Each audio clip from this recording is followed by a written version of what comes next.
The Silent Girl by Kelly Hurd. Read by Laurence Bouvard for Saga Egmont. For Isla Jane, I adore your imagination, your willfulness, your incandescence. The world needs your fire. Don't let anyone tame it. Chapter 1. A man's voice speaks into a transceiver. Female, 30 maybe. Send an ambulance. And check for missing persons. Anything on the news? Strawberry blonde, blue dress. There's, flowers in her hair. With a whispered curse, he turns away. Hang on a minute, he says. I hear a different voice telling me that help is coming, that I need to hold on a little longer. But I'm not ready to leave the flowers yet. The blossoms surrounded me, 1,000 red moons bobbing on delicate stems. I'm pushing back consciousness, trying not to wake up. Whatever I did wrong, whatever landed me here, I know the flowers would forgive me, and I wish that I could stay. There is a sickening pain in my head. Blood has dried on my face. My eyelashes are sticking together. And I wonder distantly about time, about the pale light and the distant bird calls. I can feel scratches along my shoulder and down my right arm that scream every time I breathe. Fear, like a wild horse, runs through my veins. All of this I know, not as facts are known, but in my body. The way a fledgling bird must know which way to fly when the nights get cold. What I don't know is where I went wrong. The red of those flowers has erased whatever came before. I stare up at glossy green leaves, and without needing to close my eyes, slip gratefully away into a field of numbing red. Can you tell me your name? Where are you from? Head injury, see? She might not even be able to hear you. But they're wrong. I didn't answer, because I don't know.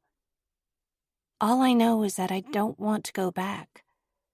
That wherever I came from, there was nothing waiting for me but my own end, and some worse pain than dragging myself through the woods half dead.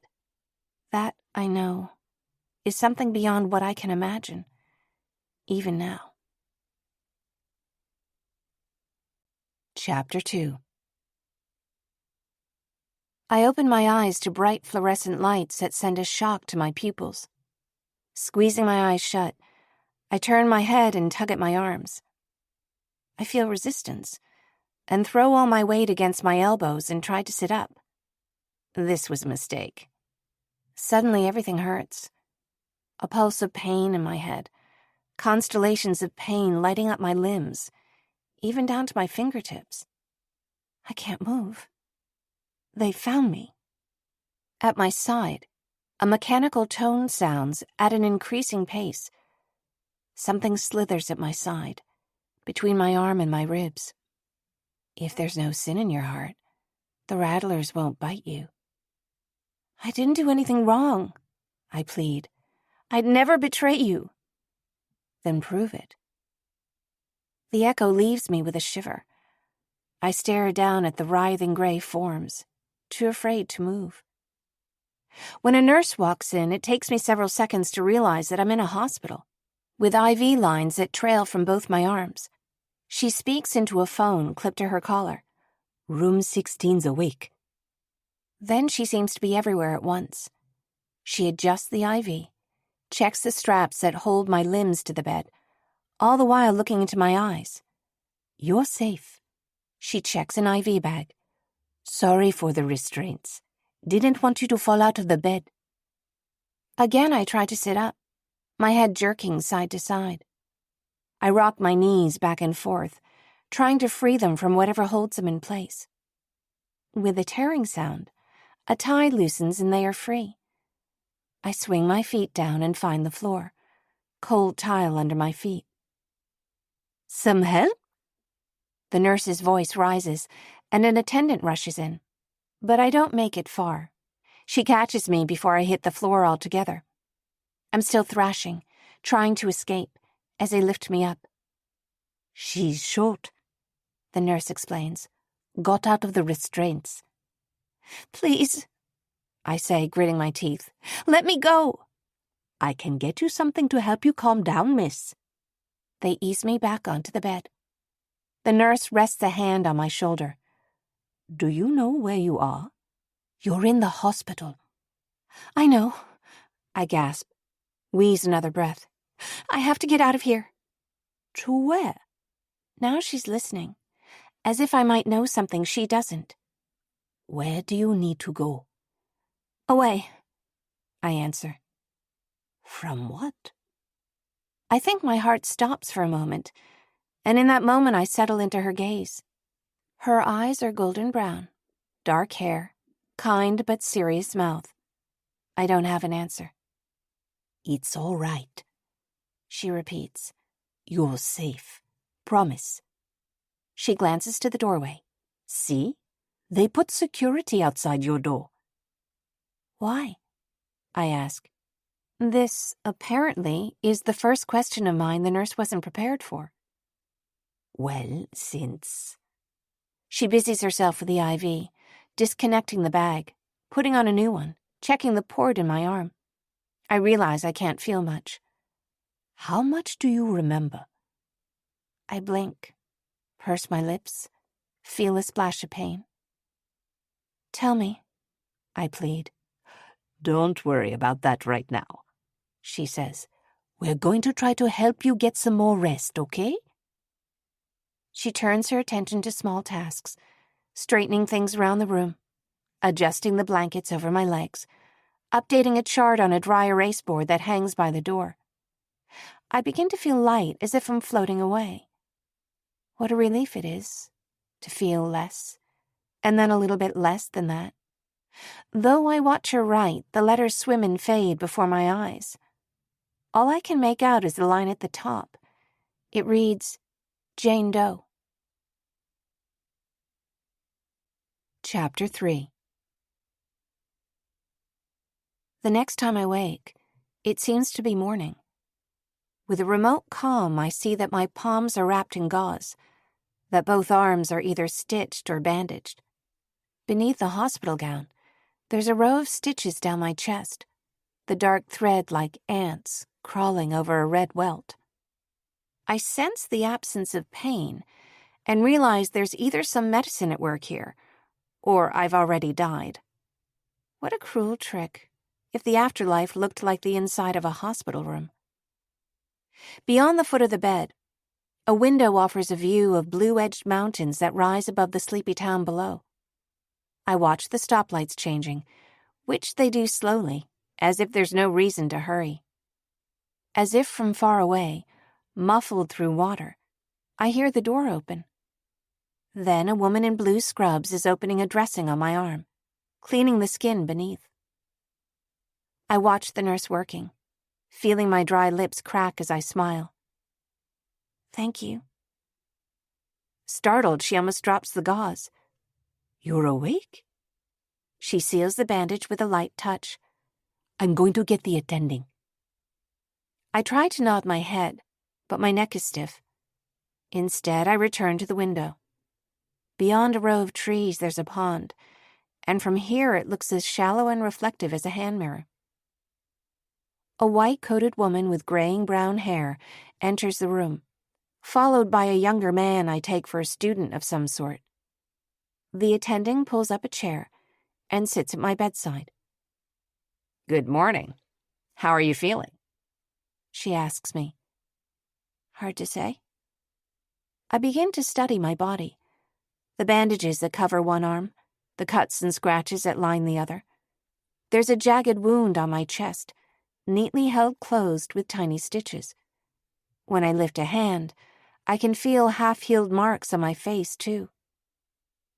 When the forest cooled at night, the dew settled on the leaves. Like a chill mist, a realization settles over me. I don't know where I am. My shoulders tense, and pain reverberates up my neck. I reach up to touch my head and feel a bandage at my temple. The doctor gently pulls my hand away. We'll get to that. What's important is that you're safe now. I pull back, rest my hand on my knee.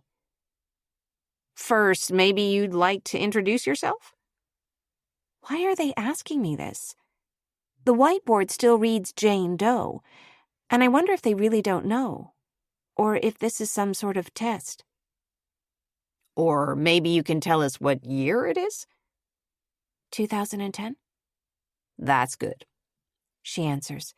June 3rd, 2010. You've been unconscious for 3 days. The doctor nods to the student standing behind her, and he takes a step forward.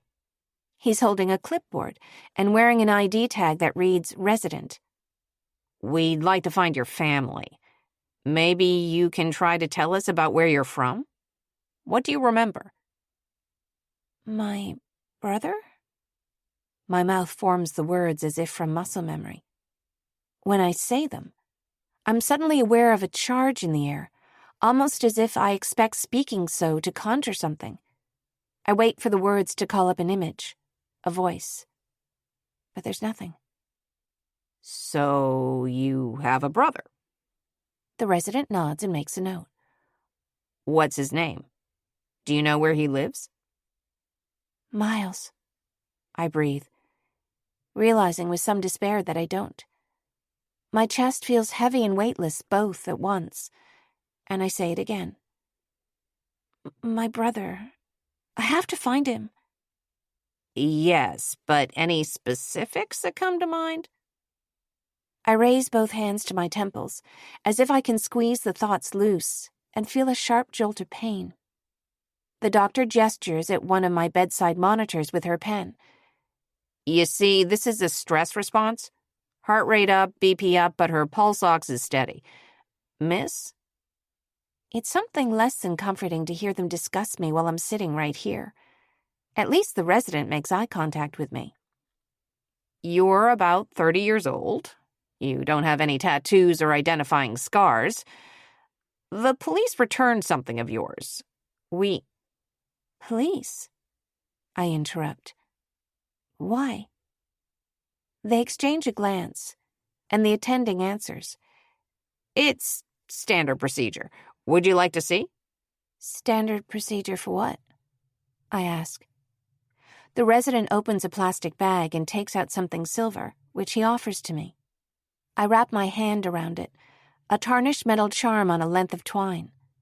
It looks like a symbol, a semicircle topped with 2 crisscrossed lines, one bold dash underneath. Though it's fascinating, smooth and cool to the touch, it calls up no thoughts in my mind, no memory. I can't remember anything, I stammer, turning it over in my palm. This was mine? You were wearing it when you were found. The resident answers me without looking up from his clipboard. Found? I demand, holding back stronger language. Is anybody going to tell me what happened? You see, the attending says, barely raising her eyes to mine. We were hoping you might be able to tell us. She nods to the younger doctor, who reads from his clipboard. Unnamed patient discovered roadside by a motorist who then called emergency response. His pen runs down a list of text, and I see that he's skimming. Negative for sexual assault, negative for drugs and alcohol, although some drugs are in the system only for a few days, so that might not give us the full picture. I move to cover my face with my hands and see red seeping through the gauze on my palms. I can't help but feel there must have been a mistake, that these hands can't belong to me. The attendant clicks her tongue and indicates the monitors again. See, you need to keep an eye on these. BP's still up? We'll let the nurse know about that when we're done here. What notes do you have? Head injury? The resident answers. Considering all of the circumstances, I'd say amnesia, likely related to brain injury. The doctor shakes her head. Incorrect. You've seen the MRI. The concussion was determined to be mild. They speak as if I can't understand them. The scan did not return brain injury that would be consistent with memory loss. But dissociative amnesia, most likely, the attending says. Repressed memories, essentially. You'll see this in instances of trauma or intense stress. But, she adds, the good news is that it's virtually always temporary. She turns a neat professional smile my way. We'll send the nurse back in. Get some rest. No snake bites? I ask. The doctor turns to me with a quizzical, annoyed glance. No, she answers. No snake bites. The doctor tilts her head. Why? A dream, maybe. The doctor leaves the door open when she walks away. The nurse must have been waiting just outside the door, because she returns immediately. Sorry, she says, leaning close and moving the collar of my gown to look at the stitches there. Just checking on this. She's in constant motion, returning the chair to its place, checking the monitors, adjusting the blanket over my legs. Though I realize she's doing a job, that doesn't make me appreciate it any less. It's a teaching hospital, she says. They forget patients or people sometimes. You heard all of that? I grimace with embarrassment. She purses her mouth and checks my blood pressure again. What happened? I ask her, holding the necklace. Why did the police have this? Your injuries don't look accidental. She pauses, holding her hand out. I put my hand in hers, and she turns it over, indicating scratches around my wrist, a couple of broken nails, the cuts that reach up my arm. These are defensive wounds. Put all of that together, it's safe to assume you're a victim of a crime. But what happened? For the first time, the nurse sits still, turning her warm brown eyes my way. We don't know, but you put up a fight. You don't get cuts like that unless you gave someone hell. And you heal fast, she says. Thanks, I guess. I'm not sure that it was a compliment, but it's something concrete. With a surplus of nervous energy, I notice that the doctor left her pen at the bedside tray. I pick it up, twirl it in my hand. You'll be feeling better before you know it, she assures me. My name's Anjali. Nice to meet you. You too. Can I get you anything? Do you have anything I could write or draw on? Let me see what I can find, she says, walking out of the door. Anjali returns with a lined notepad and a packet of colored pencils. I borrowed these from the pediatrics unit, she says.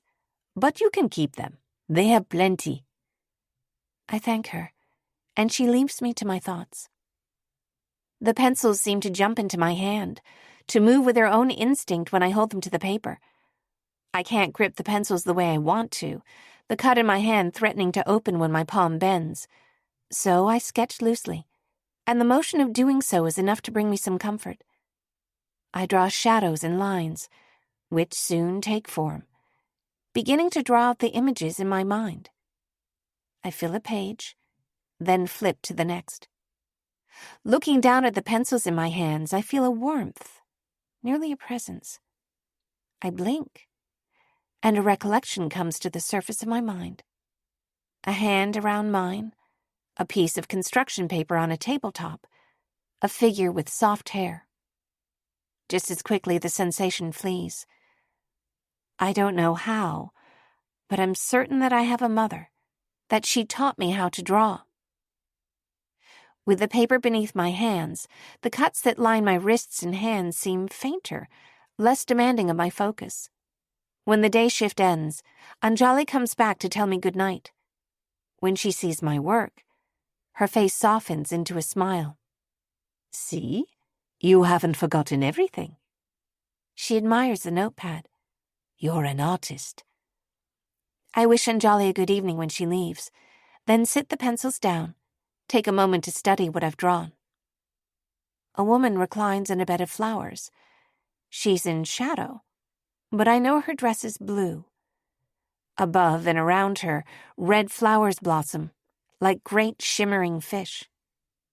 And then, uninvited, the thought springs into my mind. I'd like to be there now. Back there in a meadow of flowers so red they could make the blood in your veins seem less than real. Through the glazed window, I can make out faint shapes in the hallway. I hear footsteps, then see a silhouette. Male, light hair, with sturdy square shoulders. Before I know what's happening, I can feel my heartbeat in the back of my throat, and I'm stumbling to my feet. Colored pencils scatter across the floor, and I slip on one as I crawl for anywhere to hide, finding only the dusty space between the bathroom door and the wall. I see a man's face, hard eyes, a line of a scar through one eyebrow. Behind the door, I crane my neck to look at the window again. From this angle, I can't see anything. When half an hour has passed, I slowly creep out, collect my pencils and paper, and sit holding them against my chest, watching the door. When the morning nurse comes in to check on me, I've fallen asleep huddled over my knees. I don't know why or how, but I know I'm not safe here. Chapter 4. Days pass, but my memory does not return. Instead, I have to build things from scratch, and I collect facts with determination. I know that my body is strong, that I heal quickly. Within days, I'm walking on my own, and not long after that, a nurse removes the stitches from my temple.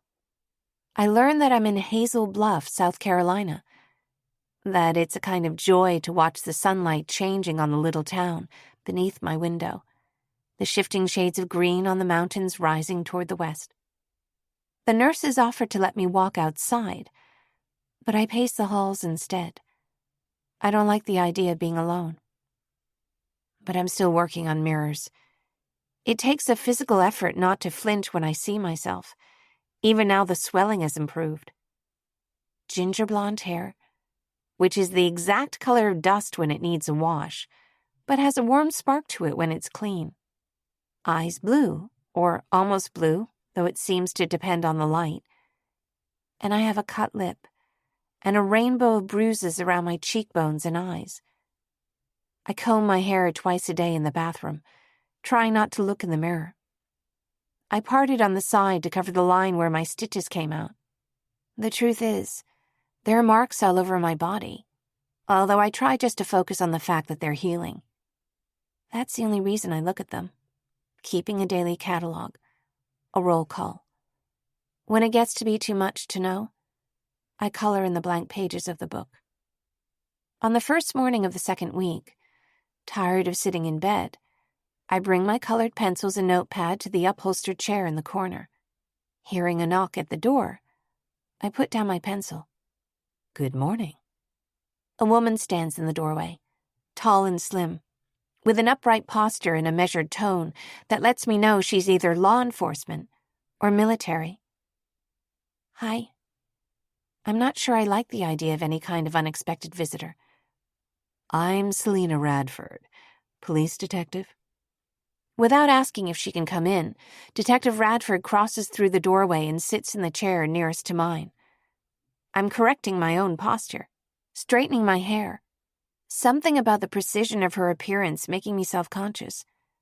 Her dark hair is in a low, tight braid, and she wears a blazer over a crisp dress, and I see the flash of a badge on her collar.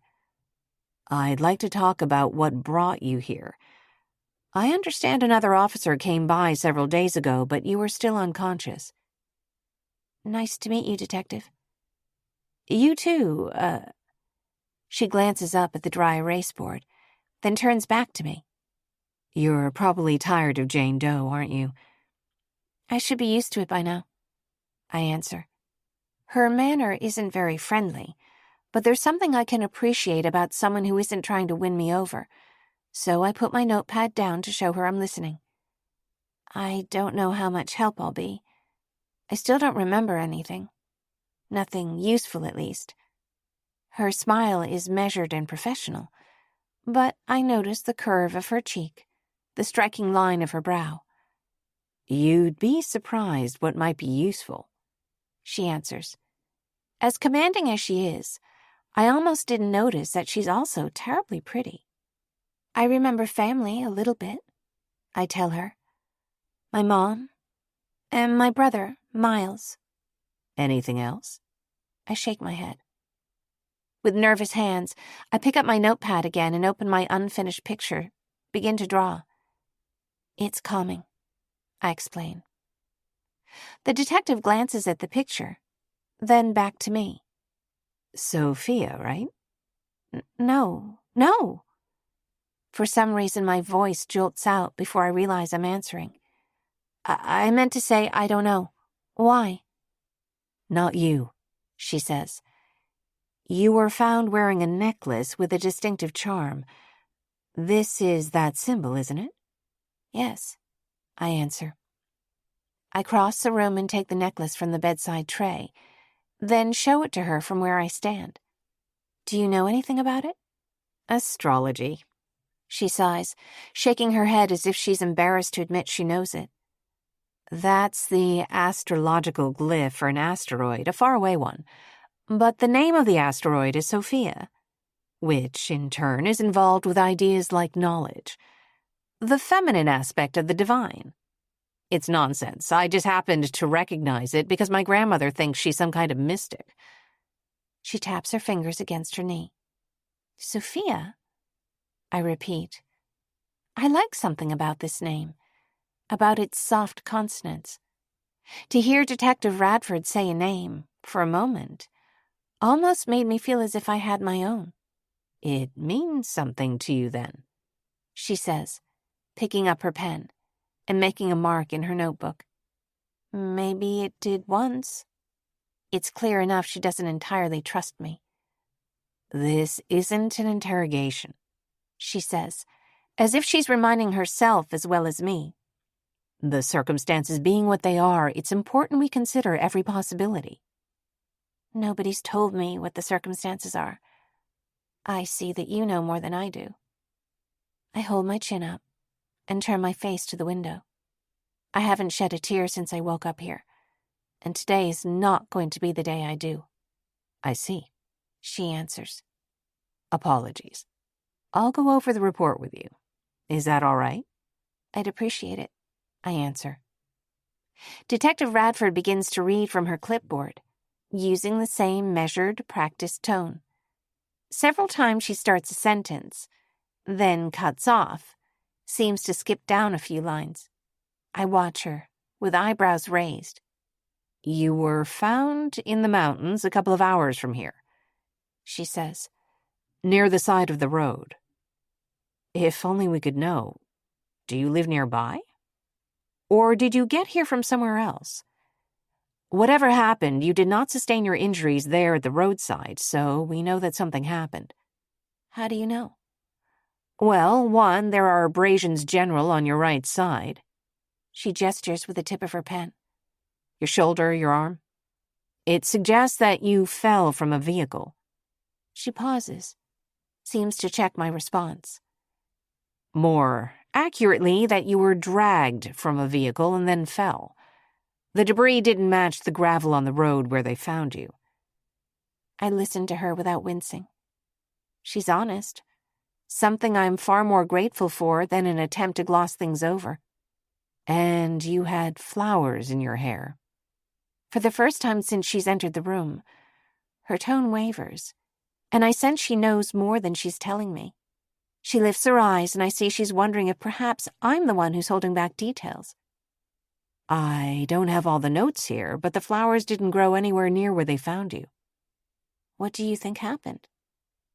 We've had 2 detectives working on your case. The lack of detail, frankly, is disturbing. That's why I'm involved.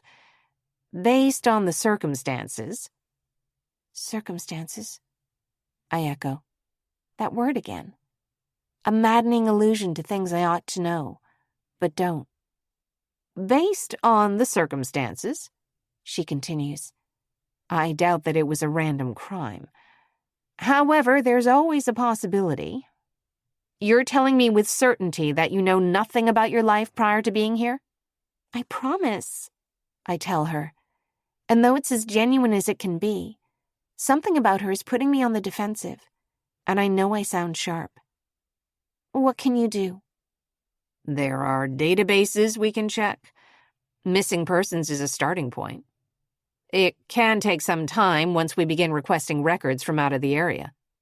The doctors all said I'd remember within hours, I say, lifting a pencil to my notepad, drawing a shadow that morphs into an angry-looking cloud. Then it was days. Now it's been 2 weeks. The hospital has relationships with several memory care facilities in the community, she says, not sounding overly concerned. I spoke with the charge nurse, who estimated that you'd be discharged within another 1 to 2 weeks. So what do I do? When they clear you to leave the hospital, I'll meet with you at the police station. Hopefully by then I'll have some returns from missing persons. We can show you photographs, compare what you remember by that time with whatever information I can gather. I want to ask her, and then what? But she's already folding her papers into an immaculately organized briefcase, checking the clock on the wall, then glancing with annoyance at her watch. Your clock is slow, she says. I have a meeting in 10 minutes. I apologize for hurrying out like this. I'll be in touch with you. What else can you tell me about the symbol? Not much, she answers. Sophia means wisdom, but in different traditions it's something like feminine, divine wisdom. A big idea, I said, for a regular first name. It's not that common a name around here, Detective Radford answers. She reaches out to shake my hand. I grasp her hand firmly and release it. After she leaves, I walk to the dry erase board and wipe off the Jane Doe with the tip of my finger. In its place, I write, Sophia.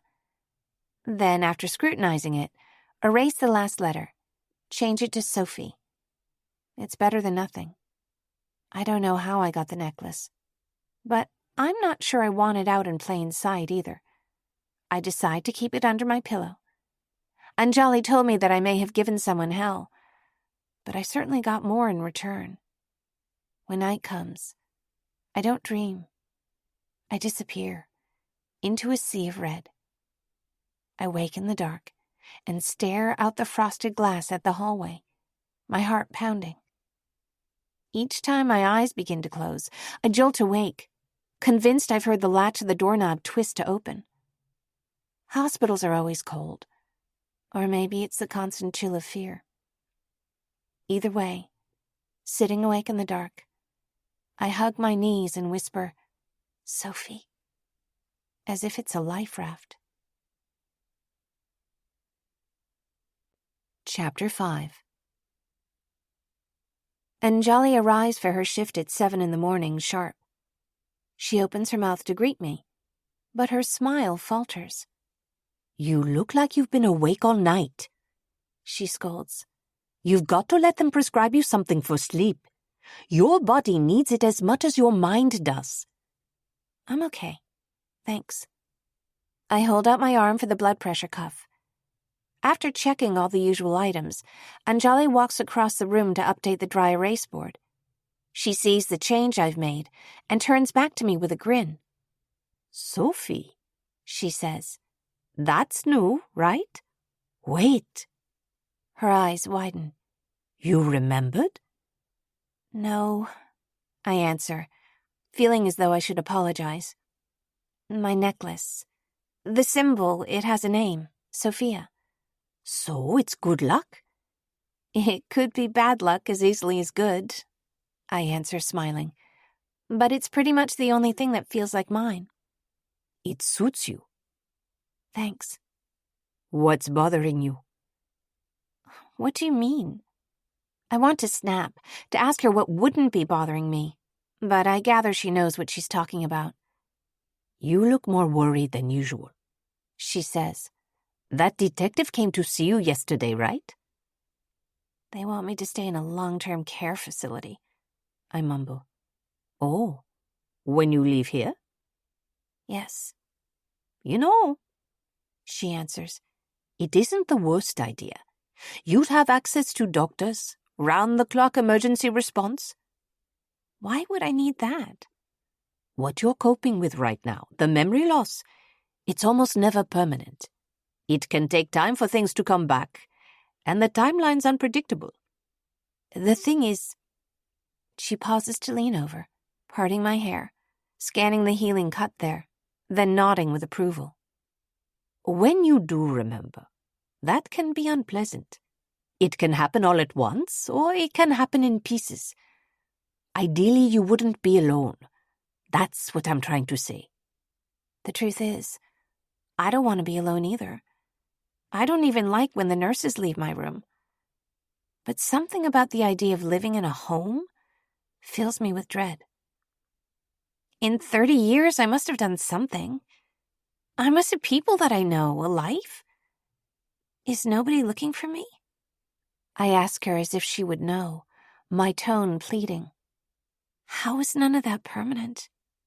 I'm rubbing my eyes, more from frustration than fatigue, pressing down until swirls of green fill the dark space there. Anjali's hand is firm on my knee. Breathe, she says. That is the first thing. Always. I move my hands from my face and comply, commanding my lungs to do their job. She holds my gaze. In through your nose. Count to 4. Out through your mouth. Count again. She follows her own instructions and I follow her lead. Now what? Keep doing it, she says. Keep breathing. I'll order breakfast for you if you're hungry. Yes, please, I answer. I got you something, Anjali says, her tone a bit hesitant. Just because you said it was calming for you. And, there's not much else here for you to do. Hope you don't think it's an overstep. She places a plastic shopping bag at the foot of my bed, then leaves the room before I have a chance to open it. I reach for it, the plastic crinkling under my fingertips, then pull back as if it bit me. Anjali seems kind, but I don't know her. She says she doesn't know anything about how I got hurt. That might not be true. I glance at the doorway and remember her calming voice saying, "Keep breathing." My curiosity wins, and I open the bag. Inside, I find a leather-bound sketchbook with soft vellum paper, pleasantly heavy. I rustle it out of the bag and find a pack of felt-tipped ink pens as well. I should run after Anjali and thank her, but I'm too excited, tearing into the markers like a child with a present. My mother taught me how to do this. A gift. There aren't many things I'm sure of, but this is one. I take the blue pen and open the sketchbook to its title page. There, on the blank lines, followed by exactly 100 blank pages, I write in block letters, "What Sophie knows." I open the red pen and fill the page beneath these words with the only thing I can bring myself to draw.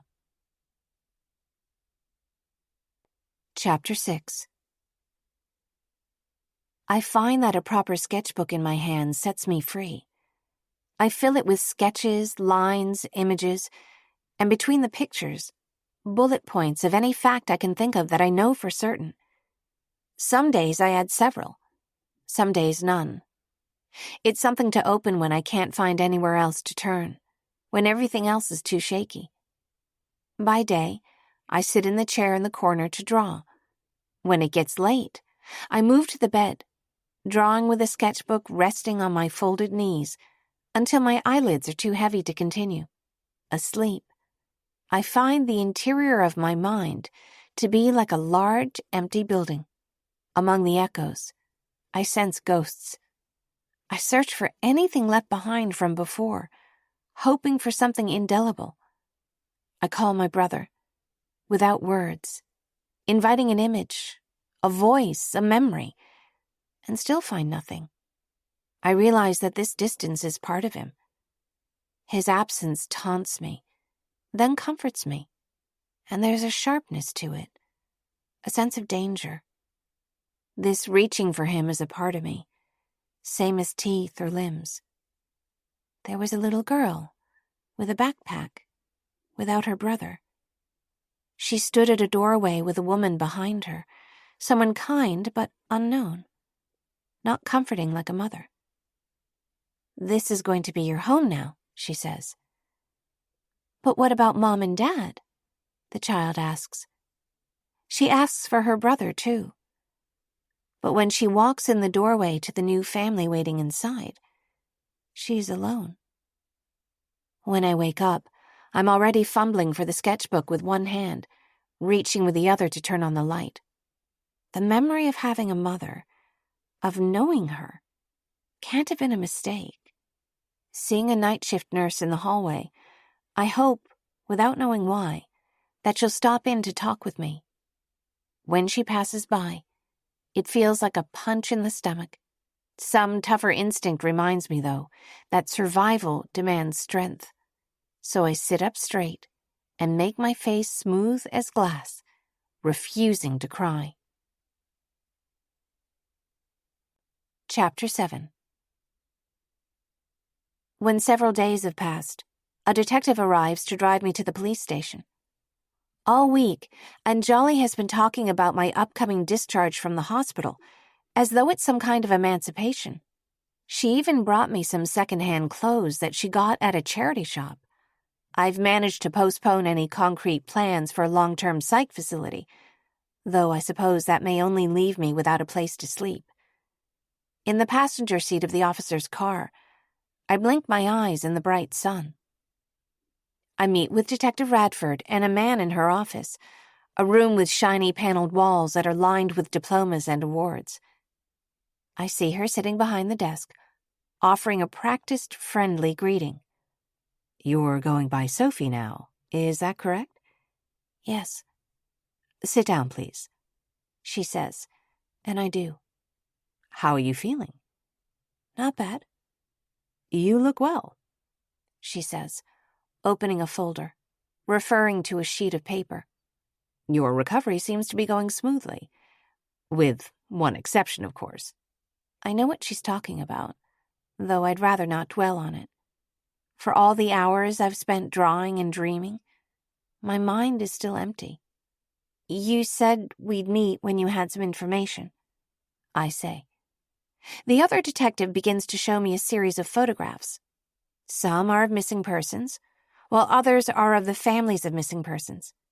Some he doesn't tell me who they are, and I gather they're wanted criminals.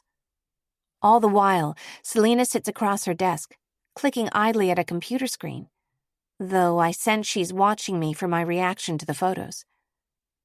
"We're waiting on results from a few nationwide databases," she says, "but this is everything from the state." I wonder if she sees my disappointment when I sigh. Her tone seems to soften a little. "Sophie, wherever you're from, it's almost like nobody's looking for you."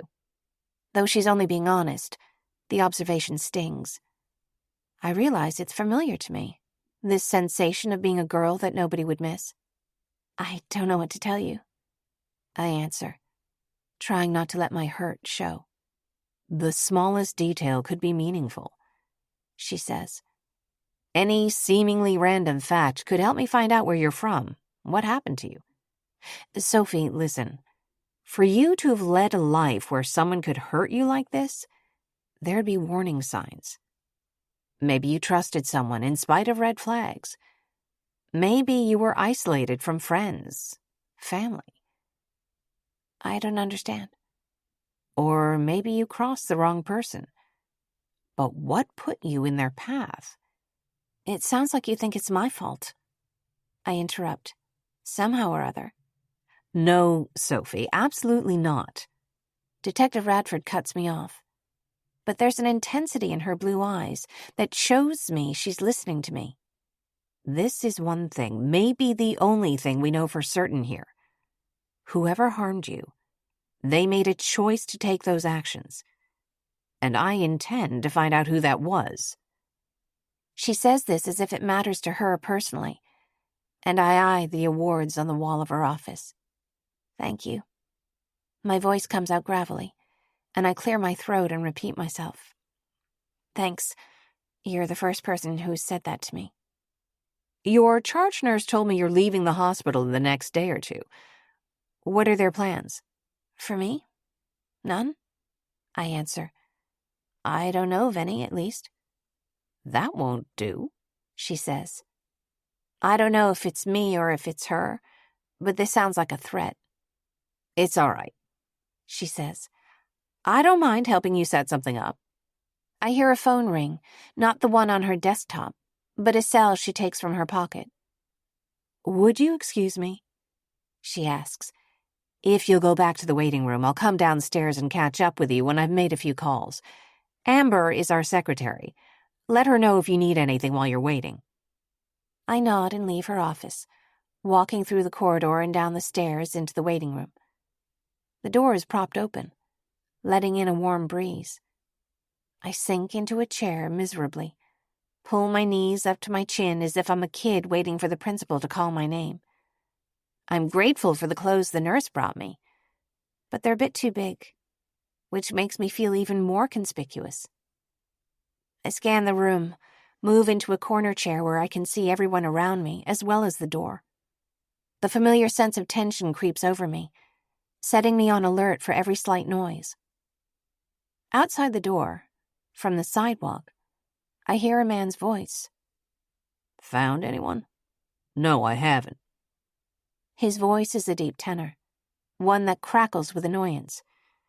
It should have been easy, but I guess that's my good luck at work. My heart pounds a little. Found who? I slip my feet to the floor, lean forward to look around the doorway. It's not like I can run an ad in the paper. Anyone could show up. I cross my arms, fingertips wrapping tight around the opposite elbows. I don't know what that stranger might be talking about, or might not be. I don't even know who I ought to be hiding from. Sure. The voice continues. I'll leave his bag at the desk. When I hear footsteps come into the waiting room, I quickly go back to my chair as if it could hide me, and point my chin to the side to conceal my face. This only turns the scar on my temple toward the doorway, a sure identifying mark. Still half cowering, I raise a hand to cover my hairline. I see him pause out of the corner of my eye, no doubt sending a confused look my way. Or one of recognition. I wait, but nothing happens. The man doesn't sit down, instead lingering impatiently near the door. There's sawdust on the shoulder of his t-shirt, mud on his boots, but there is an impatience about his stance that's almost bold. Maybe, I think, allowing myself a careful exhale, it was just a random phone conversation. I unfold into a normal sitting position, but keep my eyes on the floor. I watch his boots as he walks to the desk, greets the secretary, Amber. I heard you were having trouble hiring someone. The woman takes the bag that he hands her and places it behind the desk. You want to put a notice on the bulletin board here? No. He answers, adding a quiet, Thank you. as if it's an afterthought. The secretary shrugs. Just offering, she says. It can't be easy to find somebody who wants to live and work an hour away from town, up to their elbows in thorns all day, right next to a haunted house. It's not haunted. The man appears to take this as an affront. Have a nice day. Without waiting for Amber to answer, he turns to leave. Moments later, I hear heels clicking, and Detective Radford walks into the waiting room. Sophie, I spoke with the charge nurse. She's going to arrange a spot for you by the end of the day. Is there any other option? I ask, grasping at straws. What if I could find somewhere else to stay? Of course. You're not a prisoner, she says, though her smile fades. But please don't do anything reckless. Detective Brown will drive you back to the hospital. I'll send him down. Thanks. She pauses to speak with Amber before she disappears down the hallway. Once she's gone, I sit up straight, making deliberate eye contact with the young woman behind the desk. Yes? She puts her paperback down on the desk to address me. I gesture at the doorway. What was that about? The haunted house? Dovemorn, she says, as if it were obvious. You new here? She asks, after I look confused at this response. Yeah. Historic estate outside of town, up that side of the mountain? Decrepit, really. That guy's the caretaker or groundskeeper or something. If you could see it, you'd agree it's haunted. Miles from anywhere. I'm pretty sure a lady died there like ages ago. Just then, Brown arrives to drive me back to the hospital. You ready to go? He asks. Yes. Probably feels like you're getting handed off between babysitters, he says, a hint of apology in his tone. I reflect that he probably feels like he's been instructed to babysit me. For myself, I don't mind. It's better than being a stranger in a new town, always on edge, without even a clue what I ought to be afraid of. Chapter 8. The next morning, I wake to a little pile of going-away gifts. The nurses and staff have collected a small assortment of necessities, a pair of shoes, and some more secondhand clothes, toothbrush and hairbrush, even a backpack. I open the good luck card, poring over the brief notes and signatures. Anjali walks into the room behind me. I know you won't miss it here, she says, but it's been nice getting to know you. We'll all be wishing the best for you.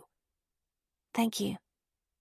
I turn around and offer her an awkward hug, which she accepts. As I turn, I see the flowers on the bedside table. It's an elaborate arrangement.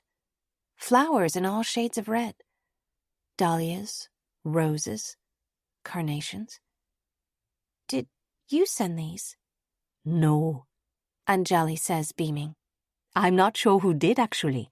Oh, her pager begins to buzz. Excuse me, I'll stop in again before you leave. For a moment, I'm struck dumb, my feet glued to the floor. I can hear my heart pounding so loud that I almost can't hear my thoughts. Who delivered these? I ask. But Anjali has already hurried away to answer her call. Run, I'm thinking. You have to run. It's like moving through water. Hands shaking, I reach to touch the arrangement. There's no card, no message, just the address of the hospital and my room number. They know where to find me. But who are they? In the bathroom, I change into a top, some blue jeans, and a pair of sneakers that almost fit me. I carefully place all my gifts into the bag. Wherever I'm going, it'll be nice to have a few things of my own. I stop in the kitchen in the hallway and add a few bottles of water to my bag, as well as whatever food I can reach. Granola bars, instant noodles. A nurse's aide walks into the room as I'm scanning the counter for more food. Miss, can I help you with something? She asks. No. I inch past her toward the doorway. Are you all right? She takes a step after me. You're Sophie, right, from room 16?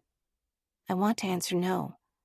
To tell her that if I don't know who I am or where I'm from, then she certainly doesn't. But I can't. Something tells me I couldn't lie convincingly, not even if my life depended on it. And what if it does? You're transferring to the care center, is that right? The aide asks. She's following me down the hallway now, which means it's a matter of moments before someone else overhears. Sophie, I need to ask you to wait here, please. At the end of the corridor, the elevator is open. Hold the door, I shout, mouthing a silent apology to the aide as I dash away. Slipping between the closing doors, I inch into the corner of the elevator. When we reach the lobby, bustling with people, I head straight for the mechanical glass doors, throw the backpack over my shoulder, and set off at a brisk walk. Under different circumstances, Hazel Bluff would be charming. I walk the streets for an hour or so, attempting to get my bearings. The streets are lined with willow oaks, tall enough that I suspect they've been here as long as the Victorian buildings around them. The town is built on foothills, just in the shadow of the mountains beyond. Before long, violet bruised clouds spill over the skyline, threatening bad weather. When the rain begins, I head back toward the hospital, trying to walk as though I know where I'm going. Near a block of municipal buildings, I pass a tourist center with a sign that reads, "Welcome, Historic Hazel Bluff." Inside, I browse posters with enlarged photographs, maps, trying to pass the time. As I walk past a poster that covers the 1840s to the 1860s, discussing Civil War history and emancipation, I hear the doorbell chime and duck behind a standing display. It's a family of 4, husband and wife, 2 young children. I continue browsing, hoping to stay inside until the rain stops. The next display covers the late 19th century into the early 20th, and I see a reproduction of a painting, enlarged to poster size, of a stately shadowed house overlooking an expansive garden. The heading reads, "Dovemorn House, Bygone Opulence, Tragic History." I scan the bullet points. Railroad fortune, construction, artisans and imported marble, Edwardian gardens, Art Nouveau meets natural landscape, a marriage gone wrong. I step closer still, to look at a contemporary photograph of the grounds, expecting to see a restored home offering tours. Instead, it's a grainy black and white image of the house and grounds, a ruined ghost of the building and the beautiful painting, the color-coordinated flower beds and structures giving way to decay and overgrown with weeds. The final bullet point reads, "Restoration, reopening this fall." Behind me, the door chimes again, and I hear the patter of the rain outside. I inch to the side, dodging behind a glass display case. In the backlit glass, I see the reflection of a man's silhouette, a woman's figure behind his shoulder.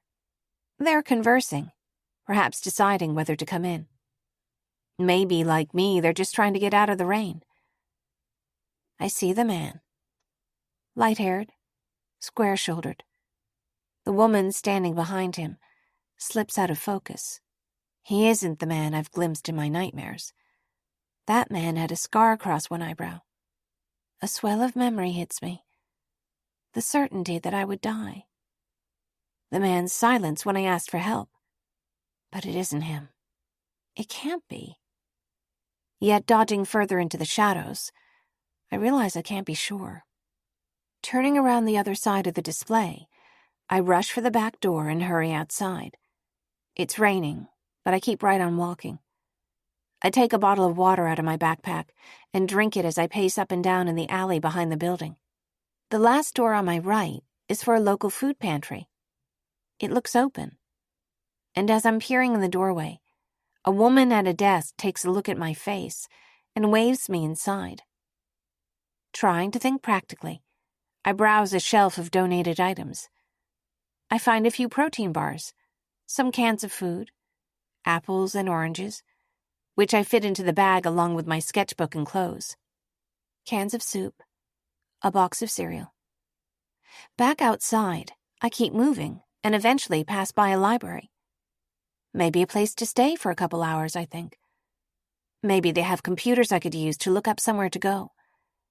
I'm just inside the glass door when I see the couple from the Welcome Center again, walking past outside.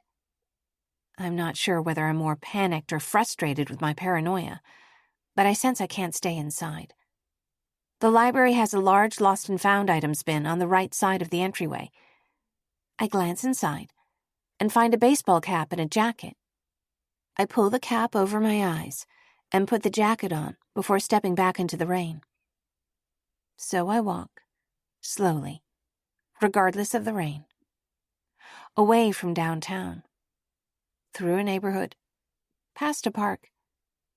It must be afternoon by now. The trees grow taller, and the hills a bit steeper.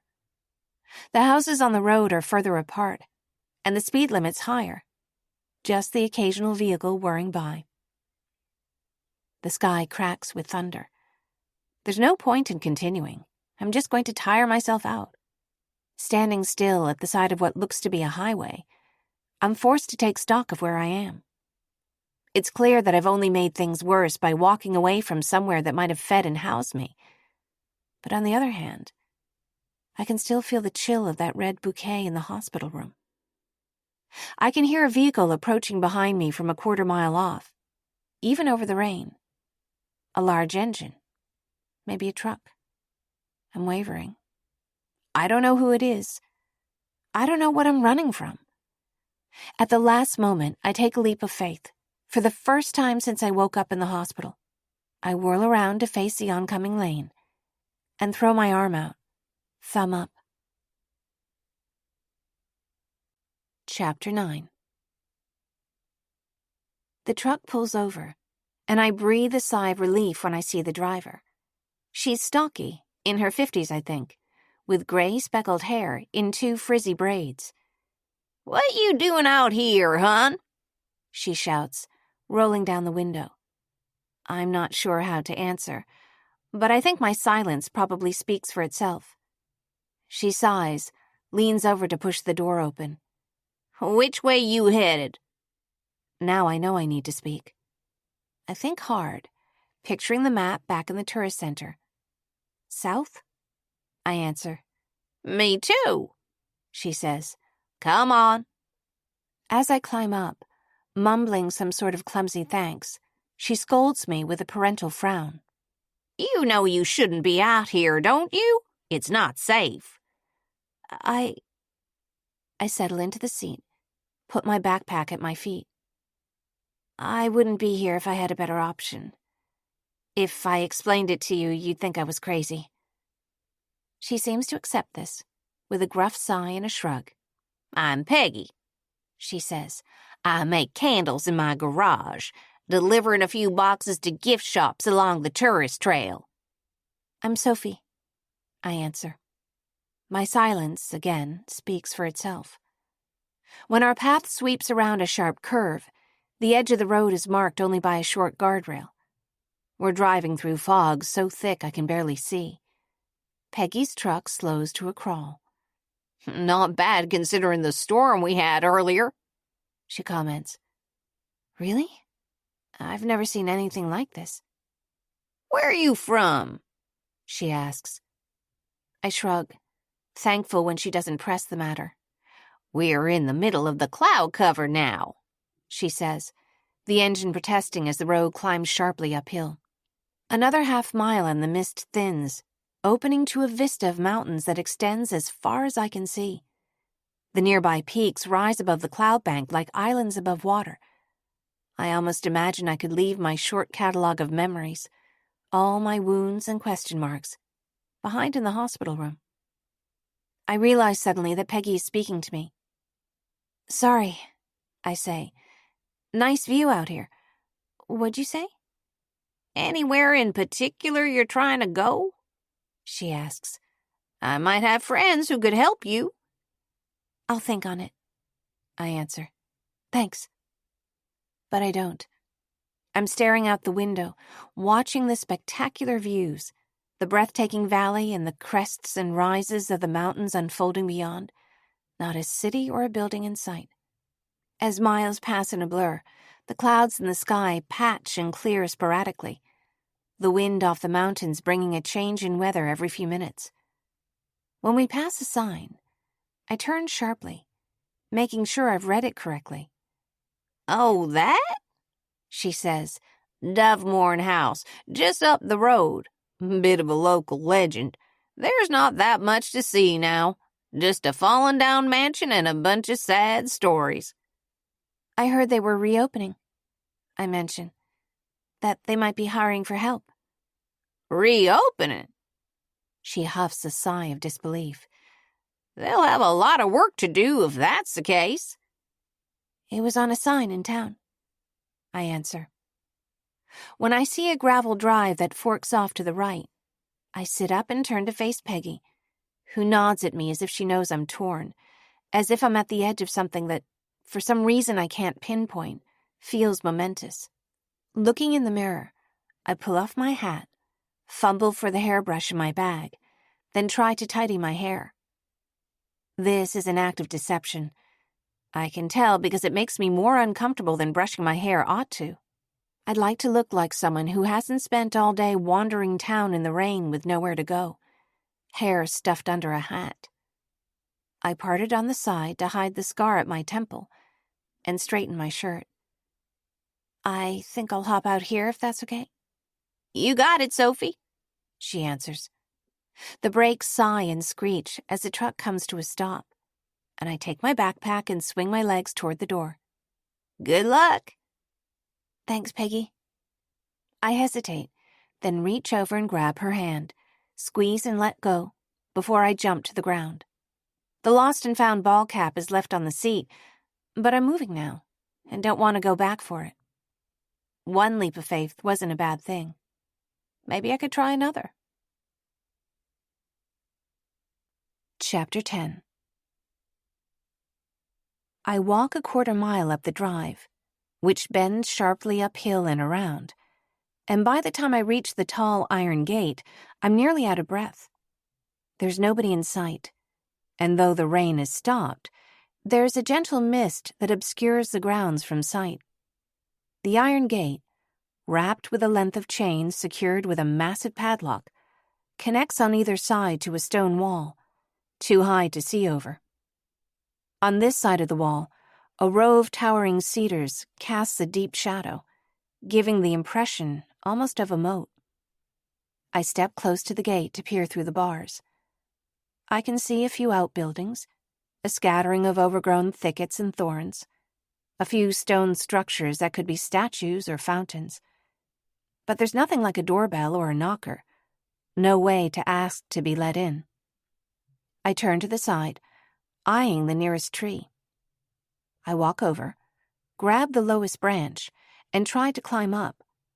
When the soles of my shoes slip on the damp bark, I kick them off, hanging from the branch. Barefoot, it's a quick climb. I find my balance on one of the large lower branches, holding to the others for support, before stepping lightly onto the top of the thick stone wall and swinging myself down to the ground. A flock of creamy gray birds shuffles and coos in my direction, but they don't take flight. This side of the gate feels different. It's quiet here. The heaviness of the stone at my back is a comfort, and after a day of running, I lean against its cool solidity, a cushion of moss behind my shoulders, and feel a sigh of relief so sweet, rising from so deep in my body, I could almost cry. But I won't. Not least because I hear the sound of tires crunching on the gravel drive. Remembering I left my hat behind in Peggy's truck, I figure she's come back to return it, and walk toward the gate to greet her. The gravel is sharp under my feet, and I walk gingerly, then look up from my bare feet to see not Peggy at all, but a man. What the? He's as surprised to see me as I am to see him. What are you doing here? Before the scowl settles over his face, I see his eyes widen, just for a moment. I see I've frightened him. It's all right, You shouldn't be here. His hair is dark brown and wet from the rain. This is the man from the waiting room at the police station. His brow settles into an impassive line. No trespassing. I didn't mean to trespass. I draw another deep breath, taking in the sweet fragrance of the cedars, and lift my chin to address him. He's taller than I remembered, though I'm admittedly on the shorter side of average. I heard that someone here was hiring. I came to see if a position was still available. He digs in his pocket for a ring of keys, then shuffles through it, flicking suspicious glances in my direction. That why you're here? On the wrong side of the gate? I thought there might be an office, I answer, more clearly this time. I was looking for the owner. The owner lives in California. He scoffs. I'm the caretaker. and interviews are by appointment only. He finds the key he wants and opens the padlock, unwinding the chain. Kids around here like to sneak in, get drunk, have pretend seances. I'm not a kid, I answer. He looks pointedly at my bare feet, his hands gripping the unlocked gate between us. I climbed up the tree right there to get in. So if you have trespassers, that's probably why. If I had to guess, he's in his late 30s, but it's hard to tell. My name's Sophie. Through the bars of the gate, I reach out to offer a handshake. Hi, Sophie. When he finally speaks to me, I could swear he rolls his eyes. Could you stand aside so I can open this? With a sense of surprise that quickly turns into annoyance, I step back. He opens the gates and walks straight past me. I catch up to him, walking across the gravel as though it doesn't hurt my feet. You're still here, he observes. Look, I'm really sorry for sneaking in. I didn't mean to be rude. I don't want to tell him that I've spent the last 3 weeks in a hospital room, that I was afraid the wrong eyes might find me if I stayed on the other side of the gate. I'm new to the area. Oh, really? He asks, looking over his shoulder at me as he walks. Where are you from that a gate means something other than keep out? Just listen, please. Turning so we're face to face, I take 2 quick steps forward so that I'm now standing in his way. I said, my name is Sophie. Tell me about the job. When I offer a handshake for a second time, he grasps my hand, and I feel the brush of calluses on my palm. Nathaniel Wells? He says. A moment passes, and I clear my throat with expectation. I pull my hand back, suddenly afraid the crisscross of scars there is more visible than I think. And you need to make an appointment. I heard you the first time. Fine, he sighs. Landscaping, garden work, maintenance. He takes off walking again, and when I hesitate, looks back at me as if to indicate I'm meant to follow him. We pass what looks as though it might once have been a circular garden, with a low concrete wall dividing it into quarters, and a pathway carving through the middle. I try not to stare, though it's impossible to stand here, in the ruins of something once so magnificent, without feeling a little humbled. When Nathaniel speaks again, I use it as an excuse to slow down, inching my sore feet from the gravel path onto the softer grass. How'd you hear about the job? I was in town? I weigh how much I can conceal without outright lying. There's a sign at the Welcome Center that says the house is opening for tours in the fall. Someone said you were hiring for help, that you were having trouble finding someone to work here. Yeah? He says. Well, it's hard work, and it's nearly an hour to the closest town. There's living quarters, decent enough to stay in, but no air conditioning, no phone. Will you show me around? No. He answers so promptly, and with such certainty, that I can see something about him enjoys saying it. I'm already here. I cross my arms, and he rolls his eyes again. There are bits of wet grass and dirt in between my toes, and it takes all I've got to try to look serious. Fine, he says. I'll show you around. But it's not an interview, the job is not on the table, and you wouldn't be interested in it anyway. Fine. Nathaniel sets off again, and I try to match his pace. We face an expanse of overgrown foliage and structures, walkways, trellises, statuary, that I assume to have been a garden. It would be beautiful, I think, if it were cleaned up. No, it's still beautiful. At the far end of the gardens, I can just make out the shape of a house, huddled in the mist like some kind of animal. Very brief background, he says. The house was built between 1904 and 1907. Marble from Italy, brought over by steamship and pulled up the mountain by horses. 10 dozen craftsmen worked on it over 3 years. Stained glass windows by Tiffany himself. It was built as a gift from Colonel Atwood to his wife. Wow. I breathe. I stare as the marble house comes into view. 4 layers of windows flanked by a tower on either side. The windows are dark, and the roof is strewn with fallen leaves and branches. One of the porches on the first level looks dangerously slanted. Imagine someone giving you that as a present. How'd it end up like this? You could say their marriage went south.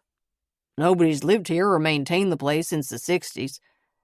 The owner hired me to chase off the occasional trespasser, and then, 6 months ago, got the wild idea to open for tours. So, here we are. That's it? I said I'd give you a brief background. Nathaniel pauses, and in the short silence I pull my jacket closer. I can't tell if he's looking at my ill-fitting clothes, or if the scar on my temple is showing. The Edwardians loved outdoor living spaces, He says. Walkways, courtyards, terraces. Most of the structure of the gardens is intact. What it needs is to be cleaned up, cleared out, and some of it replanted. It's just too much for one pair of hands. Maybe too much for 2. He says, fixing me with a doubting look. You live in town? He asks. I nod my head, justifying the lie by telling myself it's been mainly true until today. It's a long drive. He says. You said there was a place to stay here. As I wait for his answer, I see him sneak a look across the pond. Yeah, but... Can I see it? I ask. A long, quiet moment passes. It's not in the best shape. That's fine. I follow him across the grounds and over a footbridge that arcs over a wide pond, edged with overgrown ornamental grass and wildflowers. Watch your hand there, He says, indicating a loose spot on the handrail. I'm having it repaired, but it's not steady right now. Thanks. He leads me across the garden, along a wide granite pathway covered with a high trellis, where climbing roses with peach and white-colored flowers are in bloom. When we reach the other side of the mansion, we walk up a small incline to see a much smaller stone dwelling built into the hillside. There's a wooden door and a pair of windows either side. The upper part of the structure is perforated with little indents, almost as if someone meant to hide or plant something there. Rows on rows of them. I take a questioning step closer and place a hand on the stone wall. A dove startles and takes flight from one of the nests, fluttering past my shoulder. I gasp and stumble backward. For the first time, Nathaniel laughs. This was the dovecote. They used to keep doves here. There are no birds inside, but they still come to the nests. Keep doves? I ask. How do you catch them? You don't catch doves. For a second, something akin to a smirk softens his expression, before it settles into a frown again. You give them a safe place to stay, and sometimes they do. He unlocks the door and pushes it open for me. Inside, it is quiet and shadowed. When Nathaniel turns on a light, I see what was once a small but graciously appointed study. By the windows at the front of the room, there's a sprawling desk and a carved wooden chair, and I can sense the quality of the hardwood under my feet, despite its scratches. Even for estates of this period, a structure like this was unusual, Nathaniel says. But Zenaida, Mrs. Atwood, loved doves. Zenaida, I repeat, savoring the delightful-sounding name.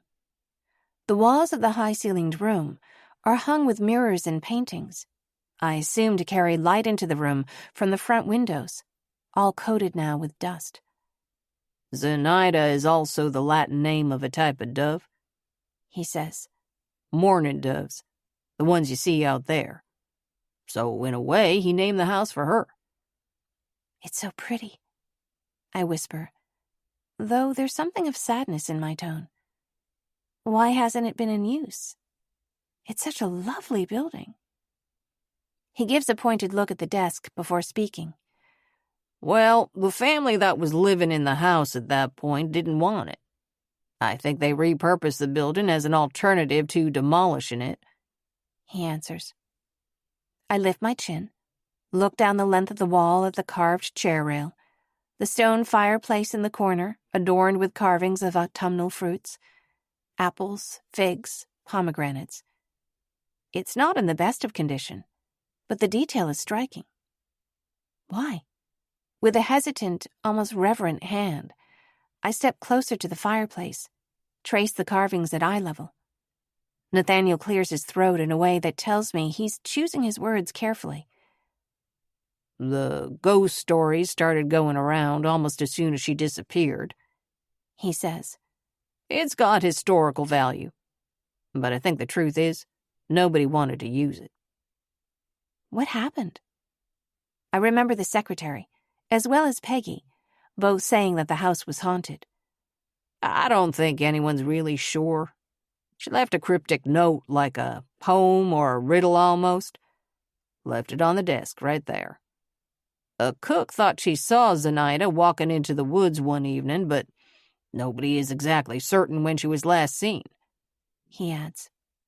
I can tell he's skimming over things. They never found her body. Oh. I hug my arms, rubbing my hands to warm them in the sudden chill. Not even now?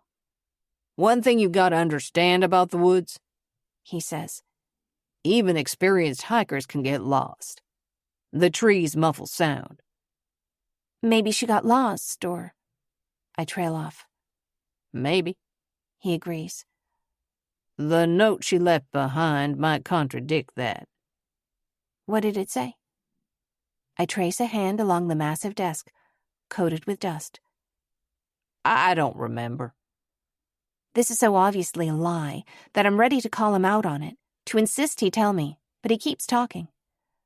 Not long after, a gardener found one of her gloves in the rose trellis, way up, like it wasn't there by accident.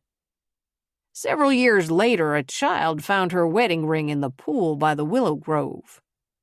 A year after that, a hiking party found one of her shoes out in the woods, 10 miles in the other direction. Nathaniel sees the look on my face and seems to snap back to normal. Sorry. I did say I'd give you a brief background. I would have thought this kind of story would send me running. But the room has a feeling of invitation almost, like an old friend asking me to stay and catch up.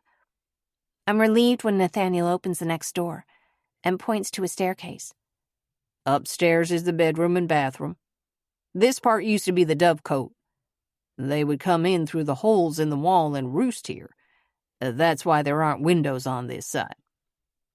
Turning back into the study, he points toward the back of the room. This was used as servants' quarters mid-century, and they added the kitchen and bedroom. It's not state-of-the-art, but everything works. There's no laundry. Nathaniel adds. No storage. It's 50 miles to the nearest gas station, let alone a town. It's fine. I follow as he walks outside and shuts the door behind him. When can I start? Nobody will find me here. I know it. I imagine that I could sleep without waking in fear. That I could spend all my days working outside. Keep moving until I'm tired enough to rest. And something about the landscape has me enchanted. But when Nathaniel Wells answers me, he's shaking his head. I told you the job's not on the table. I don't mean to be rude, Sophie, but I might have understated the situation. This is difficult physical work. Landscaping, clearing brush. I can do it. I snap. I understand I'm being scrutinized, and the challenge sparks my temper. This place wants me. I can feel it. This man knows nothing about that. No wonder you haven't been able to hire anyone. You're insufferable, I add silently. I bet you'd quit inside a week, he says. I look down at my crossed arms and remember the nurse telling me that I gave someone hell. Yeah? How much? Excuse me? 1 week. Trial period. You don't even need to pay me. Fine. He agrees, as if daring me. When can you start? Anytime, I retort. Tomorrow, then, he says. Fine, I repeat, my voice rising a note. Nathaniel takes a step back, as if he's looking at me for the first time. It makes me nervous, and I stand here on edge, squeezing the necklace I carry in my pocket. Be here at 8. He says. And don't feel bad if you change your mind. I won't change my mind. I brush past him, our shoulders almost colliding, and storm out into the open air. No need to walk me out. Chapter 11. I leave Nathaniel standing outside the dovecote and walk briskly past the flowering trees, across the footbridge, and through the ruins of the elaborate gardens. The rain picks up again as I walk barefoot down the gravel drive, out through the gate. I retrieve my shoes from the foot of the cedar tree and gratefully slide my feet into them. I look over my shoulder with a scowl, whispering a few choice words in Nathaniel's direction. Several yards from the gate, I find a dry spot to sit against the wall, under the branches of another tall cedar. Wherever my brother is, I hope he'd be proud of how I'm looking out for myself. Thanks to the food pantry, I've got protein bars and a bottle of water for dinner. I open my sketchbook and uncap the brown marker, immediately begin a sketch of a dove, thinking as I sketch. Sleep is out of the question, but I'm certain I can find a place to wait out the night. As the rain continues at its steady pace, I put my sketchbook away. Though it's nearly summer, clouds darken the evening. I pull my knees up to my chin and try to make myself as comfortable as I can. From a distance, I hear the startling clatter of the chain links. Nathaniel can't see me from here, watching as he locks the gate for the evening. Walking into the fog, he paces along the length of the stone wall as though he's looking for something. When he turns around and walks back, toward where I'm sitting, I lean back and try to disappear between the trees. Over the noise of the rain, I don't hear his footsteps until he's almost right in front of me. Sophie, right? He says. I guess this ends right here. So much for a leap of faith. Hello, I sigh, any energy for arguing depleted. If I tell him the truth, that I'm unable to remember an injury that should have killed me, that I fled the hospital because I was afraid of shadows, he'll surely have the good sense to tell me to leave. Catch. Something drops into the grass at my side. What is it? Keys? To the apartment? What? You don't have anywhere to go, do you? I reach to the ground, my fingers searching in the wet grass until I find the keys. With the same guarded expression, almost grudging, he turns back toward the gate, waiting for me to follow him. How'd you know? I thought about it. Offering no further detail, he chains and locks the gate behind us. Then, a little way up the path, cuts off to the right. Any emergencies, my house is that way, past the willows, he says. See you at 8. See you at 8. In the near dark, the shapes in the garden look like phantoms. Despite the gloom, I catch sight of something glinting in the fading light. Someone's watching me. I know it in my very bones. But there's nowhere left to run or to hide. Sinking onto my knees in the damp grass, I wait for whatever comes next. The horizon itself seems to bend and waver as I try to catch my breath. Then, I see the massive stained glass window. Spanning a length of the second and third floors, it must be 10 feet high and made up of countless bits of colored glass. In the center is a portrait of a woman in a violet gown, one arm outstretched. Flowering vines surround her, and doves perch along her arms and on the greenery. This could only be Zenaida Atwood. I tilt my head, and I swear the opalescent colors shift some trick of the light giving it a faint glow. As I turn away, I almost trip and fall. Recovering my balance, I throw an incredulous glance back at the lady in the window, half expecting her to wink at me. She saw me, I think. She saw every bit of me. Does she know I'm in her study?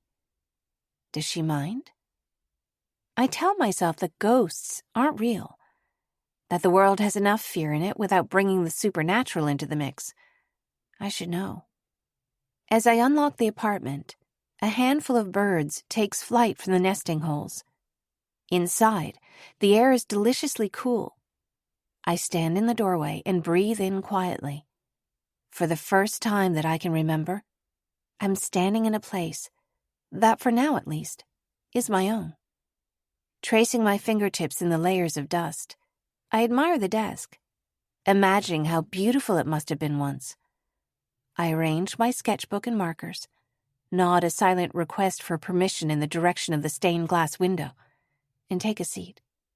Then I notice the sound of the quiet. There's a lull in the air outside, something vast but intimate. I open the doorway and stare out at the deepening night. From the forest emanates a depth of sound. Air on leaves, animals moving in dry brush, birds and crickets and tree frogs in their conversations. Beyond the yard, the skyline is dark. With a sudden faint cry, I rush back inside and slam the door, locking it behind me. That sound, those woods. I know it. Or it knows me. I've been out there. I huddle over the desk and open my book, immediately putting pen to paper, drawing a shape, any shape. Doves at first, and behind them a mass of a shape that suddenly looks back at me. A mountainside, with all its desolate lushness. No one walks past my door. No one rattles the lock. Nobody scratches at the window. As I sit here in the quiet, I take the necklace from my pocket and place it on the desk, like some kind of offering. After a few minutes have passed, I walk slowly through the apartment, putting away the contents of my bag, lining a cupboard with my supplies from the food pantry. Enough dry goods, I think gratefully, for at least a few days. Upstairs, after putting away my clothing and hairbrush, I find a rather dusty set of linens in the closet and shake them off before making up the twin bed. I remove my lost and found jacket, baring my arms to this new place, tracing over the patchwork of scars.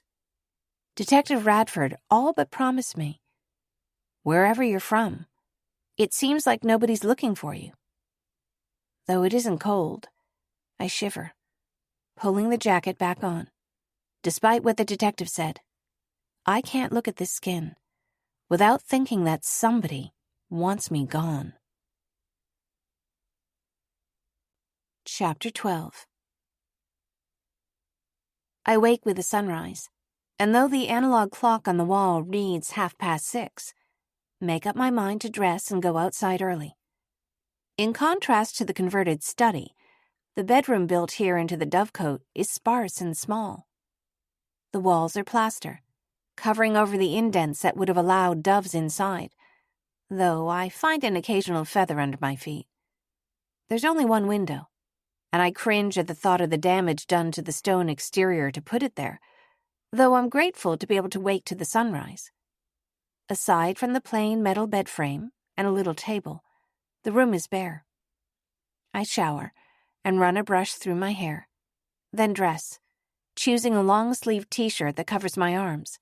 I make a cup of instant oatmeal and eat sitting at the desk, imagining a goodbye letter left here. It feels like sacrilege to sit here. But then, remembering the way that stained glass figure seemed to study me, I wonder if she'd mind. I put a bottle of water in my back pocket and walk outside, locking the door behind me. After yesterday's rain, the morning light casts a different light on the gardens. The structures and plants that remain of what was cultivated here seem to rest gladly alongside the tangles of thickets and wild greenery. I hear the sound of a hammer and follow it across the garden to the east side of the house. In the distance to my left, A row of magnolia trees shines in the sun, and I breathe in the lemony fragrance. The main walkway leads through a lawn where I can make out plants and shrubs in rows, all overgrown, cobwebs sagging with dewdrops between the tall grasses. I see gladioli and tulips astray among the brambles, and suppose they may have been planted here in rows once. Beyond, toward the edge of the wide clearing, I see the pond, larger than it looked yesterday evening. The narrow bridge reaches over it in a rounded arch, a beautiful arc against the landscape. To the other side, I find the trellised walkway bordered with roses, leading to the west side of the mansion. Nathaniel is in boots, jeans, and a faded black t-shirt, sitting atop an unreliable-looking roof over one of the doorways, hammering what looks like shingles or nails into place. When he sees me, he sits with his knees stretched out in front of him on the rooftop and opens a bottle of water, one forearm shading his eyes from the sun. Morning? After his readiness to argue yesterday, he seems on notice, but decidedly withdrawn. Morning. Yesterday I felt tension. The air between us thorny before we even spoke. Now I wait for another barb, another invitation to leave. But he offers none, and I almost feel as if he's waiting for me to speak as well. I could show you around the place if you like. Just need a few minutes to finish this roof. No thanks. Although I'd love to see more of the property, I haven't forgotten about his assumption that I wasn't up to the job. I'd like to prove him wrong before I do anything else. What are you working on today? Patching this roof? He says, gesturing with the heavy end of the hammer. I flinch, and he puts it down at his side. Then clearing out the herb garden over there. He indicates a circular garden bounded by a hedge. It's filled with vines and leaves, as if they'd been poured into it as into a basin. The vines also cover a curved bench that faces what I assume was once a fountain.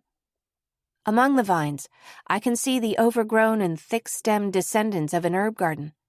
Rosemary here, lavender there, what might once have been mint.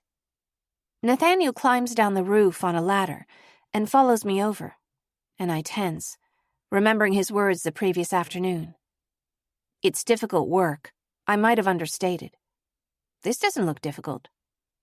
He walks over and pulls up a vine that's rooted to the ground at several spots. This is English ivy. Popular plant, but it chokes out anything else it touches. The idea is to recreate how the garden would have looked in 1907. It turns out, if someone plants ivy in one spot and then deserts the place for decades, it takes over everything in its path. Easy enough, I answer. It's tougher than it looks. In some spots, it's thick. You leave it long enough, ivy can pull down a porch roof. That's what happened over there. He adds, pointing again with a hammer. Herbicide would kill it, but it would probably take out everything around it too. Okay. I take a few steps into the garden. The ivy reaches past my ankles, deeper in some spots. Nathaniel waits, as if I'm going to ask for further instruction. Instead, I put my water bottle on the vine-covered bench, turn back to him, and nod my head. It's gonna be warm, he says. I have water. I remember I'm wearing long sleeves. Nathaniel doesn't know there's a network of injuries beneath those sleeves, that the skin over my shoulder still feels tight when I move, though it doesn't hurt anymore. Not really. Gloves? I'll be fine. All right. Nathaniel still seems uncertain. I'll be over there if you need me.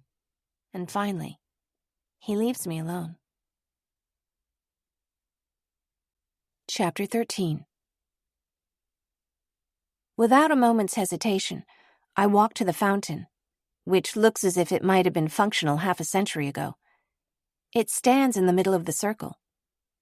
I tell myself I'll finish all of it before midday. I grasp a strand of ivy and pull. An hour later, I adjust this goal. The vines hold onto the earth with roots along their length, somehow even clinging to the pale granite of the fountain. Along the ground, They pull up clods of soil, along with ants and earthworms. The truth is, I'm not afraid of hard work. Ever since waking up in the hospital, I've been living on a baseline of nervousness, an almost constant desire to run, walk, do something with this energy. Working myself to the point of exhaustion might be the only way to relieve it. I first pull the vines from the fountain, from the top down, then work outward and around in a spiral. The discarded vines go into a pile at my side, and every few minutes, I haul an armful to a heap at the base of the fountain. Soon, I've rolled my sleeves up past my elbows. When the sun is overhead, I move to a spot in the shade. Nathaniel's finished the roof, gone out of sight to work on some other task. As midday passes into later afternoon, I let the prickle of sweat and the heat of the hour become a distraction from the disquiet in my mind. This side of the mansion faces west, and I see that the sunlight will fall beautifully on this wall as it sets. There's a roofed porch on the ground level, bordered by more unruly and overgrown plants. One column looks close to collapsing. Up both sides of the wall, and across the third level, is a line of ornate windows, though the glass is cracked in places and dark with dust. A tendril of ivy is creeping out one window, and I wish I could be up there, pulling it away too. All the while my hands are moving, uprooting vines from the soil, and I sit with my knees folded under me. The dry leaves beneath my fingers rustle, and I freeze. Just a few inches from my hands, a coiled snake rests. It's beautiful, almost, with a dainty crosshatch of brown and amber scales that wrap around its back. A copperhead. Go on, I think, looking into the black beads of its eyes. Why aren't you moving? Still here? I didn't even hear Nathaniel's footsteps. When I don't move, he takes a step closer. Don't move, I say. The snake is close enough to bite. Close enough that there's more risk than safety in shying back. I hear Nathaniel's gasp as he notices it. I realize my arms are exposed, and with them the pale patchwork of healed scrapes that line my arms. He's looking at the snake, I tell myself. He's not looking at me. In that moment, the copperhead slithers away into the ivy. I shove my sleeves down to my wrists and sit up straight. I guess I should have told you to look out for snakes, he mumbles. Not a problem. I gaze after the creature as if I could call it back. My heart is racing, but I don't feel frightened. Instead, something like a thrill runs through my veins. A dream, maybe, I had said to the doctor. But was it? All you have to do is be still. Try not to startle them. They'll know if you're frightened. Right, he answers, watching me as if I've said something unearthly, rather than offering facts. I'll finish up. I can do it, I answer. If I find a branch, clatter around the rest of the garden before I go plunging my hands in, any remaining snakes will clear the area. Besides, I made a bet I'd stay here at least a week, and I don't plan to lose it. Nathaniel glances at the stack of cleared vines, raises an eyebrow, and says nothing. For the first time today, I find myself smiling. He rests a hand on the fountain and follows my gaze to the wall of the house, where the stained glass portrait is playing tricks with the afternoon light. It's really something when the sun starts to go down, isn't it? I nod and get back to work, then feel a set of eyes on me. Nathaniel lifts a hand to touch his temple and tilts his chin. The unwelcome reminder is a shock. I open my mouth to answer, then realize I don't have the words to do so. Car accident, I whisper, with a shrug that dismisses the topic. You said you were new to the area, he says. How long have you been here? I don't want to lie, but I don't want to chat either. Long story. No need for small talk, right? No, it's actually... Just as I realize I'm on the edge of telling him something I maybe should keep to myself, he interrupts me. That's fine. He brushes his hands off, takes a step back in the other direction. I'm the same way. Though I'm wondering if I should explain further, I let his comment stand. I've impressed him, and that's enough for now. I'm finished for the day, he says. Just so you're aware, there's a crew coming by in the morning to repair part of the trellis.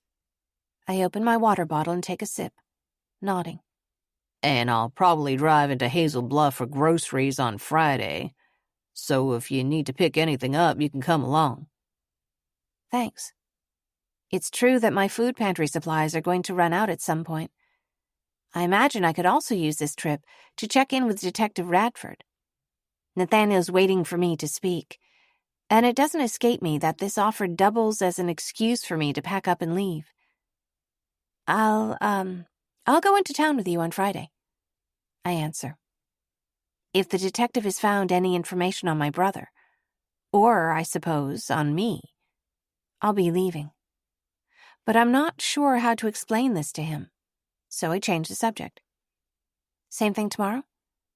Yep, he says. I'll be out here early. Hey, one more thing. What's that? How long were you sitting here by yourself, making eyes at that snake? He asks. Oh, it was an hour or so, I answer. We had a lot to catch up on. His eyes widen, and he opens his mouth as if to answer me, but says nothing. Despite my best efforts, I find myself smiling, holding back a laugh. No, it wasn't more than a second or two.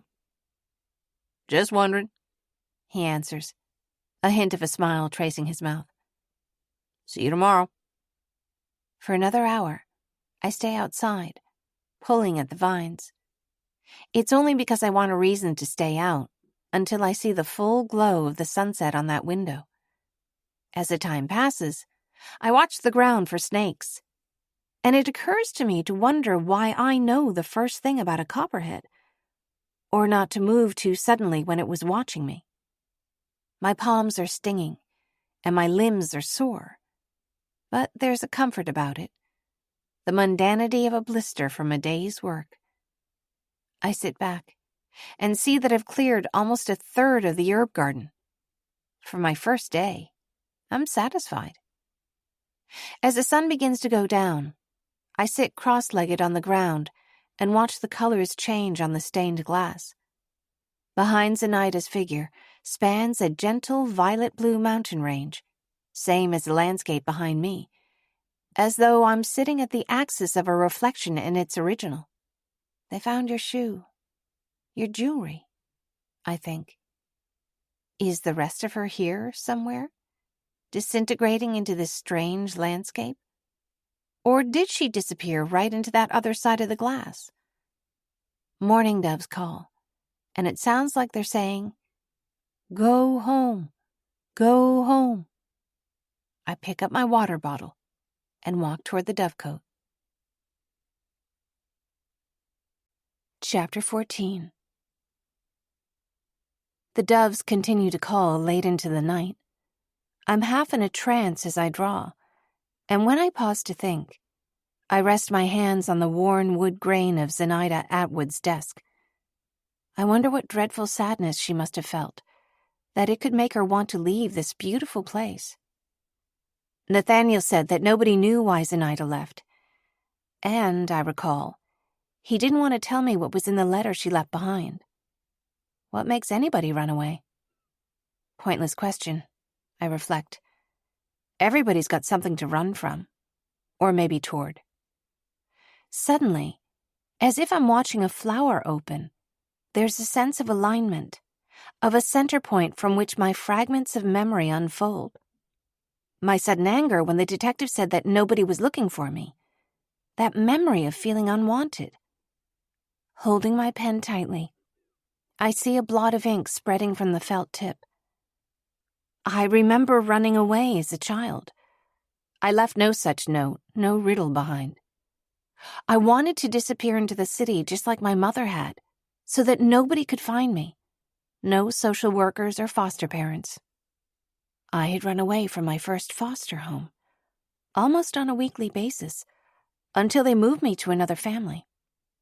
The woman there was kind. When she brushed my hair, it never pulled or tugged.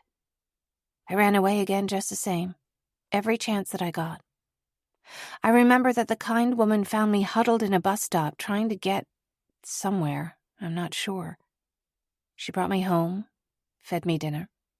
After I'd changed into my pajamas and been put to bed, I crept back out into the hallway, listening to the hushed voices in the kitchen. "She's 6, Jean," the man had said. She had to take the bus and change stops on the subway twice to get all that way to Brooklyn. I don't understand why, or how she was able to do that. The woman's response was hopeful, but muddled with sadness. If she keeps running off, they'll try to place her somewhere else. I don't know what to do for her.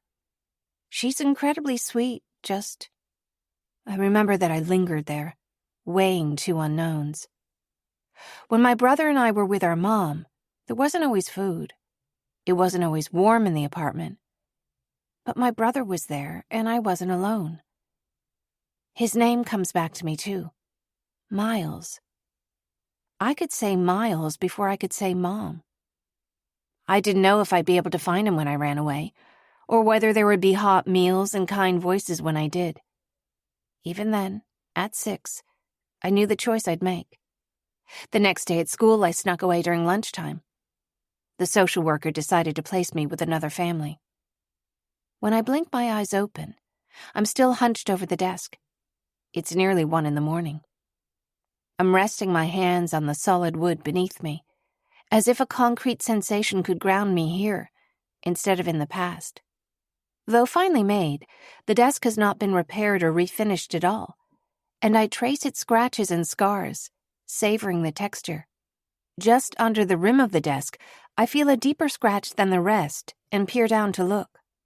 I find the letters Z.A., followed by a date, August 1st, 1910. I trace over it again and again, breathing a deep sigh. Some of the dust from under the desk goes into my nose, and I cough. Leaning over the desk, I look down to see I've sketched a child with an apple in her hand, too young to appreciate that food and safety aren't always easy to come by. In my book, I add an item to the list of things that Sophie knows, and decide to make an attempt at sleep. Chapter 15. After spending weeks indoors, it's a relief to be outside for entire days in sunlight. By night, I'm contending with bad dreams and imagined footsteps, scarcely sleeping. But daytime is easy. I let whatever task I'm given consume my energy, taking only a midday break. Though the warmth makes it easy to skip a meal, I soon learn that if I wait too long to eat, I'm impatient and muddled. Once the circular garden is cleared, I'm tasked with a thicket of blackberry brambles that are crowding the roses by the walkway. "They're related, you know," Nathaniel says, moving aside a blackberry cane with a deft arm that either avoids or ignores the thorns. He's all work, but when he talks about something he likes, his voice turns smooth and warm. "Blackberries and roses. Gardening's relaxing for most people, but there's a tragedy to it if you think about it. Pulling up some plants, cultivating others." Suppose so. The leaves have a similar shape, almost the same. I try not to think about it. After Nathaniel walks away, I step closer to the brambles and see almost no difference between the thick, green, swaying branches, the thorns on either side swiping at my arms the same. The roses alternate peach blossoms with white, delicate tea roses that tangle with the blackberries. I watch Nathaniel, who's far off now, cutting a beam of wood with a handsaw, pulling up some, cultivating others. I let my gaze flicker back to the thorns tangling in my sleeves. I don't know whether they're catching on my skin or if I'm imagining the same old pain, but it's so sharp that I blink my eyes. All those times that I ran away, I was hoping to find my family, my mom and my brother. I could never find my brother, all those excursions out on my own, not only because I was a little child, but because he was always in trouble, with a counselor, in a group home. Now as the thorns catch on my shoulder, while I try to hold one branch aside to get to the other, I feel a surge of anger, a dash of pain, mixed with something older, simmering. I remember that my brother never did anything wrong, that he needed help, not punishment. The vines surround me, roses and blackberries both, so that whichever way I move, I'm stung with thorns, hacking uselessly at the vines. I'm tugging with one arm, hissing curses at the plants, when I sense a quiet presence behind me and turn to find Nathaniel, watching with one corner of his mouth turned up. Thought I'd check and see how it's going. It's going, I answer, dropping my arm, pulling the bramble along with it, waving my hand as if to shoo it away, only making it worse. Hold still. Nathaniel loosens the vine from where it's caught in my shirt. With thickets like this, you don't want to fight it. He steps forward so that his shoulder is just in front of mine, then takes the shears from my hand, pointing to where the offending bramble branches off from another cane. I see where he cuts it, close to the ground. Thanks. If you fight it, you'll lose. Watch the vines and follow it in. He hands the shears back to me. You good? Yes, I answer. Thanks. At first I think it's going to get the better of me, but I begin to cut down the thickest canes with a big set of garden clippers. As the morning moves toward midday, I remove what I can by hand and clear the rest with a small lawnmower, all the while shoving this bitter feeling of unfairness back in my mind. When I'm sure Nathaniel is far off, working on something else, I pluck a berry off a vine to taste. I keep busy until the sunset hits the stained glass portrait of Zenaida Atwood, and I watch her with suspicion and a near adoration, coming almost to life with the shifting colors in the glass. Something in the back of my mind tells me that somehow she sees everything I keep secret, maybe even the parts I can't get to myself. As I walk back toward the dovecote, I turn back to the window, throwing a guilty look over my shoulder, my mind full of roses and blackberries and thorns. Her presence, though, is warm, as if she were a sister or a friend. Suddenly, I'm reminding myself that I'm forbidden to cry, even now. The berry brambles are thorny work and take the better part of the week. But when the evening comes, I wash my stinging hands with a begrudging acceptance. Inside the apartment, there's the constant patter of dove wings and coos. When I sleep, I grasp for anything familiar, as if I'm in a dark room, pressing my hands against the walls, every other step colliding with an unknown shape. The end of my first week here draws closer. A week without fearing that someone's trying to kill me. A week without running. At this point, there's only one reason I'd leave here, and that's my brother. Yet I wait to see what the next day will bring with a mix of fear and hope. On Thursday morning, I clear the last of the blackberry vines. I've helped myself to berries throughout the morning, so I don't eat lunch right away. Instead, I sit inside by the window, curtains open, sketchbook in my lap.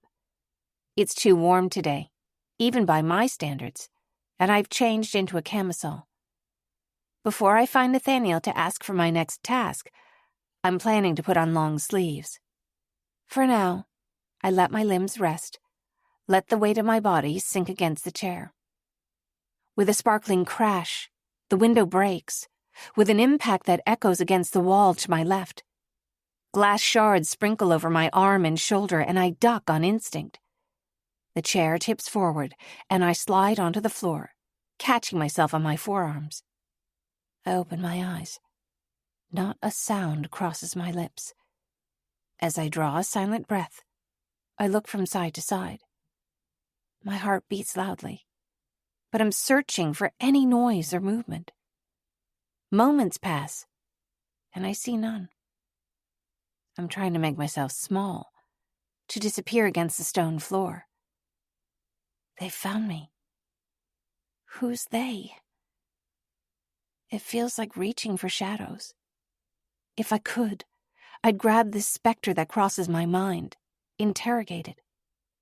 In every recess, I imagine snakes slithering toward me. An image flashes across my mind. A man with fair hair and a scar across his eyebrow. My stomach twists. The window's broken. It was too big and fast to be a bird, though a rock is possible. Then, just as I'm becoming aware of glass fragments embedded in the skin of my forearm, I see the football on the other side of the room. Hello? A child's voice calls from outside. Lady, are you okay in there? Wincing, I stand up. A little boy peers in through the broken pane, panting as if he's just chased his football from the other side of the county. A flop of chestnut-brown hair hangs close to his thick-framed glasses, which slip down the bridge of his nose. Hi, He says, tucking his glasses back into place. please don't be mad at me. I meant to throw it over the pond, but it went the wrong way. I'm not supposed to throw the ball out here. No harm done, I answer. The boy heaves a sigh of relief, and a lock of hair slips over his glasses again. There are no snakes, no danger here. Just this doe-eyed little boy, with his halting apologies. Well, the window's broken, so little harm, but I'm sure that can be fixed. Through the broken window, I smile at the boy, wondering why he's still standing here. Are you okay? I look again at the winsome, honey-brown eyes and realize he must be Nathaniel's child. No threat. But there's no disarm button for the panic lingering in my chest. Yeah? The boy shuffles his feet. Can I have my ball? Of course, I breathe. Hang on a sec. I retrieve the ball, making sure there aren't any stray bits of glass. Blood drips down my arm and off my fingertip. I think it hurts when I flex my arm, but it's distant. I'm tuning it out, feeling almost nothing at all. Still, there's no need to frighten the kid, so I throw a dish towel over my arm before venturing outside. The little boy is standing right outside the door. Here you go. I hand it over, and he stares up at me with unabashed curiosity, the sort that only a child can get away with. He looks about 6. Do you live here now? For now, I answer. Why? Well, I don't know. Because? Is it true this was the dove's house? That means you're a bird? He cracks a smile, showing off a gap where he's lost a tooth. My name's Lincoln. Hi, Lincoln. I crouch down a little so we're face to face. My name's Sophie. I'm gonna call you Dove Girl, He says. I laugh. It sounds like you've made your mind up. Yeah. He answers with a shrug. Sorry about your window, Dove Girl. I'm sure it'll be fine. Oh, I forgot. Lincoln adjusts his glasses and turns a serious look up at me. We're supposed to shake hands. It's good manners. I'm Lincoln Wells. Nice to meet you, too. I hold out my left hand, the one that's not wrapped in a towel. It crosses my mind that Nathaniel taught his son how to greet a stranger, but he took his time deciding to extend the same courtesy to me last week. Then again, I had climbed over the wall to get in, and I wasn't wearing any shoes.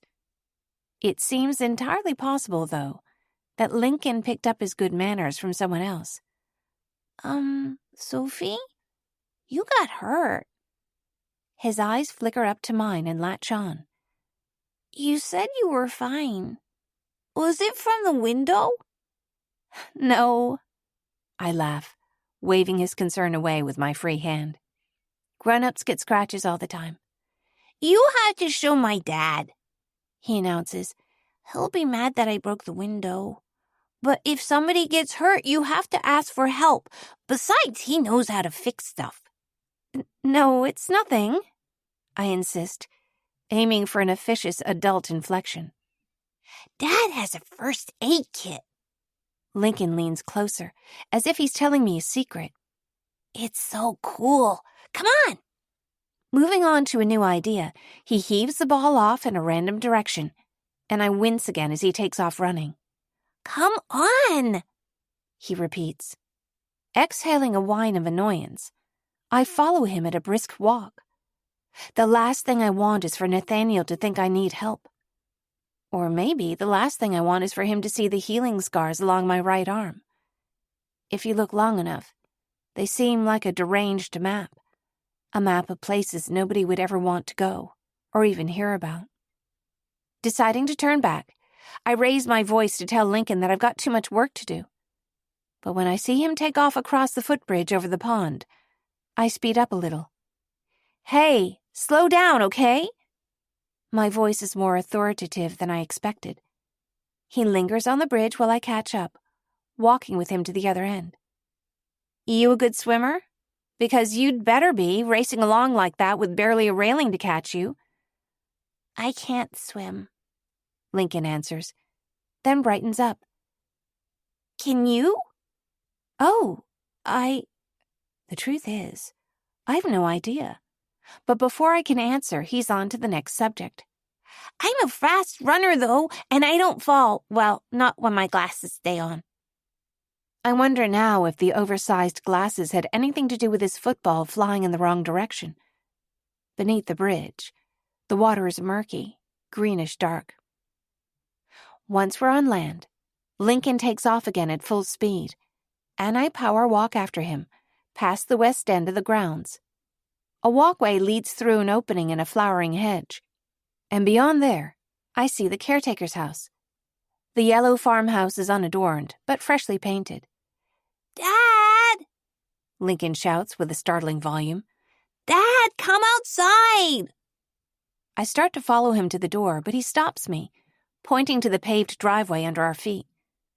I look down to see a network of hopscotch squares that wraps around the entire front of the house, an imaginary perimeter.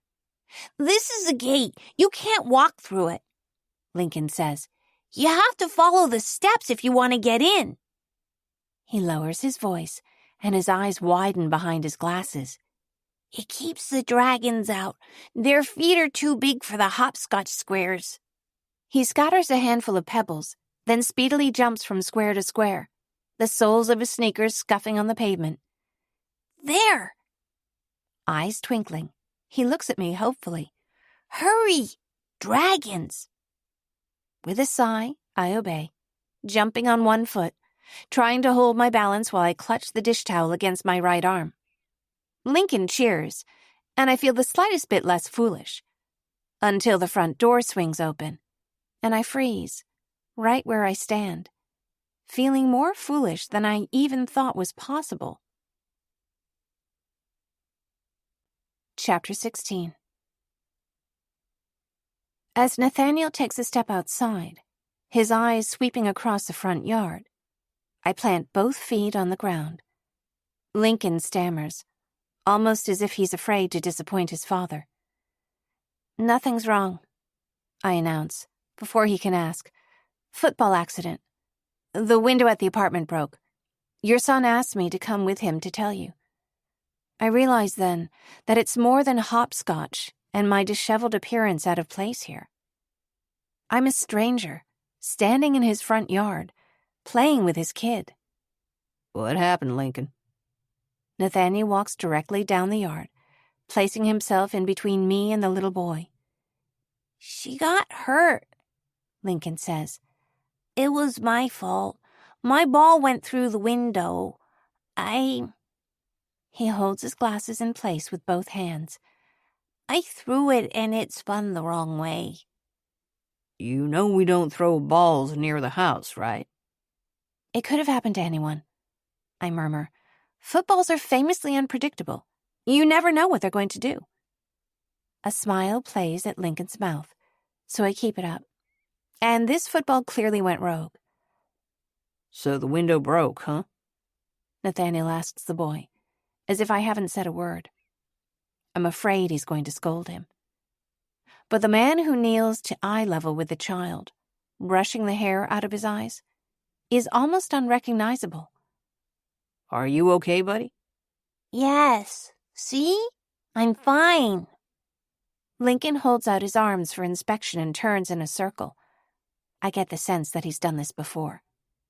Lincoln points to me. It's her, he says.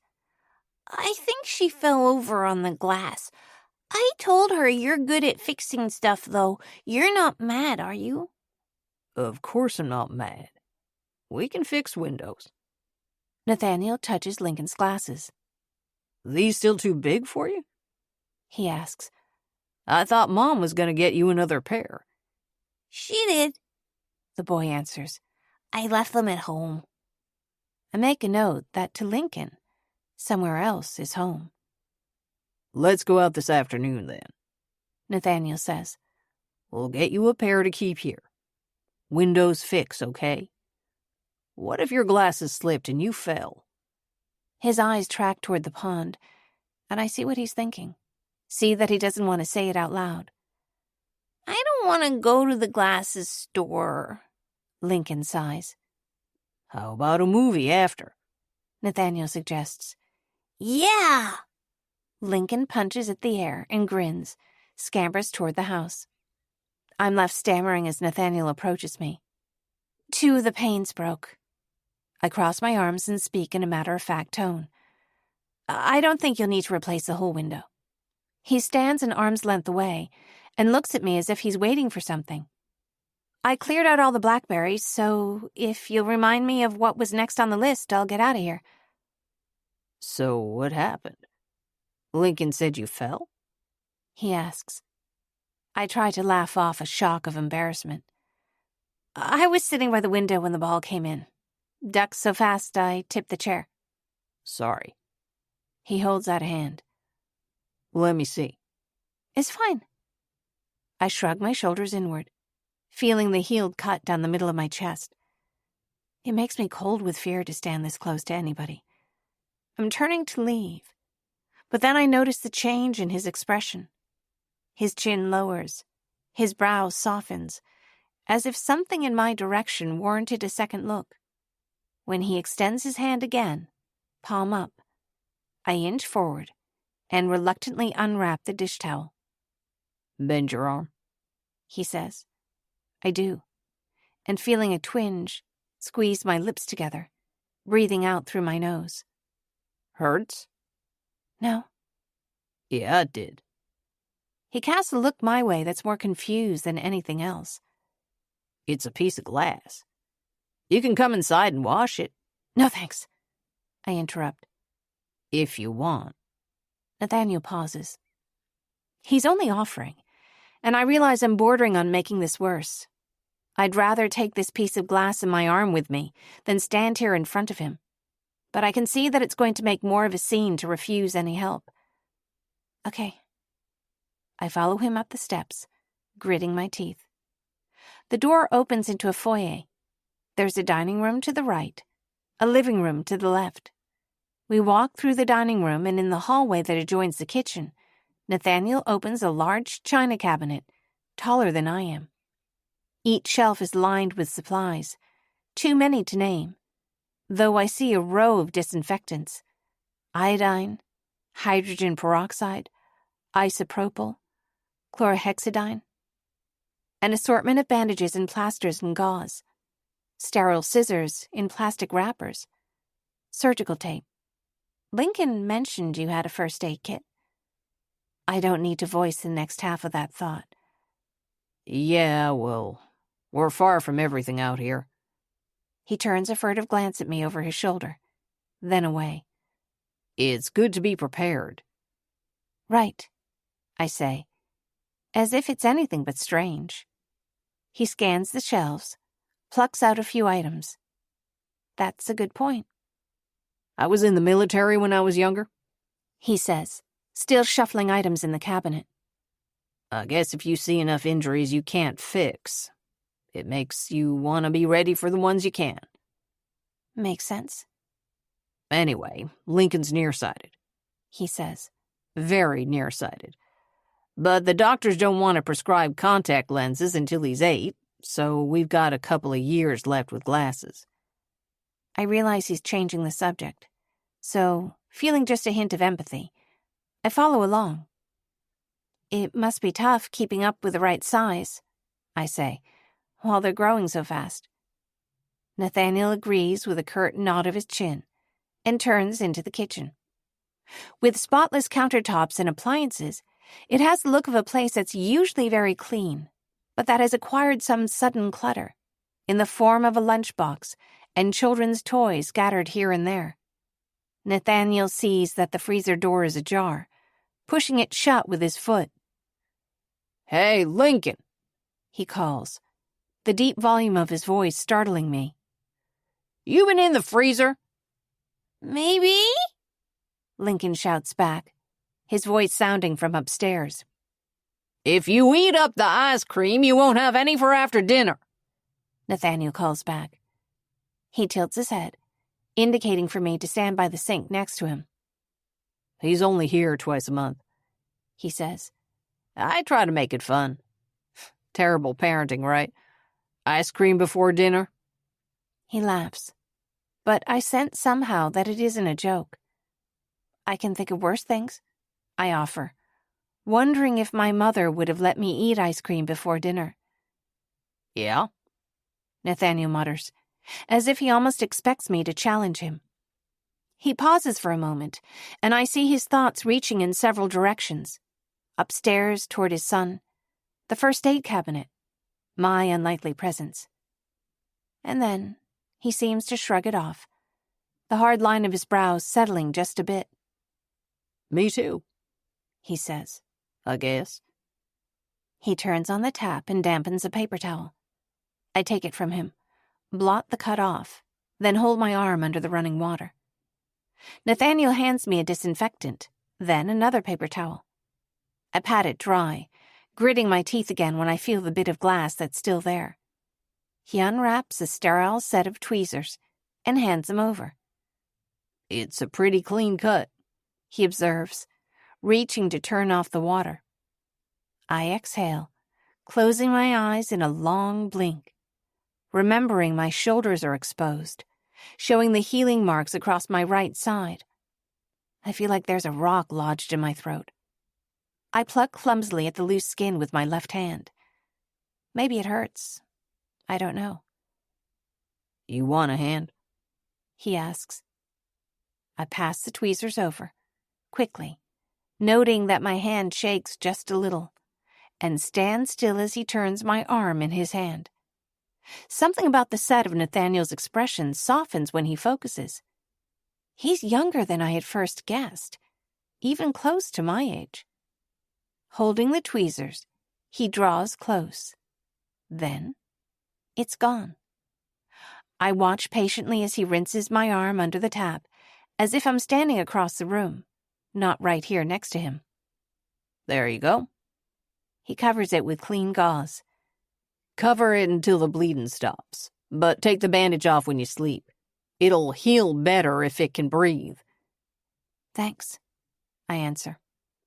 He's still holding my arm, though, looking now at the blisters on my hand, a few on the pads of my fingers, and on the slope between my index finger and thumb. Nathaniel moves back toward the cabinet, puts back some of the supplies, removes others, a box of Band-Aids, some antibiotic ointment. He hands me the Band-Aids and ointment. Thanks, I repeat, putting them in my pocket. I'm grateful when Lincoln clatters down the stairs. Hey, Dove Girl, he shouts. how's your arm? It's good, I answer, smiling back at his contagious grin. All patched up, see? Lincoln never stops moving, his feet dancing a hopscotch pattern down the hall. When can we go, Dad? "Just a few minutes," Nathaniel says. "I'm gonna walk Sophie back and take a look at the window." Lincoln leans around the corner as we walk out the door. Watch out for dragons, he hisses. I return a conspiratorial smile and wave goodbye. As we proceed down the walkway and back into the yard, Nathaniel looks back toward his son with a bemused smile. I notice a dimple in his left cheek. He's usually pretty reserved. Seems to like you, though. Seems like a fun kid. He is. We walk in silence past the flowering hedges and across the footbridge. The air is cooler over the water. On the narrow bridge, I walk a few steps ahead. As we cross the other side of the gardens, a flock of doves scatters, and the tips of their wings whistle as they take flight. I hurry into my apartment, leaving the door open behind me. Right here, I say, pointing to the window. See, it's not bad. I'll call a repair company. Nathaniel looks over his shoulder back toward the house, as if he's checking on Lincoln from all the way over here. If you wait a couple minutes, I'll get something to cover it until it's fixed. No need. I linger near the door. It'll be fine for a few days. Okay. As Nathaniel turns toward the door, he passes by my sketchbook, which is resting open on the desk, red flowers fairly leaping off the page. Wow, he says. This is beautiful. Are those poppies? I don't know. While I realize I sound unfriendly, it's at least an honest response, and if it wards off further conversation, that's okay with me, too. He looks once again at the drawing of the blue-clad woman reclining in the flowers. There's actually a couple of opium poppies growing here, in the grounds. Really? I scrunch up my nose. Opium poppies? Yeah. If you look on the other side of the plum trees past the trellises, they're over that way, on the south side of the house. It's just a few plants. But that many? He nods at my sketchbook. Nobody would grow that many poppies for a flower garden. I don't even know what a poppy looks like. I stammer. Like these pictures, he says, indicating my drawings. Why were they on the original estate? It wasn't uncommon back then. Medicinal purposes. Although, he adds, Mrs. Atwood was known to have had an opium addiction. The day she disappeared, her maid found several empty bottles of laudanum in her room. I imagine the shifting colors in the stained glass and wonder what else they may conceal. You mentioned she left a note. I reach one hand toward my sketchbook, inching it away from him. What did it say? I'm not sure. His eyes flicker toward the desk, then back to my drawing. I don't think anyone even saved it. It's plain that he's guarding this story. What I don't understand is why it means so much to him. I see, I answer, glancing between Nathaniel and the open doorway, hoping he'll take the hint and leave. Anyway, I finished clearing out those blackberries. What else do you have for today? Why don't you take the rest of the day off? He asks. I don't love the idea. You said that you were in a car accident, he says. I tense. Looks like you landed on your side. Yeah, I don't really know. I answer with short, sharp syllables. He refuses to tell me about her letter, a woman's final words, left in the very room I live in, and in the next breath asks me about the story behind my own skin. Finally, I'm more annoyed than I am overwhelmed. I don't know, and I don't remember asking you in to look at my drawings either. Sorry, Sophie. He takes a step back, but not before I'm snatching the book away. Part of me can't bear to be so unfriendly, but I don't have the energy to explain. I want to thank him for the Band-Aids, but I can't even manage that. When I look up again, he's once again a stranger, his frown businesslike, eyes distant. Won't happen again. I wait to hear the door close, then sink into the chair, miserable. My stomach growls, and I remember I've eaten nothing other than a few stray blackberries. Idiot, I sigh, angry with myself for several reasons now. And now I'm supposed to sit in a car with him for an hour on the way into town tomorrow. Even the sketchbook seems to laugh at me. The words, "What Sophie knows," more ironic with each day I fail to remember anything meaningful. I flip open to the familiar drawing. There, the figure in the blue dress rests, bounded by an expanse of tall red flowers on all sides.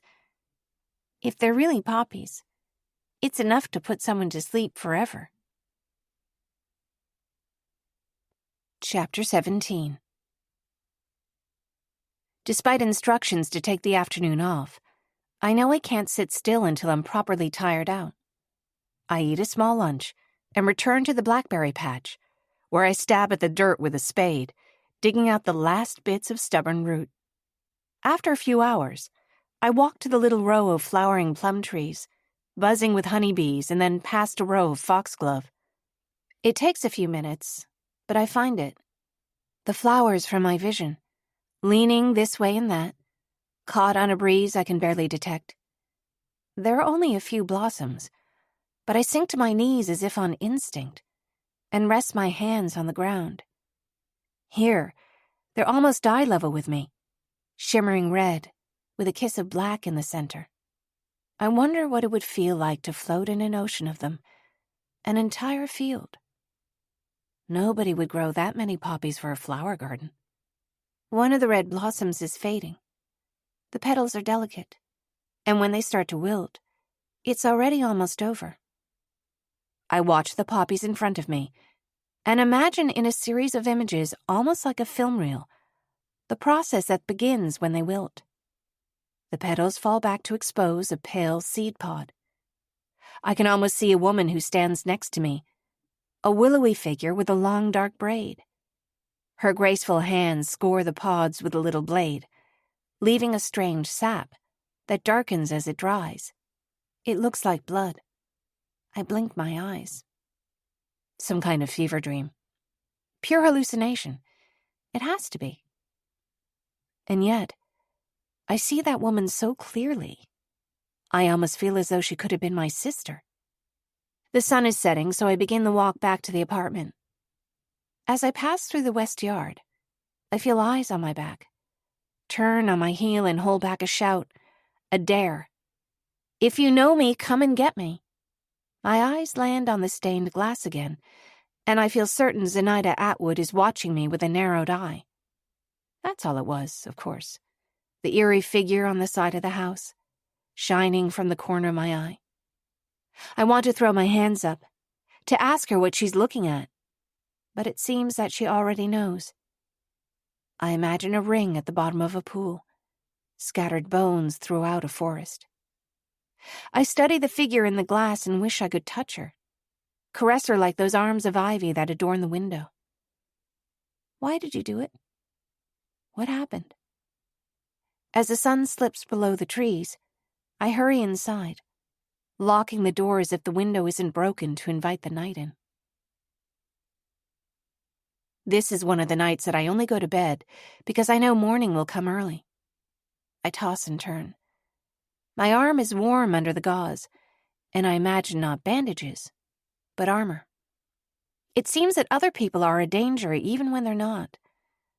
They're one thing, but then perhaps something different, just when you're getting used to the first idea. I tell myself I can make myself bulletproof, assemble whatever I find in the world around me like an invisible exoskeleton. You won't, though, will you? You've already tried that once.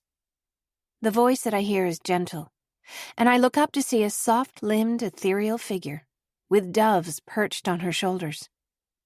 I shrug off her stare, and she continues, "It's braver to live without armor." She waits for my response, and I know she's figured me out. I grip the bed sheets, half waking with a jolt. Zenaida's image wavers and resettles. Only half conscious, I search for her again and find her. But someone stands behind her. It's a young girl, with dingy hair, a large purple bow behind her ear. Something smells like smoke. Something's beating against the rafters. The doves have taken flight. Her arms are empty. I look for the little girl and see Zenaida instead. You got hurt? She says. No, I didn't. I snap, churlish. It was a clean cut.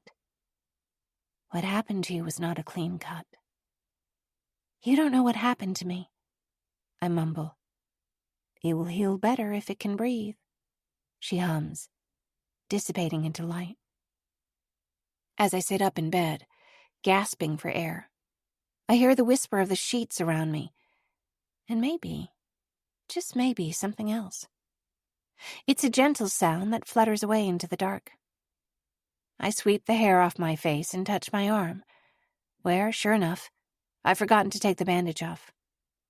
I pull it away, stretch out, and recline again, slipping back into a deeper rest. The next morning I find that a dove has flown in overnight. Its soft coos call me down the stairs, where I see it sitting on the table, right next to the broken window. You had me thinking a ghost came in, I say, sleepy but relieved. Or something else. The dove shuffles its feet, slightly annoyed at my presence, but it doesn't seem frightened. As I heat water and prepare some oatmeal, I open the door to offer it an easier path out. Something drags under the door and I startle, not sure what I expect to see. I peer around the corner to find a set of gardening gloves, sturdy wax cotton with leather panels on the palms. If Nathaniel meant this as an apology, it only makes me more ashamed for snapping at him. The dove watches calmly as I heat water and stir the instant oatmeal. It's nothing special, I tell it. Breakfast in hand, I walk to my only seat, the chair by the window. The bird takes a few preparatory steps and flutters out the way it came in. Come back any time, I say, unsure whether I'll be here to see the doves again after this afternoon. This was your home before it was mine. Chapter 18. When I walk outside, I see Nathaniel's truck parked off the main path, near the willow grove on the east side of the grounds.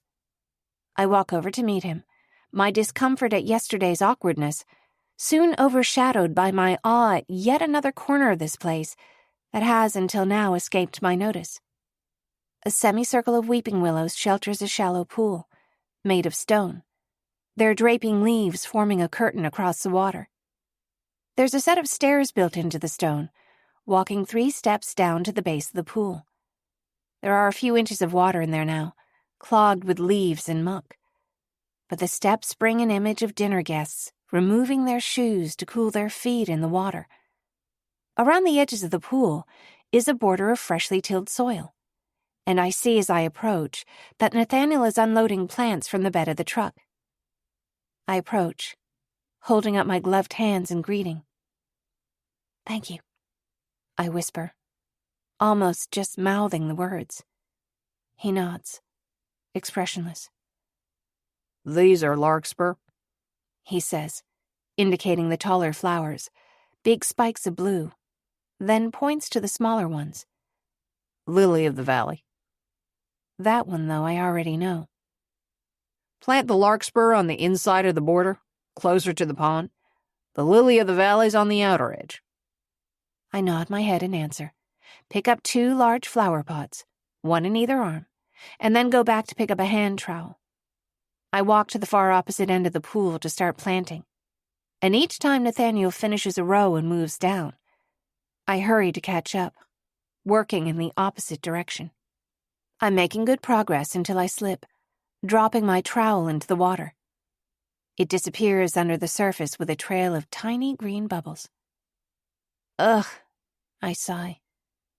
I roll up my sleeve and reach in, using my left arm to keep yesterday's cut on my right arm dry, pursing my lips with disgust.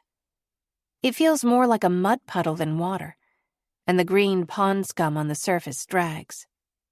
I reach around under the water, feel something brush my hand. Nathaniel has paused what he's doing to glance at me, and I can't quite read his expression. Then it hits me. I remember him saying they found her wedding ring in a pool by the willows. I suck my breath in, pull my arm back. I think I have another one, he calls. But I stare into the surface of the water, focusing on something that might not really be there, and slowly dip my hand in. The trowel is right beneath my fingertips. Got it.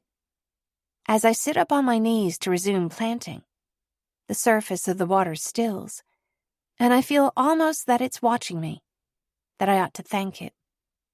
Nathaniel looks at me with something like surprise and stands up, brushing the dirt from his hands. I'm going to meet one of the contractors.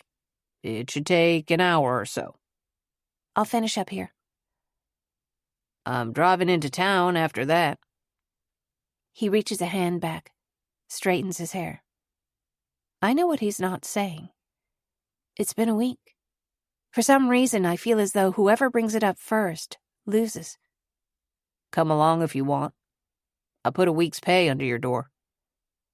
That wasn't the deal, I remind him, though I feel I ought to thank him. You let me stay, first week free. Nathaniel shakes his head.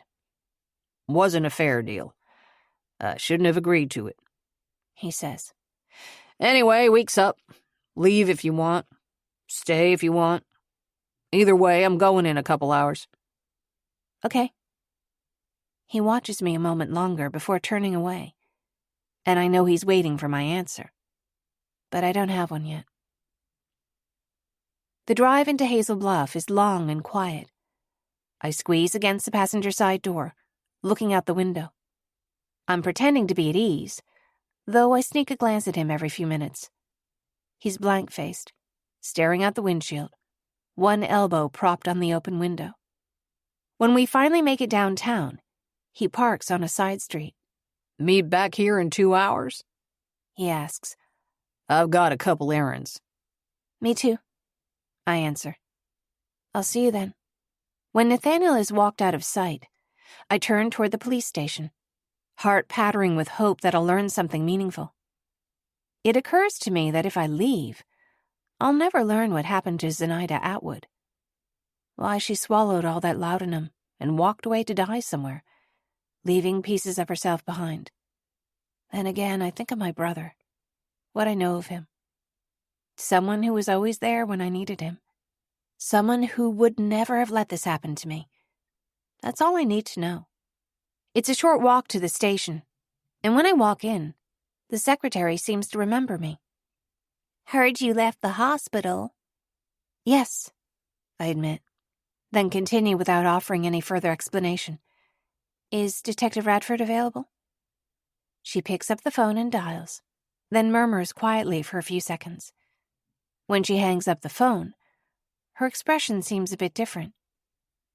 She's in her office, she answers. I'll walk you up. Selena Radford sits behind her desk, and when the secretary knocks on the doorframe, she looks up, pushes aside a stack of papers. Sophie, come in, she says, angling her chair to face me. Sit down, she says. Amber, would you close the door, please? The door clicks shut behind her. The detective sighs before she speaks. Are you all right? She asks finally. Yes. Considering the details of your case, it was concerning that you left the hospital against medical advice and went off the map for a week. I pause.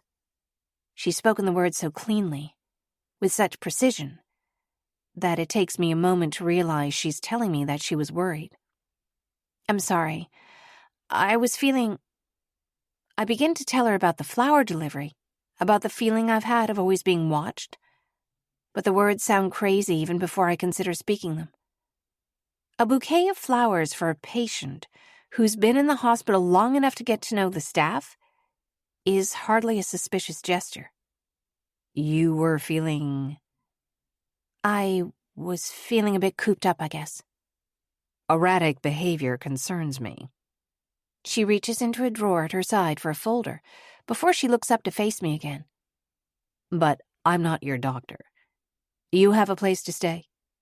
Yes, I answer. I do. Very good.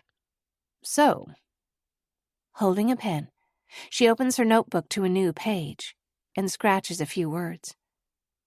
memories? You have a brother who you said is named Miles. That's what we know. Anything more there? That I miss him? Okay. She sighs. What else? Not that much, really. I'm sorry. I remembered my mother, I answered, that she taught me how to draw. What did she look like? I don't know. I leaned forward a little, disappointed. She was big? I was little and she was a grown-up. She looked big. She watches me, pen in hand, as if she hopes I'll say more. And I know this poses more questions than it answers, but I'm fairly sure I was in foster care. I remember running away. More than once. Okay, She says, her voice finding a note of certainty. could be useful. And just so that you're aware, your dental records didn't return anything. Missing persons, nothing. Even your fingerprints, nothing. But all that means is that you don't have a criminal record. I guess that's something. I shuffle my feet, searching for a distraction. Why isn't anybody looking for me? If you have a recollection of running away, Detective Radford begins the thought, but trails off. What? I place a hand on the edge of her desk. It makes me wonder if there was something you were running from. An abusive home, maybe? I was going to mention human trafficking, kidnappings, but... She pauses politely when she sees my reaction. You don't fit the profile for someone who's been trafficked. You're healthy, no detectable addiction problems or anything like that. Better to know, right? I'll put in another records request. Thinking of the poppy field in my drawings, I don't know how to answer her. I'm relieved when the phone rings. She takes a look at the caller ID and answers. Okay, She says. I see. I'll be there as soon as I can. Sorry, she says, turning back to me as she rises from her chair. I was supposed to be at the courthouse half an hour ago. With relief, I hop up and move to the door, hold it open behind me and let her walk past. We'll keep in touch, she says as she walks down the hall toward the stairwell. I think she's forgotten that I don't have a phone. Back in the sunlight, I walk up the street slowly, trying not to drag my feet. I had felt so hopeful that there might be a detail that could be useful. Detective Radford seems so competent that her lack of answers makes me feel hopeless. As I walk past the library, I notice a large clock on the wall outside and see that nearly an hour has passed already. I remember the cash in my pocket and the empty cabinets in the Dovecote apartment. I'm certain I had walked past a grocery store at some point last week. But now, unsure where it is, I wander for several blocks before finding it. Inside the store, I'm overwhelmed by the noise and the selection of items. Who needs 50 different types of breakfast cereal to choose from? I'm ill at ease, too, in the checkout line, looking over my shoulder to see who's behind me, then over the candy shelves to scan the adjacent lines. My eyes fall on a row of home and garden magazines. One magazine promises, in bold pink letters, to teach anyone the basics of classic cooking in the space of a 10-page article. I flip it open and see a column titled 5 Basic Sauces: Bechamel, Velouté, Hollandaise, Espagnole, Tomato. There's a chart with cartoon sketches of dishes made from each recipe.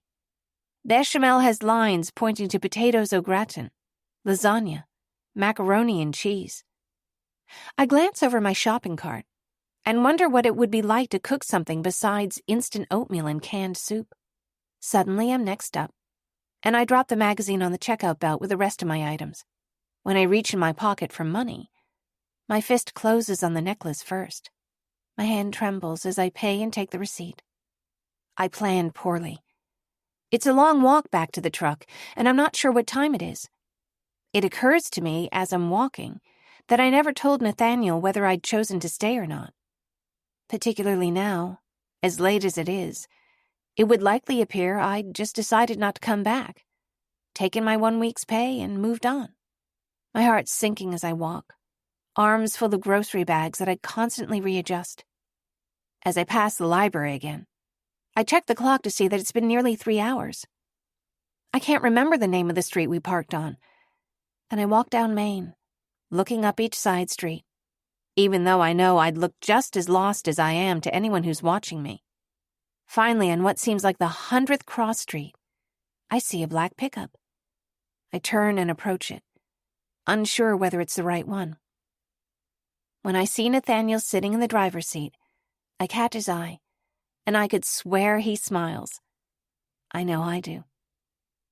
I figured you weren't coming back, he says, talking to me through the open window as I place my grocery bags in the bed of the truck. Then why are you still here? I swing the door open and climb into the passenger seat. In fact, I don't know. He turns a sidelong glance my way, then down at his hands, as if it hadn't occurred to him to wonder. That's usually your answer, isn't it? I open my mouth, ready to snap, but instead find a quiet, tired laugh in my throat. Guess you lost your bet. What's that? You said you'd bet I quit inside a week. I buckle my seatbelt and let myself exhale. Do you need anything else before we head back? No, I answer, leaning back in the seat, trying not to let on how relieved I am. I'm okay for now. Chapter 19. Though the drive back is as quiet as the one there, the silence feels calm, almost comforting. Nathaniel doesn't ask where I went. I don't volunteer anything either.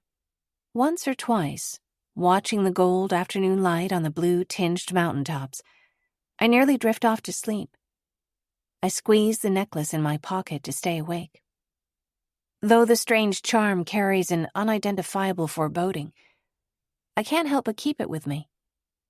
Good luck charm or otherwise, it's the only concrete item I have from before, something I can hold in my hand. Half asleep, my thoughts begin to mingle with the sounds of the engine, the breeze in the open window. I remember Detective Radford describing the symbol as being about feminine wisdom, divine knowledge. How spectacularly frustrating that I know absolutely nothing about where I'm from, how I got here, other than it nearly killed me. The rushing wind from the open windows begins to sound like the crackling of a campfire, and as my eyelids grow heavy, I imagine peering through shadows. You said something about Sophia. I leaned forward to whisper to her, this woman who was a stranger to me, but smiled at me as if we were sisters. If this is all about divine femininity, why do the women do all the cooking?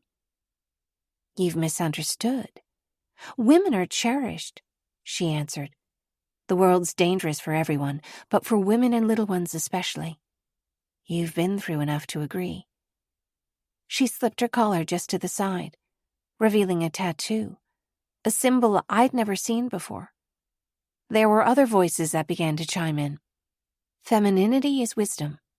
Then, wisdom is part of God. The phrases were repeated, all around me, until my question was extinguished, rather than answered. I blink my eyes, hearing a melody that calls me back from this bizarre daydream. In the driver's seat, Nathaniel is humming. The tune is familiar, but I can't quite place it. When he catches my eye, he falls silent, but his mouth curves in a momentary smile. Go ahead. I yawn and lean back in my seat. Not bothering me a bit. When Nathaniel parks his truck in the driveway outside the yellow house, I climb out and begin collecting my bags. Need a hand? No thanks. I carried them all the way across town, I answer, turning to walk away. I've got the hang of it by now. Hey. What is it? He pauses outside the front door. Thanks for waiting. Before he goes inside, Nathaniel almost smiles, just shakes his head, A silent answer that says it was nothing. Then the door closes behind him. I shuffle across the grounds, shifting bags between arms to balance the weight. When I put away my groceries, there's still plenty of daylight. So I walk back outside, to the far east of the grounds, back to the willow grove. It's eerie, almost foreboding, the trees blocking a good deal of light. I walk around the perimeter of the stone pool, inspecting the rows of flowers we planted this morning, checking to see if any of them have started to wilt. A pair of doves scatter, their wingtips making a soft sound, almost like a flute, as they take flight into the evening. I feel that I'm not quite alone somehow, and look up, expecting to see Nathaniel. But no one is there. The water glints with the remainder of the daylight, as if it's calling me down. I'm so certain someone else is here that I take a few quick steps backward, nearing the boxwoods that border the grove, and dip my shoulder, pressing myself between the close-cropped branches of one of the trees. I can see mosquitoes hovering over the pool, and the yellow blink of an early firefly across the field. I can hear my own breath. The necklace slips from my pocket and drops to the ground. I curse out loud and fall to my knees, scrambling into the hedge to look for it. There are mosquitoes, ants, probably even more copperheads back here, but I don't care. In the dim light, I'm patting the ground with my fingertips, inching forward, the branches squeezing around my torso, when finally I see the necklace just off to my left. The hedge seems to snuggle tighter around me as I move, each limb negotiating for space. It's a familiar feeling, I realize. I remember a time when I climbed into the branches of a similar boxwood, much smaller than I am now, hoping desperately for it to hide me. Something courses through my veins, icy cold and quick. I remember huddling into a hedge, and just as I did then, I circle my arms around my knees, pulling them close. That day smelled like smoke. I squeeze my eyes shut. This isn't a memory I want. One of those days that changes everything after it. Only, I was too little to realize it at the time. But even a 6-year-old knows what dread is. The way it feels in your stomach, tastes in your mouth. I didn't know. Not with words. The kind of things that can befall a child nobody's looking out for. But I knew I was in danger. And I heard a voice that I knew. And I reached forward out of the hedge, and someone took my hand. Miles. And when I heard his voice, called his name, I knew I would be okay. That Miles would never let any harm come to me. I crawl out of the hedge on hands and knees before the rest of the memories surge in around me. I hide from most of it, dodging everything but a chilling sense that I did something terribly wrong. The memory of smoke that crackled made my eyes tear up. I'm safe here, for now. I look toward the house, and though I can't see the stained glass window from here, its west wall perpendicular to where I stand, I can almost sense the light from the sunset reflecting off the glass, breathing its glimmering colors into the air. I wonder if Zenaida felt safe here, just as I do. Did she? As I walk the perimeter of the ghostly pond in the darkening evening, I whisper my brother's name over and over and tell him I'll find him, no matter how. Chapter 20. As the days grow longer, I wake earlier, always with the sun. I work later, too, since I like to stay outdoors until I see the sunset on the stained glass window. The flowers and plants in the gardens aren't bad company, but my free time poses more of a challenge. I spend my spare moments silently calling my brother's name. Miles.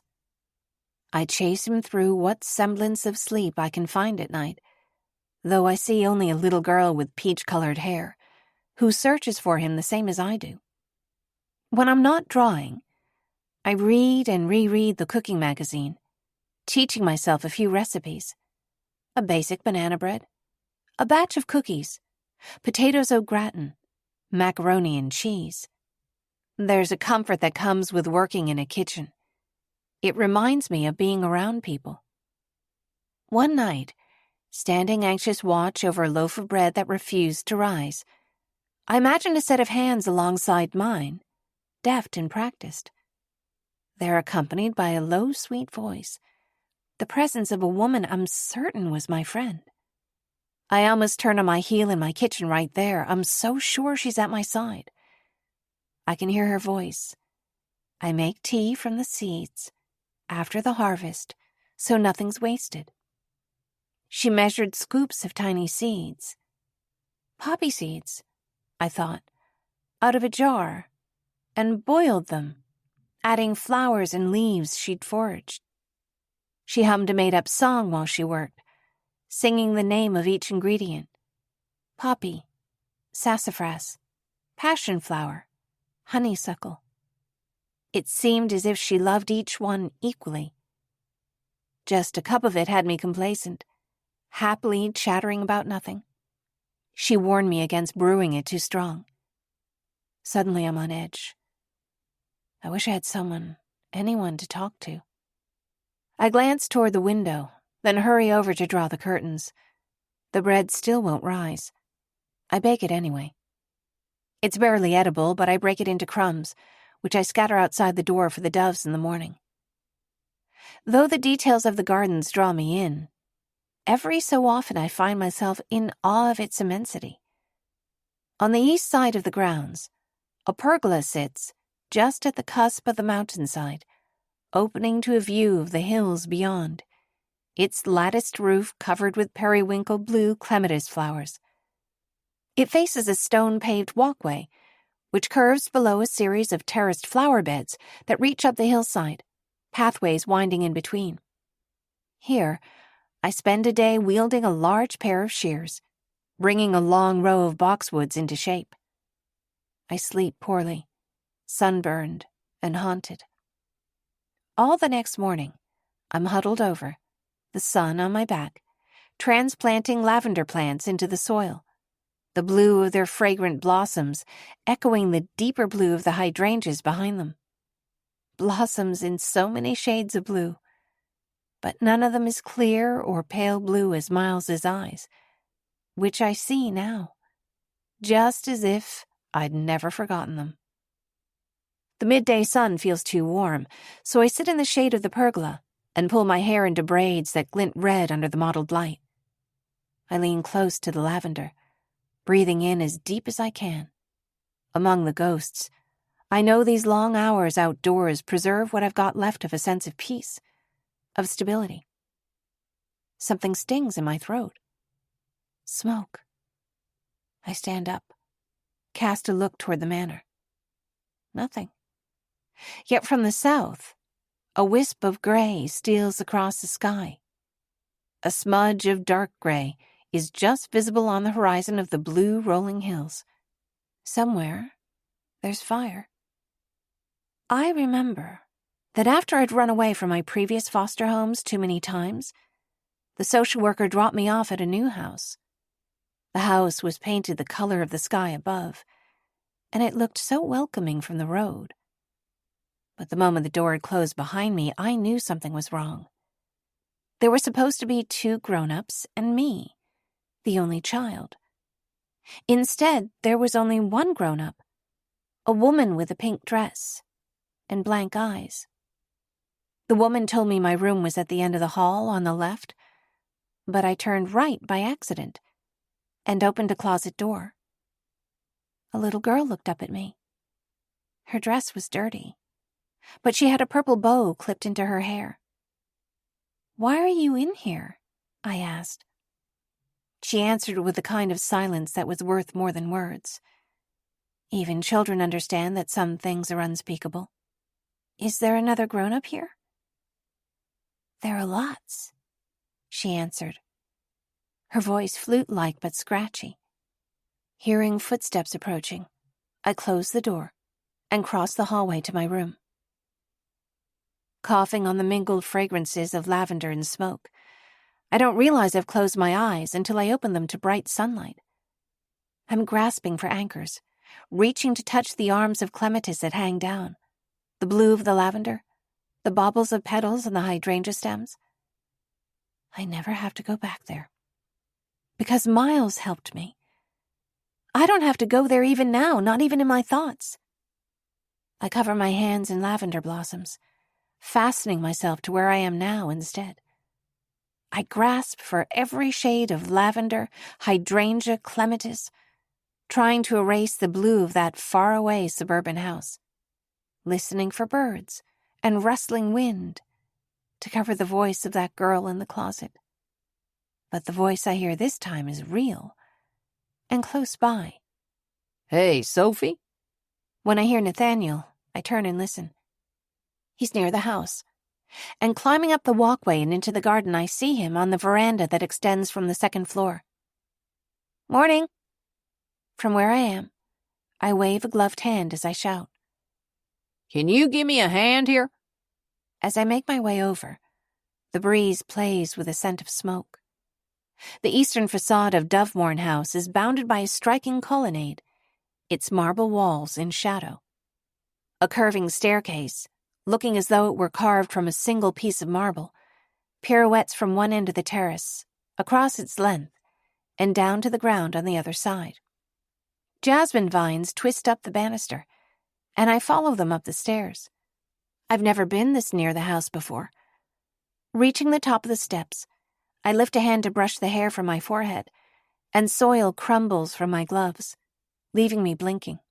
Hearing Nathaniel speak, I walk closer and see that he's holding one end of some large wooden panel with intricate carvings. What is this? Did you make this?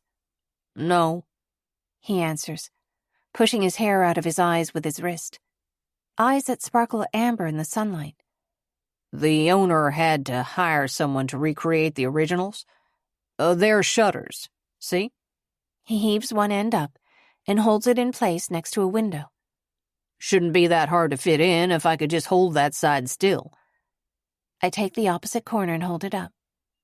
Thanks, he says, turning his attention to a hinge and a set of screws he takes from his pocket. There are 4 windows, so 8 shutters to fit. I take a moment to trace the carvings on each one, as I hold it steady for Nathaniel. I think he's talking, but I can barely hear him, my thoughts trailing on the smoke far away. The shards of memory click together. That little girl with the ginger blonde curls is me, coughing, hiding from the smell of fire. After I heard footsteps approaching, I'd retreated to my room. In my recollection, it looked more like a walk-in closet with a twin bed stuck in the corner, not a window in sight. The woman opened the door and told me I needed to change clothes, that I should look nice when her husband came home. She helped me change, putting me in a ruffled red dress, brushing out my hair so that the curls frizzed and hung down my back. I don't remember why, but she left the room, looking for something else. I knew it was a stroke of luck. As she walked up the stairs, I tiptoed into the kitchen and found the phone. The receiver was large in my little hands, but I knew Miles's number by heart. It didn't even occur to me to call the police. What would I have told them? And what could they have done? I knew that I could trust my brother. "Miles," I whispered. "Hey, you." His voice sounded like a hug. "How's the new place?" "Miles," I repeated, the very sound of his name a comfort. "Something's wrong here. There's another." "Stop. Are you hurt?" "No," I answered and started over. "There's another kid. They said I was the only kid. She's—" "Get outside," he said, his voice urgent and commanding. "Stay on the street. There's a little girl in there. Something is really wrong." "Listen to me," he said, Focus. He raised his voice. Can you see a door right now or a window? Yes. Get the hell out of there. Hide and wait for me. I turned back, though, and opened the closet door. The girl didn't turn to look at me this time. Come with me, I said. My brother's going to help us. When she didn't move, I pulled on her hand. Stop it, she cried. You'll get me in trouble. Stop it. Her voice rose to a wail, and when I heard the woman's footsteps on the stairs, I ran for the front door, into the hedges, and hid as best I could in their scratchy embrace. Standing in the shadow of the porch, it's as though my very lungs reject the smoke with all its memories. My hands slip on the shutter I'm holding. Are you okay? Nathaniel asks, helping me to steady the shutter. It's just a smoke. It's the meadow. Couple miles up the road. They burn a part of it every summer. Why? My voice must give away my dismay, because he gives me a searching look. It's a controlled burn, he says. At some point, the forest would catch itself on fire every so often. It makes room for shorter growth, gets more sunlight to the ground. Right, I answer, though I think it doesn't seem right at all. I can see a dot of paint just at the corner of his jaw, where the angle of bone meets the muscles of his neck. My hands twitch, and I think if they weren't full, I'd be reaching to brush it away. I sigh and turn my focus to the task at hand, though the moment I look away from Nathaniel, my thoughts are wandering again. After I made it outside, I hid in a row of boxwoods at the outer edge of the front yard. Only a few minutes had passed, and I looked up and down the street, hopeful that the social worker was still in sight. I could hear the woman's voice calling, a gentle-sounding voice. She spoke to a neighbor over the fence. Our new foster daughter is here somewhere. She may be frightened. Can you help me look? I choked a sob into my hands, and her body swiveled in my direction. Nobody would believe a kid who ran away from a perfectly good home 5 times. Even at 6, I understood this. Just then, I heard a muffled noise from inside the house, a sound of glass breaking. The woman's voice rose in fear and she rushed back into the house. The noise that came next was the sound of fire. I know that now. But then it was just a rushing growl, the fire pulling air from everywhere else around it. Thick, dark smoke rushed out through the smashed window panes in the front room, and I could see the curtains catch fire in a rush. The door hung open, and all I could see inside the house was fire and shadow. I knew enough about fire to know that I should get away from it, but I'd been told to wait by the only person I trusted. Who had come for me first? The fire? The woman who used a friendly voice when her neighbors were listening? That was when I heard my brother. Come out, he said. There you are. It's okay. I reached for his hands, and he picked me up. Looking over his shoulder, I saw little flames licking at the hems of his jeans. He reached with his free arm and patted them in an almost friendly manner, as if it was an animal he'd tamed. As we walked away, he seemed to wink over his shoulder at the blazing fire. Once we got to the sidewalk, he paused. Are you okay? Yes, I answer. He hugged me again and picked me up. Over the sounds of the fire and shouting, I heard sirens. We can't go, I said. There's another girl inside. She's locked in. We have to. Miles, still holding me, looked over his shoulder. Whatever he saw made him start to run. What did you do? I asked. Just distracted them. He smiled as he answered me, kissed my cheek. Don't you worry. I knew I'd never forget the sadness in Miles's cold, pale eyes when he asked me to run away with him that day. The strange moment when we had finally gotten out of the neighborhood. Tears ran down my cheeks, and he set me on my feet, tugging down the red dress with a look of anger, then taking off his flannel overshirt and putting it over my shoulders. "Miles, the girl was still there," I cried. "Listen," he said. "I'm sorry. All I know is I had to get you out of there, okay? He told me that we could leave the city, go somewhere new, pick new names. Even now, I wish that we had. We rode the subway for hours."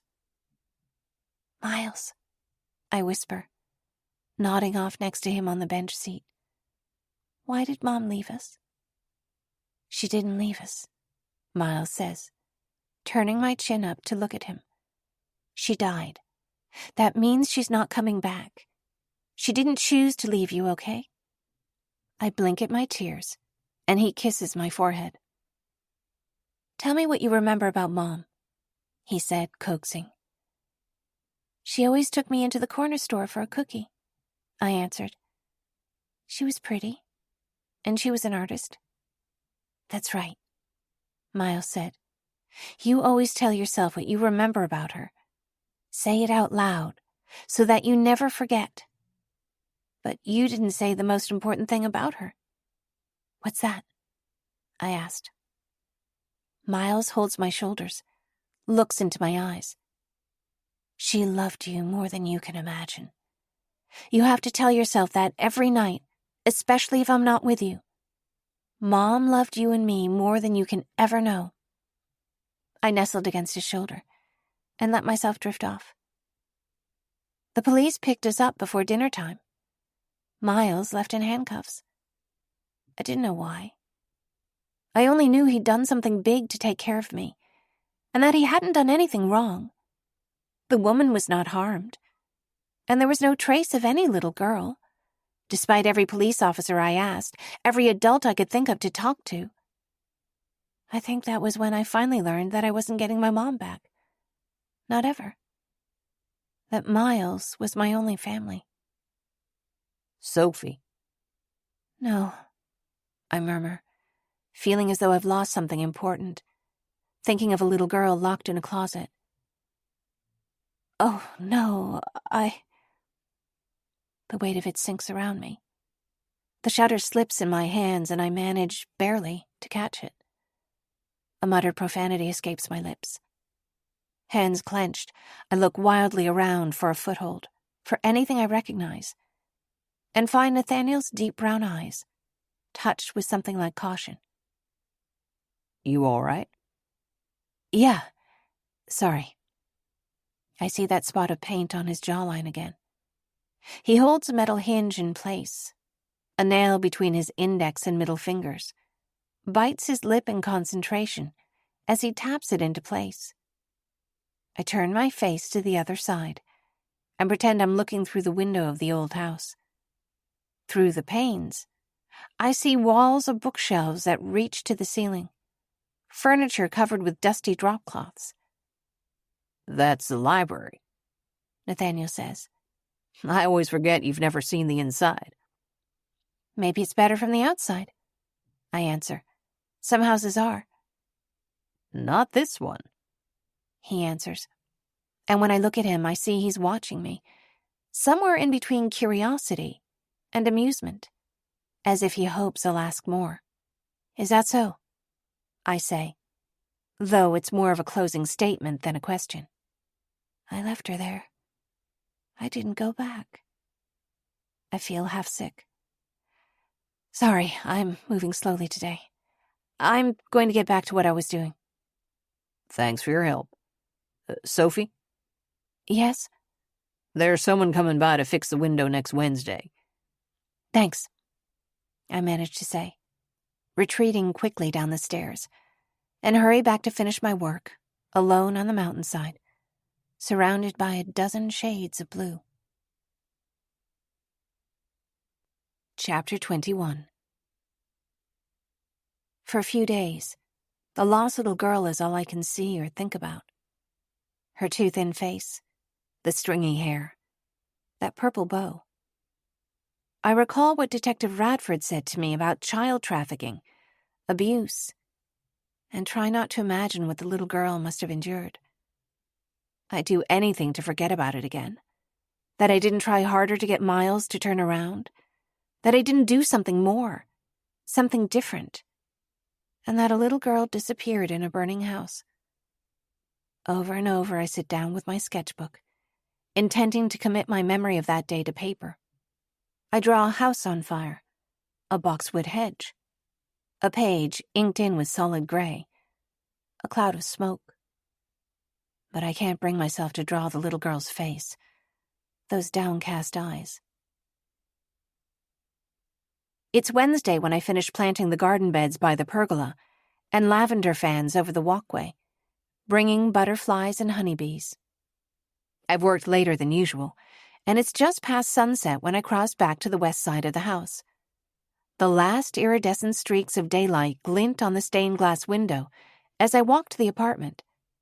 I'm wearing a long-sleeved t-shirt that's somewhere between green and marble gray, almost the same color as Anida's gown. I'm so accustomed now to the sense I'm being watched that I couldn't hazard a guess as to whether it's true or false. With a nod, I bid the window good night, and she seems to return a cautionary glance. I stop when I reach the door. It's just barely open, the door on the frame, but not latched. Even though I live behind a 10-foot-high gate, and even though I'm never more than a half-mile away, I always lock the door. With a light push, it swings open. It's dark, as I left it, and silent, though I sense immediately that something is wrong. Every cabinet door stands open, the refrigerator and the closet in the kitchen as well. The instinct to run, to get away, rises swiftly through my body. But I'm frozen right where I am. I remember a set of cruel, expressionless eyes, a scar running through one eyebrow. I remember asking for my brother, not knowing where he was. They found me. With a rushing noise in my ears, I find I'm transported, that I'm no longer here. My wrists are lashed behind my back, something that bites into my skin. I look for Miles. Finally, I see a face. But it isn't my brother. There's a man, broad-shouldered, sharp-eyed, with a scar that crosses one eyebrow. I recognize the sound of my voice, feel myself in duplicate. I'm here, but also there.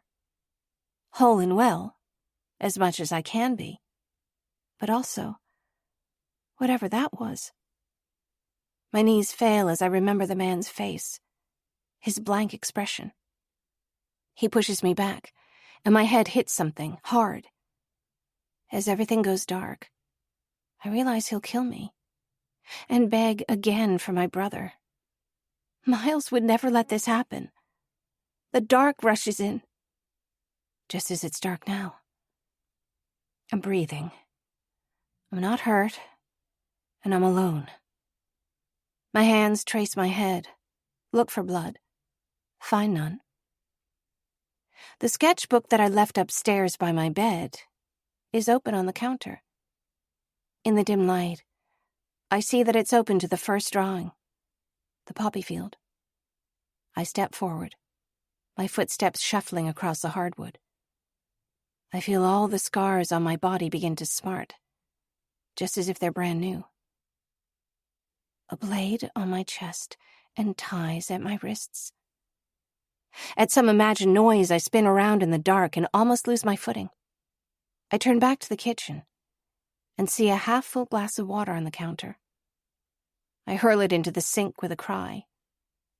There's no one here. I know it, and yet it seems impossible. I'm so certain of another presence around me. But then I see it, lying there on the sketchbook. The necklace that stays hidden under my pillow, sitting right there on top of the page. My mind spins with frantic commands. Do something. Turn on a light. Go and look around. Try to think what Miles would do. Let them know you're not afraid. But I can't. And the truth is, I am afraid. It's all I can do to turn around and walk away. I feel numb, lightheaded. I'm afraid to run. Afraid I'll fall or somehow give myself away. I stop once on the footbridge and muster the nerve to look behind me. Nobody is following. But if I wait a moment longer, then what might I see? Though the sun is set, the stained glass window seems to glint in the distance, as if reflecting some unearthly spark. I imagine Zenaida instructing me to keep walking. So, despite the fear that would root me to where I stand, I do, forcing one foot ahead of the other. With a silent apology to Lincoln, I hurry across a hopscotch perimeter that guards the yellow farmhouse and walk up the front steps. I knock on the door without pausing to breathe. Somewhere in the distance, an owl calls, and I bite down on my lip to stay calm. The door opens. Hey, Sophie. His face changes. What's the matter? I think someone was in my apartment. I speak slowly at first, then begin to trip over my words. There are things out of place. The door was open, and the cabinets, and the refrigerator, and... I draw a furious breath and catch it, fighting against the phantom in my head for control. I'm really sorry to bother you, but I thought I should tell you in case there's someone sneaking around the house. I look up at him and realize I've given myself away. I ran here because I was frightened, and I'm pretty sure we both know it. Come inside, he says.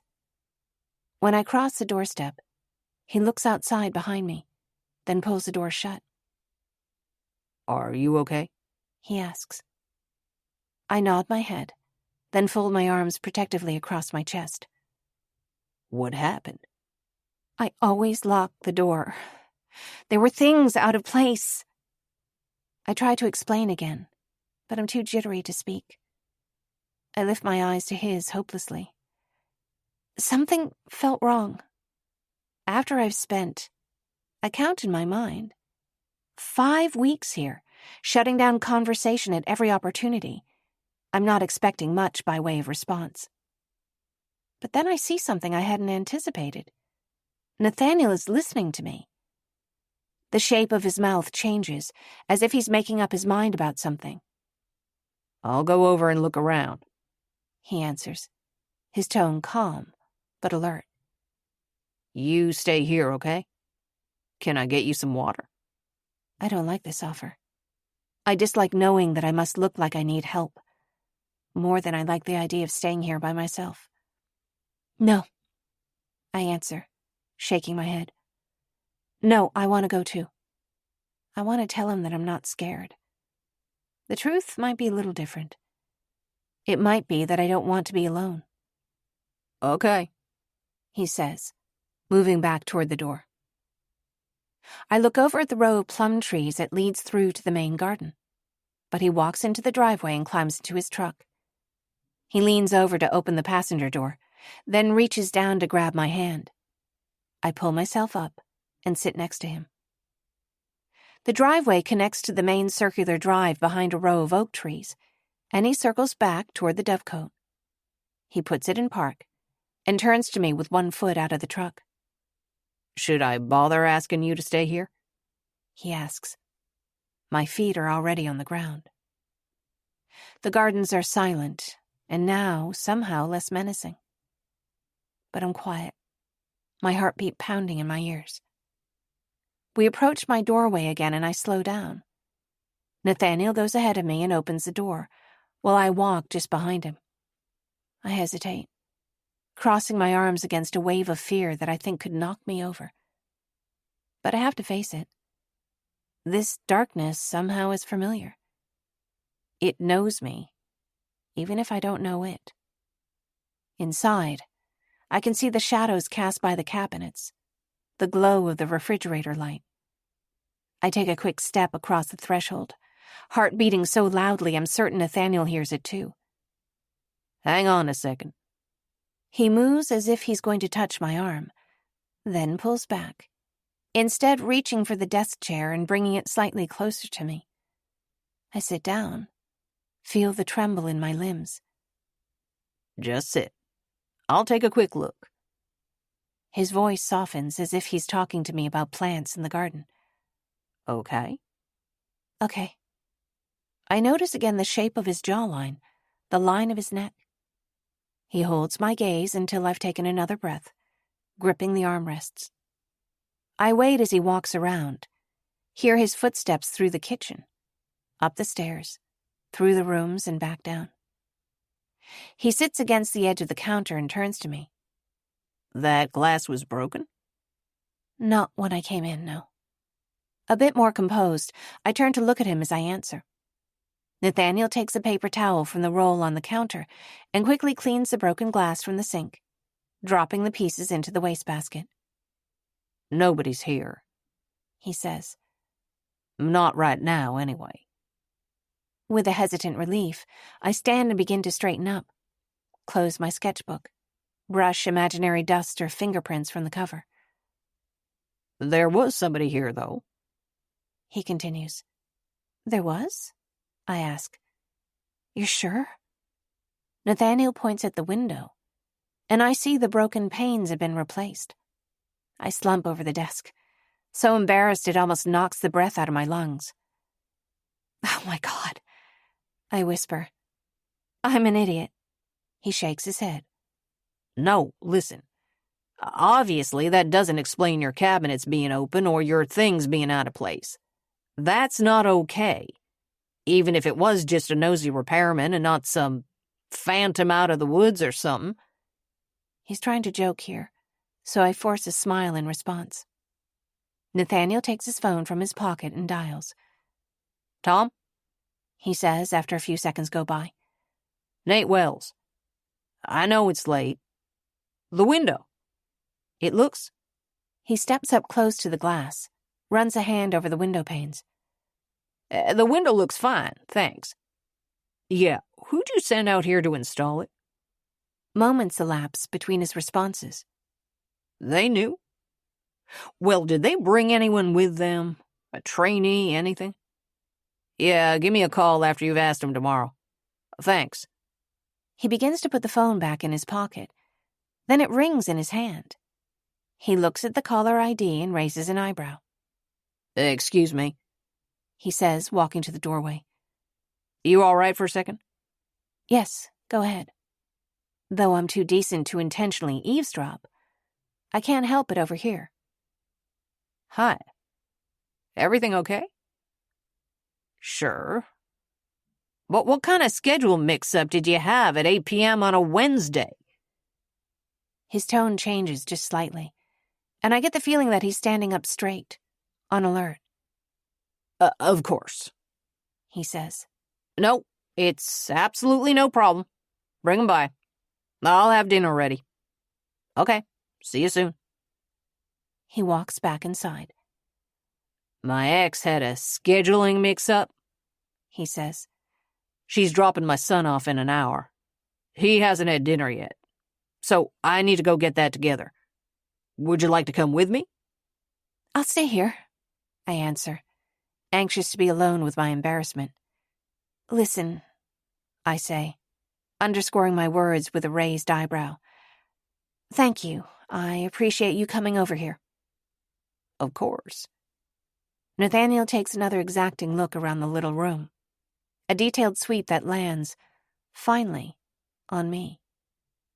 He's not going to ask me out loud. Not after how I yelled at him the last time he was here. But I know he's asking if I'm okay. I can't believe it, I blurt. It's a relief to speak, so I continue. Honestly, I've never been so embarrassed in my life. I shake my head in disbelief, flustered again. It's not that bad. When you walked outside and met me playing hopscotch with a busted arm, that was probably a pretty close second. But this is worse. You even told me there was a repair scheduled. You hired someone to work in the garden, not a resident crazy lady. I'm so sorry. No, don't apologize. Nathaniel hesitates. You sure you're good? I'll be fine, I tell him. I'll try not to die of embarrassment before morning. Have fun with your son. As much as I'm trying to make some sort of joke at my discomfort, he's not laughing, regarding me instead with something like curiosity. Have dinner with us, he says. We're not the greatest company, but it might be more fun than being alone with your thoughts. What's that supposed to mean? I bristle, but unshaken, he answers me plainly. Look, I've seen people scared for their lives before. I know what it looks like. As you said... He pauses, making a clear show of words omitted. As you said. You're fine now, so that's settled. Nathaniel checks the counters again for broken glass, glancing back at me every few moments. I'm just saying 20 minutes ago you were not fine. Maybe you're right. I sigh. I pray he doesn't ask me anything else. Lets a few moments elapse. Okay, let's go. I make a point to turn on the light before we leave, intending to spare myself the anxiety of returning alone to a darkened room later. And as Nathaniel walks ahead of me to the truck, I lock the door firmly behind me, as though it could make me any less afraid of the dark within. Chapter 22. We walk into the kitchen, which, as I suspected the previous time I was here, is impeccably clean when Lincoln isn't around. Now to try to throw something edible together, he said. Of course, edible for an adult and edible for a 6-year-old can be two completely different things. What does he like to eat? I ask, glancing around the kitchen, trying to hide my curiosity.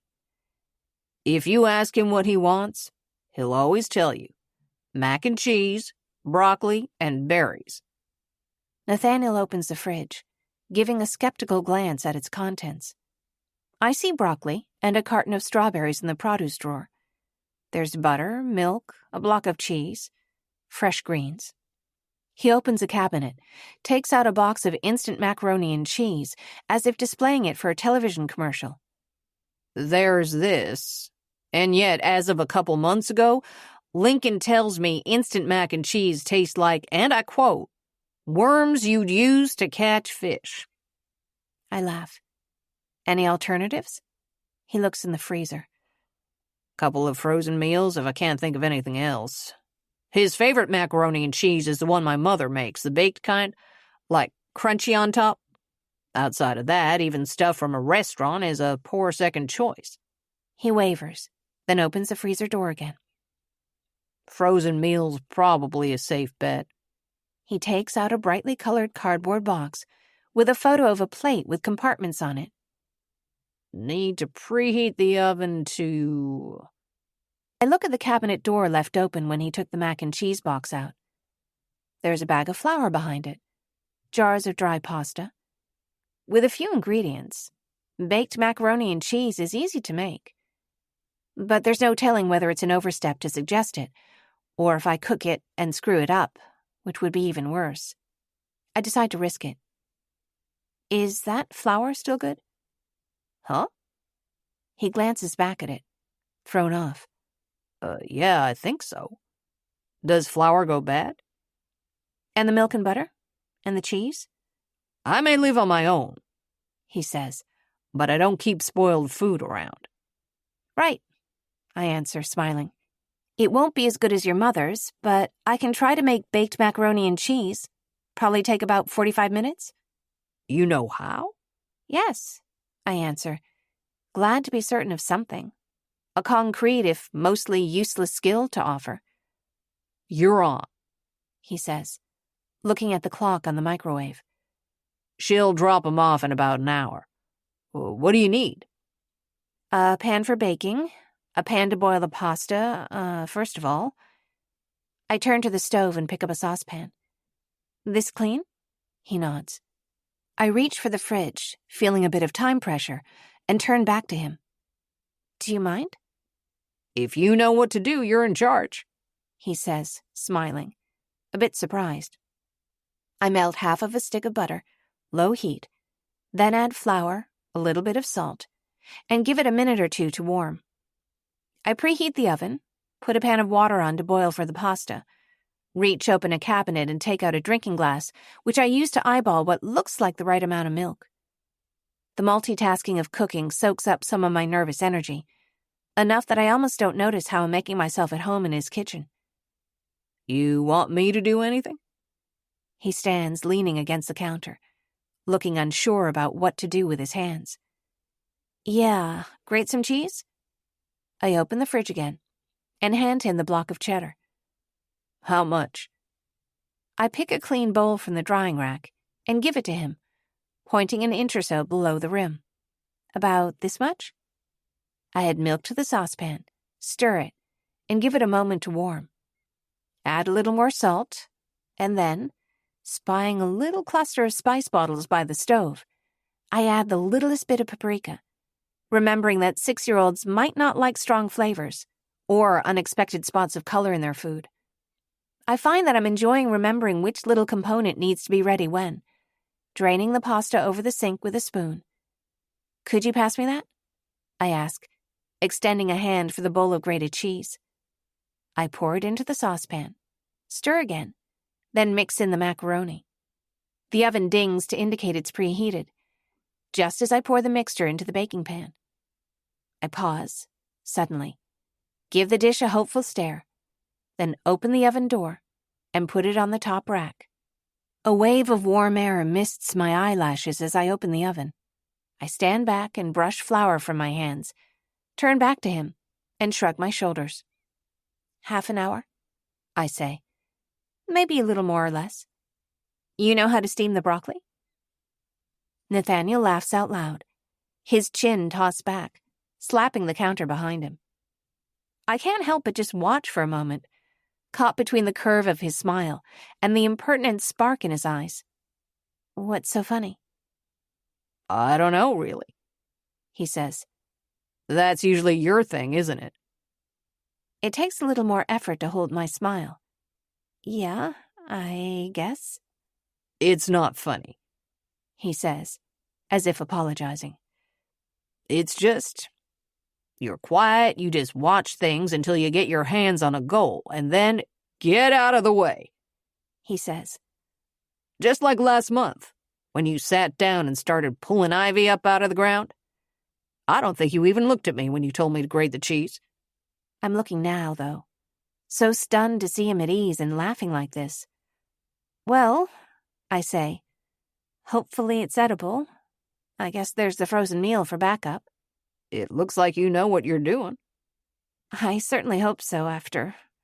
Embarrassed again, I wave in the direction of my apartment. Don't worry about it. He stops himself mid-word, turning abruptly away. What is it? I ask. I can see him looking in my direction, though he doesn't face me. Nothing, he answers. Forgot what I was about to say. This is obviously untrue, but I let it go. I stand aside as he washes and cuts the broccoli from the fridge and sets it up to cook in a steaming basket. While it's heating, he takes the berries out and begins to wash and cut them up. The window above the kitchen sink shows a scattering of stars in the sky, a waning moon nestled among the dark silhouettes of branches. The window faces out toward the mountain range, but I'm studying the backyard. A hammock in one corner, children's toys here and there.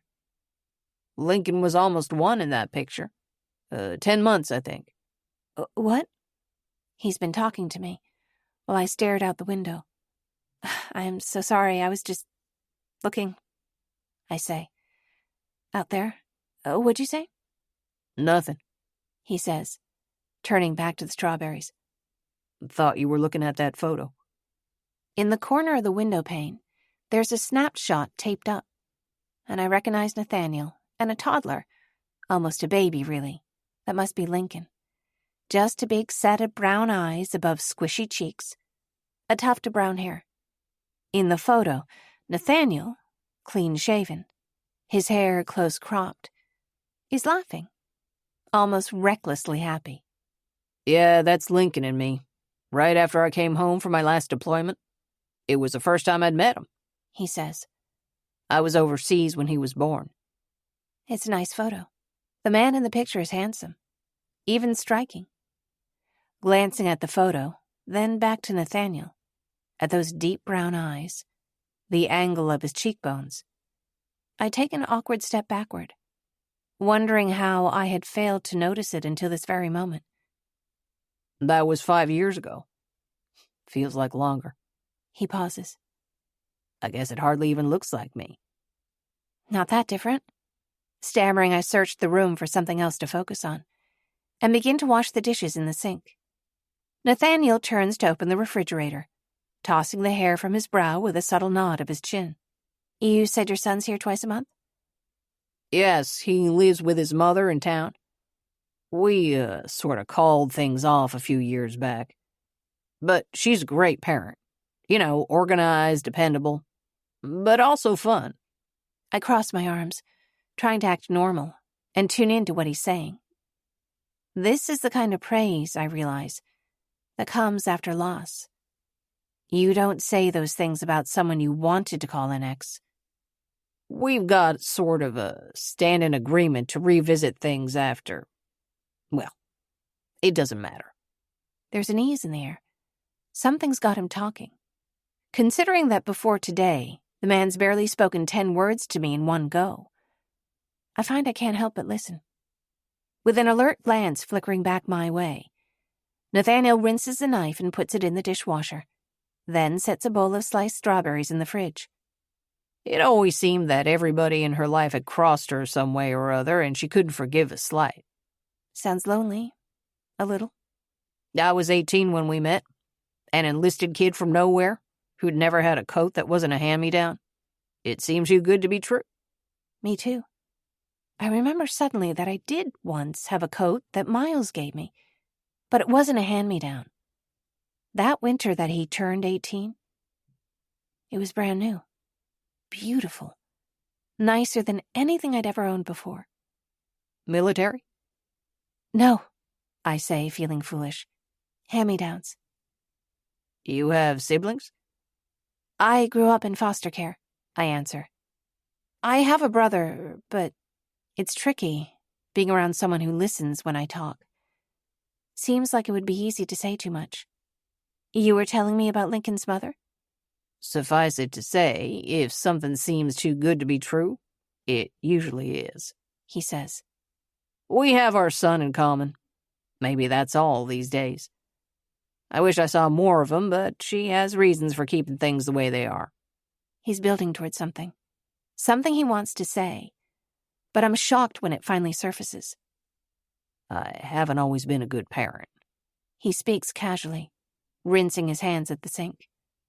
I'm not sure if I am right now. After I left the military, I had a hell of a few years. I'm sorry, I say.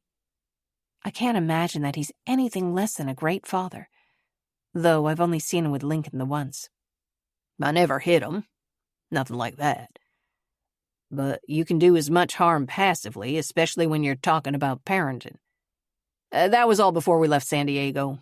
Split up and moved to the same town, he says, laughing at himself. I wanted to be able to see him, though. This was the first job I found that gave me space to be alone, but kept me close to him. Predictable. Quiet, you know, he says. Until the owner decided we needed to have the place ready for tours this fall. And here we are. Nathaniel pauses, his eyes flickering up to meet mine. There's something so bare, so uncertain in his silence, that I'm about to reassure him. Whatever it is, it's all right, without even knowing why. But before I can, he's speaking again. You ever just wake up and look around, and your life seems like a project someone else walked away from? Except it's unfortunately yours. And it turns out, you're the one that walked away from it to begin with. Since then, it's just been one foot in front of the other. More than you know, I think. I trace his figure with a gentle look, the distant expression and guarded posture appearing in a new light. Sorry for rambling. He inches back, withdrawing. Like a project someone else walked away from, I repeat. Actually, I do know what you mean. I check the stove and see that the mac and cheese is nearly ready. Bubbles at the edges and nicely browned on top. I close the oven door. Until now, I haven't told Nathaniel any more than he needed to know, and that was with good reason. But I see now that I can't stay here any longer without telling him the truth. You know, I say, deciding to hazard a smaller confession first. When I snapped at you before, I hadn't eaten breakfast. Or lunch. He looks up from his hands with a sly grin.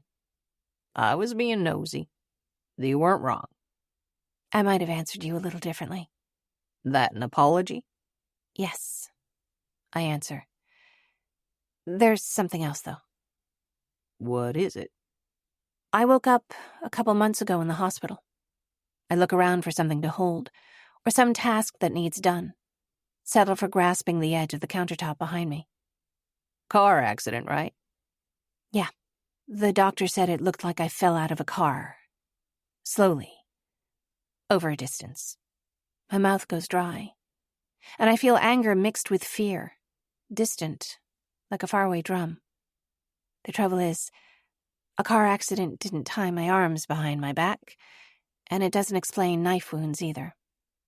Nathaniel's looking over at me, and I know he's thinking about the marks on my skin.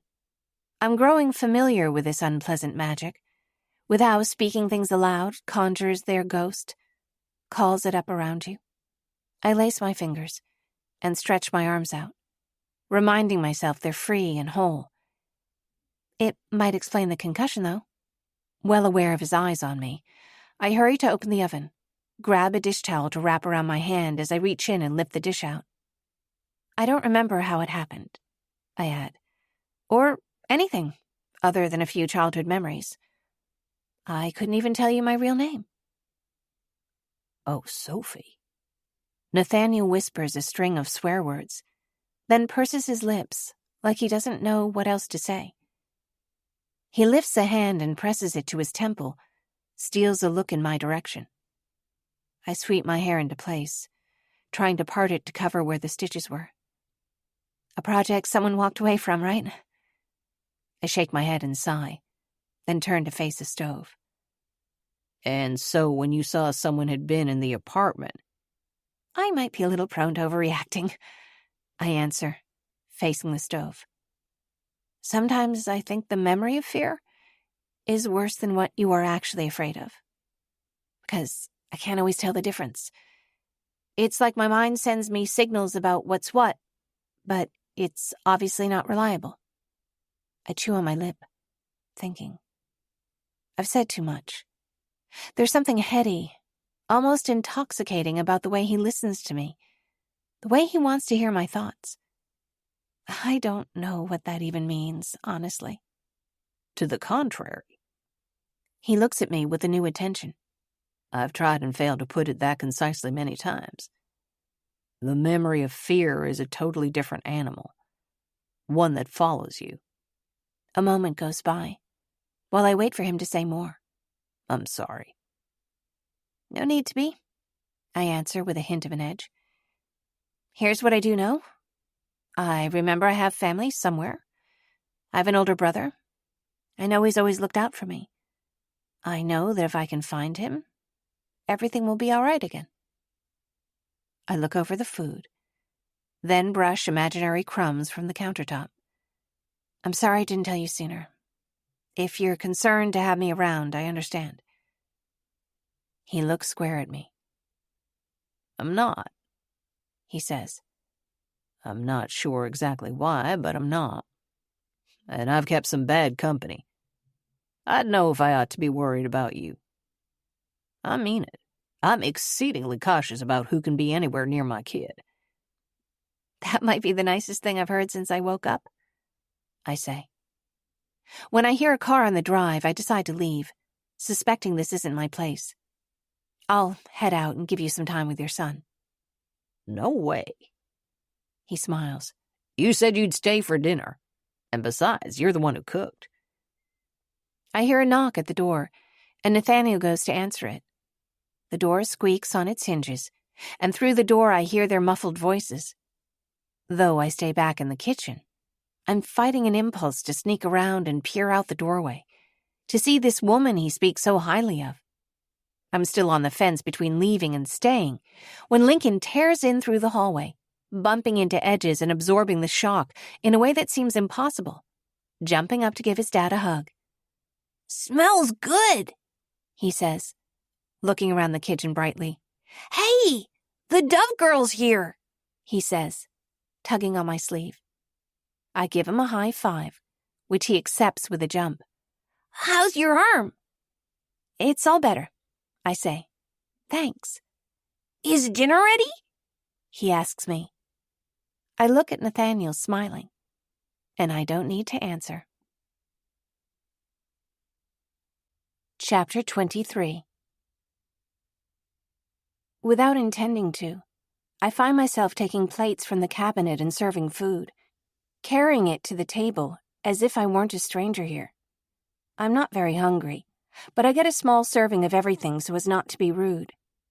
While I wouldn't admit it, I'm more than a little nervous about how the food will be received. Nathaniel picks up a fork, and Lincoln scolds him, makes him set it down, and recites a simple grace. "God is great, God is good, and we thank Him for our food. Amen. Okay," he says. "Now we can eat." Lincoln takes a bite of the mac and cheese, and I'm trying not to let on that I'm watching him. He swallows it, loads up another forkful, then pauses with it halfway to his mouth. "Dad," he says, "was Grandma here and you didn't tell me?" Nathaniel grins at me, glass of water in his hand. "Cheers," he mouths. "No, buddy," he says. "Sophie made it." "It tastes just like Grandma's," Lincoln announces, as if this is a higher compliment than good. He cleans the entire plate. I don't jump in too much as they talk. I don't want to barge in on their limited time together, which I can see means so much to both of them. Lincoln is excited for an impromptu sleepover and makes plans for building a fort in his bedroom while watching a movie. He makes a series of demands for treats: popcorn, ice cream, waffles for breakfast. I see Nathaniel smiling at each indulgence and remember the guilt that crossed his face when he talked about his past. "My dad makes the best waffles," Lincoln tells me. Is that so? I smile politely. "Dove Girl, do you like waffles?" Lincoln asks. Before I can come up with a suitable answer, he's on to the next subject, and I'm thankful for the capriciousness of childhood. After eating second helpings of everything, Lincoln jumps up from his chair. "Oh, sorry," he says, wiping at a smudge on his glasses and only making it worse. "May I be excused?" "Of course," Nathaniel says. "Can we play football before dessert?" he asks, jumping from one foot to the next. "Please? Please, Dad?" When Nathaniel hesitates, I stand up. I'll take the dishes out, I offer. Go on. They go outside together, and I smile.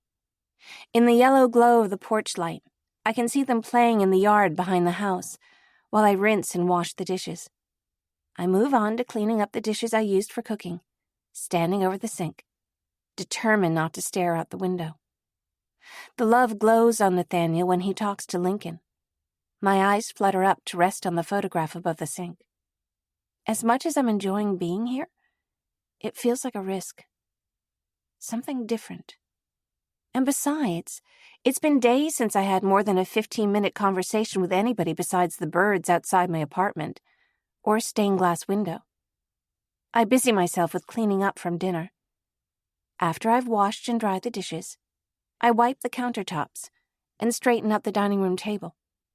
I hear the door open and footsteps coming inside. Then Lincoln's at my side, pulling open the freezer. "Can I have ice cream?" he says. "Please, Sophie, please?" It's up to your dad, I say. "Dad said I could," Lincoln says. Nathaniel catches up to him, grass stains on his jeans from playing in the yard. "I did not say you could," he laughs. "but you can." "I'm going to start a movie," Lincoln retreats into the living room. How long have you been here now? Nathaniel asks. 5 weeks? And you still haven't been inside the haunted house. Oh, is it? Honestly, it's hard not to wonder. Especially when the damn lady in the window talks to you every night. Looking for something to do, I start to put away the dishes I've washed. Why don't I show you around sometime? Something tells me you'll like it. Yeah, I'd like that, Next week is busy, he says. but one day the week after? Friday? Next Friday. I agree, smiling. Nathaniel takes out a bowl and a spoon. Since I'm next to the freezer, I hand him the carton of vanilla. Ice cream? No, thanks. I realize I ran out of reasons to be here several minutes ago. As I begin to close the freezer door, I see the ice cube tray is empty, so I pick it up. Turning to the sink to refill it, I almost bump into Nathaniel. While he's serving ice cream, I fill the tray with water, balancing it on my hand, and turn back to the freezer, carefully replacing it. I want to say something before I leave, but I haven't worked out what it is, or how. Right behind you. He says, reaching past me to put the ice cream away. I'm just refilling the ice tray, I murmur. Then I close the freezer and turn around.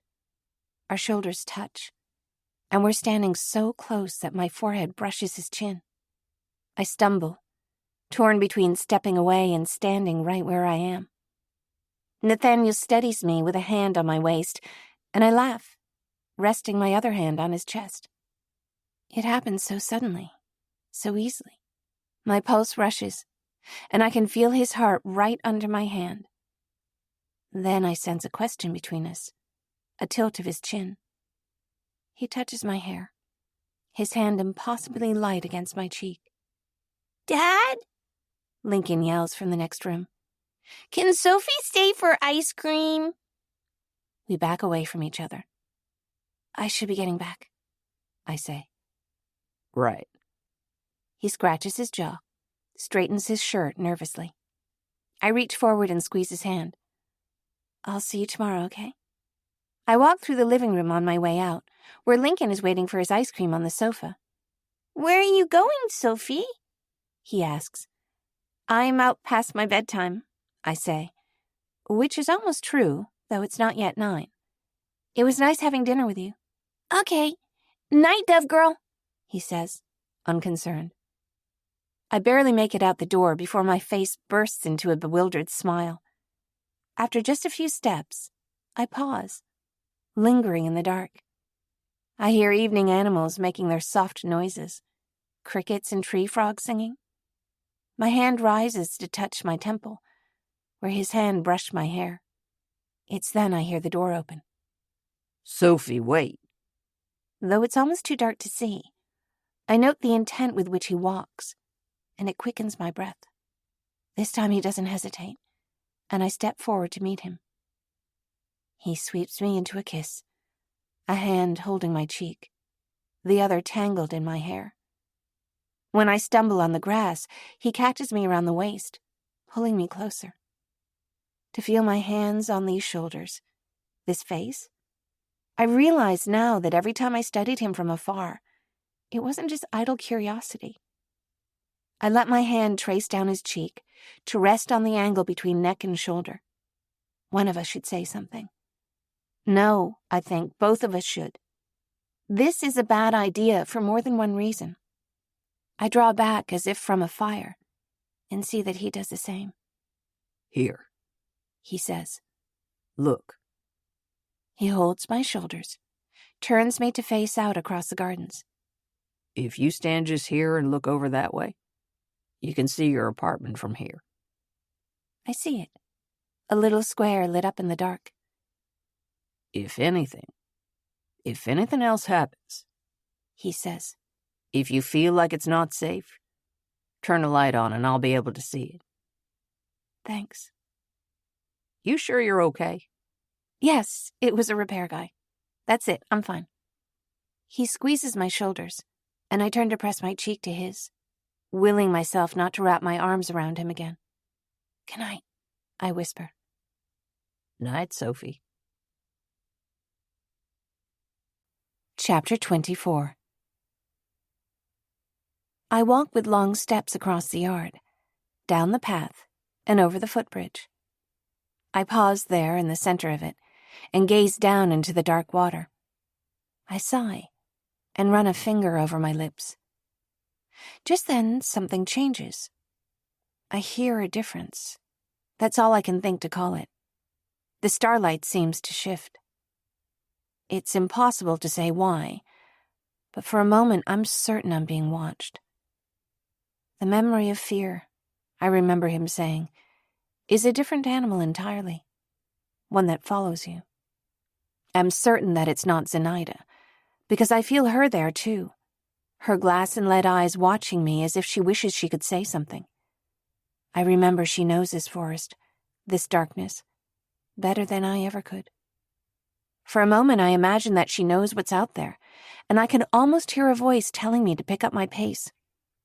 Then I remind myself that these signals I'm getting, my subconscious and when it wants me to be afraid, they're jumbled. Cross wires. I keep walking. The railing is still unfinished, and I walk carefully over the footbridge to the other side. From what I understand, replacing the old rusted railings is a custom job, and not a small one.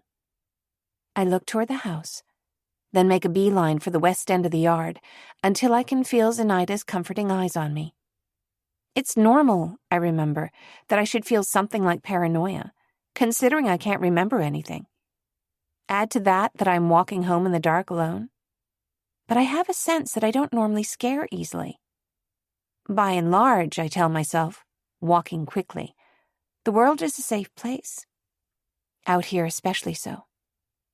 As I approach the dovecote, a single dove peers out of a nesting hole, as if welcoming me home. I reach into the pocket of my jeans, my hand closing on the necklace, then find my key. Before I unlock the door, I take a moment to watch the dove in its perch. I remember the first time I stood here, how Nathaniel almost laughed at me and told me, "You don't catch doves. You give them a safe place to stay." And sometimes they do. Unlocking the door feels like touching home plate. I sigh with relief.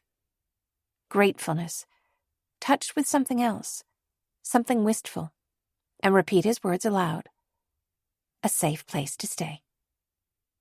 I fall into the chair at the desk, though my attention is still on the other side of the property. It occurs to me briefly to wonder what Nathaniel meant when he said whatever was between him and his ex didn't matter. I reach for my sketchbook, open the box of pens, and choose a bright carnation pink. That coat Miles gave me the year I was 12. I can see it now. It was more beautiful than anything I'd ever owned. There wasn't a vast amount of beauty in my first 12 years. I should have been grateful to have hand-me-downs, and I was. But in my heart, I longed for things that were pretty. At 12, I was awkward. Everything that had been admired in me as a child turned into a flaw. My wavy hair, neither red nor blonde. My freckles. Even my eyes, neither blue nor green, infuriated me. I did my best to keep to myself, escape notice, which naturally made me a target for bullies. I never knew when I would see Miles, but if he showed up to visit me, it was sure to be after school, while I waited for the bus. If he wasn't there by 6, he always told me, "Go home. Don't stay out late, especially not alone." That Friday in December, after the last school bell rang, I waited outside for his visit, instead of walking to the bus, not knowing whether I would see Miles or not. I paced up and down the block, then sat on a bench facing an empty basketball court, surrounded by a chain-link fence. The afternoon was turning gray, and my hands were cold in my pockets, but I knew he'd come. Almost an hour had passed, the streets easing into a warning quiet, when Miles appeared. "Hey!" I jumped to my feet, ran to meet him. He hugged me close, and I saw that he wore only a t-shirt and jeans, but no jacket. though it was cold enough that I could see my breath in front of me. "I missed you," he said, hugging me again. "God, you get taller every time I see you. Everything okay?" "Yes," I said. "I'm taking swimming lessons at the YMCA." I saw him absorbing my answer, but also the sound of my voice. I straightened my shoulders and tried to sound grown up. "Aren't you cold? How's school?" he asked, not answering my question. I went to hug him again, mostly because he looked cold. He was pale, thin as a knife's blade, but his arms were warm to the touch. "It's okay." "Okay?" he asked. Miles looked like Jack Frost from the stories I'd read in library books, at ease in the cold, eyes sparkling with pale blue. "Yeah, school's good. I made honor roll." As I hugged my secondhand jacket close, I saw that Miles had let his hair grow, and that it was blonde under the streetlights, glinting almost silver. "How are you?" I asked. "It seems like it's been a long time since I've seen you." I was ashamed, suddenly, for not knowing more about his life. "How's—" "Everything's fine," he said. A shadow crossed his eyes, and somehow I understood that he wasn't telling me everything. "You don't worry about me. That's the rule." "You don't have to lie to me," I insisted. "I'm not a kid anymore." Miles scoffed gently, smiling at me. Ahead of us, I saw the doors of the school building swing open, and a group of boys in sport uniforms spill out. I took a small step backward. Peter Edelman stood in the middle of the group. As always, he was laughing. "Hey, I got you a Christmas present," Miles said, before he paused. "Who's that?" I shrugged my shoulders with a dismissive smile. "You got me a present?" "Yeah, Miles reached over his shoulder and slipped off his backpack. Peter and his friends started to walk in our direction. I was shuffling my feet, trying to stand behind my brother. My heart sank when I heard Peter's voice. "Hey, guys, look who it is." I crossed my fingers in my pocket, hoping he would just keep walking past us. Ben, he said, laughing a handsome laugh. "Take her book. See what she's reading today." One of his cohort ran to approach me. I held a textbook out at arm's length, praying he'd take it and move on. I had missed a month of lunch money the last time it happened, but it beat the alternative. Another boy took my backpack, opened the zipper, and shook its contents onto the ground. Miles grabbed the boy's arm in one hand and my backpack in the other. "Fix it," he said. "What's your problem, man?" The boy laughed. "Oh, I've got a couple. You don't want to know." Miles laughed, with a warning in his voice that was casual but edgy. "Right now, you're one of them." In an instant, with a light but commanding touch, he'd shepherded Peter and all of his friends into a line. "What's going on?" Miles said. "Who's this?" "Friends?" I squeaked. "Friends don't hurt you," he murmured, a wiry arm around my shoulders, as if none of them were there. "You know that, right?"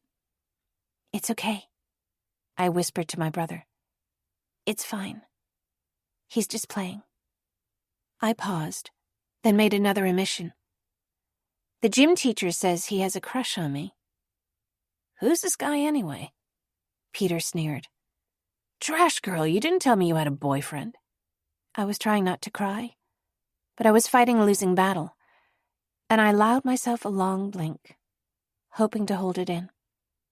Peter was always the most brash of his group, but in the quiet that followed his words, I could tell he sensed his mistake.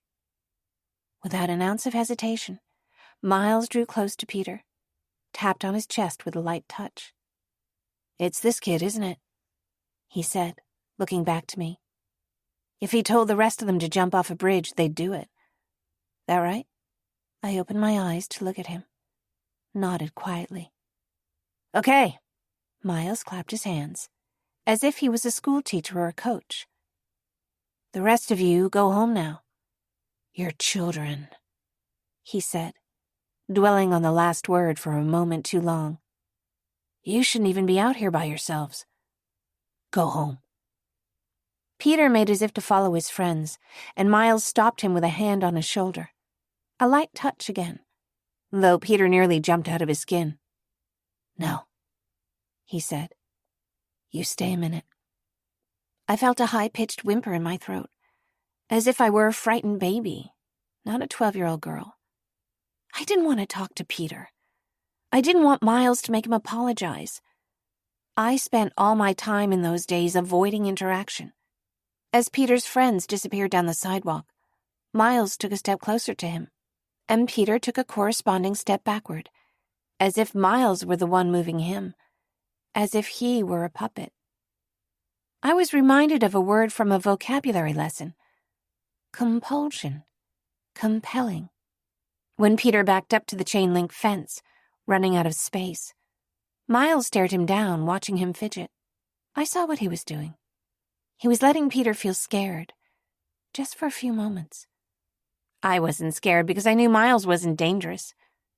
I wondered if Peter had ever felt frightened before, the way I had plenty of times. Miles, please, I whined. It's fine, really. Nope. His tone was gentle but determined, and he turned away as if he'd forgotten Peter was there altogether, wrapping me in a hug. It's not fine. Listen, it is not fine. When he looked back to Peter, his eyes were cold, icy blue. Tell me when this started, and why. I'll know if you're lying. I don't know. Peter's eyes darted to either side. His hand gripped his bag so tightly I could see the bones in his knuckles. We were just playing around. You were just playing around, Miles repeated. Yeah, Peter answered. I was going to give the book back. It was meant to be funny. Stop, Miles said, waving his hand. What? I told you I'd know if you were lying. That was a lie, Miles said, suddenly appearing taller, a little meaner. You're messing with her because you think you can get away with it, because you think it's funny. I cannot fix whatever is broken about you to make you do that. But my sister... He leaned close to Peter's face. You do not touch her. You do not look at her. You do not talk to her. Now tell me the truth. I copied off her test in science in September, he says, quavering. We had the same answers, and the teacher made us both go to detention until someone owned it. She should have just said it was her, he huffed. It's bullshit. It was no big deal. Miles was nodding his head again as he absorbed the information. That true? He asked, turning to me. You wouldn't lie for him, and he started following you around? Taking your school books? I nodded my head. He doesn't need your test answers. Look at his shoes. He can afford to fail a test. His parents can get him a tutor. Hell, they can probably come in here and boss the principal around just like he's trying to do to you. Miles gave Peter a look that said he was disappointed, more than angry. What are you going to do when this happens again? He asked me. I don't know. I bit my lip. Tell the teacher the truth? Peter scoffed at me. Like they'll believe you. Peter laughed. The problem is he's right, Miles said, turning back to me. They won't believe you over him. And the world is full of people like this. If they can take from you, they will. It only gets worse from here. You need to be ready to push back. I can't do that. You have to. Now those cold eyes snapped to me. You can, and you have to. Now tell me what you're going to do the next time something like this happens. Tell a grown-up? Wrong, he snapped, and I could hear pain in his voice. You're 12 years old now. Listen to you. Grown-ups aren't going to protect you. If anyone knows that, it should be you. You sound like a baby. What? He said, slowing down. You gonna cry? No, I said, but I was crying. I couldn't hold it in. He shook his head, sighing angrily. Can I go now? Peter asked anxiously. No, Miles answered. When Peter flinched, he scoffed in response. Don't worry, Miles said, annoyed. I'm not going to hurt a little boy, okay? Would that be fair? He turned to me, put an arm around my shoulder to bring me close. You are, though. I can't hit anybody, I said, blinking at tears. I don't know how. He clapped my shoulder. See? Now we're talking. This is a learning opportunity right here. Now listen, okay? His voice was tender, soft again, pointing to Peter as if he was a chalkboard. When I hit someone, I like to hit them in the mouth. It hurts. It's embarrassing, messy. But they can still see me. I want them to look at me. He leaned close to Peter's face as if to guarantee his audience. You hit someone right in the stomach here under his ribs, it'll knock his breath out. You have to do it hard or there's no point. Come on, try it. He touched Peter's shoulder again. Stand up straight, kid. Miles looked into my eyes and nodded. I closed my eyes and threw a fist, which landed and bounced off Peter's ribs. It was grotesque, frightening. My stomach turned a bit. But I saw Peter cough, shrugging it off, and something about him made me angry at him. Wished I'd gotten it right. That's it. Miles nodded. Now listen, you're strong, okay? But you're little. If you're going to hit someone, it's not going to be for fun, and you need to move fast. Go for the nose, as fast and hard as you can. Even if you don't break it, he'll see stars, and it'll hurt like hell. Gives you a second to take the next move. Go. That time I didn't close my eyes, and I didn't miss. Peter's nose clicked under my fist, drawing blood almost instantly. As he spit out swear words along with blood, I felt sorry for him, but also relieved. I blinked my eyes and watched him trying to collect himself. I was sitting behind my fear now, as if it were a steering wheel, rather than something chasing me. You all right? I asked. I stepped between Miles and Peter, pulling Peter to his feet. I'm sorry, he whined. Part of me was anxious to reassure him, but I silenced it. Go home, Peter, I said. What am I going to tell my parents? He asked, wiping blood and snot from his chin. In the silence that followed, I recognized it. An opportunity. I looked calmly into his eyes. Tell them the truth. You started a fight with the wrong girl. Try that crap with my sister again, Miles whispered, pulling his face close. I'll be watching. Peter was sniveling as Miles patted his shoulder and lightly pushed him away. As soon as Peter was gone, I felt tears drying on my cheeks, ice cold in the chilly breeze. Miles hugged me tight. I'm sorry, he said. I might not always be here. Don't you know I worry about you? You'll always be here, I snapped back. I'm never leaving you, he answered. But I might not always be here when something like that happens, to jump in and help you. You have to stop coming at things like they're going to be fair. He brushed my cheeks dry. The world is not fair. It's the opposite of fair. Look, I have to go. If I'm not at the shelter before 7, they'll lock me out. Miles opened his bag and took out a package wrapped in wrinkled tissue paper. I opened it, my hands still shaky. It was a winter coat, carnation pink wool, name brand, nicer than anything I'd ever owned. Thank you. Try it on, he said. I did, and it felt warm and smooth.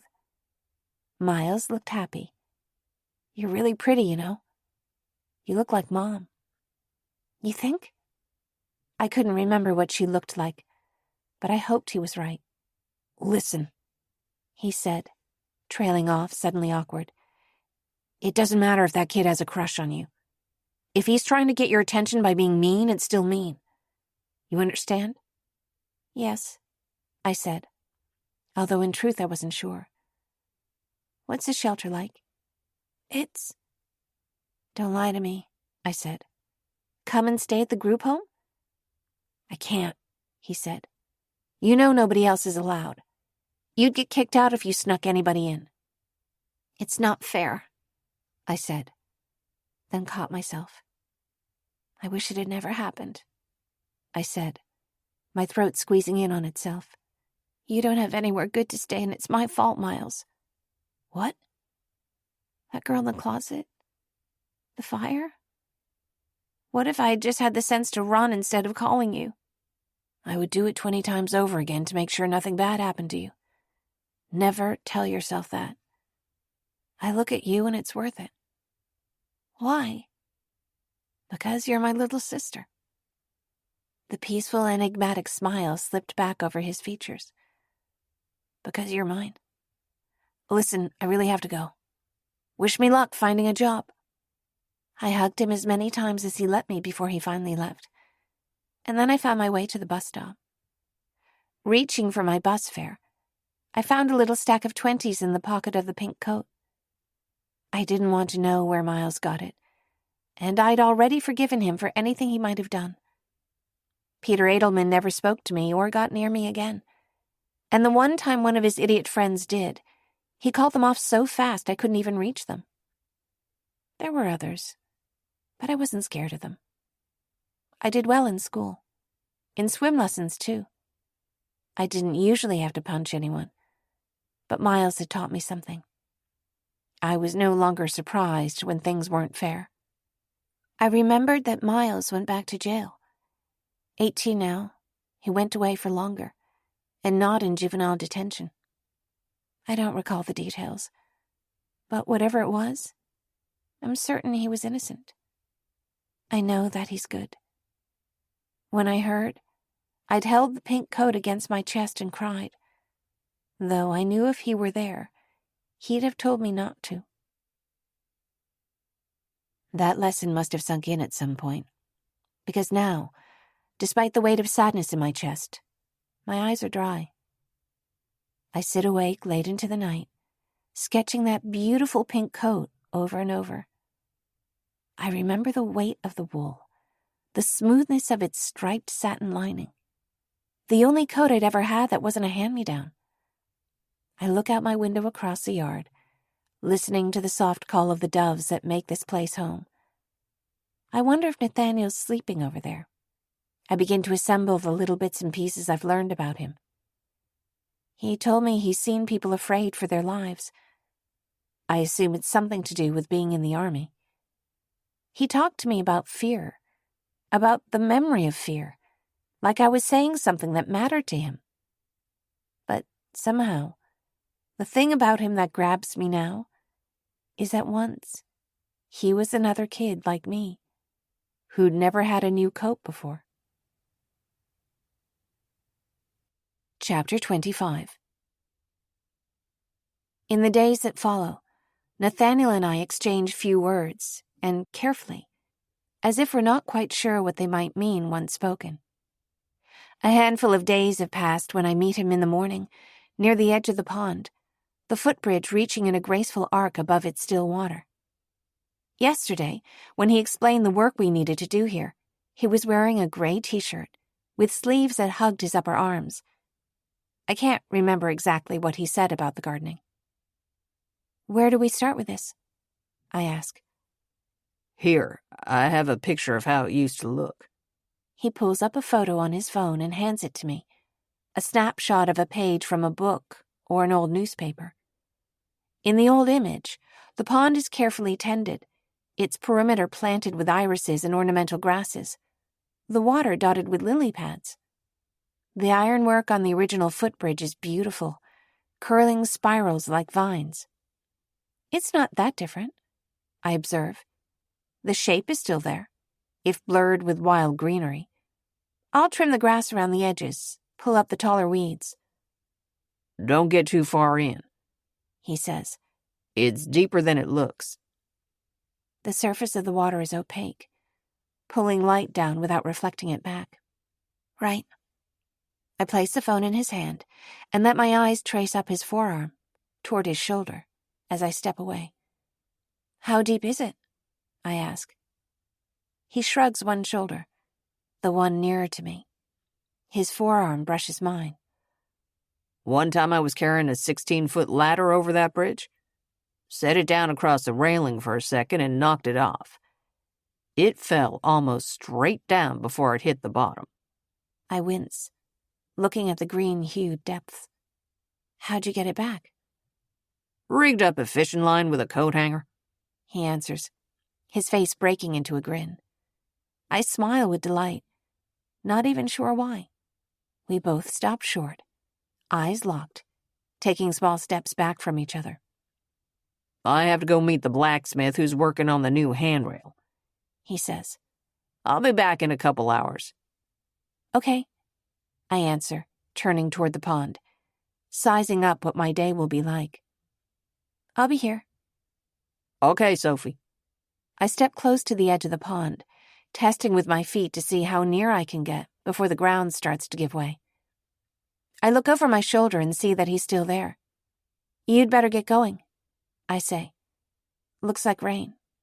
But instead of turning to what I ought to be doing, I stare back, the distance between us giving me a sense of daring. It won't rain until afternoon, he answers, without taking his eyes from mine.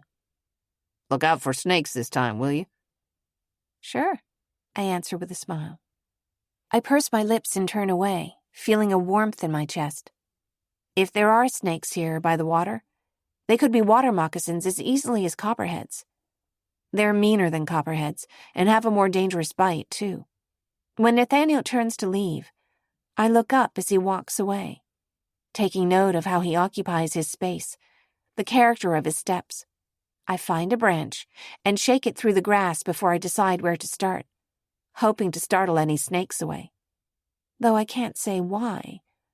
I can picture a water moccasin. Thick, oily dark body, almost translucent white belly. The way the mouth lays open when they're warning. The shock of white that lines the gums. That means, get back. And while I'm tugging stems out of the marshy ground, soaked up to my calves, then taking down the shorter growth with a small hand mower, I'm watching for them, imagining what I might see. Something in me here isn't afraid, not like it ought to be. As I work, I almost feel I'm searching for them. I reach down to wrap my hand around a thick clustered stem of grass and see something dark and slick by my wrist, and imagine it could curl up around my arm, that I could hold it, look into its eyes. When I wait for it to move, I see that it's only a root.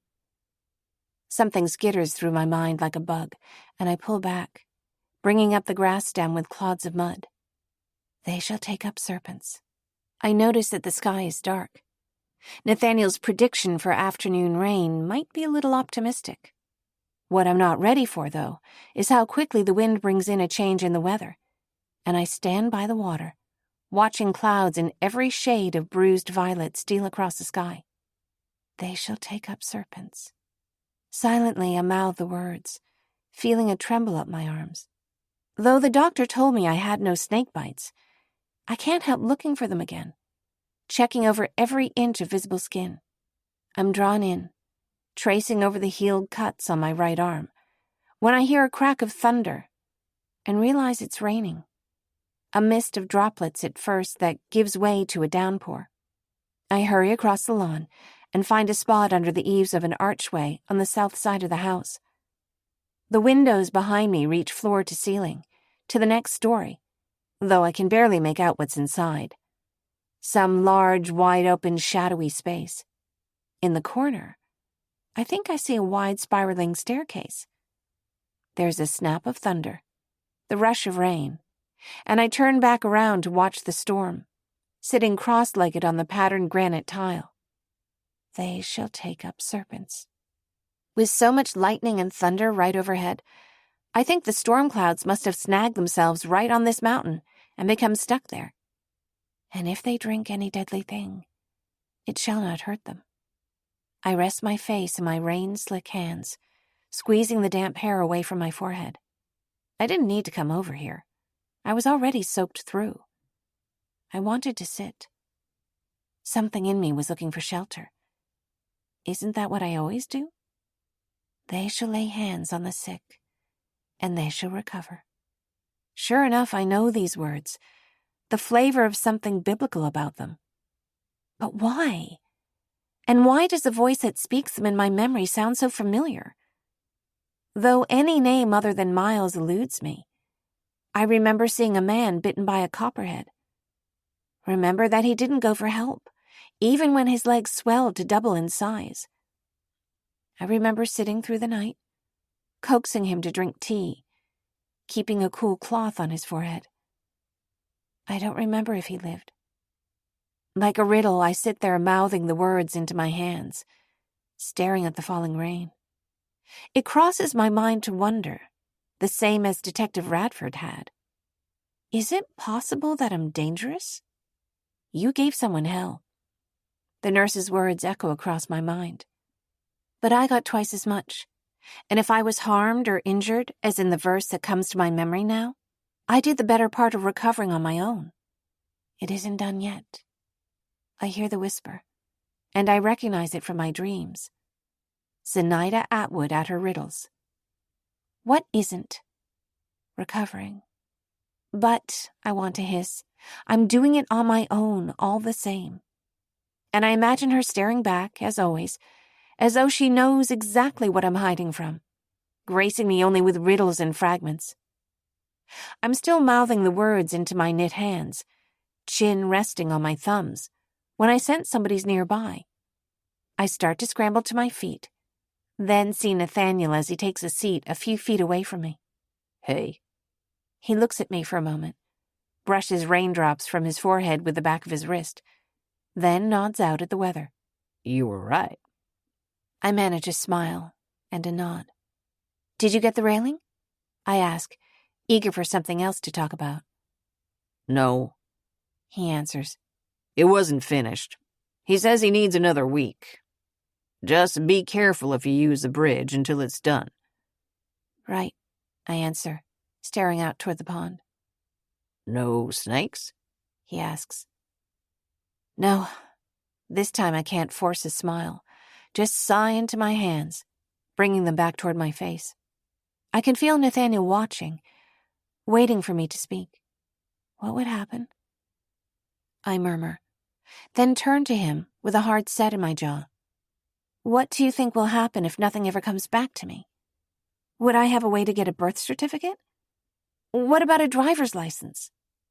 I'm curious now, but it's not idle curiosity. I'm not sure, He answers. but What is it? nothing. But it seems like you wouldn't be wondering about that if... He's studying me openly now, brow darkening as his eyes trace over the marks on my arms, the scar on my temple. If what? I press, when he hesitates, inch closer, as if I'm making a demand. When Nathaniel speaks again, his voice has dropped almost to a whisper. If you wanted to remember.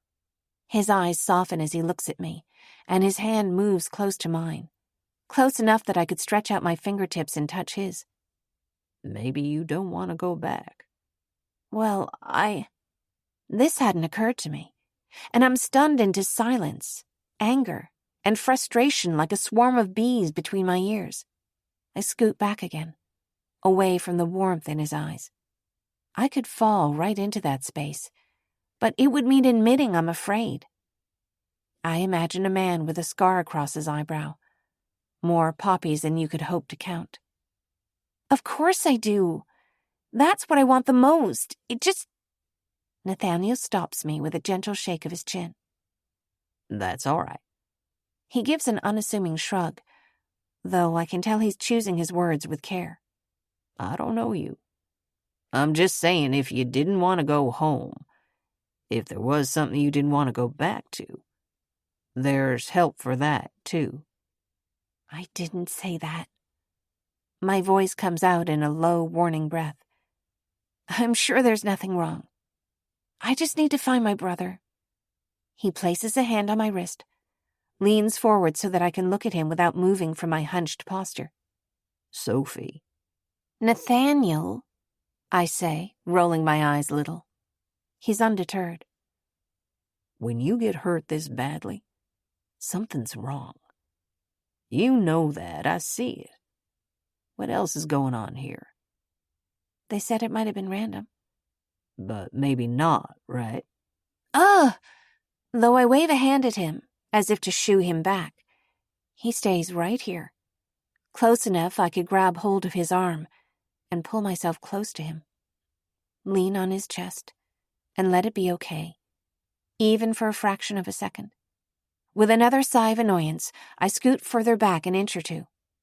When I find Miles, everything will be fine, I insist. That's all I know. If you're hiding things from yourself, telling yourself you're fine, things are fine, when you know inside that they're not, that kind of a disconnect is not going to help you. What do you know about it anyway? I'm trying to push him away, but I whisper the words into my hands, barely louder than the sound of the rain around us.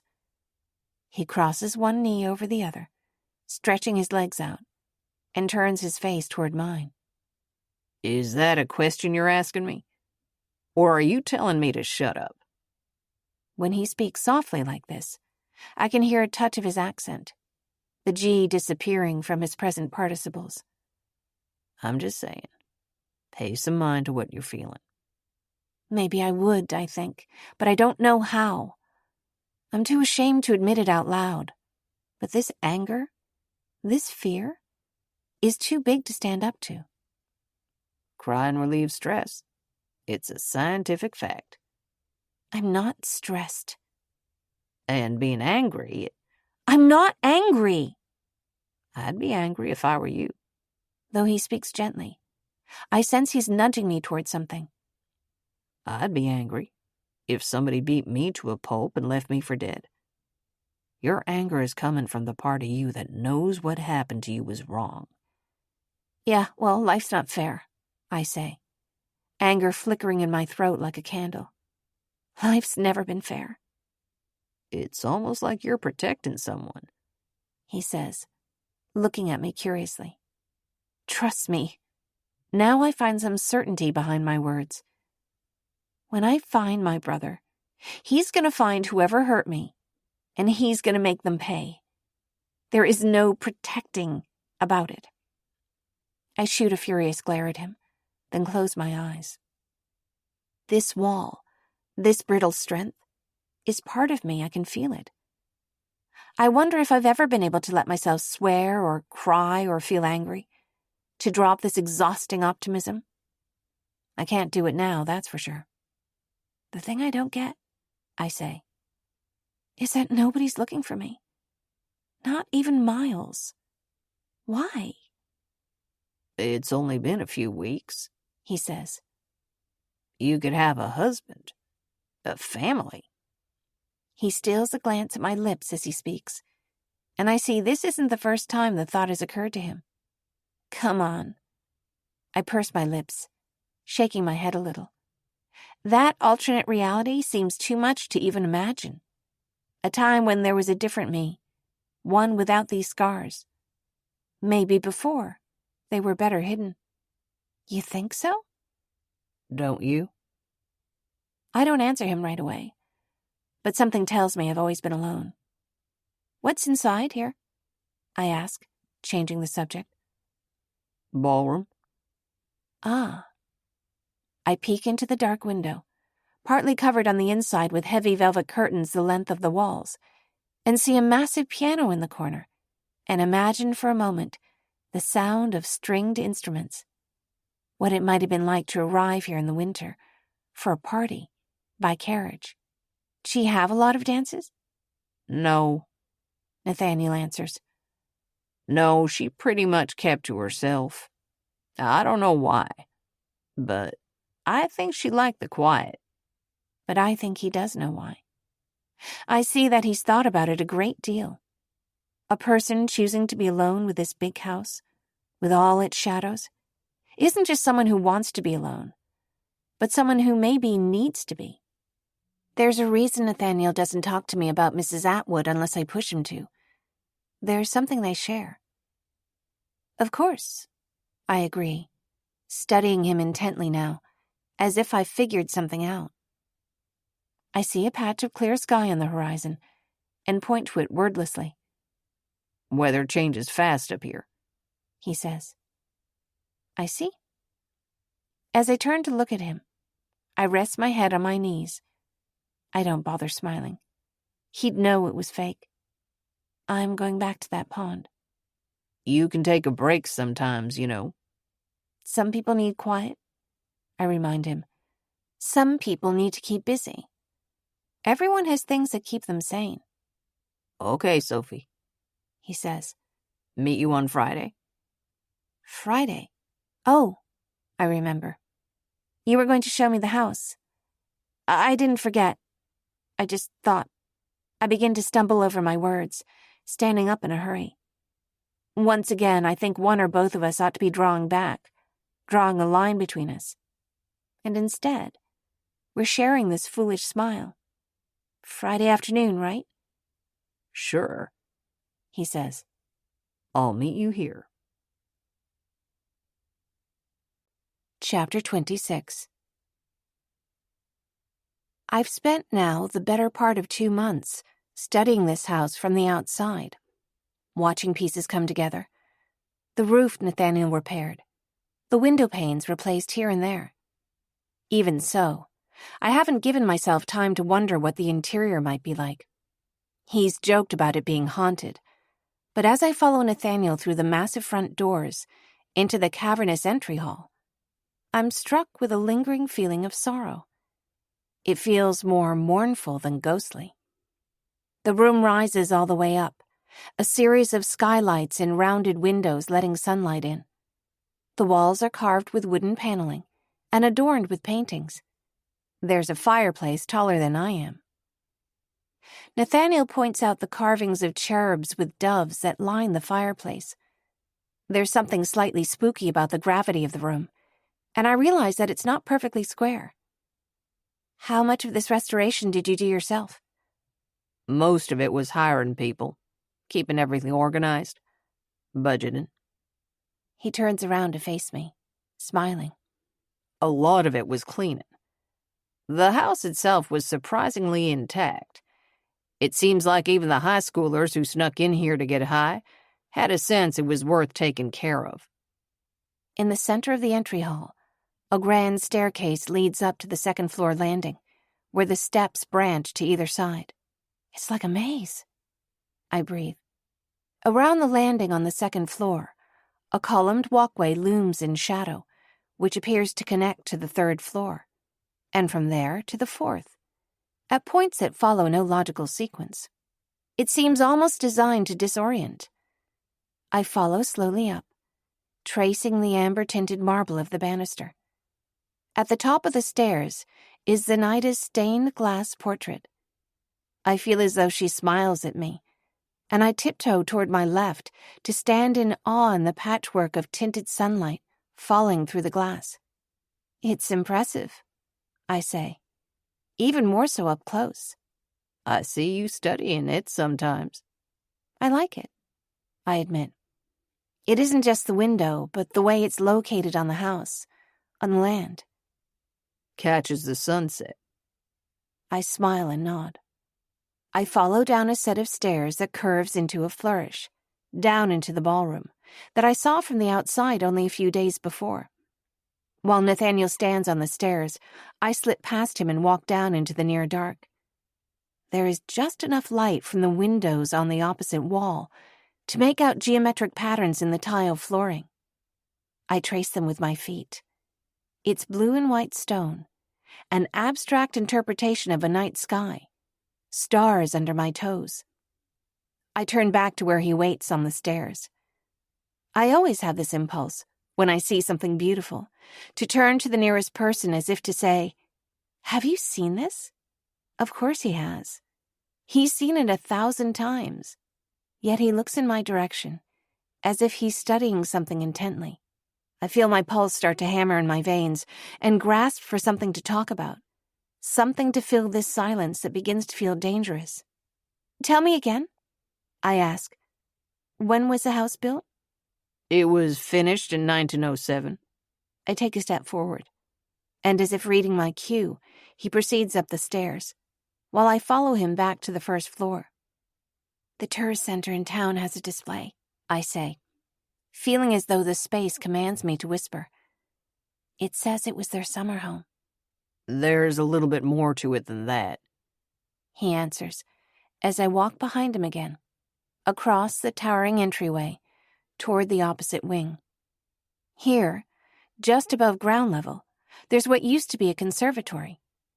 I can imagine that it was once like stepping into a rainforest, a greenhouse, but with the windows dusty and lined with cracks, an army of unnameable vines creeping through the windows, it feels like standing in the midst of a huge spiderweb. I recognize an ivy leaf, but none of the others. This is going to be a custom repair job, he says. I had to have architects and historians come consult on it. I cannot begin to tell you, he continues, with just the hint of a mischievous smile, what an absolute pain in the ass this house has been. In the way his eyes light up, I see that he loves it. It's not even done yet, and I can honestly say I preferred it in ruins. Will there be plants in here? Orchids mostly, he says. I try to picture it, to imagine the opulence of a room filled with rare tropical flowers. In one corner, near a fountain, there's a tap extending from the wall. Brass, I think, stepping over to swipe a finger in the dust. Gold plumbing fixtures, he says. In the bathrooms, too. At the time, finished indoor plumbing was cutting edge, not to mention the cost. Jay Gatsby would have been right at home, I say. Mrs. Atwood wasn't much of a Gatsby, he answers. Neither, I think, are you. Maybe that's why she spent so much time outdoors, I offer. And in her study, with the doves. Nathaniel holds the door as I walk back into the entry hall, then moves past me to approach one of the 2 grand staircases leading up either side of the room. His hand brushes the back of my shoulder, as if he's saying, "Come this way." And I think it ought to be a perfectly innocent gesture, but I'm following him now like I'm on a string. You said it was a gift, I reflect. Do you mean you don't think she liked it? I'm not certain she did, he answers. His hand trails the banister, that striking red marble, and I can almost feel the warmth of his fingertips where mine trace after his. Colonel Atwood promised to build her a house here as a wedding gift, but by the time he built it, they'd been married 6 years, living apart for 3. I walk through a ladies' parlor. The walls are marked with pale, square-shaped blotches, as if it was once adorned with large paintings. Now only one remains. A pre-Raphaelite, siren-like woman stands in the frame, feet in a stream, hair bedraggled. It's lovely in its way, but all I can think is that, between her dress and that long hair, she must feel awfully weighed down. The parlor is divided by a spacious corridor from a salon, where I imagine men in suits with cigars, drinking hard liquor. What happened? I ask. He doesn't answer me for a few seconds, and as we walk from the salon into the library, I sense he's dodging something I've asked a bit too directly. Whatever I can guess is from census records, newspapers, family letters. Okay, I say. So, what's your account? Early in their marriage, there was a stillbirth. I think that was where the opium came in. Laudanum prescription, probably. Oh, the poor girl. I cross my arms tight, wishing I could throw my arms around her. Was she very sick after? Don't know, he says. He got rid of all her diaries. But it's just as likely they prescribed it for hysteria. I wince, taking into consideration in a new light the size, the shadows of this estate. My guess is they grew apart, in the sense that her husband left her to herself too much. There were rumors of affairs, he says, pulling back a curtain to allow some sunlight onto the dozens of bookshelves. Her family said she wrote letters, detailing that he was distant, unkind. They spent holidays together, society events, but that was it. Whatever it was. She was young. And not for money. Even for that time period, they weren't on an equal footing. He says, finishing my thought.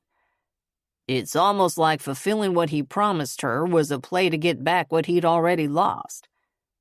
How long did she live here? She moved here for the summer in 1907, as soon as it was ready. He says. And never left. Until she disappeared.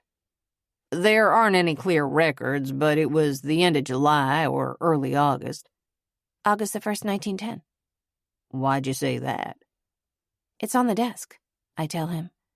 You've seen it? No. Now he's intrigued.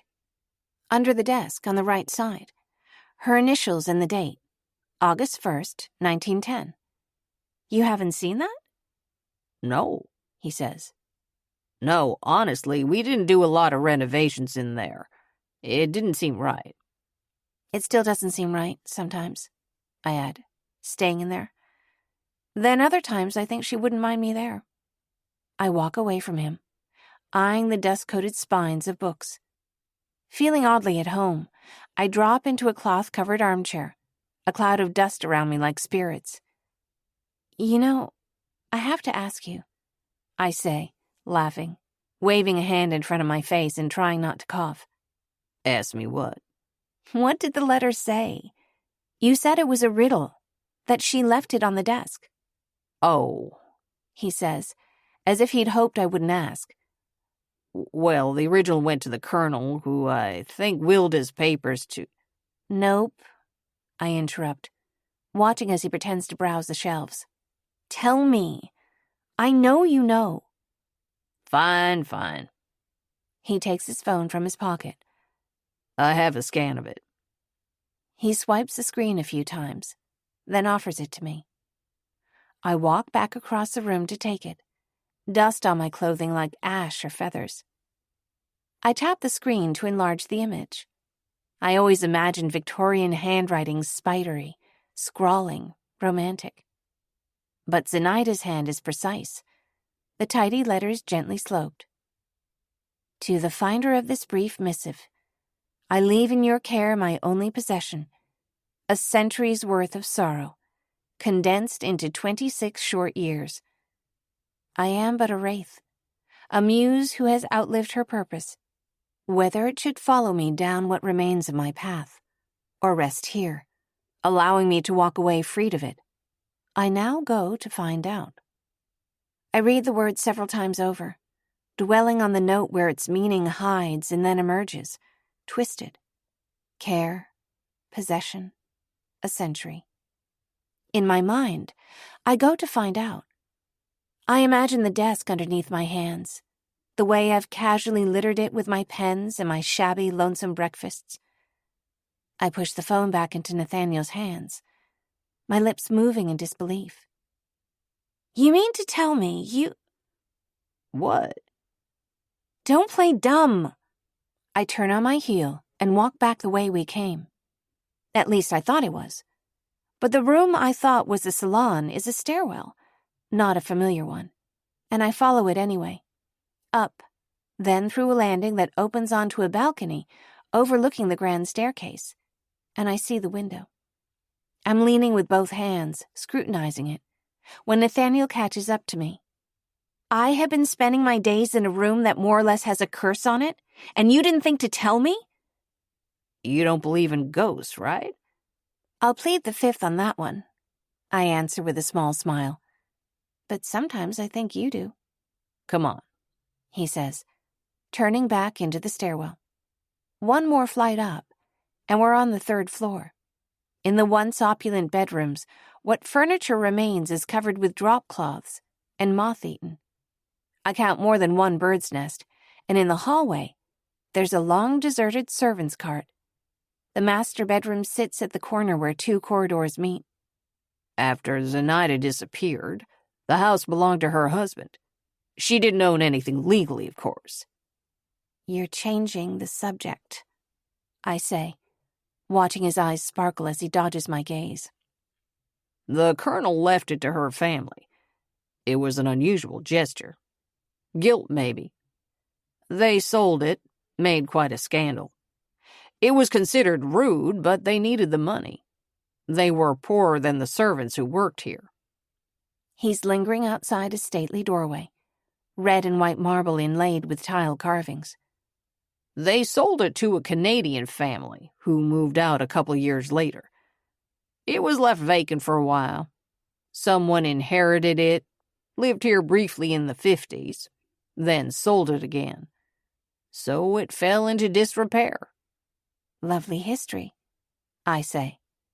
Back to how you let me sleep in a cursed room without so much as a heads up? Then tell me you don't like it. There's laughter in his eyes, that brazen gleam. I can't tell whether I want to slap him or kiss him, but it's definitely some of both. But when he opens the doorway to the master bedroom, I forget what we're talking about entirely. It's quite breathtaking. Windows on 2 walls looking out at the mountains. A massive carved bed frame. With so many details, I can't decide where to look first. The crystal strands dripping from chandeliers, the beaded lacework of the canopy over the bed, the dust-coated paintings on the wall. Near the bay window, I find what appears to be a cabinet door built into the wall, and thoughtlessly reach to open it, like a child in a toy shop. Oh, look out, there are... When the door swings open in my hand, I'm looking into what appears to be a narrow but bottomless fall, giving rise to echoing chatters and scuffles. I leap back, catching my heel on the edge of the carpet, which no doubt costs more than any house I've ever lived in, and fall backward on the bed, scrambling on my elbows away from the noise. What the... I'm fighting to compose myself, gesturing at the open cabinet, as Nathaniel crosses the room instantly. He rests an arm on the carved bed frame. Breathe, Sophie. I see that he's smiling. What is that? That's the dumbwaiter, he says. There may or may not be a family of squirrels living in there. He pauses, reaches out to offer me his hand. Slowly, I reach out to take it. Then, hearing another scuffle from inside the dumbwaiter, melt into laughter. You sure you don't believe in ghosts? He asks. Don't make fun of me, I gasp, still laughing. I'm not. A hush falls between us. His smile fades into an earnest gaze that almost makes me blush. Finally, he pulls me to my feet, brushes a bit of dust from my shoulder. Thanks, I murmur, my heart beating loudly in my ears. I throw another suspicious glance at the dumbwaiter. There are curtains that hang from floor to ceiling, and as my eyes track up to the ceiling, I see that it's painted with images of mourning doves and vines. Wow, I breathe. That, up there, he says, gesturing at the ceiling, was the biggest pain in the ass to clean out of everything in this place. How did you do it? Scaffolding, he says. And a special brush, some water. A certain type of finish to prevent any more damage to the colors. The ceiling must be 25 feet up. I follow the carvings that run around the doorway, the marble inlaid with colored glass and tile. Above the door, I see the outline of a pair of doves carved in glass. One in a dusky sapphire, the other a bare outline, the original carving apparently missing. How will you fix this part? I ask. What a shame that someone would take it. Do you think it was a trespasser? Or maybe someone who lived here after? See, I'm not sure that was garden variety vandalism, he says. One dove alone, he says, is a symbol of peace? He nods again. 2, love. They pair off for life. He pauses. When Zenaida's family was given the estate, they found it this way. Someone would have had to go up a ladder, take a knife or something, and chip or pry one of those carvings out. I'm not sure it ought to be repaired." What happened to her? I ask, not so much to him as to the room in general. A ring in a pool? A shoe in the woods? That note? "I haven't studied it too closely," He says. "and I haven't thought about it too much, because I don't think she wanted anybody to know exactly where she went, what happened. I think she wanted to just... I don't know." I imagine what this must mean. Imagine the serene willowy Zenaida from the stained glass window, pulling down love's symbol to make herself a place of peace.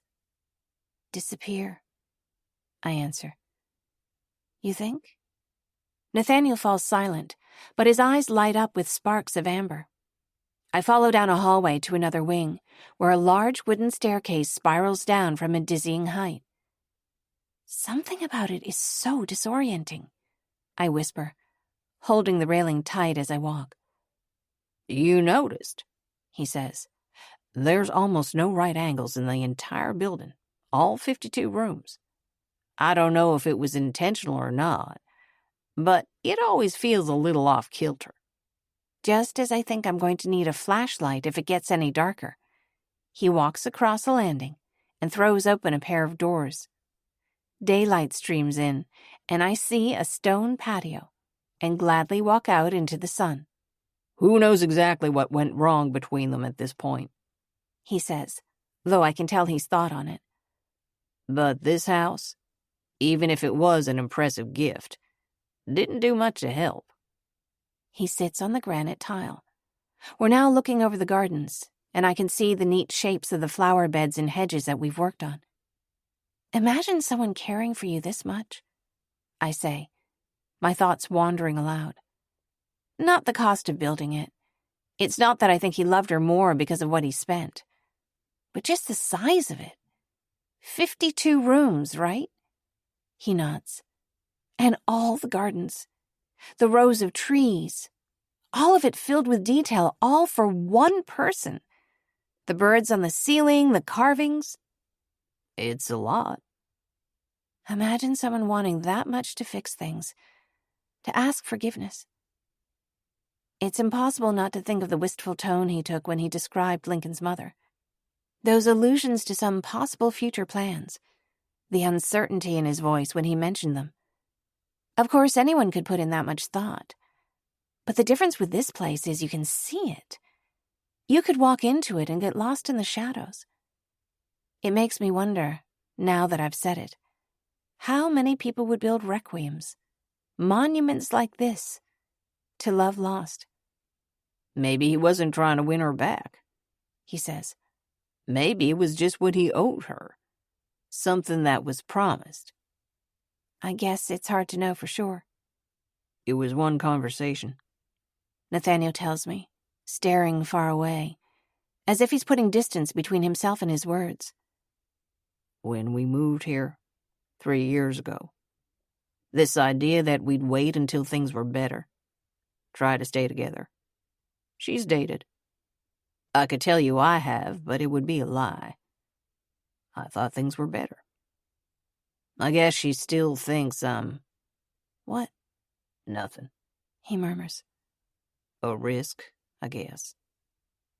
Despite how he's downplayed the work he's done, I can see that he knows every detail of this house, with a familiarity that makes it more than a job.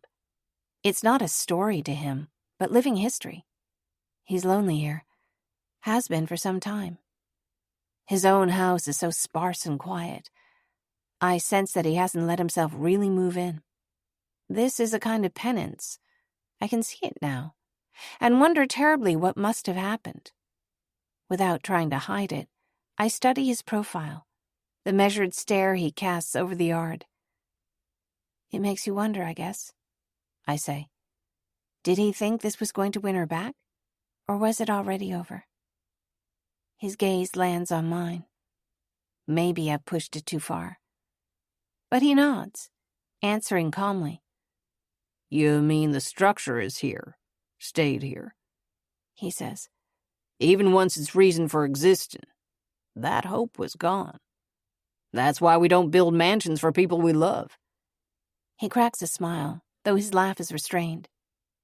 As if just anybody could. And here I am. Just a guy who could never make anything like this. I place my hand next to his, not touching, but right there. An offering. Like these glimpses of his life he offers me. Nathaniel, nobody in their right mind would ask you to. Though I'm hoping he'll take my hand. He doesn't. But he traces his fingertip over the back of my hand. We're startled at the sound of a car in the drive. It's not a delivery truck or a contractor. Instead, an immaculately clean SUV, dark blue with tinted windows. His eyes flicker up to meet mine, betraying a ripple of worry. That's her. When he speaks the word her, I don't have to wonder who he means. Everything okay? I don't know. She didn't call. He stands up, watching as the car comes to a halt. Nathaniel walks toward the granite railing, as if trying to draw closer to her. And for a moment I'm frightened for him, afraid he'll walk right over the edge. It's an untimely reminder, though one I guess I needed. A reminder that this woman could show up at any moment, and he'd move toward her instead. And why shouldn't he? But then I realize I'd do the same if my brother appeared. I'd drop everything, turn away from anybody else, and go right to him. If anything, I'm worse odds than Nathaniel. Yet I can't help but take a curious step forward, peering over the railing. I just want to see what she looks like. The mother of his child, his first love, his first loss. From this distance, the woman who steps out of the car is statuesque, every detail in crisp focus. Her hair is sable brown, styled in a low ponytail, not a hair out of place. She wears sunglasses, a red blouse, crisp black jeans, and black pumps. She's somehow effortlessly casual, and yet perfectly assembled, ready for battle. When I recognize her, I gasp and inch backward, until I'm close against the marble wall, feeling the shadows of the house around me. Hey, Selena, Nathaniel calls. Everything okay? Chapter 27. Lincoln got a puppy. Selena extends one arm in a sweeping ta-da gesture. The car door swings open, and Lincoln bounds out, followed by a little black dog. He runs and it follows at his ankles, a black, shiny little coat, yipping and bouncing after the boy. He insisted on coming by to show you. Dad, look! Lincoln calls. I got a dog! Be right there, he answers. My head's spinning. Lingering in the shadows at the back of the porch, I look from Nathaniel to Selena, then back to him. Would you like to come say hello? He asks, brushing past me toward the stairs, the jasmine blossoms fragrant in the breeze. I'm sure Lincoln will be excited to see you. No, thanks. There aren't a lot of things I know for certain. But I know I saw Nathaniel in the waiting room that day at the police station. I know Selena Radford hasn't trusted me from the start. I know I felt like someone's been watching me. What if it's him? Instead of following him down the exterior stairs, I take a step into the darkened doorway of the house. I'm not sure whether I'm hoping to go out by a different doorway, or just to get away from him. Sophie, where are you going? I'm leaving, I answer. I have to get out of here. You... What's wrong? He draws closer to me, and I take another step backward into the darkened corridor. You know her? My voice drops to a whisper, though Selena is 50 feet away, too far to hear. How? What's going on? Know her. He looks over his shoulder in Selena's direction, then back to me, confused.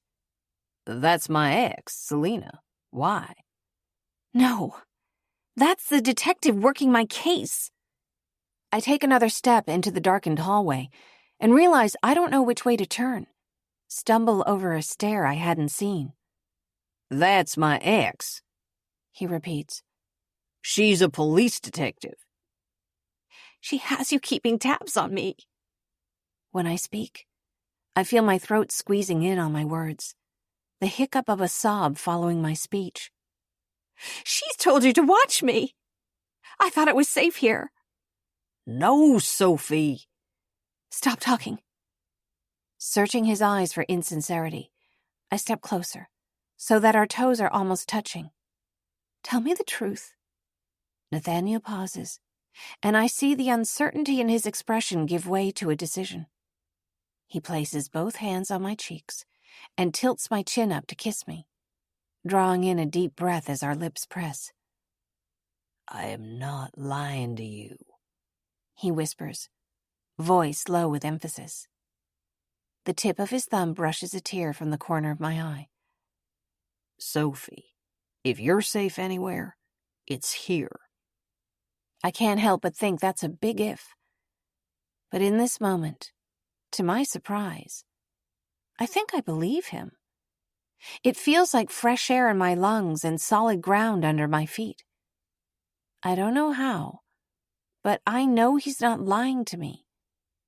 I breathe in, count to 4, out, count to 4. Come with me, he says. Lincoln will be thrilled to see you. Nathaniel walks back into the sunlight, down the stairs and towards Selena and Lincoln, while I linger, making my way slowly behind him. He had to show you, Selena says. I picked her out as a surprise a few weeks ago, but his softball team won yesterday, so it seemed like a good time. Didn't know there was a game, Nathaniel murmurs, obviously feeling a bit out of the loop. Hi, Dad. Lincoln races to meet him. Look, I got a puppy.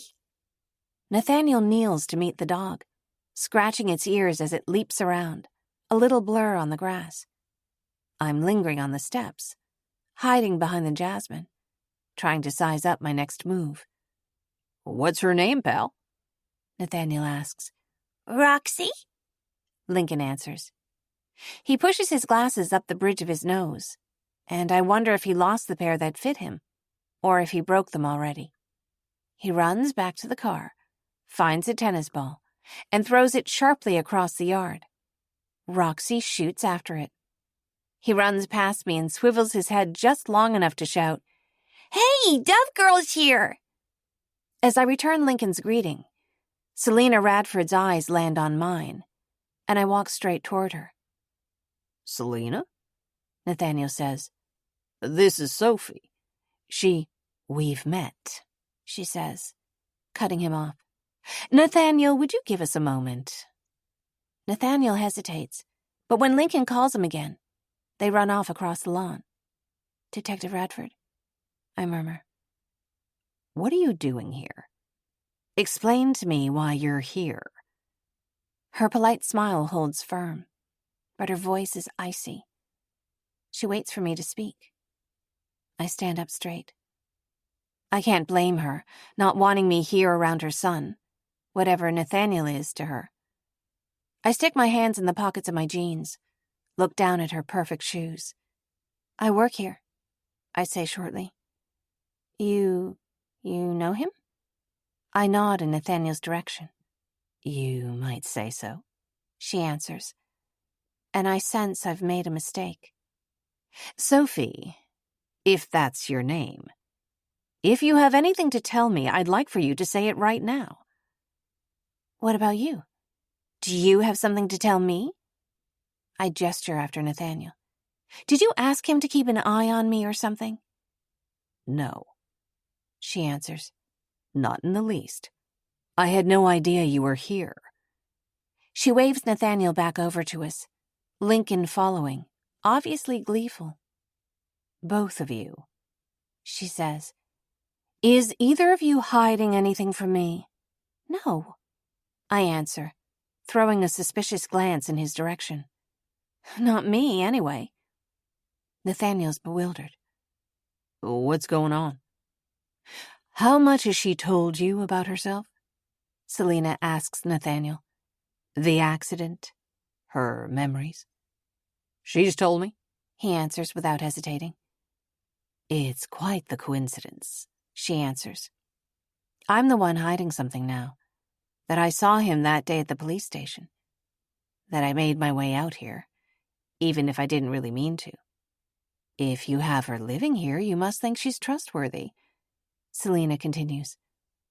But your judgment of character has hardly been a great reference in the past. Nathaniel flinches as though she struck him. For a moment, they're both silent. Sorry, she murmurs.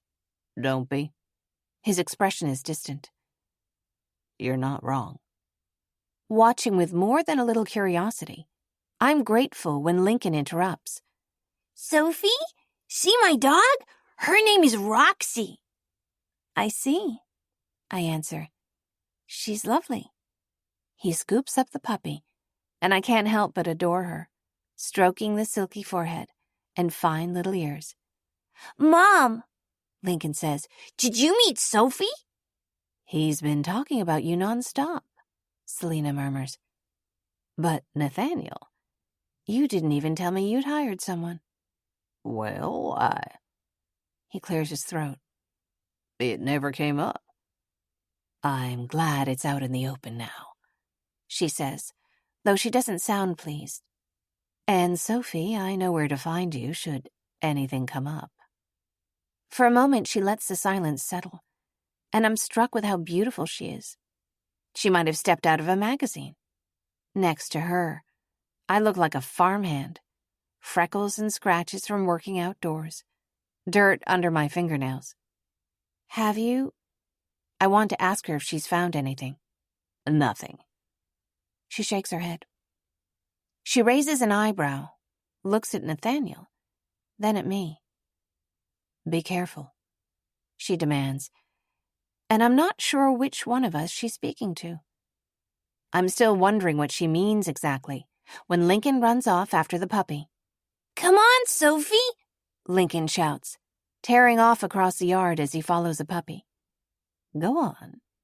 He wants you to play with him, she observes, as though granting me her permission to be here, then raises her voice. Lincoln, sweetie, 5 more minutes. I catch up to Lincoln and Roxy as he throws the tennis ball for her. The puppy hasn't quite got the concept of fetch yet, and I run to retrieve the ball, then toss it back to Lincoln with an easy, gentle throw. But Roxy's taken off now in her own direction, exploring for the joy of it seems. She runs across the yard, her nose in the flowers, tunneling through a bed of gladioli that rustle around her, a bit indignant. Come on, Roxy, Lincoln calls. Time to go. She doesn't know her name yet, he says, as if apologizing to me, then runs after her. He's running further than I expected, and I look back toward Nathaniel, half hoping he'll call Lincoln back or catch up with us. He's leaning against a tree, arms crossed, his eyes downcast. Selena's a few yards away from him, watching me with her hands in her pockets, but the distance between them may as well be miles. Hey, Lincoln, slow down a little, I call. She'll stop running if you stop chasing her. She's playing with you. But he's not listening to me, laughing as he follows the dog through the circular garden toward the footbridge. Slow down, I warn. Do not run up there. He does, though, because he's a little kid, following his brand new puppy. I remember Lincoln assuring me that he never falls. The dog skids to a halt and leaps around his knees, and he claps and calls her a good puppy, slowing down so fast that he stumbles. I see it in slow motion. The little boy's shoulders going sideways, the weight of his body following. A hand grasping for and just missing the railing, the gaps between the temporary railings too wide. In a painstaking half-twirl, his weight shifts, one foot stuck at the ankle, then twisting loose, and he falls, calling for his dad. I remember him telling me he can't swim. Lincoln goes straight down, bobs back up, just his mouth and nose at the surface, and I can see the water move without breaking where his arms flail. There's no noise, no scream, no splash. Chapter 28. I run after him, up onto the bridge, and jump over the side. In the moment before I slip into the water, I draw a breath and hold it. The murky water is sour in my nostrils. I sense motion, get my bearing, and zip down to grab Lincoln. He's panicking, reaching for me with a frantic energy that will pull us both down, so I wrap an arm around him, bracing it around his torso before I kick upward. He's a blur of motion that's only tugging him down faster, but luckily for both of us, he doesn't weigh that much, and I pull him upward and over, toward the shore. I'm in constant motion, my body taking over, and yet I wonder whether, while I'm down here, if I stayed to look, would I find anything else? Something left behind? As I'm pulling us back toward the air, I realize part of me has wanted to look deeper into this water since the first time I laid eyes on it. I lift Lincoln up so that he surfaces before I do, then turn my chin to face him, attempting to hold him still. "Easy," I say, my voice short and clear, kicking my feet and keeping us afloat with one arm. This is an order, one I know he can't obey, but I say it anyway, holding him tight as I kick toward shore. It feels like forever, but it's not more than 3 or 4 yards. And finally, I feel the sludge of the ground beneath the toes of my shoes. I push aside a few water lilies as the green-brown muck from the shallow edge clings to the legs of my jeans.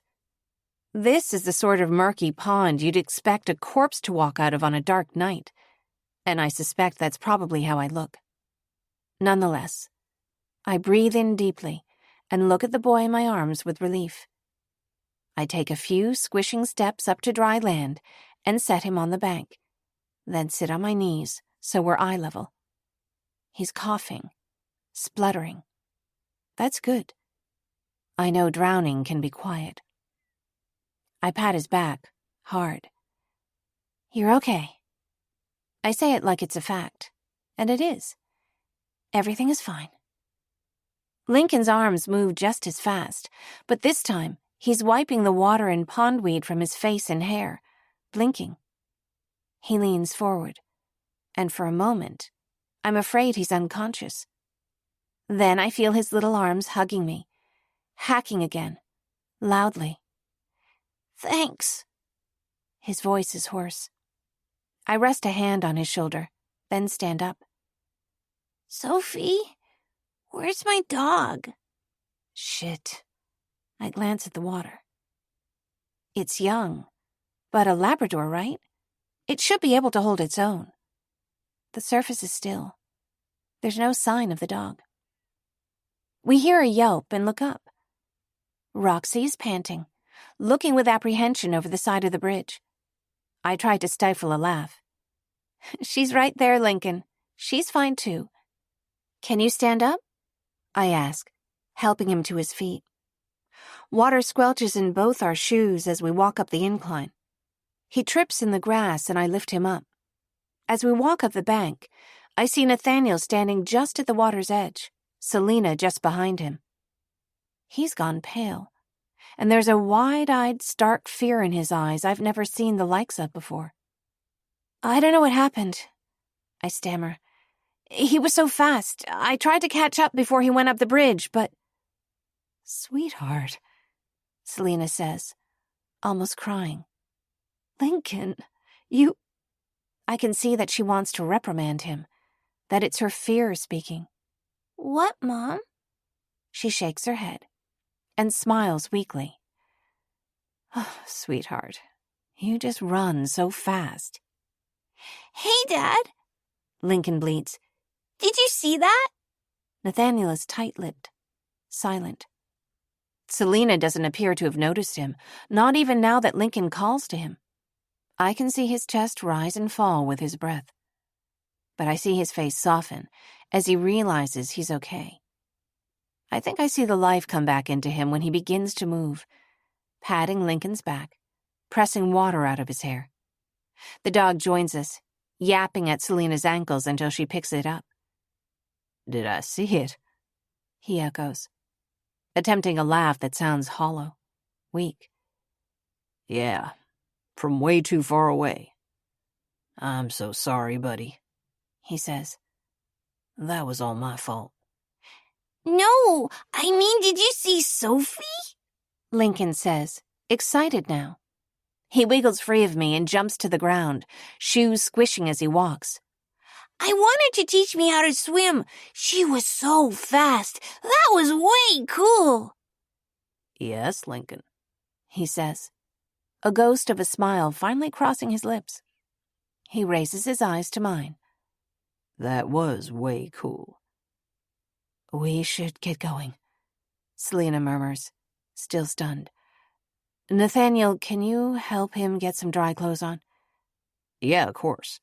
Come on, Link. They walk away toward the house, and I'm left standing alone with Selena again. She studies me openly.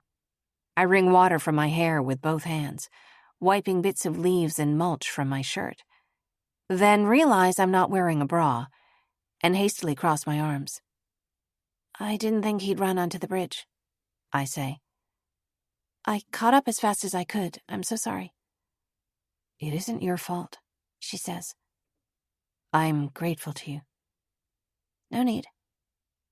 That was quick thinking, she said. And you acted quickly, too. Drowning can happen fast. Thank you. I'd better go clean up, I answer, starting to move away from her.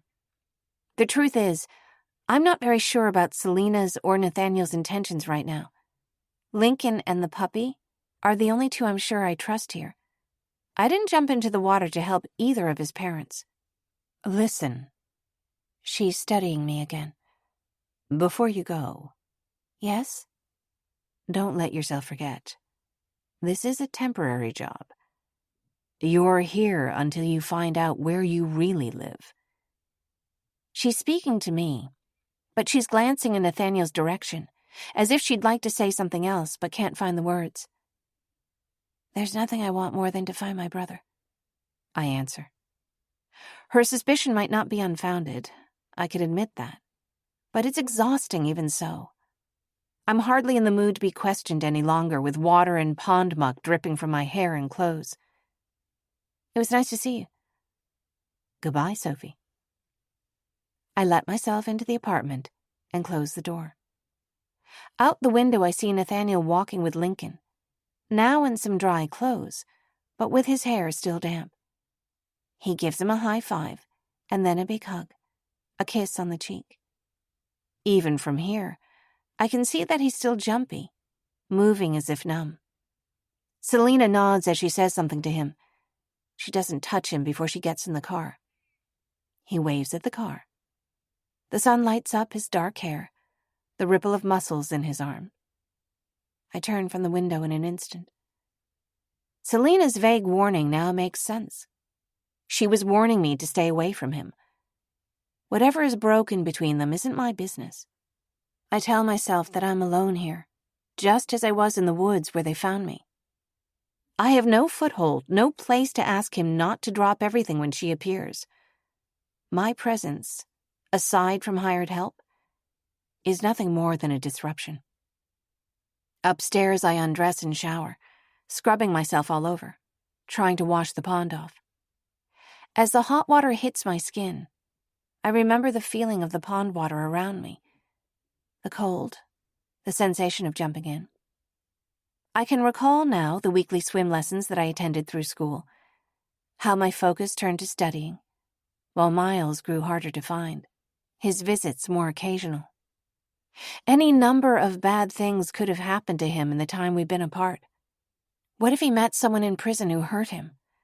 What if he's in trouble again for something that wasn't his fault? I dry my hair and comb through it with my fingertips and find a clean camisole and a pair of shorts. As I'm getting dressed, I turn an unforgiving glance at the mirror. All the marks are still there. I shouldn't let the passage of time numb me, fool me into pretending that there's any story other than the truth. I'm reminded of the painting in the parlor, Ophelia or some other drowned woman. I turn away from my reflection, mouthing the words, "You do not belong here." I pick up my drawing book and pencils, flipping over the pages as I walk down the stairs. Poppies, a symbol I still don't know the meaning of. Sketches of doves, of Zenaida, then poppies again. On one page, an idle sketch of Nathaniel and Lincoln. Then several pages of Miles.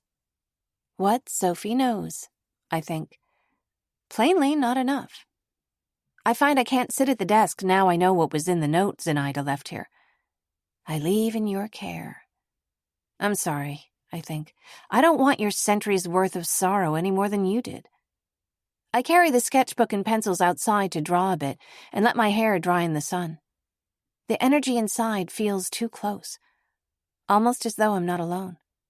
But I'm not alone. Nathaniel's sitting out there, with his elbows propped on his knees, his forehead leaning on one hand. All my thoughts of self-preservation vanish as I sit down next to him. Chapter 29. Nathaniel doesn't speak, so I wait a few moments. It was my fault, he says finally. Lincoln's a fast little boy, and it wasn't my fault that he fell. I know that. But it would be better if it were my fault than for Nathaniel to feel this way. I could forgive myself for a mistake. I saw him running that way and I didn't catch up fast enough. Nathaniel shakes his head. I was so far away. He speaks in a low, breathy voice, mumbling through his hands. I knew I needed to move and I couldn't. You did move, I say. You were there by the time I got him out of the water. I didn't know you could swim. Now he turns to focus on me. I wasn't 100% sure either, I say, moving past it. It's nothing, really. Lincoln is fine, okay? He knows that, though, and I see that there's more at work here. I hesitate, then let myself reach over to rest a hand on the back of his neck, sweeping softly over his shoulder blades. Your boy's fine, I repeat, letting my voice drop low and soft, resisting the inclination to slip my hand under the collar of his shirt. With an honest curiosity, I lean over to look into his eyes. Hey, look at me. What about you? Huh? Are you okay? I ask. He nods his head, too quickly, and I watch him, waiting for his real answer. Yeah, I'm fine, he says, talking through his teeth. My palm comes to rest just beneath his shoulder blades, and suddenly I feel him flinch, drawing slightly away from me. I pull my hand back, closing it into a fist, as if I could keep something of him, though I know I can't. Can I say something? When I speak, he turns to face me. I don't know you. I know that. But there's something that's plain to me as an... I pause and choose my next words carefully. They ring hollow. As an objective observer. What's that? You and Selena? It's out of balance. Something isn't fair. Whatever this is, I try to indicate this weight he carries. It has reins and she is steering it. I'm not saying her reasons are wrong, I don't know those. But it isn't quite right either. He sighs, and I see that he knows this somehow. He's punishing himself then. If you knew, you wouldn't say that. Try it. I bet I would. I shrug. You can tell me. I might remember where my real home is and be gone in the morning. What was it like? He asks. Jumping in after him, I mean. It happened fast, honestly. I didn't really think about it. But that pond water? Ooh, yuck. I tilt my head, wondering if he understands, then see a sly smile. Don't change the subject. He stretches his hands out, cracking knuckles. So, back up, I guess, 15 years? I grew up an hour or so from here. Enlisted the year after high school. Didn't know what else to do with myself, and honestly, I thought I could get my education paid for. It was quiet the first few years. Then, 2001 happened. Right. After I came back, I couldn't keep a job, couldn't sleep. I was distracted at best. And when I looked at Lincoln, all I could see was... He shakes his head and closes his eyes. My best friend was worse off. I drank too much, but for him, it was pills. I was sure I could help him. He was a person I could call when I was too bad off to talk to Selena. We looked out for each other. He sits with this for a moment, and I can sense that it's difficult. After he died, we moved here, separately. I asked Selena to take custody of Lincoln. So now, here I am. 34, my family split up, and I have no college degree. Just a bunch of frayed nerves and bad attitude. It's difficult to let go of what you thought your life was, I murmur. What it was supposed to be. You think? I don't know, really. There's more, that's clear, but I'm not going to press him. Whatever happened, he obviously feels responsible. I'm sorry. Wherever his mind's gone, it's dark. I see shadows in his eyes as he sighs and answers me again. I do not deserve it. Yes, you do, I say. Of course you do. No, I don't. He's morose, but this disagreeing has come naturally to us since our first meeting, and I see it begins to call him back from wherever he's gone. Do so, I say, like a kid, poking his arm, daring him to argue back at me. The connection is tenuous, but it's as natural as it has always been. Do not. Oh, you are infuriating. He looks to me, exasperated, the heat of an argument warming his confidence. Then suddenly, he breaks into a smile and takes a long, steady breath. Thank you. Did I say that? For jumping in after him. Don't think anything of it, I say. But I don't think we're getting the glasses back. Unless, you really want me to go looking for them. Smiling across at him, I realize that it's true. I probably would jump back in that filthy water if he said he needed them. What would it be like? He asks me, as if an idea has suddenly occurred to him. If we weren't here, what if we were somewhere different? I don't know. We should get out of here. He waves his hand at the looming dark of the mansion, the familiar landscape. Forget all this. Let's go somewhere. Where to? Let's go to the beach, he says. Samara Island is just a couple hours away. I'll drive. We'll be back by dinner time. Lit up by an idea, his charm is hard to deny. I want to go as soon as he suggests it, but I also want to hear him ask me again. Are you sure? I'm sure. He tilts his chin, and when he smiles, his eyes are warm and daring. You'll love it. Come with me, he says. I can't contain my smile. Let's just not work today. I won't tell the boss. You promise? Sure. He laughs. Okay, I answer. Let's go. And just like that, we do. I even leave my sketchbook behind, right there on the windowsill. I follow him to his truck. Nathaniel opens the door, takes a pair of sunglasses from the pocket of his jeans, and leans close enough to put them on me. And just this quickly, I leave Hazel Bluff for the first time since I can remember. Samara Inlet, Nathaniel tells me, is a little town on a peninsula just across the Sound. He describes it like he knows it well, and I remember that he grew up around here, although he lived elsewhere for years.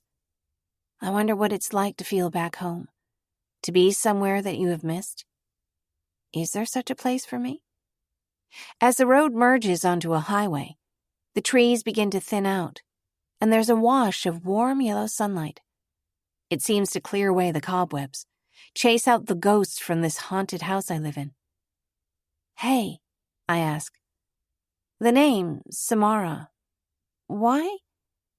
So the sound is sort of hourglass-shaped. They named it after a maple seed. Samara. You know, the seeds that fall and spin? Maple copters, right? Some of the kids call them helicopters. Whirlybirds, I answer. That's what I always called them. He looks away, half smiling, one hand rising to his chin, as if he's thinking. I stretch and yawn, sleepiness making me bolder than I ought to be. What were you thinking earlier? When you were laughing at me after those squirrels scared the daylights out of me? Thinking? Not a single thing. I was looking at you. His answer isn't bold, but honest. I let the sunglasses slip away from my eyes. You're beautiful when you're laughing. Chapter 30. The lull of the engine is even and loud. I fall asleep and dream of water, of being somewhere I know. I wake as I feel the car slow down and hear the tick of the turn signal. The sun in the window now is bright. We're somewhere with almost no trees. Behind the dark lenses of the borrowed sunglasses, I watch Nathaniel driving. He looks at ease. Then somehow he knows I'm watching him and turns a gentle glance my way. I look back and smile without feeling any need to speak. We're nowhere. Nowhere that I know. And time seems to have come unstuck. We're only here, and now. And that seems to be all that matters. I haven't been asleep long, but it seems long enough to have washed away everything else. One more turn, and there's sand dunes by the side of the road. The truck slows to a crawl, and we drive through the small town, which is just a gathering of the necessary businesses in the midst of a patchwork of vacation homes. He parks the truck outside a general store. That's as far as we can drive. How much further is it? He points out the windshield. The ferry comes every hour. A nearby sign informs us that it's booked for vehicles, but still has plenty of room for pedestrians. I can't wait to get out of the car and feel this different ground under my feet. The breeze is hot and dry, and I can smell the ocean. I try not to show how excited I am, but I can't help it. I'm happy to be here, thankful that he would guess it would make me so happy to go somewhere new. And I think he can feel it too. My hand swings close to his as we walk onto the ferry and find an empty spot along the railings of the pedestrian deck. I watch the land recede behind us. It's not a long way, but the boat moves slowly, and the cooler breeze on the water is pleasant. I lean over the railing and point at a lighthouse on the approaching island, with a black and white diagonal stripe. Look. It's pretty, isn't it? Been there for ages. They actually moved the lighthouse when the dunes shifted. I imagine the lighthouse by night. Wonder how the ocean beyond would look from way up there. Is it open? I think so, he says. The ferry docks, and we slowly file off. The captain warns over a loudspeaker that the last ferry leaves at 7 p.m. sharp. There's a sign welcoming us to Samara Island, a tourist area, lined with brochures and phone numbers. It's as if we've gone back in time, almost. I count 3 streetlights, 4 shops, and 1 small hotel. The rest is just an expanse of sand and dunes and grasses, with the gentle roar of the ocean beyond. At the end of the road, the lighthouse is visible in the middle of a wide lawn of scratchy grass and beach plants. It's open, he says, pointing. But you know there's no elevator. How many steps is it? I grin. We buy 2 tickets and head up. It's warm inside the lighthouse, all its heavy bricks soaking up sunlight all day long. The pamphlet informs me that it's 612 steps up. We walk slowly, in no rush. Groups of tourists step past us, and each time we move closer to the wall to let them by. I used to come here with my family, He says. when I was young. What's your family like? Loud, He says, laughing. and there's a bunch of them. 5 kids, including me. With my parents, that makes 7. We had 3 dogs and 4 cats. My smile must show that I'm charmed, because he continues, That was meant to be a warning. but he's smiling too. Taking the stairs slowly enough to keep talking, he tells me about Lincoln's aunts and uncles, that he's lucky to have so many of them nearby. They were there, He says. when I wasn't all the way there. They were always there, bugging me. In a way, that helped. Hey, He looks up the center of the spiral staircase, which narrows. almost there. Tired yet? No way, I say, grinning. Bet I can get there first. Breaking every safety rule in the pamphlet, I take the stairs 2 at a time, skipping up past him, holding the railing as I begin to feel dizzy. Finally, I make it to the top landing and push the door open, walking out into the blinding sun. I cross the patio and stand with my hands on the rail, look out over the beach, blinking at the bright light. He's only a few moments behind me. Told you I'd beat you here, I wasn't really trying. he says. Let you win that one. Whatever you say. I smile. We stand with shoulders touching and catch our breath as he points out where they used to stay at the little hotel and the fishing tackle store, the spot in the surf where you can see a wrecked ship when the tide is low. I wonder if the lighthouse was off that night. It was before they built it. He answers. Makes sense. I think about shipwrecks, about men drowning at sea, and legends of mermaids. I imagine that tourists must be tiresome to people who live and work here. But to me, a beach is magical, a meeting point of water and land, a bit of hazard. Nathaniel's studying the water too, the way it shifts in color under the occasional cloud, patches of deeper green blue. It isn't that deep. He says, as if answering my thoughts. It's the tides that are dangerous. They sneak up on people who don't think about what they're doing. His tone is serious, and I have to turn to look at him. A group of tourists joins us, chattering and pointing, but giving us our space. My buddy, Spencer, he spent months trying to get clean. I give him space to speak, relaxing my arms, staring out into the distance, listening intently. He got into trouble a lot, buying shit from the wrong people, running out of money. And then he'd call when he was at the bottom, didn't want to live anymore. I had points like that too, so I thought I could help. We helped each other. He explains. That was how it was. I let him stay in the spare room at our house once. He promised he wasn't using any more. Said he was suicidal and needed company. I insisted. He remembers.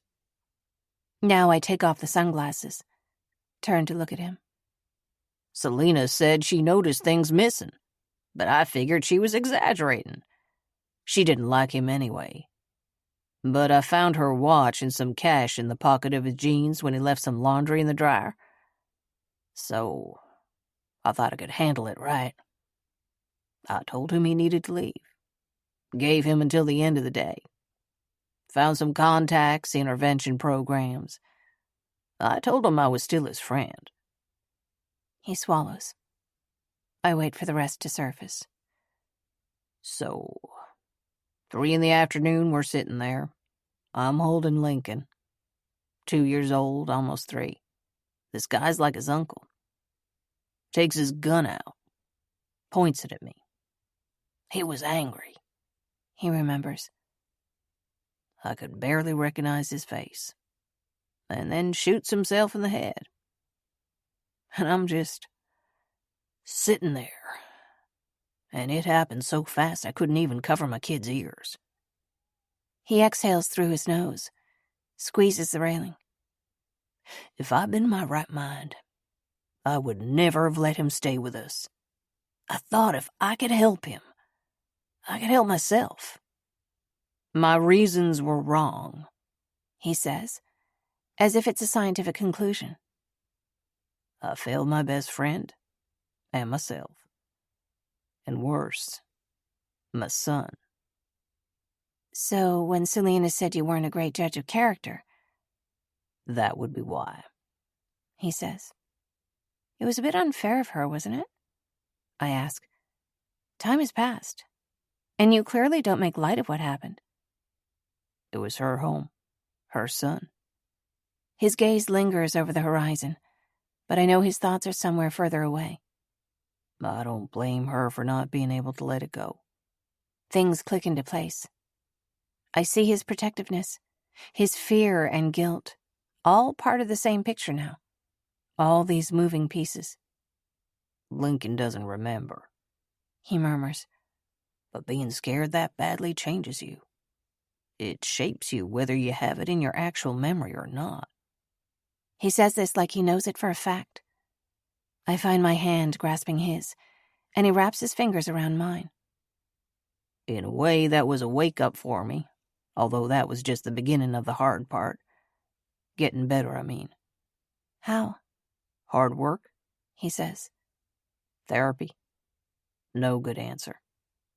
When I couldn't find any reason, I would ask myself what would break if I were gone. I just had to think of Lincoln. I couldn't find a way to kill myself that didn't hurt him, too. You owe your children your full presence. Right. You know, he says. 1 foot in front of the other. That was 4 years ago. His eyes flicker up to catch mine. His face open. Today, this feels like the first time I've stood still since. He laughs ruefully. Sorry. You probably don't want to hear all this. You're wrong. I shake my head. I do. I'd like to hear it. Whatever you want to tell me. He doesn't know how admirable he is. How strong he has to be to have done all that. And besides, you can tell me anything. I'm nobody from nowhere, right? No, he says, looking at me with curiosity. You're someone, all right. What does that mean? You have a life somewhere, something to go back to. Where maybe there's not room for any of this. Our quiet voices seem to encircle us, to create a boundary between us and the others up here, marking us in a different world. Though the noise of other visitors is audible, it seems at a greater distance. Sometimes I wish I drop my voice to a whisper, as if that makes it any less dangerous to voice thoughts like this. I wish things were different. I hear a group of voices from a few yards off, at the other side of the patio.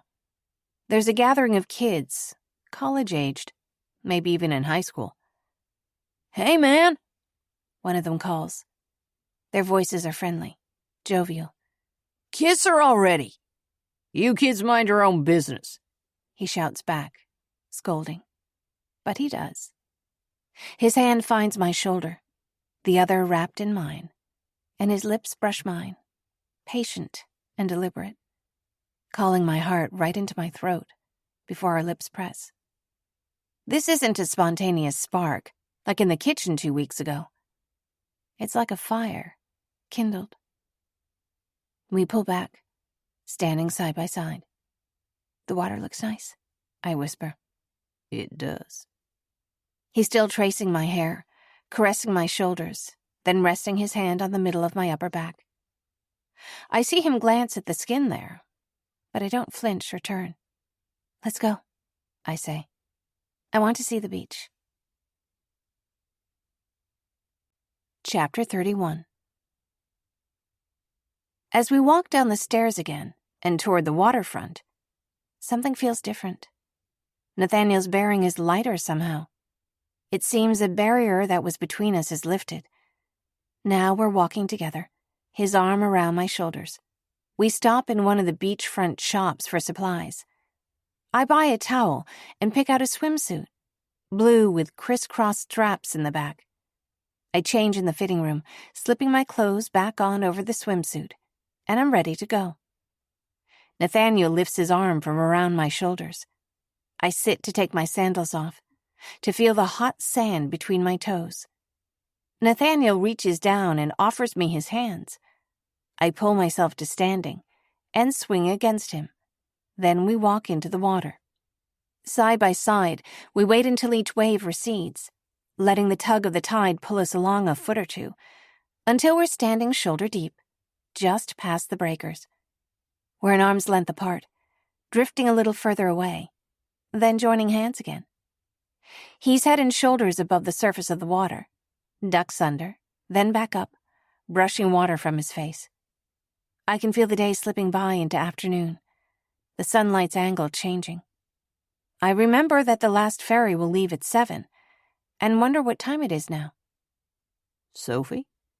He asks, glancing back at the sand to check that my clothes and towel are where I left them. Something catches my eye. I see a woman with dark, loose hair, standing there looking out at the water, almost as if she's looking right at me. Sophie? Hey. His voice sounds far away. The woman isn't dressed for the beach. She's wearing boots and a gauzy black button-up dress. Her chin tilts, and I feel certain that she's looking right at me, with deep-set eyes the color of honey. My feet reach for the sand under the water. Seaweed or a fish brushes my ankle. I reach out for Nathaniel's arm and squeeze hard, digging my heels into the sand. He hugs me, and I lean in, feel the warmth of his skin against mine. Sorry, I was distracted. I look back at the shore, glimpsing through a family walking past, obscuring my view. Everything all right? He asks. When I look toward the shore again, the woman is gone. I think so. I kick my feet and hold my hand, lifting myself up as a wave passes around us. I'm keeping my feet planted on the bottom now, though more than ever, I can feel the necessity of going back to shore. Still holding his arm, I cast a meaningful glance up at the sun, creeping closer to the horizon in the west. Nathaniel seems to understand what I'm thinking, and we begin to walk back toward shore. Though it's a warm evening, a salty breeze has kicked up over the water, so that my skin feels exposed and cold when I surface, the heavy blanket of the water warm by contrast, though it's several degrees colder than the air above. Nathaniel doesn't seem cold, or if he is, he doesn't show it, walking into the air without flinching. I feel braver just for standing next to him. Standing next to my towel, I nudge my bag with my toes. See that it's still there. Everything apparently as I left it. I scan the beach, all the way up to one side and down the other, and see no trace of any woman in a black dress. Shaking my head, I sit on the towel and stretch my legs out in front of me. Nathaniel sits at my side. Do you know the time? He looks at his phone. 6. I'm squeezing water from my hair, tugging it into a braid. I scoot close to him, casting an anxious glance around the beach, looking for the woman. But she's nowhere to be seen. A stranger, I think. That's all. Nathaniel finds a shell in the sand and pushes it toward me. I lean my head on my knees and study him openly. His gorgeous shoulders, the shape of his torso. One leg extended, the other crossed over it. Back lit with the beginning of a sunset. Sand in his hair. This day and this place. Us here together. This feels both imaginary and more than real. But the one thing I know for sure is that it's temporary. This is a moment that will never come again. We're both trying to get back to our own places. Places that might not have room for us, or even exist anymore. But this day, which I know I'll always remember, belonged to us alone. When he checks his phone again, we both rise. I shake the sand off of my clothes and pull them on over my almost dry swimsuit. I notice that my shorts feel light and pat the pockets. My necklace is missing. I check the sand under my towel, throw a few handfuls aside. I drop something. What was it? He asks. A necklace. Were you wearing a necklace? He asks. I shake my head. He doesn't miss a thing. No, I answer. Long story. I keep it with me. Kind of a good luck charm, I think. I could have lost it anywhere. Changing, walking, washed away in the sand. It's okay. Probably fell out of my pocket in the car. If we don't leave soon, we'll miss the last ferry, and we both know it. With an uncertain distance between us, we walk away from the water, toward the street. Oh, I say, passing a restaurant. That smells amazing. I remember I haven't eaten since lunch. Yeah, I'm starved, he says, as if just realizing it himself. We both glance at the patio, the smell of food calling. We look at each other furtively, but keep walking. I feel the back of his hand graze mine as we walk. The ferry is waiting. I can see people lined up to board. We pass a hotel, just 2 stories of rooms, with windows facing the sea. The sign outside the office says, vacancy. That's adorable, I sigh. I wish I could wipe his memory clean, too. Maybe here there would be room for us to stay. Imagine waking up to that view. I bet it's quiet here. And there's a breakfast spot, he says, pointing. Right on the marina up there. Biscuits and eggs, stuff like that. Nothing fancy, but it's the best you've ever tasted. He yawns. Tired? A bit. He nods. It'll be a late night getting in. Too tired to drive? I don't think so. Not unless you are. No, I don't think so. We share a regretful smile, fingertips brushing but not clasping, and walk on board the ferry. Chapter 32. The pedestrian deck on the ferry is sparsely populated. I'm guessing that everybody else either left earlier in the day or is staying the night. There's a bench along the railing where we sit, our backs to the water. The clock reads 7:15. I stretch my legs out, letting my feet rest on their heels, toes swinging back and forth. 15 minutes till departure, the loudspeaker calls. Boat leaves at 7 sharp. I excuse myself to find the restroom. It's down 1 flight of stairs, isolated from the rest of the passenger area. I take a wrong turn into the car park area. A figure catches my eye, and sensing I should keep walking, I do, but turn my head when I see a second figure, a child. No, it's not a child, I see. A young teenager, though perhaps 14. A boy. A woman faces him and slips something into his palm. Money changes hands. I pass by quickly. He's a kid, I think, disgusted. But the woman's low voice follows me like a tune stuck in my head as I make my way to the bathrooms. I use the bathroom and take a look in the mirror as I wash my hands, noting the freckles across my nose, the sand in my damp braid. The other stall door whines on its hinges as it opens. I startle, not realizing there was anyone else here. Sorry, I say, stepping aside to allow room at the mirror. Then she appears behind me. Taller than she looked from a distance. Her black hair almost oil dark. Her voice is sweet and low. I know her. The woman from my daydreams. Those spidery hands scoring poppy seed pods.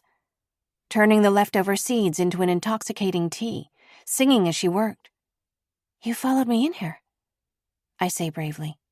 Why? I found something of yours. She talks to me like we know each other, stepping toward me, her hand open. In her palm she holds my pendant. Sophia, right? She smiles. I hesitate, and she steps forward again, my feet walking backward. I bump into the sink, extend an arm to hold her away. She presses the pendant into my open palm. "I saw you," she says, "way out in the surf. How much do you know about drowning?" I turn around and eye the door. Her reflection appears on my other side, between it and me. People drown because they think they're somewhere safe. Then they inch further and further out, and the next time a strong current comes in, it's too late.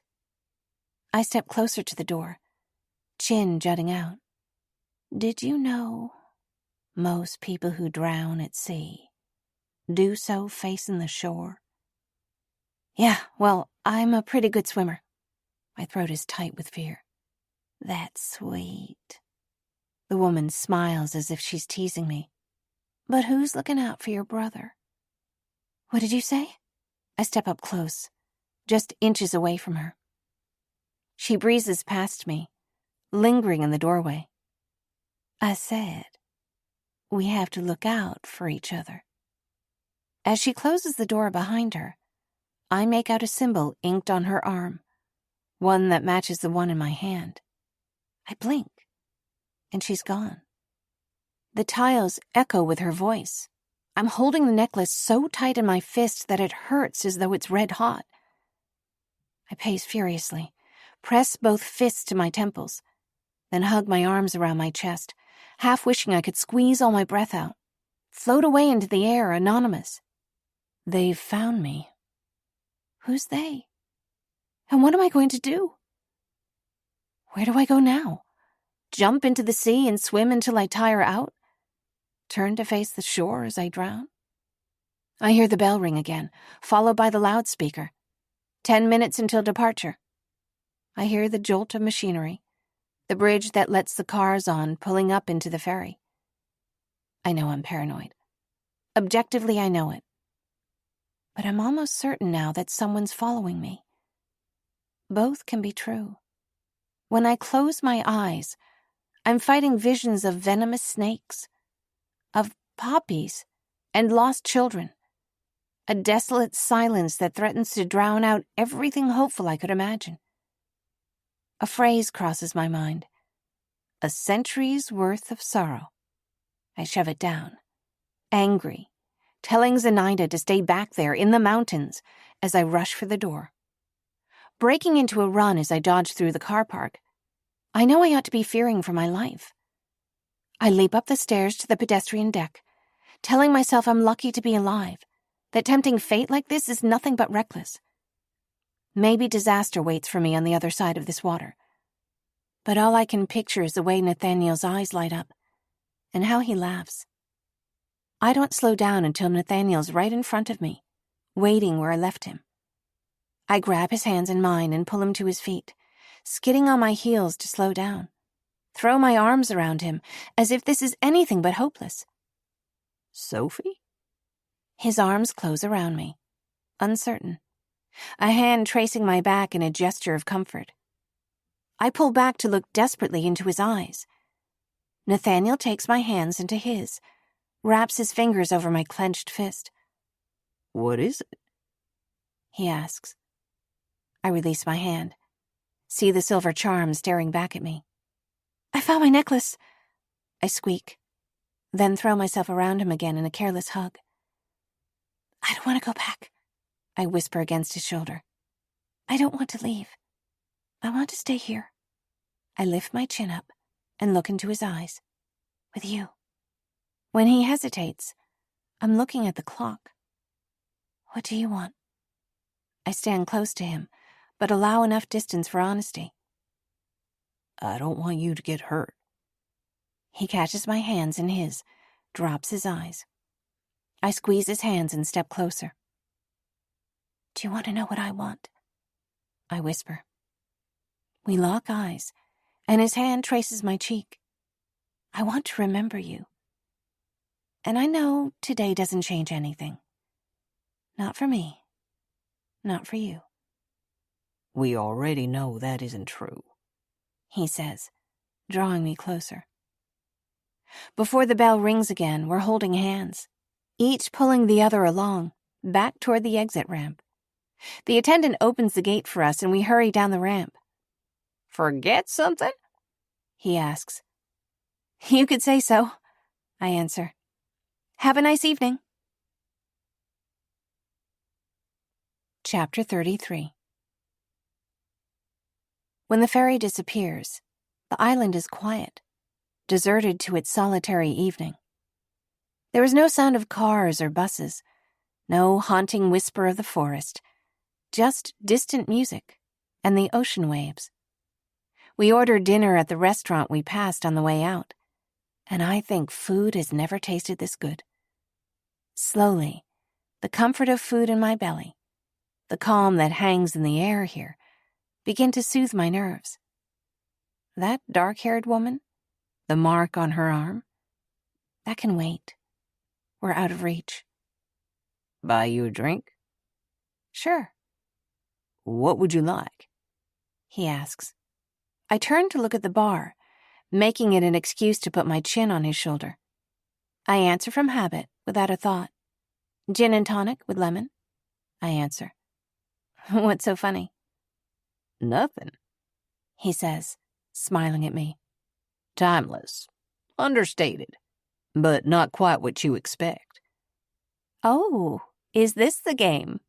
I laugh back. What's your order? I don't drink, he answers, shrugging it off. When I did, it was bourbon, in abundance. If you make anything of that. And I do, I think. Southern boy, simple tastes, a classic choice. Yet that's not the sum of who he is, not anymore. In the little half-nervous glances he gives me, I see that he's got more to say. And wait, my silence and open space, drawing him out. Panic attacks and alcohol are not friends, he adds. Well, maybe they are, but not friends of mine. He leaves me with this, goes to the bar for my drink, returns to find me turning the silver charm over in my palm again. So, what is it? He asks. I place it on the tabletop in front of him. They said I was wearing it. I answer curtly. He nods, touches it with a fingertip, but doesn't pick it up. A woman came up to me in the bathroom. She said she found it on the beach. That a good thing? I guess, I answer. I can't hide my fear, my frustration. Something about it gave me a weird feeling. I'm a mess. I try to hide my despair with a gentle laugh. I'm nothing but crossed wires.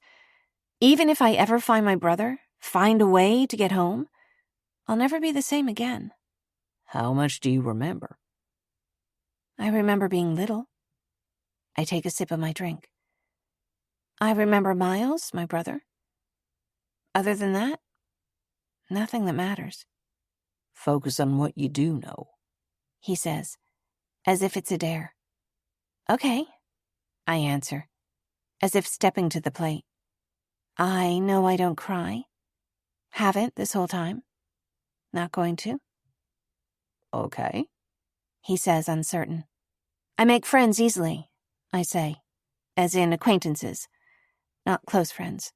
I don't know if I've ever had a real friend. Someone I could talk to about anything. Nathaniel smiles back at me, and I realize suddenly that I am talking to him about anything. And I know I don't run from things. I continue. If something needs saying or facing, I don't avoid it. Those aren't things that change, he answers. You already know what matters. The lights dim, and there's music playing.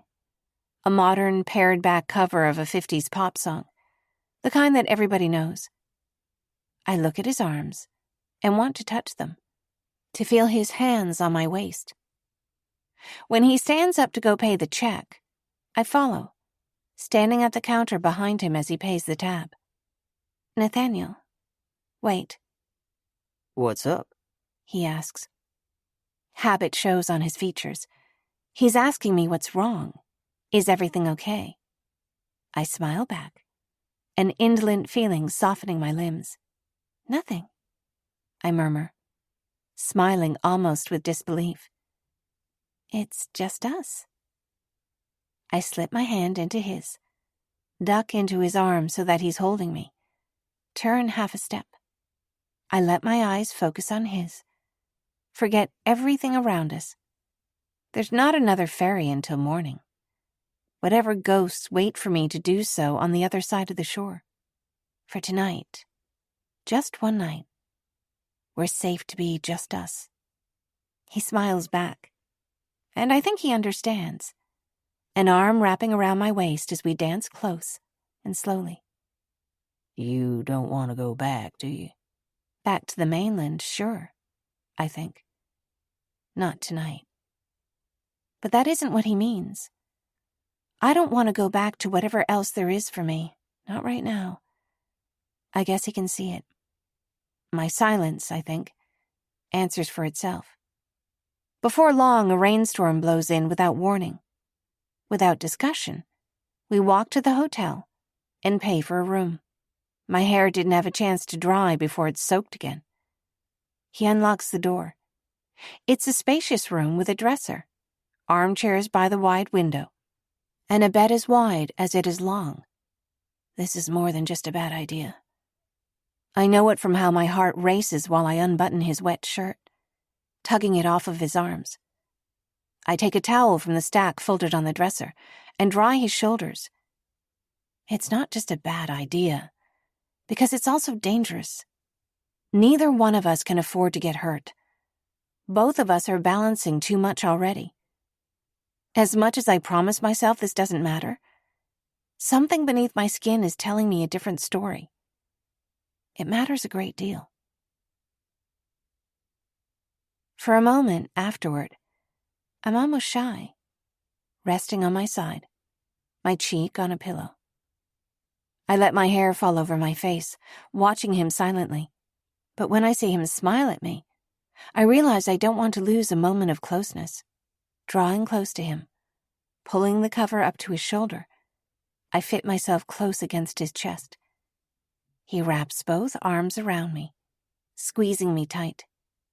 I have to tell you something, I whisper, leaning close to trace his cheekbone, the line of his jaw, that I've studied from a distance so many times, punctuating my words now and again with a kiss. What is it? I saw you, I answer, my hand tracing now to his collarbone, a soft line that begins at his shoulder and draws in toward his neck. I saw you in Hazel Bluff, at the police station. When? The day before I came to Dovemorn. I pause. Why were you there? That day? I was dropping off Lincoln's backpack. He left it in the truck. As he speaks, I run my hand through his hair. I heard you talking on the phone about trying to hire somebody. That why you came out there? Yes, I answer. I didn't know I meant to at first, but I wandered around a bit and then hitchhiked out that way. I left the hospital alone. Why? He asks, turning his cheek so that my hair falls over his eyes. I was scared. Are you still? Yes. There's no point lying about it. Besides, I think he'd know if I were. I let myself fall forward onto his chest, tuck my forehead under his chin. His hands slip down my shoulders, rest on the small of my back. Want to know something funny? Yeah, I do. I've been at Dovemorn almost 3 years. He murmurs, his lips pressed to my forehead. I know. But I never gave a second thought to the rumors about it being haunted. Until I walked up to the gate that day and saw you staring back at me from the other side, barefoot in the fog. I melt into laughter, relaxing against his warmth. It seemed for all the world like you were expecting me.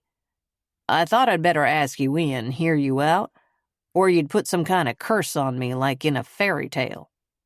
That's the only theory anyone's come up with so far, I whisper, snuggling close, letting my eyes grow heavy, drawing in for a kiss. Maybe I'm a ghost? If you're a ghost, then you never have to leave me, he says, stroking my hair. You can haunt me forever. I wake to a bright moon in the dark, shining through the window. The digital clock reads close to midnight. I stand up, the air conditioner making the room pleasantly chilly, and linger at the window before I close the curtains. The view of the water is lovely, but I'm more interested in studying the man that sleeps next to me. I climb back into bed and inch near him. When my cold knees brush his legs, he stirs. "Sorry," I whisper. "Freezing in here." He pulls me closer, murmuring something in his sleep. "What was that?" Don't go, he says. I lay my head in the crook of his shoulder and close my eyes. Earlier tonight, he asked me what I wanted. I wish I could wake him now and tell him exactly what's on my mind.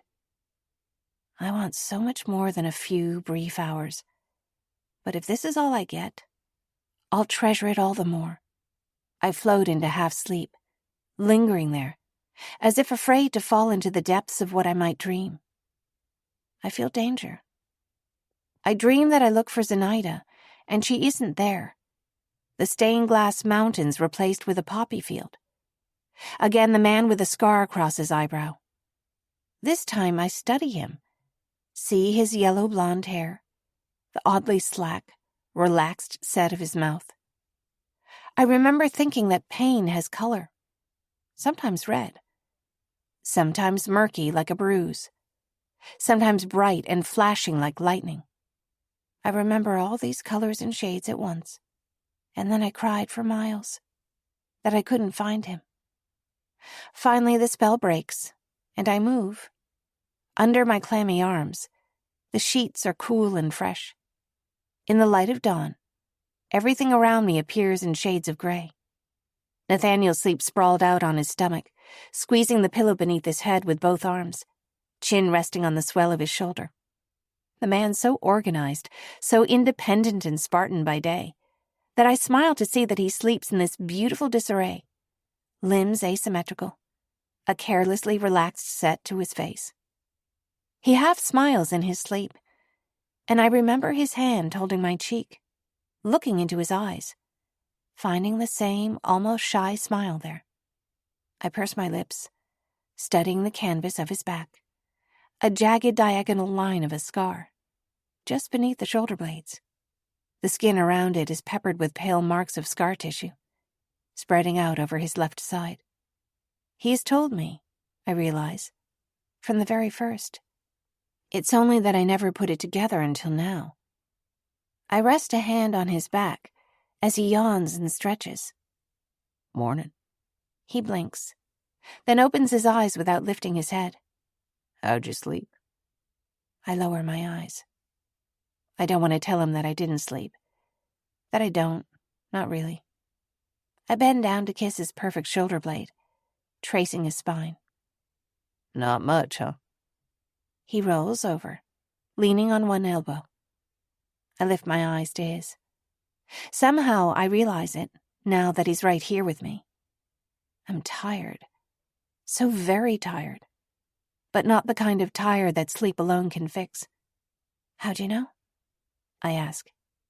He pulls me close, and I lay down with my head on his chest. I don't know, he answers. His arms tighten around me.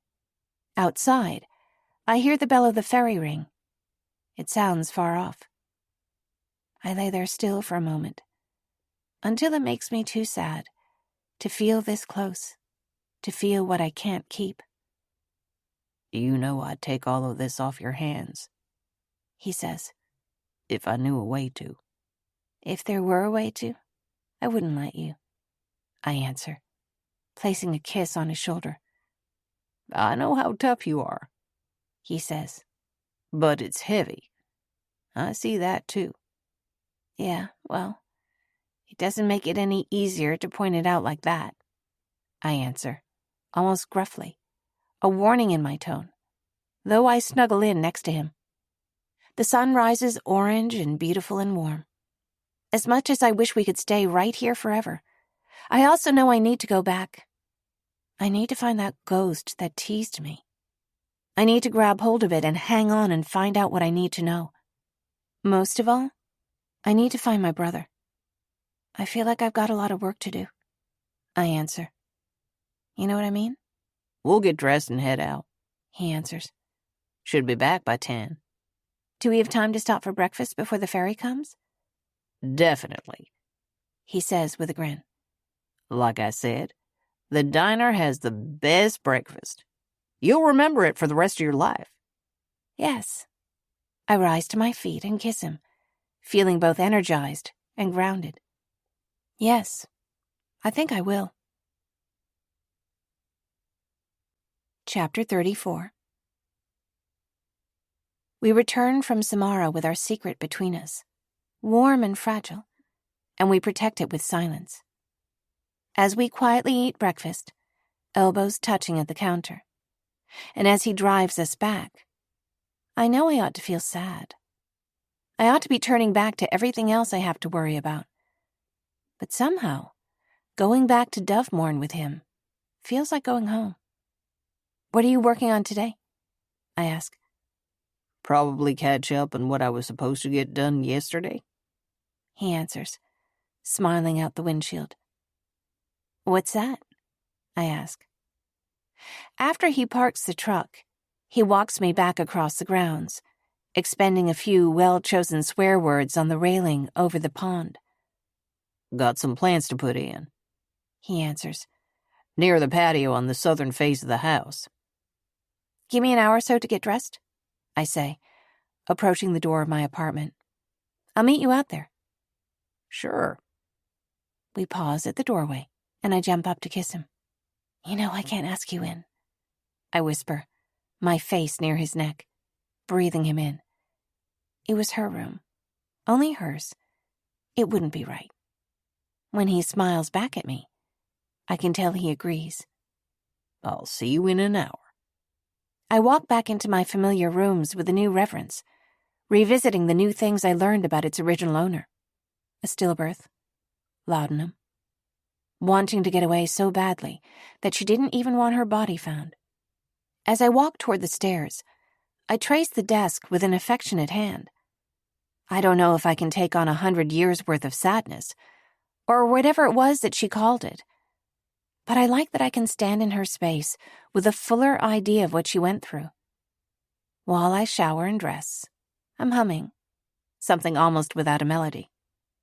When I return to the table, my hair is still drying. I line up my pens and sketchbook with a different respect, a fuller knowledge. I draw idly, as I always do, my mind wandering, biting down on my lip, a foolish smile that returns to me again and again. I sketch a beach at sunset, the way the changing light turns the water from diamond sparkling into pearls, a creamy orange kissed with sky blue. The warm sand behind it. A droplet of water falls from my hair onto the page, casting a shadow that blends with the ink below. If I let my eyes fall out of focus, it turns into the shape of a woman in a dark dress, waiting for me on the shore. I find my hand tracing her words at the foot of the page. Most people who drown at sea do so facing the shore. I close the book and hurry outside into the light. On the windowsill, I see 2 doves pecking at the ground. They move aside, though they don't fly away when I walk up, seeing it's just me. Approaching the door, something catches my eye, and I pause. A flower rests on the windowsill. Red. A poppy. They wilt quickly, so I know it's freshly picked. I glance around, but nobody's there. It's a strange gesture, I think. But then, Nathaniel hasn't got any reason to know that my dreams of poppies are something less than blissful. I put it behind my ear, smiling, and walk to meet him. Thanks for the flower, I call, waving my hand as I approach. Say what? There was a flower outside my window. My hand jumps to my ear, brushing the bright wilting blossom. It wasn't me, he says. It's my turn to wonder now, but I'm in no shape for critical thought here. I could blame the wind, a bird, one of the contractors or repair crews. In moments, I've forgotten all about it. So what's, Putting in some flowers in the marble planters by the, He waves his hand toward the other side of the gardens. by the south entrance. Maybe, I try not to smile. I've never seen him trip over a word. Maybe I could help? yeah, He says, as if the idea just occurred to him. that would be great. So I help to move trays of flowers and wheelbarrows full of soil. I plant gardenia in the center of the large planters, then creeping Jenny that spills over the edges of the planter, and continue to the next container. It takes both arms to carry the gardenia, its roots bundled in brown paper. The white blossoms smell like midnight, honey-sweet and tender. I pause to breathe in the scent of the flowers, and my hair tangles on a leaf. I shake my head to free it, and Nathaniel laughs. What? I laugh. He doesn't need to speak. We're back at his house by midday. His bedroom is sparse and comfortable, a 4-poster bed with a gray quilt. There's not a photograph or a decoration in sight. I pull the blanket around my shoulders and sit up, glancing out the window. It's nice in here, I say, sitting up in bed, holding the sheet around my chest. I can reach the window from the bed, open the blinds just a touch. I can see the plum trees, the manor house off to the side, the pond and bridge all in miniature, and beyond, my own little window. I turn my attention back inside. It's simple. You can breathe in here. Nathaniel stretches out next to me, and I trace a hand down his chest. I'm studying him, lost in the depths of his eyes, when he reaches out and places a hand over the scar that runs down my chest. I feel a chill raise the hairs on my arms. Don't, I whisper. It doesn't hurt, it's just, my hands flutter. I don't know how to explain it. I find a way to cram that cold menace of fear back into its cage. Sorry. That was thoughtless. It's okay. He looks into my eyes, and I know that he believes me. The shape of his pupils shifts, and something in his heartbeat seems to change pace. I want so much to tell you that nothing will ever hurt you again, he whispers, an edge in his voice that's bold, almost reckless. I'd do anything to be able to promise you that. The scars are all I can see sometimes, I say. I'm afraid they're all anybody will ever see. They do get better with time. He rolls onto his stomach, pointing a finger at the line on his ribcage. I've got a piece of metal in here that's never going to come out. Carbon. He twists to show me a patch of scarring on his side.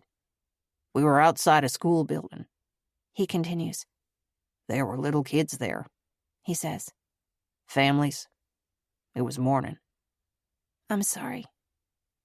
I thought it was fine, at first, days after. Then one day I wasn't. Everything set me off. And the times in between, I was waiting for the panic to hit me. How long ago? I ask. He thinks for a moment before answering me. 8 years. I would say I've been functional for the last 2. Listen, he says again. They do get better over time. I'm never going to be the same person I was, but... He trails off. How are you different now? Older. He answers with a dry laugh. I used to be fun, if you can believe that. Selena was the smart one, I was the fun one. Now it's things like being overprepared. Control is a stress response. I picture the first aid cabinet. A bit of an ass, maybe. Well, I like you. I settle into his arms with a teasing smile. Not on a scale of 10 compared to how you used to be. Not in spite of anything. I like you the way you are. Same to you, Sophie. We spend most of the afternoon there. And wrapped in his arms, I fall asleep with the gold afternoon sun peeking in through the blinds. In sleep, I can feel it, still. The scar between my breasts. Until he placed his hand there, I had somehow almost forgotten. Now, in sleep, I remember with terrible clarity that I'm standing in the shadow of something unknown. I see poppies, and when I look closer, snakes slither between the stems, some slick like oil, some rattling as they go. I call for my brother, and when I look up, the man with a scar on his eyebrow is there instead. I sense that I left Miles to this nightmare somehow, that he didn't make it out with me. I wake Nathaniel with kisses, with an embrace that's almost feverish, as if I hope I can burn away to nothing before I have to go back to whatever chased me away before. Chapter 35. You've been listening so intently now is the perfect time to take a deep breath. Close your eyes and let the music wash over you. We appreciate your time and support.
Several days later, on a Tuesday morning, Nathaniel's phone rings. I'm standing next to him when he answers it, and I can hear Selena's voice on the line as she asks if she can talk to me. "Hi, Selena," That was quick. she observes. "I found something I'd like you to see. In person would be best. When can you come in?" I hold the phone away from my cheek and whisper to Nathaniel, "Is there a time you could drive me into town?" He nods, knowing how much this means to me. Today? "This afternoon?" I ask Selena. "Great. How about 2 p.m.? "Sure," I answer. "I'll see you then." Fear and anticipation muddle my thoughts in equal measure, and I want to ask her what she's found, but I sense she wouldn't tell me over the phone anyway. I'm a fidgety mess until it's time to leave, planting a row of fragrant spearmint in the herb garden. Before we go, I tuck my sketchbook into my bag, something of a comfort object. As Nathaniel drives into Hazel Bluff, I'm checking over my shoulder, half expecting to see a car following us. Does the woman from the ferry know where to find me? In the middle of the day, the streets are busier than I usually see them, and we circle the block outside the police station several times before Nathaniel taps the clock. It's 2 now. Why don't you go inside? I'll find parking and come wait for you. You wait for me? I'm not sure why, but I had hoped not to have to talk with Selena alone. Yeah, that okay? He asks, slowing down on the street in front of the doors. Why don't you come up when you've parked? Whatever it is Selena has to tell me, I'd rather not hear it alone. Sure. One hand on the steering wheel, he reaches his other hand to cup my cheek. Hope she's found something helpful. Yeah? Of course I do. He answers, pulling me forward to kiss him. I think you could turn out to be a criminal and I wouldn't care. You don't mean that. Though I see he's mostly joking, I feel my eyes widen, a wave of possibility wash over us. Another thing I've never considered until now, though, at least not seriously, is that there could be something left for the two of us when this strange in-between ends. I squeeze his hand, then open the door and jump to the ground. A chicory plant bursts from a crack in the sidewalk, its ragged, button-sized flowers fanning out like a firework. It has no idea it's not supposed to grow here. I glance back at Nathaniel and feel a sense of foreboding. I walk inside and greet Amber at the reception desk. I know where Selena's office is now. I wonder, as I'm climbing the stairs, whether I ought to call her Detective Radford or use her first name. She appears to be waiting, the door standing open a few inches, and invites me in when she hears my footsteps. Come on in, Sophie. Sit down. Hi. I sit in the chair that waits by her desk. How was your weekend? Okay, I answer. Thanks. Yours? It was fine, thank you. Pleasantries out of the way, she turns to her desk. Any news? Not really. Lincoln says you're an artist, she murmurs, by way of small talk, her eyes on her computer screen. What do you draw? I take my sketchbook out and show her my drawings. I tell her about swimming lessons, about Miles, about the fragments of memories I've recovered. Selena doesn't seem interested in my feelings or my pictures. I'm not sure whether I want to annoy her or break through her coldness, but neither works. She does, though, take note of the few recovered memories I tell her about. Have you written that down? No, but write it down, she says. Everything you can remember. Why won't you tell me what makes this so significant? Everything's significant, she answers. Especially anything that might tell us what happened to you. Fine, I mutter. I'll start writing things down. Next time I have a free moment, promise. I may have found something, she says. What did you find? I ask. Selena turns her monitor to face me and clicks the mouse until it lights up. She pulls up photos of a house, one that I recognize. The facade is painted blue. The next shot is one of the house blackened by fire, wrapped in caution tape. I clear my throat and fidget in my chair. Sophie, this house was in Queens. The fire happened in 1986. You would have been close to 6 years old then. As Selena speaks, I find a scuff on the ground, trace the toe of my shoe over it, and back again. There were allegations it was a child trafficking site, but nothing, she adds, was ever substantiated. No foster children on record, though, she says. If anyone ever sent a foster child there, it would have had to be an emergency placement, or something that wasn't done with proper paperwork. The house looked so welcoming, I remember, from outside. But once I walked in, I recall, I knew right away that something was wrong. Sophie? She repeats. I cough, blinking.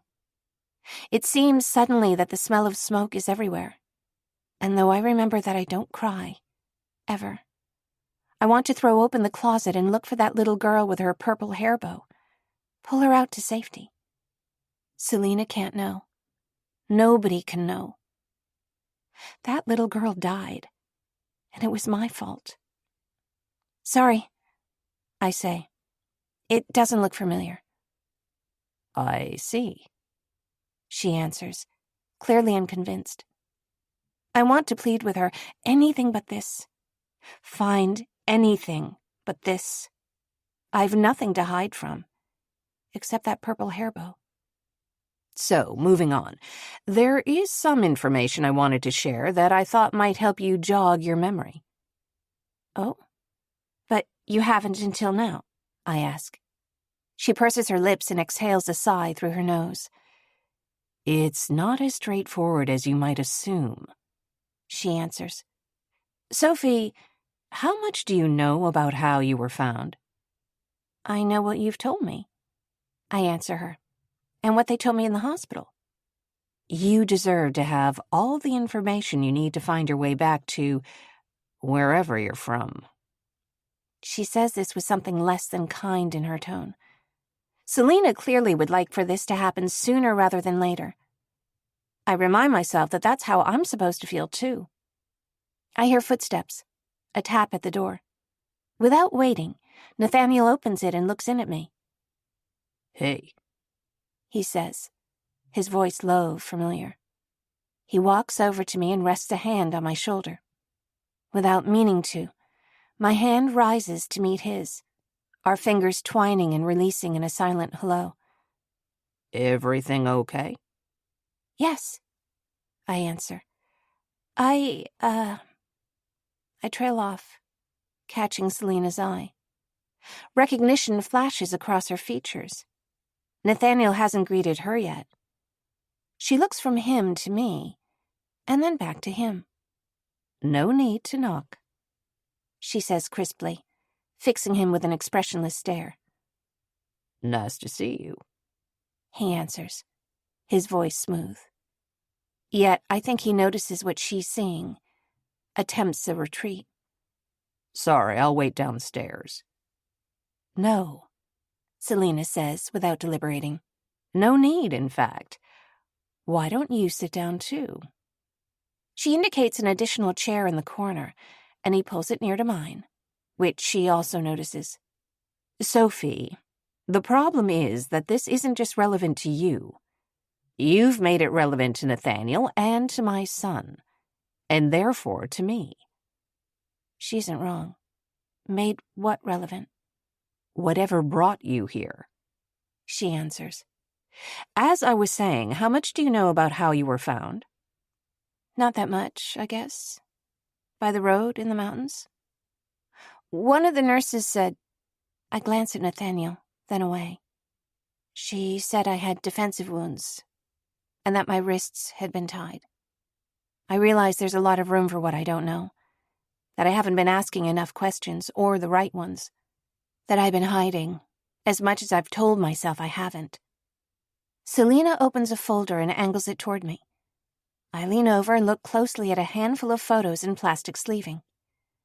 It's evident that whatever it is, Selina's already seen them, and Nathaniel may as well. I see a figure, pale against the forest, sprawled on the ground, one arm fanned out, dried blood obscuring the face. But this is... I exhale and turn to the next one. There's a series of evidence photos documenting, I assume, the woman's injuries. My body realizes it before I do. A cold rushing sensation in my veins. These are photos of me. She must have taken them from an evidence file. I see the blue dress that has haunted my dreams. It's stained with blood, both dried and fresh. The woman in these pictures is displayed on an exam bed like a mannequin, her features blank, as if nobody lives there. I feel a rush of cold, ice cold, that starts at my fingertips, fills my body, quickly turning into numbness. Her limbs are splayed as if she's dead. I wince with embarrassment, to wonder how many people have seen these. I flip back to the one of the forest. There are red flowers in her hair. I know what they are, but I don't want to even think the word. Nathaniel scoots his chair closer to me, looking over my shoulder, then moves in a flash to turn them over. He takes the pictures from my hand and throws them face down on the table. Damn it, Selina. His voice is low and sharp, eyes dangerous. Sophie, let's go. He reaches out for my hand, but I'm paralyzed. I take the pictures back, holding them now, looking closer. I feel ill. There is something here that I haven't seen, that I didn't expect. I take stock of the injuries at the wrists, the slashes and rope marks, the deep, ugly scrapes on the arm and shoulder, the matted hair and dirty face. The blue dress is torn past the breastbone, where red spreads from a jagged cut. Across the chest, on each arm, words are written in dark ink. My arms flutter over my midsection, then across the photo. I want to cover her, to put these images out of sight. But I can't not look. My eyes flicker up to Selena. This is me? I'm still hoping she'll say no, that I'm mistaken, that something else is going on. But of course, I know the answer before she speaks it. Yes. Chapter 36. The hell were you thinking? I hear Nathaniel and Selena's tense exchange as if from far away. I thought it might help. No, you didn't, he says. This is not the way to bring this up. Not without a warning. Not without a discussion first. What's really going on? I could ask you the same thing. I slump back in the chair, staring at the picture. Across the woman's chest, someone's written words, in oddly tidy handwriting. Narc, snitch, on either arm. Under the collarbones, traitor. I feel as if my chest is closing in. Whatever happened, she was involved enough with someone dangerous that they found it worthwhile to punish her. She was close enough to do damage. Groups like this... He cuts her off with a wave of his hand. I thought it would help to have all the facts on the table, Selena says. Flowers. Tucked into my hair and behind my ears. Who would do this? Who would decorate someone when they're in danger? When they're in need of help? And what did I do to end up like this? You always say you want the facts out in the open. Nathaniel touches my shoulder, tries to pull the photographs away, but I snatch them back. But then what you do is this. You use them to hurt people. He pushes his chair back and stands up, puts both hands on my shoulders. Sophie, let's go. Selena continues. We knew she was a victim of something. But this changes things. She's clearly involved with something dangerous. How do you know she's in hiding something? Because I know, he says. This is not an act. This isn't some attempt at subterfuge, okay? Not everything is an effort to take control away from you. Selena gasps, but her face remains smooth. I manage an impression of calm and sit with my chin in my hands, looking at the pictures. I don't know if it's obvious that I feel a ticking bomb in my chest, that if I don't move soon, I'm afraid I'll implode. I was trying to help you, Selena's saying. We're still family. You must have some weird ideas about family. I'm numb all over. It's clear this argument was a long time in the making. I don't want to interrupt, and besides, I'm not sure I could even speak coherently. You can't just ignore problems until they go away, she insists. That's a point to Selena. He's like me. He dislikes even the idea of being too much of a coward to face something. This is meant to hurt, and it does. Facing things before you're ready does more harm than good, he snaps. After what we went through together, I'm pretty sure you know that. This isn't about stability, it's about you being in charge. That's a point to Nathaniel. Being the sensible mother and co-parent is her brand, and he's exposed a flaw in it. Watch it, she breathes, shock audible in her tone. She clearly isn't used to him pushing back. Or it's over. Nathaniel shakes his head. He's calm, but I see an inkling of sadness in his eyes. It's been over, Selena, he says, his voice low but certain. You've known that much longer than I have. I close my eyes and draw a breath that feels hot in my lungs. Force myself to look at the photographs. A few moments more. She's a betrayer. She's a snitch. A liar. My arms burn. Everything hurts. Then a different set of words flashes across my mind. A century's worth of sorrow. I can't hold all of this. All these histories collapsing around me. I'm so sorry. My voice feels unsteady. I clear my throat. I'm going to let you two talk. I put the photographs back in the folder in a neat stack, then collect my bag and sketchbook.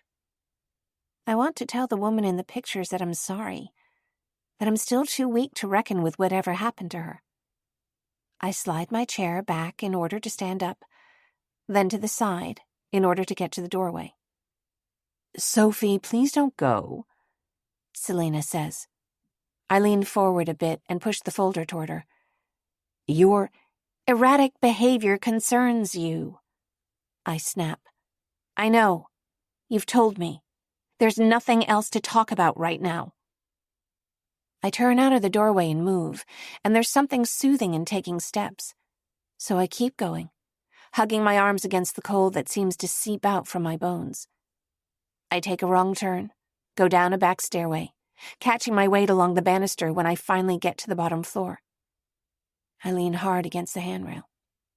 My lungs, my chest, are doing something strange, and I feel far away from my body. I hear Nathaniel's footsteps on the stairs, but the sound is distant. There you are. He puts his hand over mine, warm fingers against my cold ones on the railing. Sophie, I'm sorry. I'm so sorry that happened. His hand rests on my back, as if he wants me to know that he too sees these breaths that want to gallop in and out of my throat, as much as I fight to hold steady. Standing in place is only making it worse. There's a door a few feet off, leading into the alley behind the building. I need some air, I say. I'm gonna take a walk, okay? Okay, he answers. let's go together. I'm going by myself. My voice sounds like a stranger's. Just a few minutes, just around the block. I need to be alone. I think you know that's not a good idea, he says. The steadiness of his voice beckons me to stay here, where I am, within myself. The problem is, that's the place I'm afraid of the most. I walk outside, cut through the alley and back to the sidewalk, pulling a flower off the chicory plant as I pass it. It makes me angry. Its very lack of awareness, knowing nothing but to grow, to blossom. Chapter 37. As I move through the door, I know I ought to head back around the block, but I turn the other way, walking half in a daze. I find pieces fitting together. There's connective tissue between images that wasn't there before. I look at the streets around me and realize that, although this is a small town, something about being in cities feels like home. I remember New York. My brother.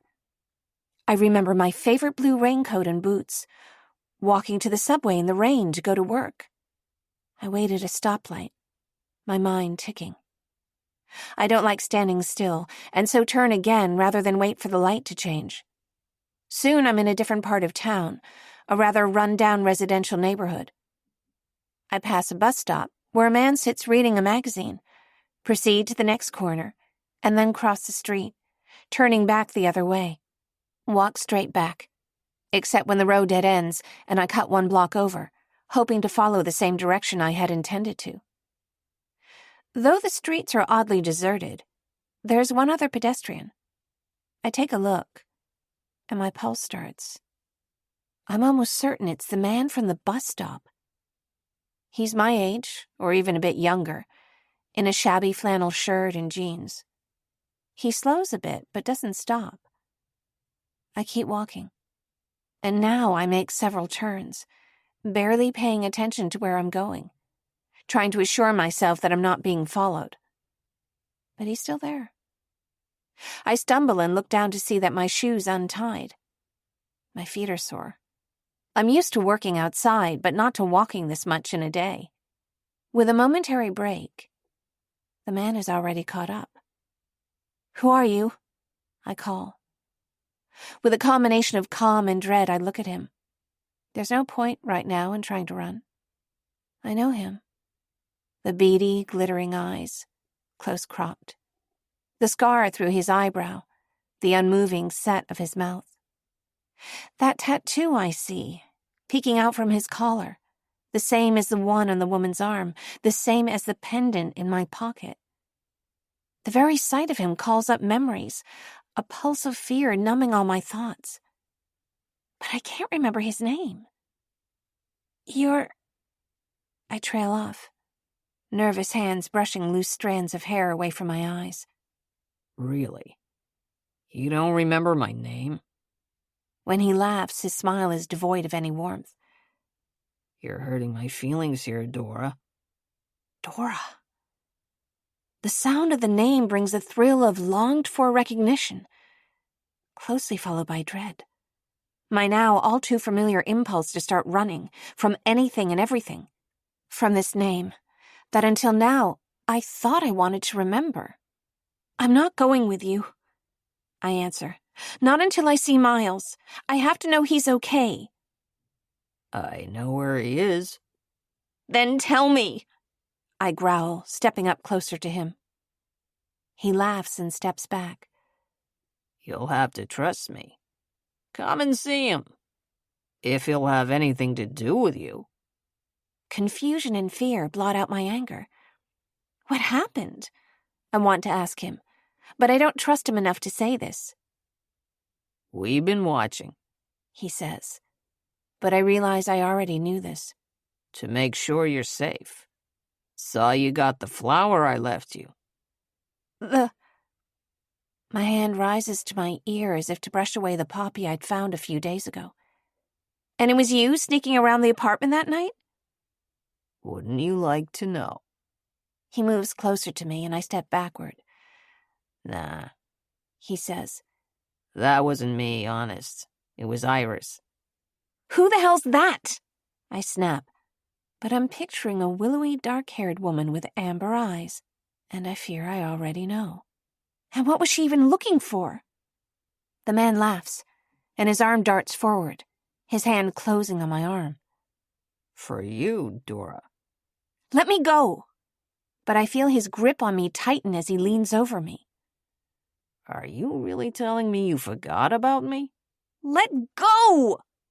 I'm Sawyer. At the sound of the name, I throw one shoulder forward, a fruitless attempt to shove him away from me. I see a car idling at the end of the block, and look at his face with a depth of anger I didn't know I held. He isn't letting go of my wrist. Half a block in the opposite direction, I see a bus passing. It rests at a stop sign, then wheezes forward. I stomp my heel on Sawyer's toes as hard as I can, and though something tells me he's immune to pain, his surprise gives me an opportunity to wrest my arm free, then bolt after the bus. I just make it to the bus and hurriedly pay the fare and take a seat. I'll get to Miles somehow.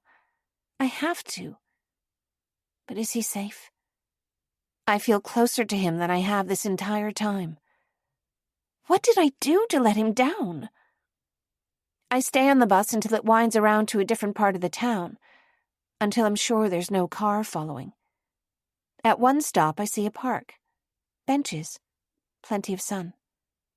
I walk off, find an empty bench, and sit down. I need something to do with my hands. I open my sketchbook, thumbing coolly through the pages. I dwell on the first few drawings. The woman in the poppies. This is wrong. None of them were right. I had half the story. My hands shake. I uncap a black pen and scribble over her arms, holding the pen to the paper and letting the ink bleed where her eyes should be. I know her name.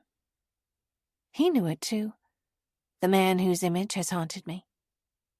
When the ink runs out, I open the red pen and add markings on her body. As I write across her chest, I blink and see him. I see my brother. I remember his face not as a child, but as an adult, as he is now. He's there in the picture too, just beyond the edge of the page. Miles. He was there. I can only imagine what they've done to him, these horrible people who hurt me. Everywhere there's a lingering sense of fear, of dread. I imagine an engine overheating, systems locking where they ought to function. And again, the startling memory of pain and fear. My chest aches with it, tight as a drum. I want to get up and run, but I can't. It must be dinner time now. The park is nearly empty. I wonder if I'm being watched. If I am, it doesn't matter. I'm out of energy. I'm out of fight. Unable to do anything else, I sit and begin to write. Selena told me to write things down, that anything could be significant, and I try to follow her instruction. I write it down as if I'm telling myself this story for the first time. I remember my life from before as a series of unanswered questions. A co-worker wondering, "Why is your brother calling for an advance on your paycheck again?"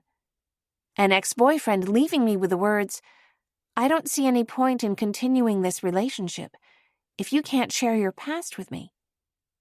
I credit the swim team for keeping me sane through high school. It was the only place I was always good at something. I couldn't let up through college or graduate school, working to cover what my scholarships didn't.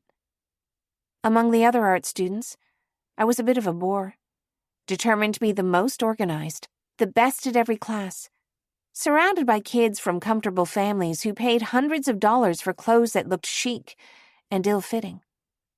I took a job at the design firm where I had worked as an intern and stayed there after I graduated, glad for a chance to build something like a home, a life that felt steady. I saved everything I could, always ready for bad luck to strike. On the surface, it probably looked steady. Until one day in March, when Miles called, unbeknownst to me, to ask the payroll department to wire him an advance on my next check. When they declined, there was an argument. He was in trouble with the law, they told me that, as if it should be a surprise. But Miles never keeps a secret from me. He was wanted because he was overdue on court costs, which were compounded by late fees. It's an unfair system. I don't know why I let it get to me. The tone my boss took when he asked me about Miles was so cold, so cruel. Like he was a piece of trash that somebody tracked inside. Nobody's ever given him a fair shot. That evening, I asked Miles to let me come and visit him. He told me he was living on a farm in the mountains, somewhere in South Carolina, that he was going to church, living clean, and didn't want to screw it up. I was certain that if I could talk to him in his comfort zone, I could convince him to move back, maybe to stay with me, or to get his own place. I could help him get things evened out. A lawyer, money, whatever he might need. He was so talented and warm and magnetic. He agreed to pick me up. I bought a plane ticket, paid a few months' advance rent on my apartment, and left. I had no close friends, no pets. It was that simple. Nobody to miss me. The felt-tip pen in my hand begins to scuff along the page, the ink getting low. I put it away and glance over the account I've written. How Dora, a graphic designer from Brooklyn, came to leave her job, her apartment. How she moved to live with her brother in the mountains. How, for the first time in her life, living with him and his friends, she didn't feel alone. but there's still a piece missing. I'm missing the part where Dora became a nameless woman at the side of the road. Where Dora became Sophie. I replay what I've remembered, searching for new detail, and finding none. When I run out of memories to write down, the name Dora repeats in my mind with the impression of an alarm sounding, and I write it over and over until I've filled an entire page. Chapter 38. I blink, and the part comes back into focus. The thudding sensation of my heart pulls me back into my body. I don't know how long I've been sitting here, but my legs are numb, the sky turning colors. Dora echoes in my ears. I sit here and wonder, what does time consist of? The way it can pass and mean nothing at all. I remember the flowers. I remember my brother's smile. I know that I must have done something terrible for this to happen to me. I think of the little girl lost in the fire, of how my brother saved me, how I've let him go again. My name. Again. I hear it. I'm afraid if I get up, I'll be sick or pass out. It seems possible I might keel over sitting right here. I'm twice removed, then, from trying to get somewhere. I bring my focus back to the sketchbook, which is the only thing keeping me calm. Who is Dora? After the brief page of journaling, this one stands in contrast. The words are printed over and over, a row that repeats itself dozens of times down the length of the page. In a brief moment of objectivity, I recognize that this work, these scribbles, are not the handiwork of someone in their right mind. The warmth of the afternoon is mellowing into a breezy, gentle evening. I can hear every noise. The rustle of each blade of grass. The sound of every bird. Somewhere a car door opens and smacks closed. I'm not sure what's in my memory and what's here around me. There are footsteps. I close my eyes and brace for whatever comes next. He's followed me. Or someone who is with him. If I can get moving, I'm sure this insane energy thudding in my chest will carry me away, but Nathaniel sits down next to me. Without a question or a word, he wraps me in a hug. How'd you know I was here? I didn't. He answers. I've looked everywhere I could think of. It's been hours, Sophie. Something's wrong, I say.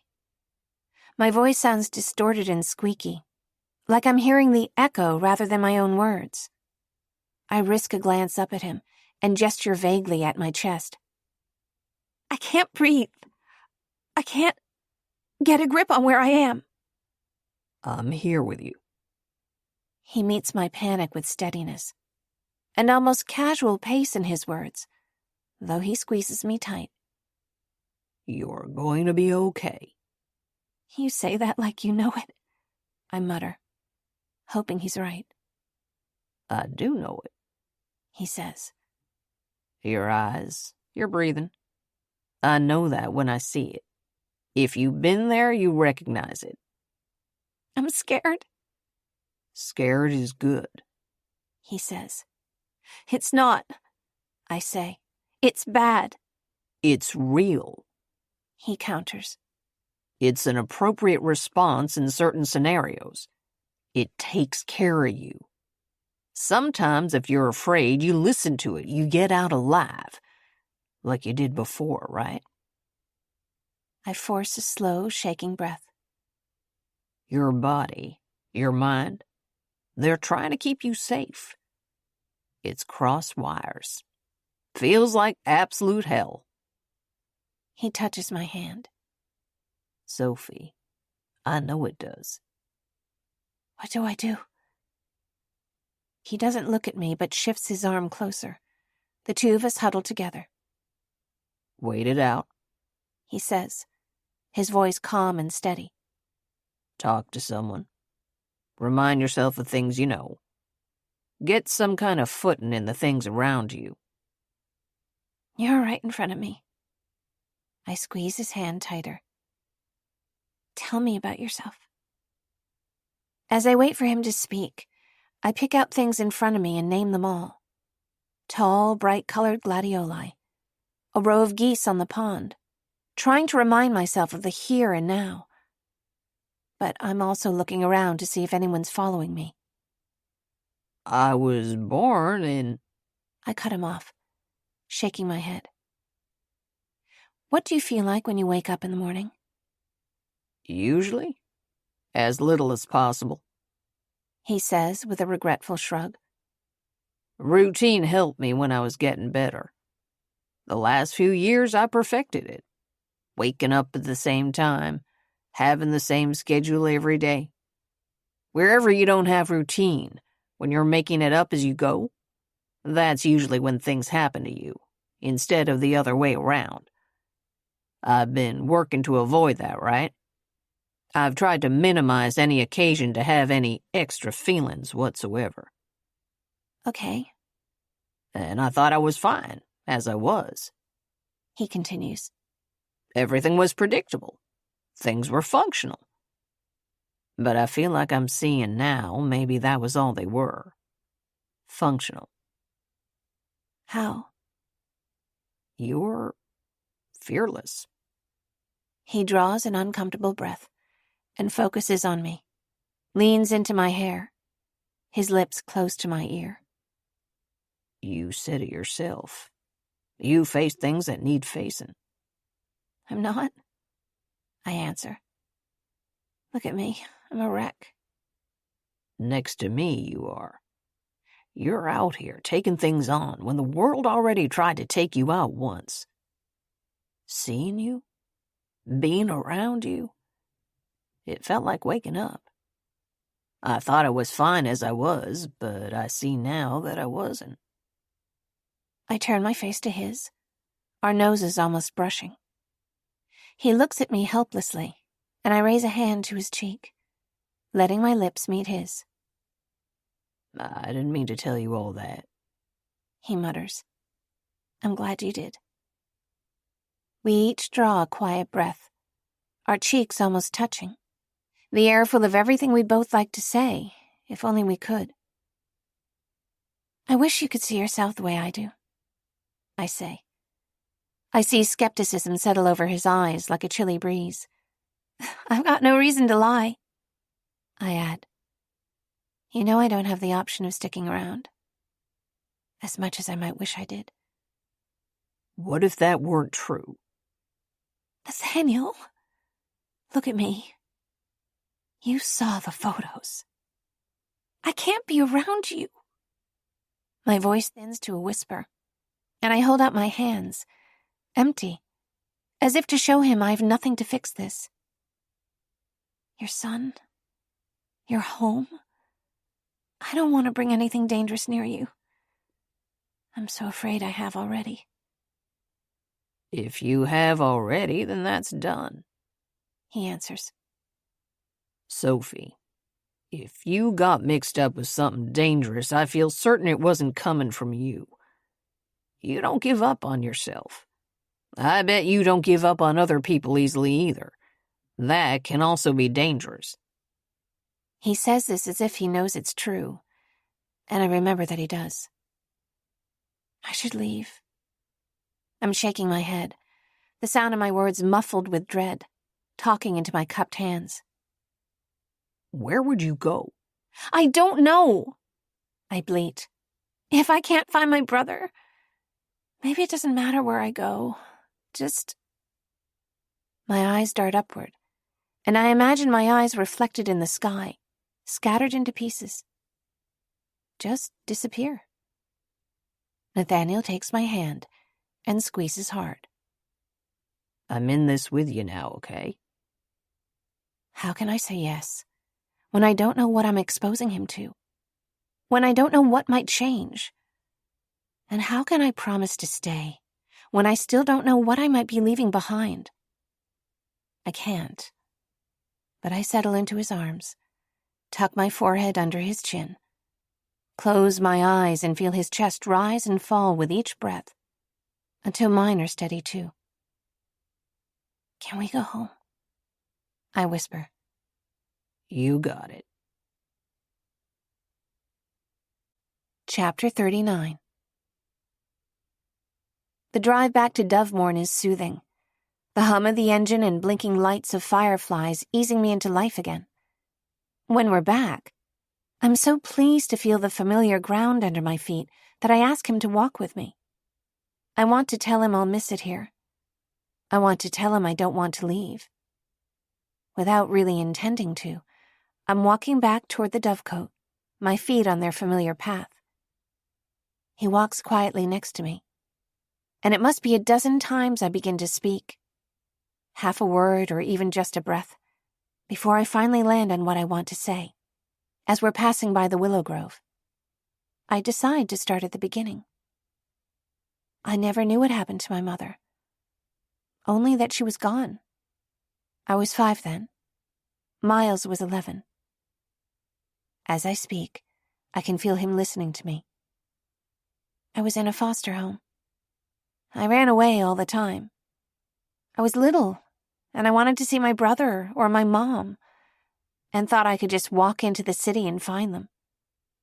Did you? No, I answer, my eyes falling on the walkway with its climbing roses. Because I kept running off, they thought maybe a different home would be better. That one... I have to skim over this. There are secrets I'll keep close to my heart forever if I have the choice to. Didn't work out either. How come? He asks. Because when I called my brother to come and get me, he set the house on fire, even though that girl was still locked up inside. Because whatever unspeakable things happened to her almost happened to me too. For the first time in my life, I wish I could ask Miles why he had to start a fire. Why couldn't he just find me in the boxwoods and sneak me away? I shake my head without looking at Nathaniel. It wasn't a good fit. I wasn't happy unless I was near Miles, and he was always hard to find. How so? It took longer to place him in a home. He was older, sadder. I remember that he got into trouble with the police when he was 12. It was my fault. He was looking out for me, and that's all I can say. What happened? He asks. I shake my head again. Doesn't matter. When he was in juvenile detention, I almost never got to see him. But it was like he could always find me when I needed him. I can tell you that he saved my life. And when I was 12, he gave me a brand new coat for my birthday. He never had anything to spare, but he'd always show up with a gift. I can tell how much he means to you. Miles always struggled. If you could meet him, he's kind, and he sees people, really looks at you and understands you. I know you'd like him. I think most people don't understand him. Anyway, once you've got any kind of criminal record, it doesn't matter whether you're guilty or not. I'd send him money sometimes. There were times I suspected he had an addiction. I know he was homeless once. I paid a month's rent and deposit on a place for him. It was vacant 3 weeks later. I look up, and we're standing at the door of the apartment. Would you like to come in? I unlock the door and let Nathaniel walk in ahead of me, turning lights on as I go. Everything is just as I left it. Look, I remember, directing him to the desk. The carving, it's right here. I drop to my knees on the floor, take his hand in mine, trace his fingers over the letters. He kneels next to me and studies it. Then, turning his eyes to me as if I might be an apparition, slowly leans forward to kiss me. My limbs are heavy. Every inch of my body and mind exhausted from a day running, wired with adrenaline. He sits in the chair, and I drop into his lap, lean onto his shoulder. What are we doing tomorrow? There are repair people coming tomorrow to work inside the house, he says, trailing a gentle hand through my hair. Honestly, I put it off as long as I could. Don't want to see it all fixed up, I guess. But summer's over halfway done. Right. I agree, turning to look at him. The time's gone quickly. Nathaniel, will you stay until I'm asleep? I'll stay as long as you want me to. He reaches one arm over to pull the curtains across, then dims the light. I was so sure that the moment you began to remember things, you'd be gone. Settling closer into his arms, I choose not to answer him. I felt the same way. Part of me still does. You said you lived in Brooklyn, he says. How'd you get here? Well, Miles started to get better. He moved to the mountains and built a farm, I answer. I think he even goes to church now. I didn't hear from him for almost a year, then suddenly he called me. He sounded happy. And then he asked me to come and stay with him. He said leaving the city was good for him, that I should too. And did you? I bought a plane ticket. Charleston. Just like that? Really? His fingers tousle my hair, and I lean back against his shoulder. Yes, I answer, as if it should be obvious. I remember wiring a lot of money, emptying a bank account. Fragments scatter across my mind. He lives on a homestead up in the mountains. Beautiful. Everything homemade, off the grid. I can see pieces of it. Hours from anything. I can't remember where, not for the life of me. Homestead? They have a farm, I answer. I remember it seemed isolated. Almost like they're self-reliant. They were so nice, I answer, as though remembering a good dream. They treated me like family. People he's met here and there, I think. Some from prison, some through friends. What do they do for money? Why are you asking so many questions? I sit up so that I'm not leaning against him. I thought you'd be glad I could remember anything. Sensing his concern, I press harder. Sophie, something sounds off about it. There are gaps, have to be. Things you can't remember, maybe? What do you mean? I sit up straight, leaning away from him. I was happy there, I know that for sure. I stand up and pace across the room, turn an angry stare at the carvings above the fireplace. It's late. I turn my back to the fireplace and cross my arms. I'm sorry I brought it up. It's not your fault that things are what they are, I say, though I feel nothing now, only numb. You don't have anything to apologize for. But I look up at him and shake my head. It's late, that's all. I need to think. He nods, rises from the armchair and walks to the door. I sense the distance I'm laying down here before I see it in his eyes. How he wants to tell me that I don't have to be alone. But he doesn't want to reach too hard. For a moment, I imagine what it would be like for things to be different. I cross to the doorstep and hug him tight. Night, Sophie. I shake my head mutely, lips pressed together. I'm so afraid that we'll have to stand by and watch this vanish. I don't know how to fight for it. Dora, I whisper.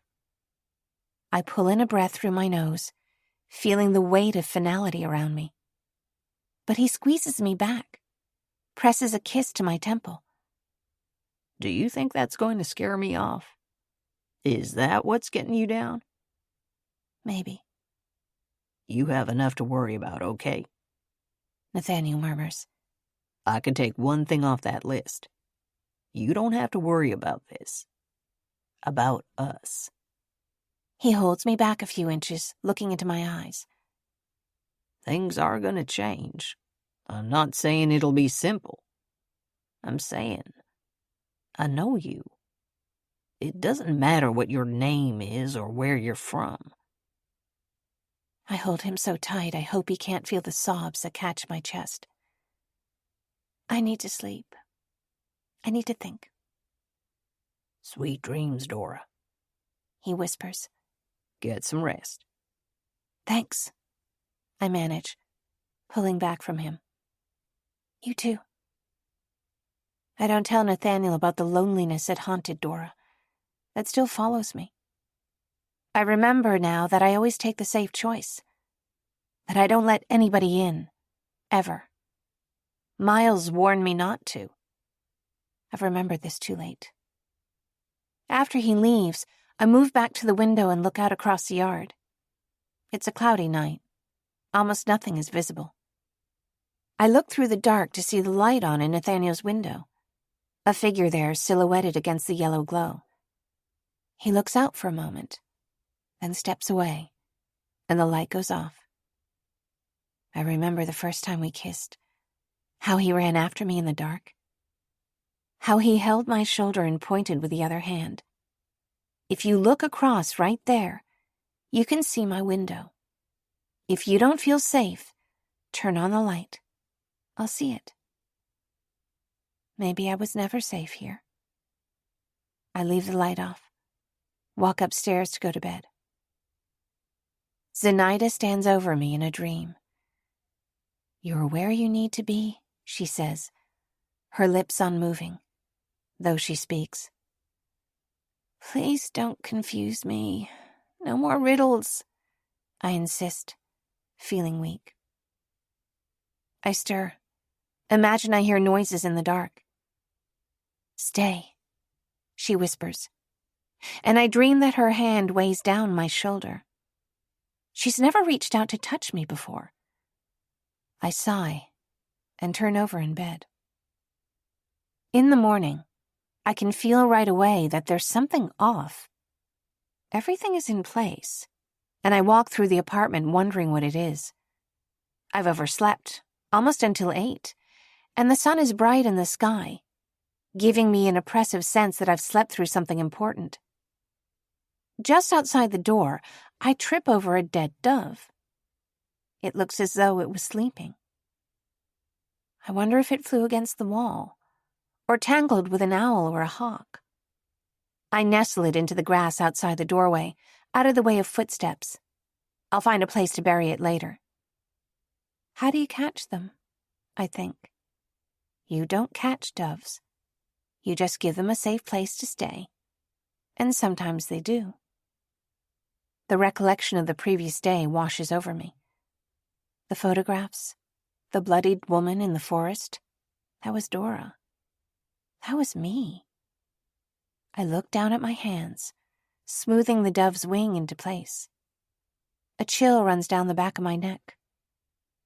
I brush its creamy gray forehead, and the head tilts back. Its neck neatly snapped. It hasn't got a feather out of place. Chapter 40.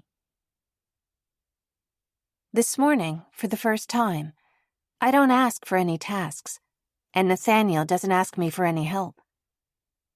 When a crew of contractors and repair workers arrives to work inside the house, I watch from the bench in the circular garden as Nathaniel walks over to greet them. They brought tools, charts, and papers. I try to picture this place as a tourist attraction, imagining the house polished and magnificent. After a few minutes, he catches my eye and waves, then walks over. Morning. He sits next to me on the bench. This is one of my favorite places to think. Then you've got good taste, I answer, watching the morning light on the stained glass. The gates are open, and the estate seems more awake than usual. I don't think anything of it when I see another truck pull in at the gates. You expecting anyone else?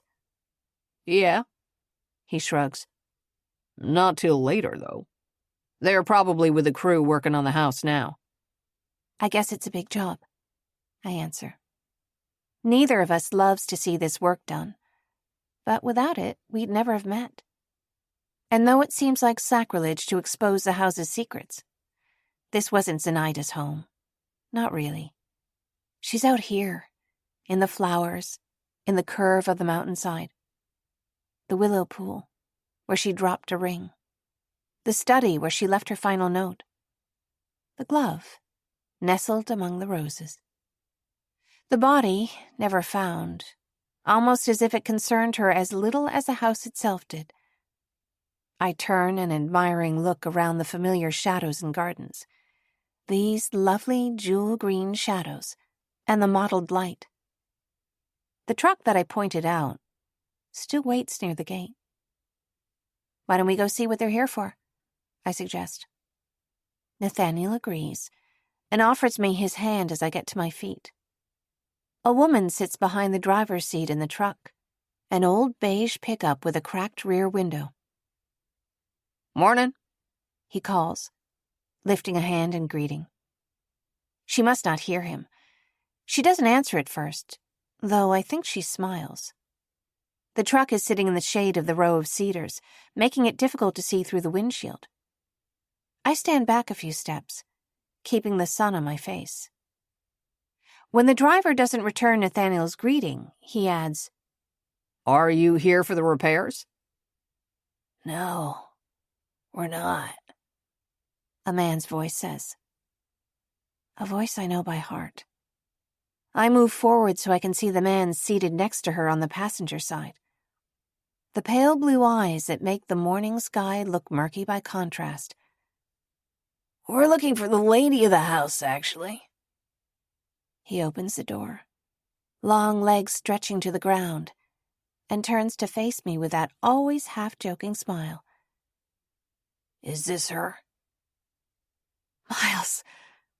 I breathe his name, then with all the force of a magnet pulled toward the sun, rush past Nathaniel and into his arms. Chapter 41. Miles! I say, stammering, my words falling over each other in my rush. Where have you been? I was so worried about you, Miles. I whisper, close to tears. Something happened, didn't it? I got hurt. I didn't even know how to look for you. The dark-haired woman climbs down from the driver's seat and stands between us. Oh, you didn't? She laces an arm through Miles's elbow. Miles doesn't speak, just smiles at me with those placid eyes. Convenient, Dora. I'm teasing, she adds. Her voice is a breathy alto, warm but with an edge, and she tilts her head as she introduces herself. I'm Iris. Don't you remember me? No, I answer. No, I don't. It's almost like this is the last place anyone would think to look for you, Iris observes. She's the woman from the ferry, the one who watched me from the beach. If she's here with him, that must mean Miles is still in danger. I fight back an impulse to jump in between her and my brother. Miles, I repeat, leaning around her. Somebody's been following me. I think. I've been so frightened. I thought I'd never see you again. As overexcited as I am, I can tell I'm borderline incoherent, that I'm almost babbling. The woman turns to me now, and before I can react, she wraps me in a cool hug. She smells sweet and smoky, like incense. Dora, she whispers. Give him time. You really hurt him. I draw back, horrified. What happened? She looks at me knowingly, cat-like amber eyes, shaking her head. You don't have to pretend. I hit my head, I plead. I haven't been able to remember anything. Tell me.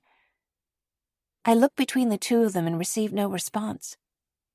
I realize my pulse is racing, that it deafens the joy I ought to be feeling. We only came to say hello, she says. We'll be going in a minute. When I saw you before, you were so worried about your brother. And see? Here he is, alive and well. Don't leave. I find Miles's eyes, shadowy blue beneath the trees. Don't go. I was so scared. It's okay, Sophie. It's then I feel Nathaniel's hand brush my shoulder, reminding me of where I am. I feel the grass under my feet, look into his eyes for a moment, before I'm off again, chattering in this high-pitched tone I almost can't check. It's my brother, I say. This is Miles. I look to my brother now, who seems to be staring into the distance behind Nathaniel's shoulder. Are you all right? Nathaniel takes a small step to my side, and I realize he's placed himself between me and my brother. I feel confused, as if there's a context I don't understand, almost like a child, and my stare bounces between the three of them. Dora, Iris says, he asked you if you're all right. Of course I am, I stammer. Actually, Nathaniel says, still staring at Miles. I was asking you. Miles looks at Nathaniel as if he's just noticed that he's here, and finally opens his mouth. Hey, nice to see you, Miles says, his voice kind. Nathaniel's arm tightens on my waist, and he reaches with his free hand to offer Miles a handshake. Nathaniel Wells. Miles. He has this effortless friendliness. He always has, even when he scolded those children, made me punch a boy in the nose. Miles what? You're asking a lot of questions for someone who's kept my sister hidden here. He was not, I interrupt. I hid here myself. Miles, I told you, someone's following me. Miles quiets me with a nod and a comforting look. How are we not supposed to have questions? Iris speaks as though everything is an inside joke. She's his little sister. Someone tried to kill her. And then she disappears. Try to imagine how scared he was. We've been looking for her for weeks. Right, I whisper. I think you should leave, Nathaniel says. You showed up. You said hello. I think you should go. Nathaniel, no, I interrupt. It's okay. Miles's tone is conciliatory. We'll go. That's fine. My eyes water, and I turn furiously to Nathaniel. All the times I've told you how desperate I was to find him? How much I missed him? What do you... Just as I'm about to raise my voice, burst into tears, he pulls me close into a hug, whispers in my ear. Sophie, can we talk? Sophie, Iris echoes, smiling at Miles. Isn't that lovely? Please, I say, looking from Miles to Iris, back to Miles. I don't want you to leave me alone again. Come with us, Iris offers. She reaches out a soft, warm hand as though I'm a frightened puppy. Hey, you still have that necklace, don't you? I reach into my pocket. You never lost it, Iris whispers, drawing close to me. She checks the twine, then reaches up to tie it around my neck. Numb, I stand still, feeling the comforting brush of her hands on my skin. You were never alone. Somehow this reaches through my cloud of numbness, strikes right at my heart. Say you'll come with us. Miles, that'd be okay with you, wouldn't it? I look at him, ready to beg, and he smiles that wry, gentle smile, nods his head. You kidding? I'd do anything to have Dora back. Whatever happened in the past, that's all behind us. I look into his eyes for a moment. Does he mean the fire? All the times I've let him down? Whatever horrible final thing I must have done this last time? Back where? I ask. Silly. Iris says. Back home. Did you forget that you have a home? A family? I don't know why I'm not weeping with happiness to hear this. It's overwhelming, I tell myself. Plain and simple. So much has led to this moment. How'd you find her here? Nathaniel asks. She's my sister, Miles answers. I'd do anything to find her. Then how'd you get hurt? Nathaniel asks. How'd you lose her? Stop it, I whisper. It's okay to be angry, you know, Miles offers. The world's an indifferent place. That can be frightening. Humans are breakable. Hard not to internalize that. Miles reads people. He always has. It can be hard to find a place you feel safe, Miles adds, casting a glance in the direction of Nathaniel's house. I know how that is. Honest, I do. Nathaniel flinches. Dora, you got anything to pack? Can I help you with anything? Miles asks. I don't know why, but I can't answer. I search for words and come up empty-handed. Nathaniel's hand in mine calls me back into my body. Hey, he whispers, his voice low. Let's just walk a little bit. You always feel better when you're moving. He gives a dismissive nod as we turn away from Miles and Iris. I look back over my shoulder, afraid they'll disappear again if I walk away. The sun is warm on my arms, and when we cross the yard, past the herb garden and the long rows of flowers, it almost hurts my eyes. I pull to the side, into the shade, stand outside the door of my apartment. What is it? I ask, my voice weak. Why are you acting like this? Inside, he says, looking back toward the gate, as he pushes open the door of the apartment. I follow him in, almost dizzy with the transition from light to shadow. I never thought I'd see him again, I say, still talking too quickly. I look out the window to check that the truck is still there.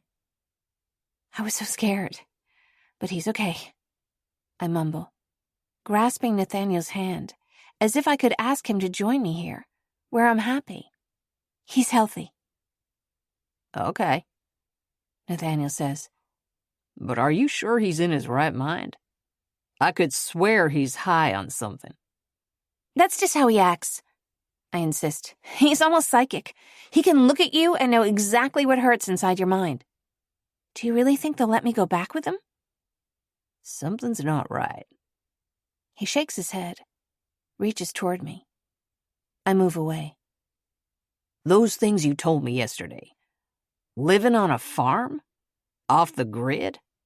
With people your brother, who you admit is troubled, met in prison? His gaze is so apprehensive, so full of things he doesn't say, that I turn away again. What are you saying? Do you remember when I told you if things weren't okay where you came from, that I would understand? That we could find a way to help you? You think I'm lying to you?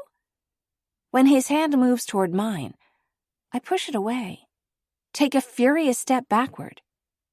You still don't trust me. That's not what this is about, he says. I'm asking you if you're being honest with yourself. Stop it, I say angrily, and decide to start packing. I climb the stairs 2 at a time, glancing around the little bedroom. My head is spinning. Nathaniel climbs the stairs after me. You know I'm happy for you, he says. I've seen every day how much you missed Miles, how scared you were for him. But I don't think you need to leave with him. Why wouldn't I?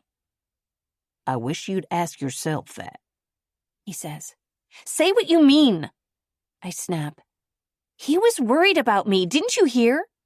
He's barely spoken 2 words to you, Nathaniel cries.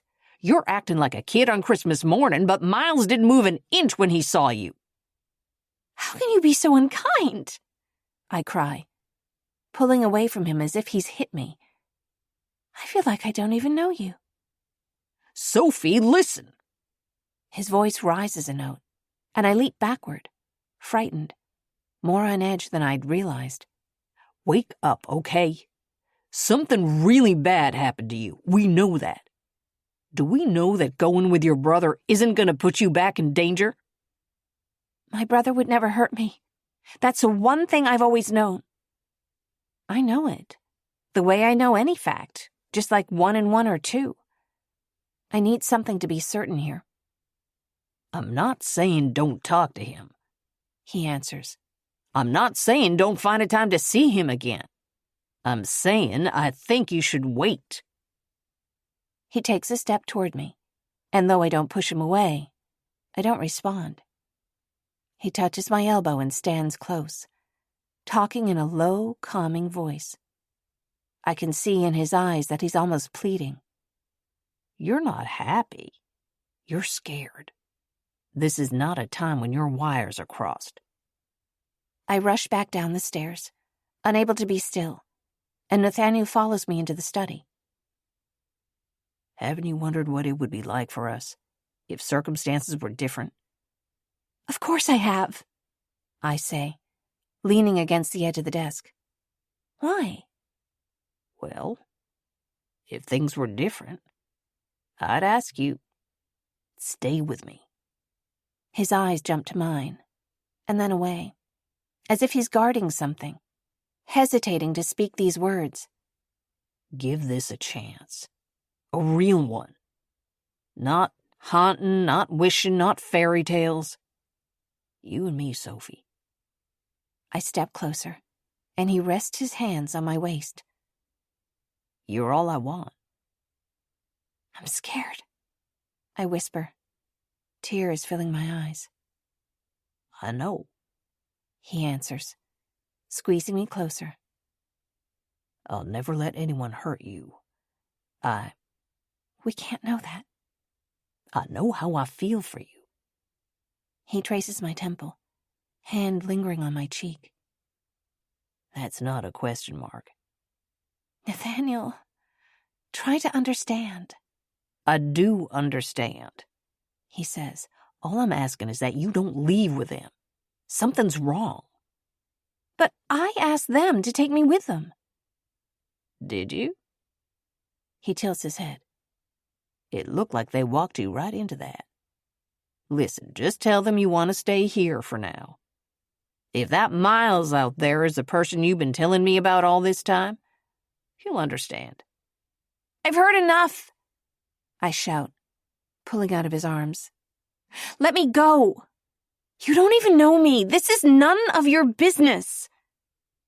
His eyes widen, and for a moment he's stunned into silence. I'm backing away, covering my mouth with both hands, my eyes watering to see how I've hurt him. Sophie, I'm not Sophie. I can hear the meanness in my tone, the desperation to push him away. That was never me. Fine, he says. Then go. By way of an answer, he picks up my sketchbook and hands it to me. I take it and drop it on the desk. If you don't trust my brother, you don't trust me, I say, as I walk toward the door. I remind myself that Miles deserves this. For me to choose him, protect him over the outside world, over everything he says is always trying to pull us apart. There's a patient knock at the door, and I hear my brother's voice. Dora? He asks. Is everything okay? Another knock. Then he pushes it open, looks around the edge. Whoa, hey. Miles steps across the doorway and holds an arm out to me. I walk to his side. Nathaniel, right? He says. Can I ask what the problem is? Yeah, you can ask, Nathaniel says, as if he thinks Miles already knows. Why do I feel like you're telling my sister to stay here with you? Why do I feel like you're asking her for something she doesn't owe you? There's a long pause. Look, Miles goes on softly. You don't think she deserves a win. You don't think she's been through enough. I try not to cry, and Miles squeezes me tight, pulling me toward the open door. I hesitate. I realize Nathaniel was right. Miles hasn't spoken directly to me. Tell me what you want to do, Miles says, as if he's read my thoughts.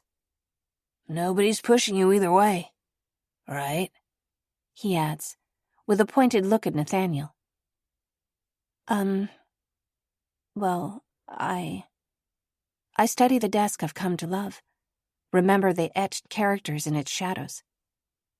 I see Nathaniel's chest rise as he breathes in, waiting for me to speak. Yes? Miles prompts. I'm not sure. Can I help? Miles offers.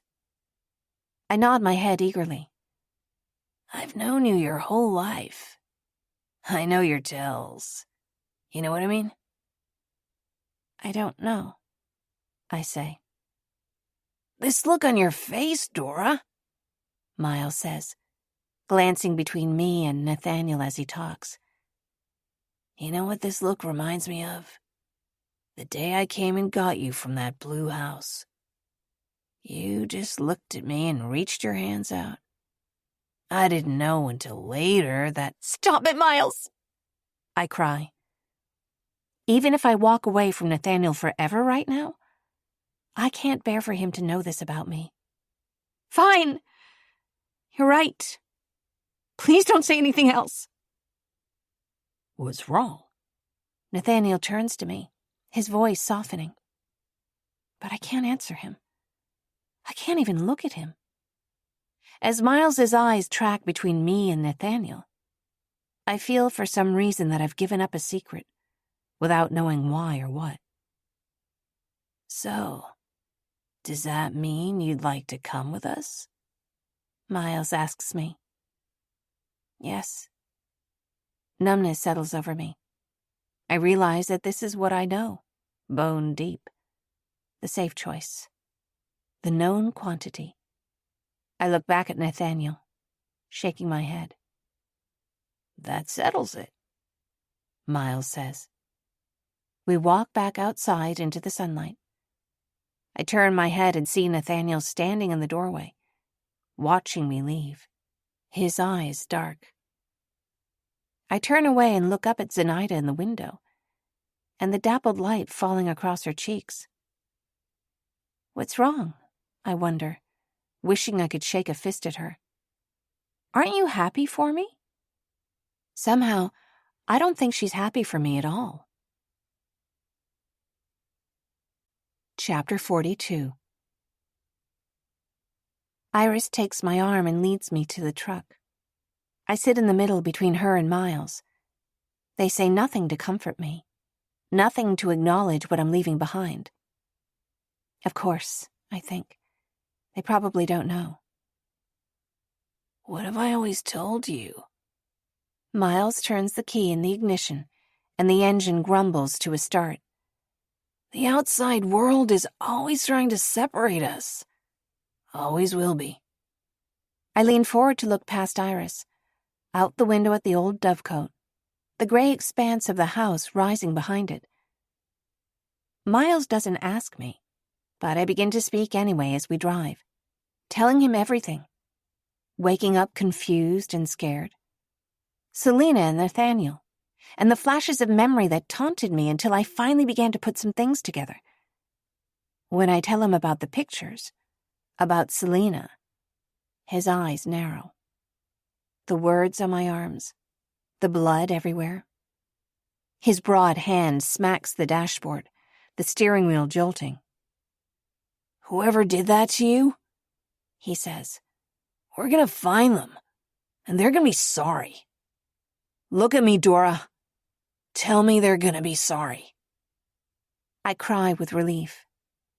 They'll be sorry, all right. I echo. Miles throws an arm around me, one hand on the wheel, and squeezes my shoulders. He seems to know how I've longed to hear those words. There was something else, though, I say, looking from Iris to Miles. Like I was telling you, someone's been following me, leaving things here and there. Is everyone safe back at home? Is everything okay there? Everyone's fine. Miles whispers his answer without explanation, without looking at me. Never been better. Especially now we have you back. No shock, but no explanation. Iris is oddly quiet as well.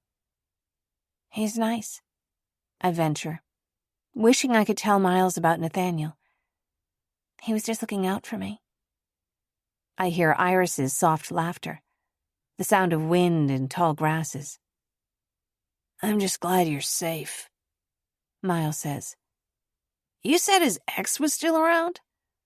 Well, yes, I answer. They have a son, so. Trust me, he says, turning to look at me, though his foot is still on the gas. She's the one who matters to him. You were there, Dora. That's all. You really think so? I falter.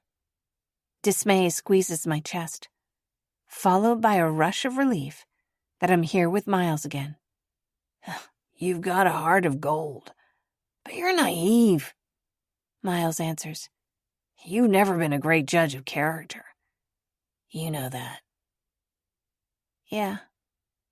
As I slouch down into the seat, Miles turns his attention back to the road, and I can tell he doesn't want me to talk anymore.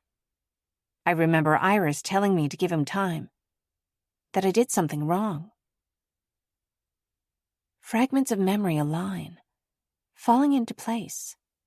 First, raindrops, then a torrent. I've always listened when Miles speaks to me. When he told me to leave the blue house behind, I did. When he told me year after year that nobody was worth my trust, that nobody cared about me but him, I believed him.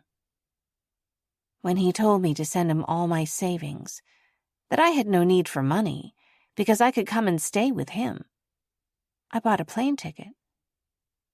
What reason could he have, then, to hold anything back from me, when he knows I love him unconditionally? I tilt my chin up to give Miles a long, hesitant look, as if I'm seeing him for the first time.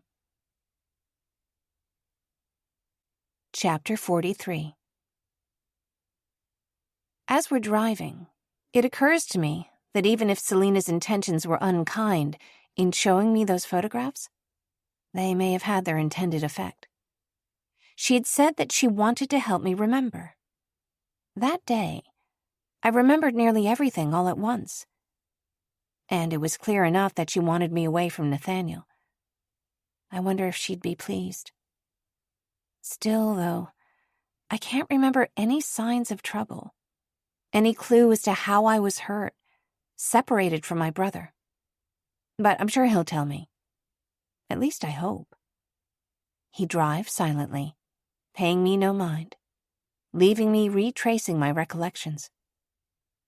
Last spring, when he called me after months of radio silence, I had been overjoyed to hear from him. It was the first week of April. It was still gray and cold. The lingering snow mirrored the color of the sky. Miles called in the evening after I got home from work, from a number I didn't recognize. I hadn't heard from him in months, and the sound of his voice brought tears to my eyes. Miles told me that he had changed. New home, new friends, new job. New man, he said. He told me how good it was to get out of the city. And when I realized I'd spent my life in Brooklyn, that I'd barely even had the odd weekend away, something clicked. Miles needed money, which I'd never held against him. I told him the modest amount I had in savings, and he told me I had a home with him, that nobody needed money where he lived, that the air in the mountains was sweet and clean, that he woke to the sound of birds singing instead of traffic, He made it sound like heaven. The next day I told my boss I needed some time off, that I didn't know how much. I paid out the lease on the room I rented and left. I remember how they picked me up at the airport. I remember their truck, too. The same one I'm sitting in now. He sold my phone for cash at a pawn shop outside Charleston. I was surprised, since I'd already wired all my savings. Soon enough, though, I was distracted, wrapped up in Miles's charm, entranced with the sweeping landscape as he drove us further and further from civilization. Just as I'm being driven now. In the seat next to me, he sings with Iris, a song they both seem to know well, and I sit, bewitched, between them. The first night I was there, everyone gathered around to meet me, as if being Miles's sister was enough to make me special. We sat outside in a clearing, around a glimmering campfire. Miles turned to the bench adjacent to ours, where a dark-haired woman with smoky eyes sat cross-legged. She leaned over on a slender arm and gave him a kiss. "This is Iris," he told me. "Dora, I feel like I already know you," she said. "I'm happy you're here with us. Oh, and this is Beckett." Iris nodded at a man sitting on Miles's other side, then reached over to tap his knee when he didn't respond. "Always daydreaming this one." Oh, sorry. Nice to meet you. As Beckett shook my hand, his sudden smile seemed pasted over an expression of regret or worry. I felt almost that he studied me a bit too carefully, though it may have been more true that I was the one studying him, wondering why anyone here would be anything less than happy. Soon enough, the smell of food cooking distracted me. "Iris," Miles said, "would you get the girls to bring some dinner out?" "Of course." She stood up and rattled off a few names, her voice musical and sweet. Rose, Morgan, Ellie. The one she called Rose drew up close to her side, and as they walked away, I could see her glancing at me as she whispered with Iris.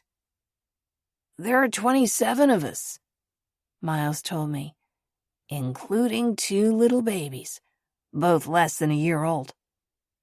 I couldn't help but smile, basking in his glow. I couldn't remember ever having seen him this happy. It was as though he was, finally, himself. Iris and the others returned balancing plates of food, one carrying a large pitcher and carved wooden mugs. Others appeared to sit, and they paused one by one in front of us, as if in a receiving line, each face lit with what seemed very much like genuine happiness. A bulky man who looked to be made of solid muscle appeared from the shadows at Miles's side, greeting me with a cold stare. There was a scar through his left eyebrow. "Dora, this is Sawyer," Miles said. I sensed that he was important, but that Miles didn't know exactly how to introduce him.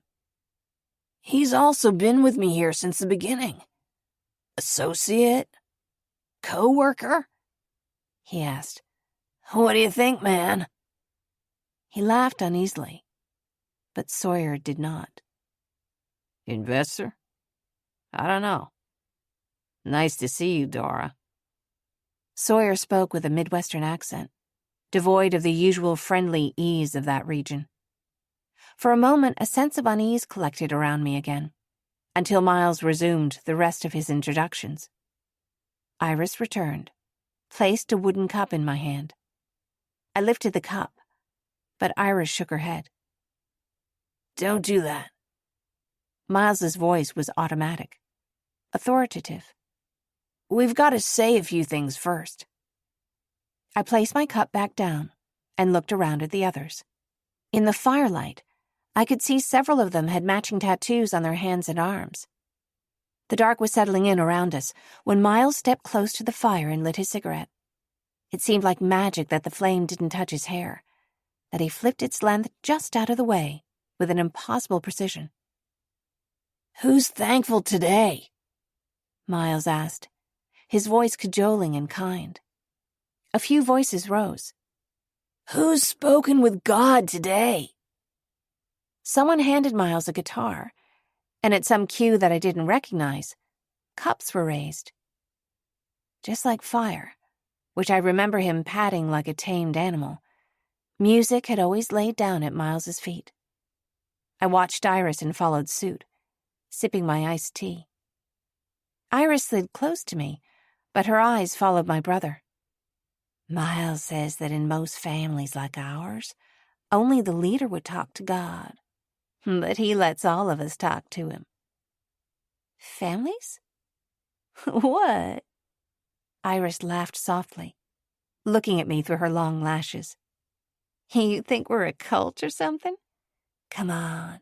We're farmers, Dora. People volunteered bits of news and offered their thanks. There was a baby that took his first step, a man who received a message that he could forgive his late father for abandoning him. A pair of women told Miles that they found a patch of huckleberries growing wild in the forest, that there was more fruit than they could carry home. I felt warm and soft, strangely unworried.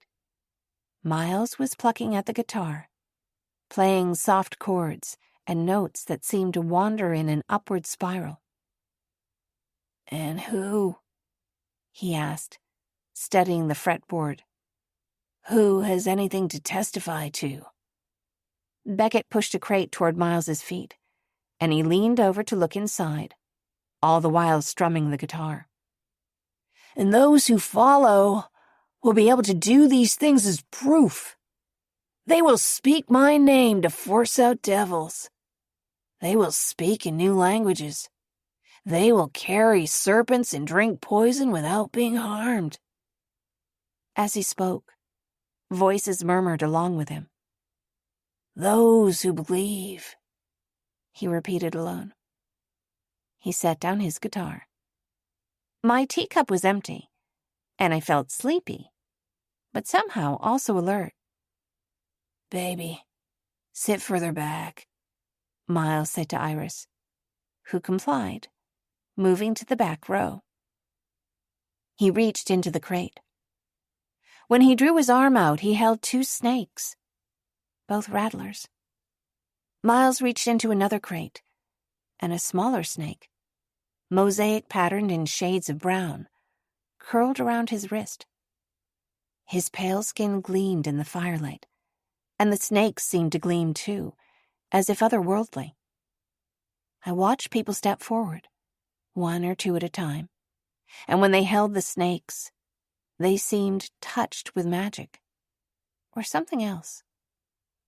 By the time the snakes were returned to their cages, my veins were thrilling with energy, as if the fear I ought to have felt had turned to diamonds, lighting up my veins.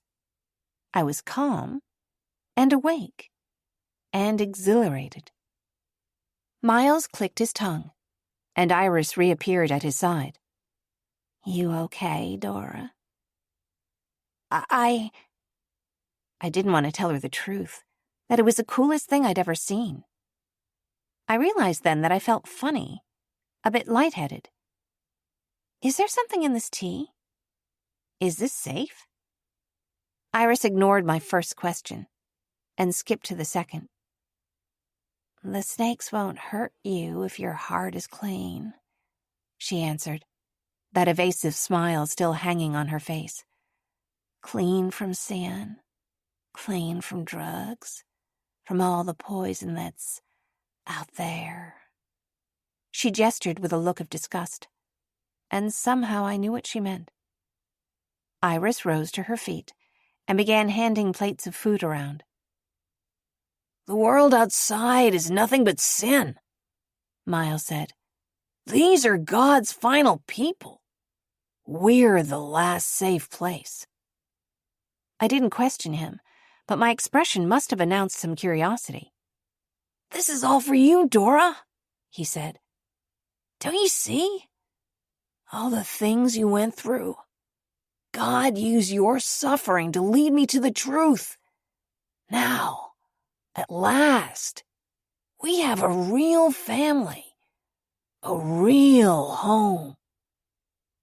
He wasn't talking only to me, but to a handful of people around us. He struck some chord, though, and I felt like a scared little kid again. I realized I'd never felt that I had a family beyond Miles. For some reason, my mind seemed to skip over all of its usual steps, taking a shortcut straight to the middle, where it was soft and hurt. Dora, what is it? Iris slipped close to me. I felt too full of emotion to talk. You missed your brother, she said. You didn't realize how lonely you were? That's it, isn't it?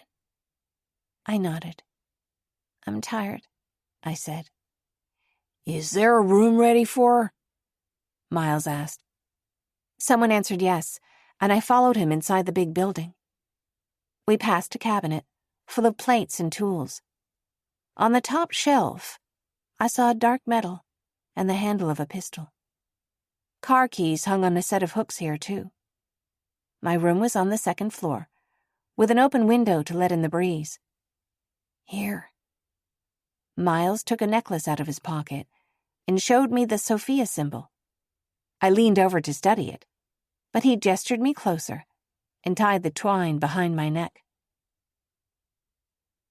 For weeks I hung around the encampment, helping in the kitchen, watching young children while they played outside.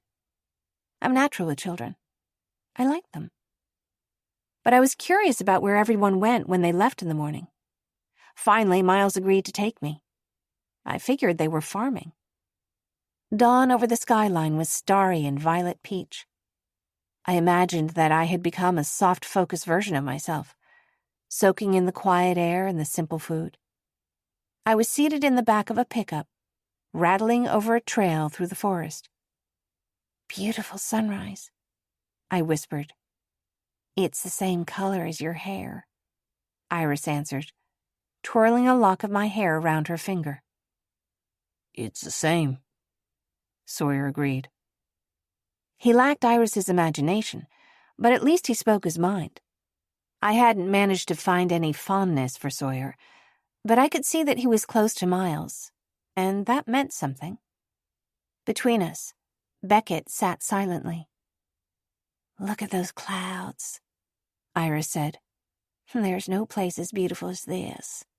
We're far away enough from the world that everything is clean. Though I was anxious to see where we were headed, I followed Iris's lead, leaning back against the side of the truck as we drove. When Miles went over a bump in the road, I grabbed her arm by accident and she laughed, but not unkindly. The forest woke up as the truck came through, and I heard birdsong greeting us as the sunrise began to turn to day. I saw the trees thinning ahead, which seemed strange to me at this elevation, on these mountains. Perfect weather, Sawyer observed. The truck rattled to a halt, and I slid against Beckett's leg. He inched back, apologizing. I turned back to Sawyer. Perfect for... But then I turned and gasped. The sun had risen pure gold, not a cloud in the sky. Before us, the forest opened to give way to a field of poppies that swayed in the breeze, as if to an unheard melody. Something chilled in my blood. Then I realized.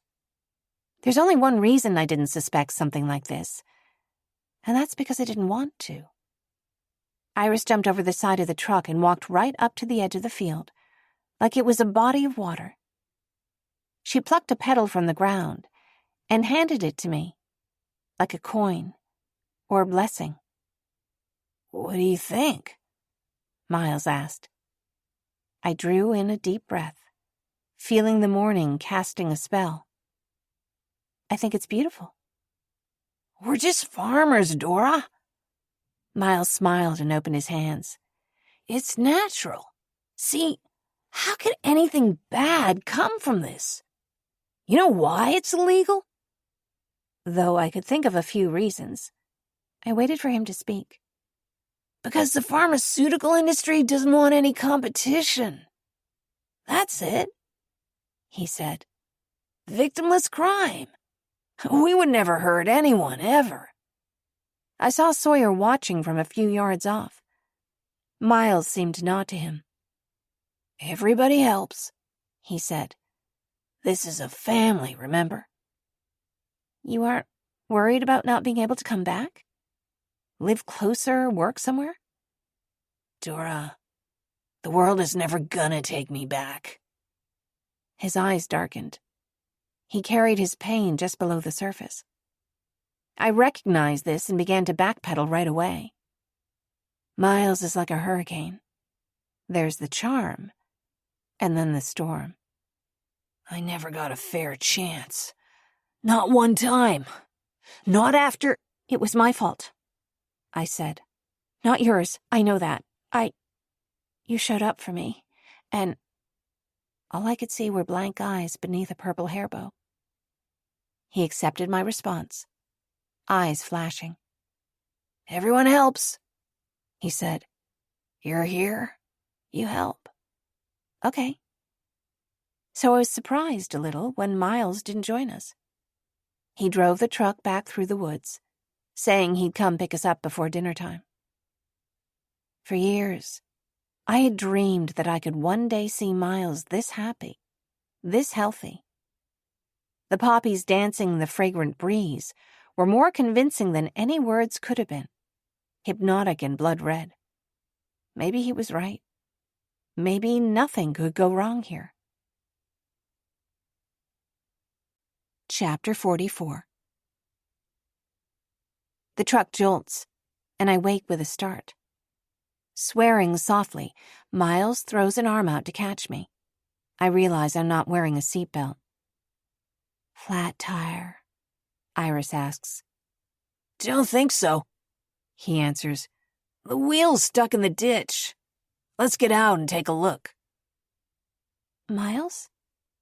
I blink, rub the sleep from my eyes. "What?" I'm looking at him, and he turns back to me as he climbs to the ground, as if he just noticed that I'm here. The poppies, the snakes, that sinking sense I had that he didn't want me to ask any more questions. My brother would never hurt me, I tell myself. My brother would never let any harm come to me. That's the only thing in my entire life that I've always known was true. "Miles?" I whisper again.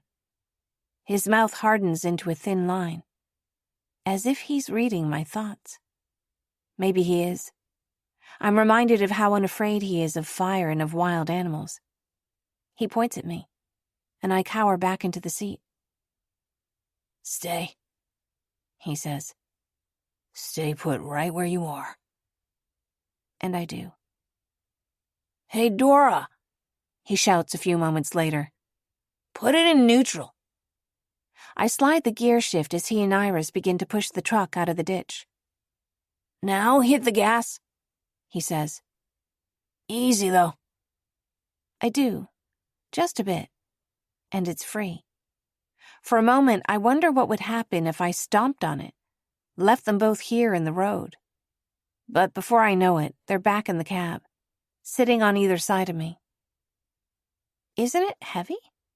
I ask, looking for anything to chatter about. "Older trucks like these?" he says. Not really. You'd be surprised. Iris could probably push this thing on her own if she had to." He laughs. "Not so sure about you, though." I remember this long, twisting drive around mountainsides, always upward, into the depths of nowhere. It's disorienting. Until I realize that it's the land itself that twists. We're on the same road the whole time. Until finally, Miles pulls over, stepping on the brakes. Iris hops out of the truck to pull back tree branches that conceal the turnoff to a smaller road. The first time I arrived here, a small crowd of friendly faces waited to greet me. But this time, the camp is quiet. Just a handful of people sitting quietly around the fire. In the main building, I see a few faces at the windows, a few curtains hurriedly pulled aside. The sun is setting as Miles parks the pickup in a row of 3 or 4 dodgy-looking old cars. "Hey, everyone," he shouts, clapping his hand against the hood of the truck. Dora's back. Let's get some dinner going. There's a weak chorus of voices. Everyone welcome my sister back, Miles says. We missed you, he continues. I see Beckett looking at me, almost miserably. Iris goes inside and returns with a pitcher of tea. She fills a glass and hands it to me. I nod and thank her. Then, when she's turned away, quietly pour it onto the ground. Someone carries out a platter piled with loaves of bread, a pot of soup, and a stack of bowls. Bowls are filled and passed around. I know what comes next, though, before anyone is allowed to eat. In the light of the crackling fire, I watch Miles open one of the crates and lift out a water moccasin. His voice projects calm, even as he lets the snake near his face, closing his eyes as he talks about faith and following God's word. Maybe it's the pangs in my empty stomach, but this time, I think I see it clearly. I doubt that Miles cares about holiness or faith or what I've heard him call divine femininity. Everyone is watching him, believing him, holding their breath with amazement. Maybe he's convinced himself he's here to sell opium or live according to some unforgiving reading of the Bible, but I'm pretty sure he's here for the adoring audience. The snake's crates are open, an invitation to anyone else who chooses to take part, and I peer in to see a copperhead. In the firelight, it's almost iridescent, this mottled brown creature that blends so easily into the underbrush by day. It seems years ago, that day the copperhead in the ivy watched me with its furtive curiosity. I smile when I remember Nathaniel asking me, "How long had you been sitting there by yourself, making eyes at that snake?" Before I know it, I'm reaching forward, curling a hand under the snake's belly when it moves, lifting it up. They'll know if you're afraid, but I'm not. A flash of memory chills my blood. I've been here before. These creatures aren't strangers to me. I open my hand and let the copperhead slither back into its crate. Miles stops talking abruptly. In the silence, I sense I've committed some faux pas. What do you think you're doing? He stands in front of me and I look past him into the fire. Just looking? You weren't just looking. He pulls me to my feet. You are not to touch those creatures. I glance around at the wide-eyed faces and see that everyone's watching me. Then I notice that everybody except for me is holding a plate of food, waiting to eat. God's command is for the faithful to take up serpents.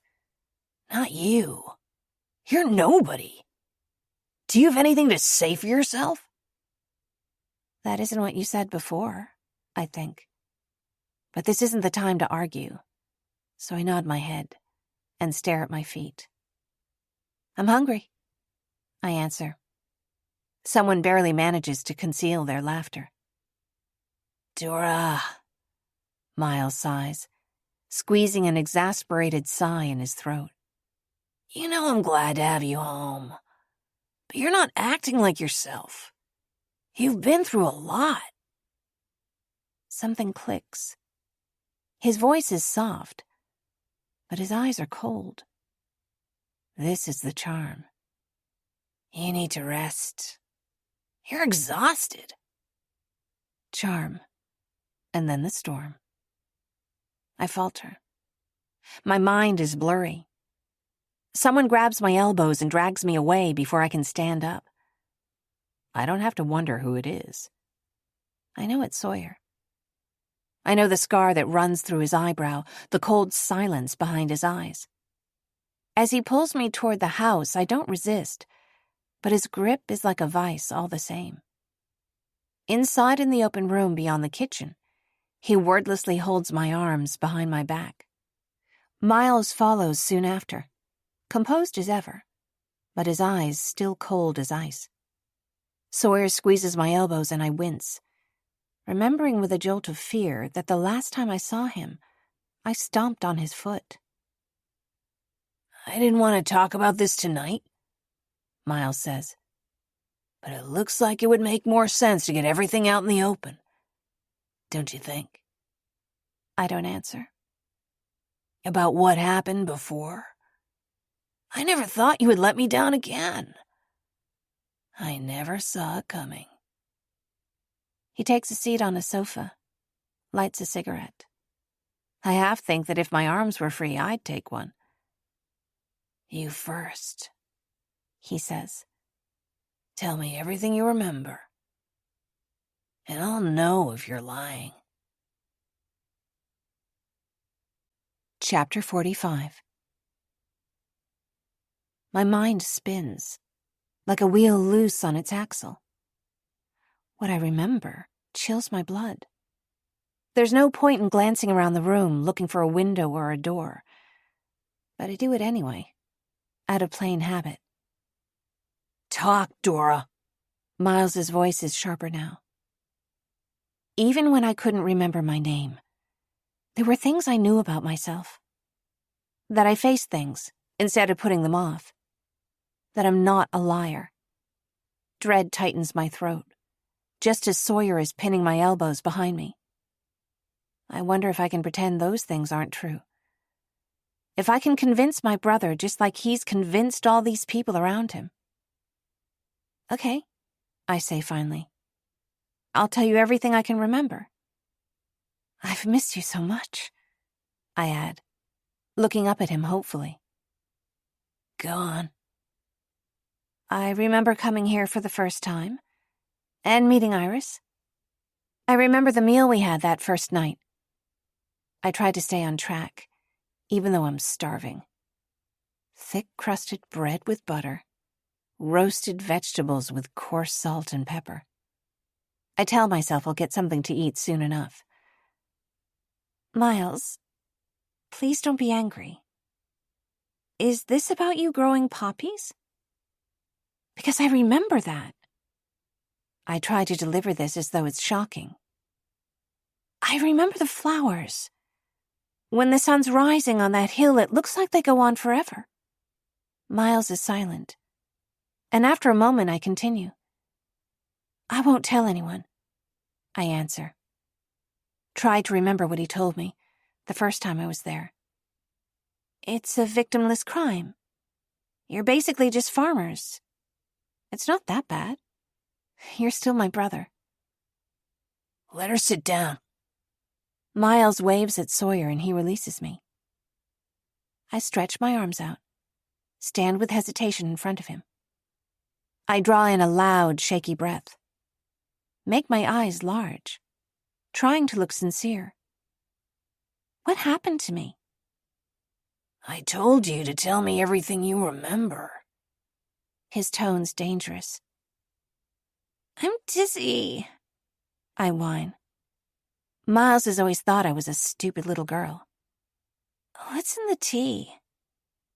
I had 3 cups. I try to look tired as he laughs, his face softening. This time I knew to avoid the tea Iris handed around, but I'm hoping Miles didn't notice that. Don't worry about that, he said. Nothing that'll hurt you. I remember the harvest, I say. And then, nothing. The doctor said my concussion was severe. Mild concussion, I remember. Not consistent with memory loss. That it was lucky I didn't have more brain damage. Miles seems satisfied. He leans over, taps the ash from his cigarette into a tray on the coffee table. You want to know what happened? He asks me. I nod my head. You ran away from us, Dora. Ran off into the woods. Listen, we have enemies, rivals. It's sad since, all I want is to be a farmer. One of them must have found you. Ran away? I scrunch my face in confusion. You said you wanted to go to the police, he says. You put me at risk. This is my family. I'll always do everything I can to protect you, but you run off like that? You're putting it in God's hands. And I answer to God. I don't tell him what to do. You know that, don't you? Slowly, I nod my head. Miles is lying to me. In a way, Dora, I'm proud of you. He adds, running off like that. It takes guts. I didn't think you had that. But you aren't going to do it again. He leans in a little as he speaks to me. And just as I begin to feel scared, he hugs me. I'm so happy to have you back, he says. I missed you. I really did. I missed you too, I say, feeling a chill run down my spine, even though the words are true. Every day that I was gone. Miles gets up and turns to the door, leaving half his cigarette in the ashtray. Now he looks at Sawyer, not at me. She's not to leave her room. Without a word, Sawyer leads me down the hall and opens the door to a small room. It isn't the one where I slept when I was here before. This one doesn't have a window. I hear the door close behind me and lock from the outside. From the very beginning, there's been one thing throughout all of this that I've known for certain fact. That my brother would never hurt me. Now, hours too late, I remember everything. And I know that isn't true. Chapter 46. Though I called it home, I hadn't been there more than a couple months. But I felt, as I think everyone did, that we were outside of time, outside of all its consequences. The sun rose and fell in a circle, rather than days passing in a line. That first day in the poppy field, Iris explained to me how you can make opium, or even stronger things, from the red flowers around us. I tried not to think about that. I liked the blossoms, the sweet air on my skin. Wherever a flower had wilted, she scored the pale seed pod, let it seep its resin, and left it. Later, she would return to scrape off the dried resin, which to me looked a lot like blood. Miles didn't come back until late, long after we had returned to the camp. Sullen and looming, he waited for Sawyer to follow him. They stood alone in the trees behind the clearing. I drifted outward from the benches, pretending to be looking at plants on the ground. I could tell myself I didn't intend to eavesdrop, but I was worried about him. They whispered about a body. About Tulsa. The cops know I'm in the state, Miles said. I don't know what to do. The ground seemed to spin beneath me, as I realized where I really was, what kind of danger I was in. I didn't even have a phone to call for help. I sensed, though, that there had to be a phone somewhere in the house. I walked quietly back down the long, dim hallway. Suddenly, the entire place felt incredibly disorienting. In the storage closet near the kitchen, I glanced over at the shelves.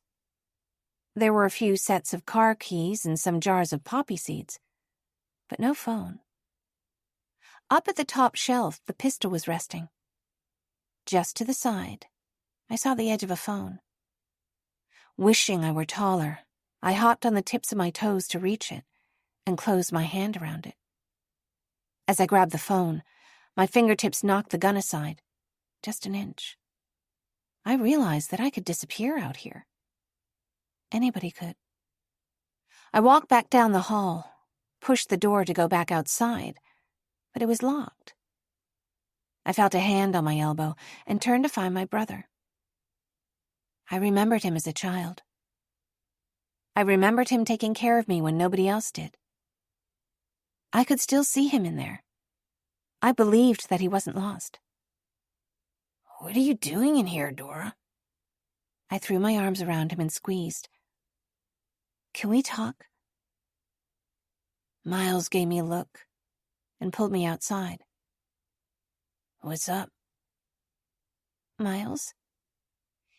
Is there maybe something you haven't told me? A cloud crossed his face. I grasped his hand and held on tight. I believe you no matter what. I love you. Miles? Did you? He pulled his hand away, stood up tall with a blank face. I tried to be brave, but I could hear my voice growing breathy. I reminded myself that I was always safe as long as I was with my brother. You shouldn't be in here by yourself. His hand closed tight on my arm, steering me outside. We need to leave. You want to leave me? Is that it? No, Miles. I reached for a hug again, but he pushed me back a step, his lips twisting in a smile of disappointment. I want us to leave, I said. I can help you. You can't help me. You could stop this. No, I can't, he said, a flicker of childlike fear behind his eyes. I don't know how to. Dora, we killed a man. I was with Sawyer. I don't even know how. Anyway, I'm in this now. He repeats, whispering. He motioned at the house, at the campfire. I don't know how I'd get out of it, even if I wanted to. I wanted to cry, but I saw that he needed me to be strong. We're going to leave and get help. Whatever happened, I know it wasn't the real you. I know it wasn't your fault. I'm going to call the police and get us out of here. He saw the phone in my hand and reached for it. Having anticipated this, I stepped back. I talked quickly. You have to tell them everything that happened. Tell them you want help. Miles swung a fist at me. I must have anticipated this, too, because I swerved out of the way. Still, there was an alarm going off deep in my brain, beyond where words are formed. Miles wouldn't hit me. Miles wouldn't hurt me. Something's wrong. But I still tried to get through to him. I know I let you down before. It's not going to be like that this time. But we have to go. I can't lose you. My words hung in the air for a moment, and I looked at him with pleading eyes. In that moment, I thought he was about to agree, to ask me to help him. But he swung at me again, lightning fast, and I felt an impact just behind my ear at the base of my head. I turned aside and dropped to my knees. The facts as I knew them were colliding with a physical reality that was very different. The cost of getting it wrong was so much steeper than I had anticipated. The lights of the fire faded in and out, and everything seemed to vibrate. Miles picked up the phone from where I dropped it on the ground. He hauled me to my feet, and I could feel that his thin arms were solid muscle. When I regained my senses, I was by the fire again. Curious faces regarding me. Miles holding me steady with an arm around my shoulders. Only his closest friends were there. Sawyer, Beckett, Iris. This was a mistake, Miles said. I can see how it looks that way, Iris answered, her voice soft. She reaches across me to touch his cheek. You can let her go. How can I? You gonna kill her? I don't want to, he said. She's mine. She's the only person that's mine. I'm yours, Iris reminded him. We all are. It's different, he said. I never thought she'd do this ever. You were really hurt, she mused, stroking his hair. I hate to see you so sad. I coughed. A soft mist descended, quieting the light of the fire until it was almost out. Anyone want to hear a story? Miles asked. I hear a murmured chorus of assent from the others. Dora was little when our mother left us. She was 3. I was almost 9. Let me tell you, it's a lot harder for an ugly 9-year-old little boy to get a home than it is a precious toddler with strawberry blonde hair. He smiled a self-deprecating smile. Charm, I see. But the foster system's rough. Overloaded. Our social worker was kind, but she didn't have the resources or time to really make sure we were okay. We got split up after we left our first home. Hard enough as it is, right? He says. But it doesn't end there. Dora, do you remember what happened? With a reproachful sigh, I waited for him to speak, eyes on the ground. At the second home Dora went to, there was something wrong. She called me, and I could hear it in her voice. Child trafficking, pedophiles, who knows? I could tell she was scared. And here I was, 12, angry, alone. Dora's all I have. And someone wants to harm her? I wanted to go right to her and take her somewhere safe and burn that house down. He caught Iris's gaze over the embers. That's exactly what I did. Dora didn't tell me until later. There was a little girl hidden in the house. Maybe God wanted to end her suffering. Who knows? That was the first time I was locked up. Been in the system ever since. He sighed, stroked his chin as if he was lost in memory. This is the charm, I remembered. With Miles, the charm always comes before the storm. Dora was the one who left the girl there to burn. But she let me take the blame for everything. She went on to go to college, to get a good job. And you know what? She was going to turn me in again tonight. Turn in all of us. He turned to Sawyer, and I saw something like fear on his face. If anything, she's lucky the people you work for aren't here. In the quiet that followed, Miles and Sawyer pulled me to my feet. I saw Beckett and Iris catching up, exchanging a glance that was difficult to read. Near Miles's pickup truck, we paused. He stood back, seeming far away from me, then reached an arm up to brush my hair out of my eyes. I saw the pocket knife flip open in his hand, began to flail, pushing him away in a panic. I felt its blade on my hands and arms. Would you hold still? Miles rolled his eyes. You think I want to use this on you? Please. I don't think he intended what happened next. Even now, I think he only meant to scare me. I saw Miles look away for a moment, and some desperate optimism threw me forward, an attempt to bolt on wobbly legs. And I fell, right against the blade of the knife. Felt it drag along my chest as I fell to my knees. I looked up at him in shock, and his face barely changed, one eyebrow flicking with annoyance. He shook his head, sighed to Sawyer. Do something about her. Turning briefly to Sawyer, I saw him nod his chin. Sawyer twisted me around by my shoulder and tied both hands behind my back. We're going to let you spend the night outside, Miles said. Let you think about what you did. I want to go home, I pleaded. Miles, please. But his face was blank. The charm had run out.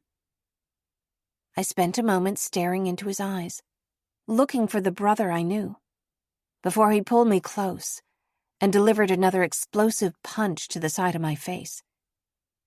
He threw me against the truck, and I felt the window crack under my forehead before my knees failed and everything went dark. Chapter 47. I woke up in the truck. Everything was blurry, my head throbbing. I was slumped against the door. Sawyer was driving, and Miles sat on my left. Somehow, I already knew where we were going. With a sickening effort, I reached for the door handle and pulled. I could blame it on a desire to escape, or claim that it was bravery. The truth was, I wanted everything to stop, at any cost. When the door opened, I slouched outward, Miles swearing and grabbing hold of my knees. I tried to catch hold of a branch, a vine, anything I could grab onto and get free from the truck. But my hands closed only on thorns, brambles that pulled over my hands, as I felt my shoulder and arm dragging along the ground like a length of gravelly sandpaper. Head throbbing, arms stinging. I gave up. My weight slack. Miles waited, though, before pulling me back up. His eyes were cold with anger. I felt the truck stop, the impact reverberating through my limbs. Though my vision was blurred, I could see the flowers, swimming by night like so many fish in the sea. Someone lifted me up, carried me to the field, threw me on the ground. Miles sat on his knees at my side, exhaling as though pained with disappointment. Blinking frantically, I watched the image of my brother double. Iris, also in duplicate, appeared to sit next to him in the poppies. I heard murmured voices from behind them, which I assumed to belong to Sawyer and Beckett, though I couldn't see that far. Resting on my side, not a thought of moving. All I could manage was to blink my eyes until I could almost see. Miles. I could barely hear my own voice. There was no stopping these spells of anger Miles had, these storms. Miles, think of Mom, I whispered. He leaned back on his heels to look at me, anger dancing in his eyes. Mom, he laughed. Mom was a whore and a junkie. No, she wasn't, I cried. He slapped me for disagreeing, my teeth rattling. Like you'd remember. They took us away from her when you were 3. She used to go out at night, or have men come over, and she'd leave you screaming in your crib, covered in piss. I don't believe you. She died. You told me. She didn't die, he sneered. CPS took us away from her, and she disappeared, never to be seen again. Hell, the way you cried and whined, she was probably relieved they took you off her hands. Who do you think brought you a cup of milk at night? Tried to take care of you. It wasn't her, that's for sure. I did the best I could to take care of you. And this is how you thank me? Iris knelt next to him. She held a permanent marker in her hand, though it never occurred to me to wonder why. Tell me how you're feeling, she said, holding Miles in her honey and smoke stare. She's a betrayer, Miles said. Iris wrote something on my right arm. She's a snitch, a liar. There, Iris whispered. Listen, baby. Everyone's afraid you're capable of this. Be the man they love, not the one they're afraid you are. Let this end. It was enough, Beckett added. Before we left camp. It could have stopped there. I wanted to help you, I said, tasting blood. That was my only intention. Is that so? When Miles rose to his feet, I stared out at the flowers. Sawyer, get the boxes. I heard footsteps as Sawyer walked to the truck, returned to us. When Sawyer sat next to me in the grass, I tried to catch his eye, to plead for help. But what I found on his face was something different, some cold amusement that let me know it wouldn't be of any use to beg. If there's no sin in your heart, Miles said, you've nothing to fear. Sawyer lined up the crates at my side, opened each door. As I looked into the enclosures, All my thoughts evaporated on the breeze.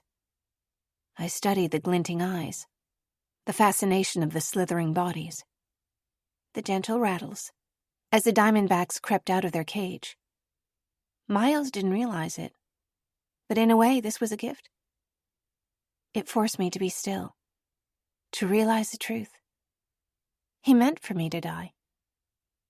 I turned a weak stare into his eyes, wishing he'd just kill me. I didn't have any fight left. Every sense I could have once named was saturated to the point of uselessness.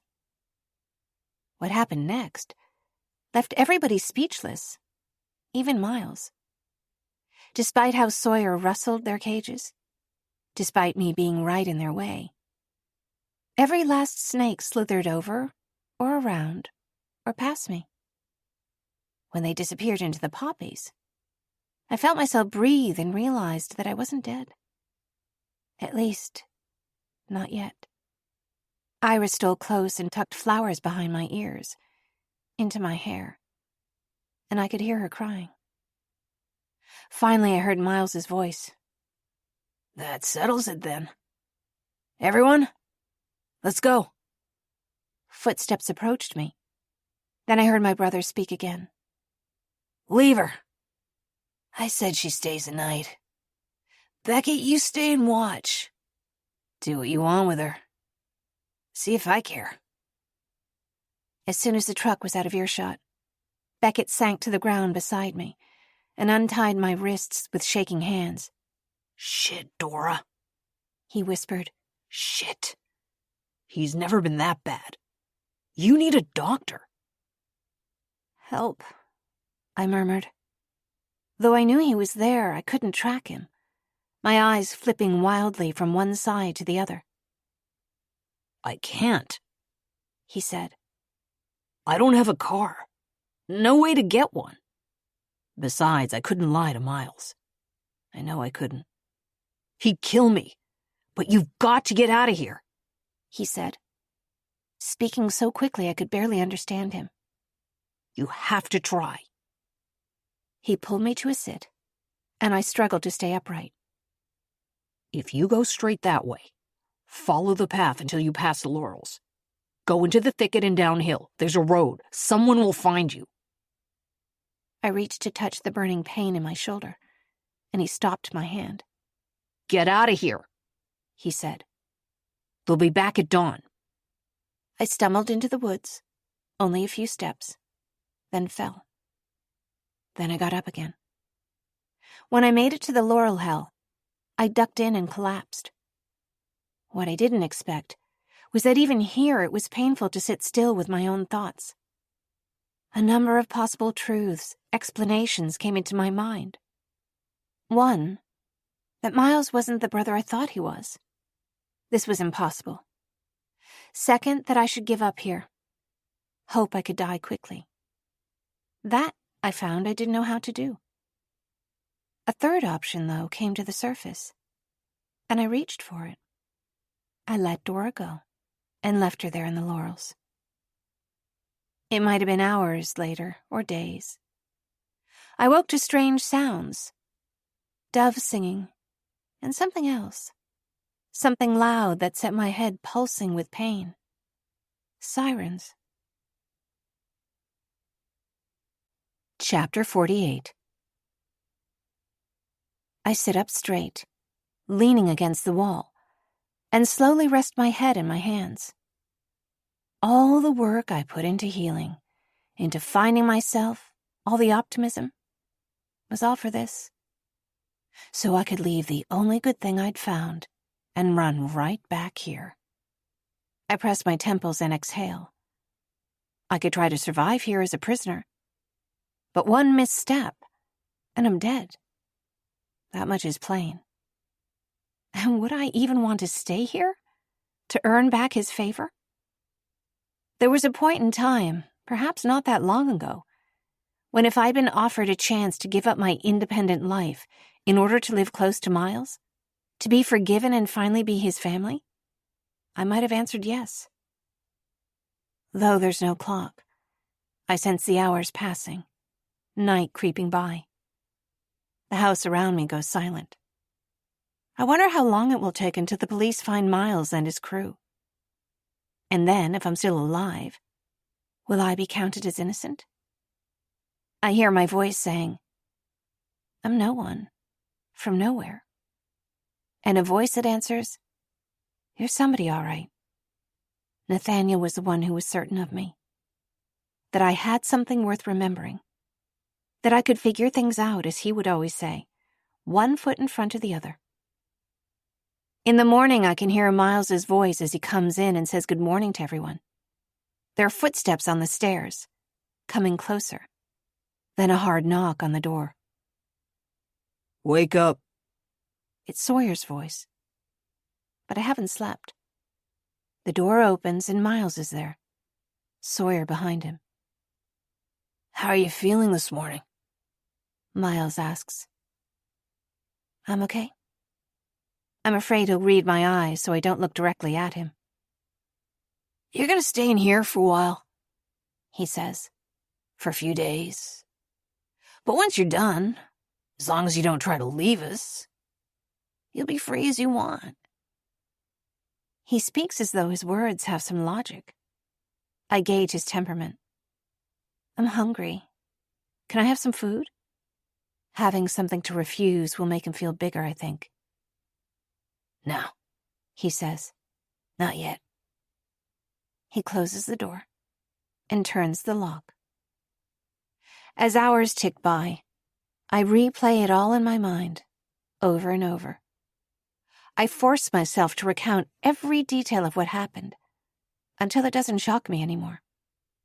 Anger, I remember Nathaniel saying, comes from the part of you that knows what happened was wrong. Since the day I woke up, I've been haunted by fear, anger. But what if those feelings aren't my enemies? By evening, I've stopped wondering if anyone is going to bring me dinner. I welcome my anger home. Let it fill my empty stomach. If I had my sketchbook, I'd draw a picture of Miles and write, liar, right across his mouth. I'd finish the list of what Sophie knows. I know my name is Dora. That my brother tried to kill me once, which means he's capable of doing it again. And that I have to find a way out of here first.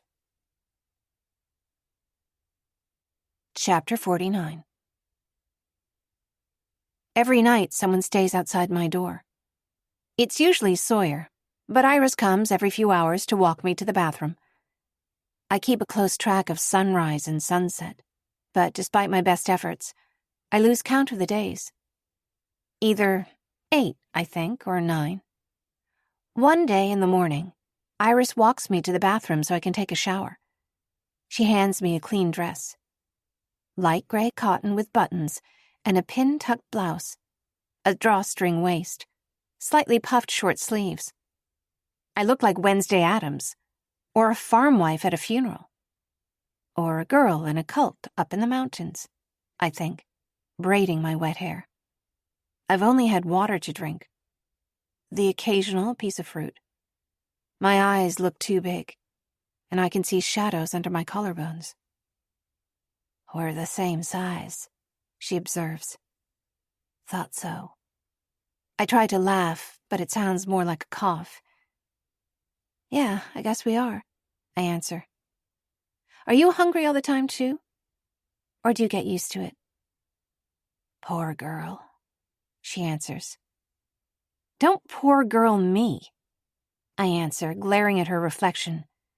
Tell my brother to give me a decent meal. He'll listen to you.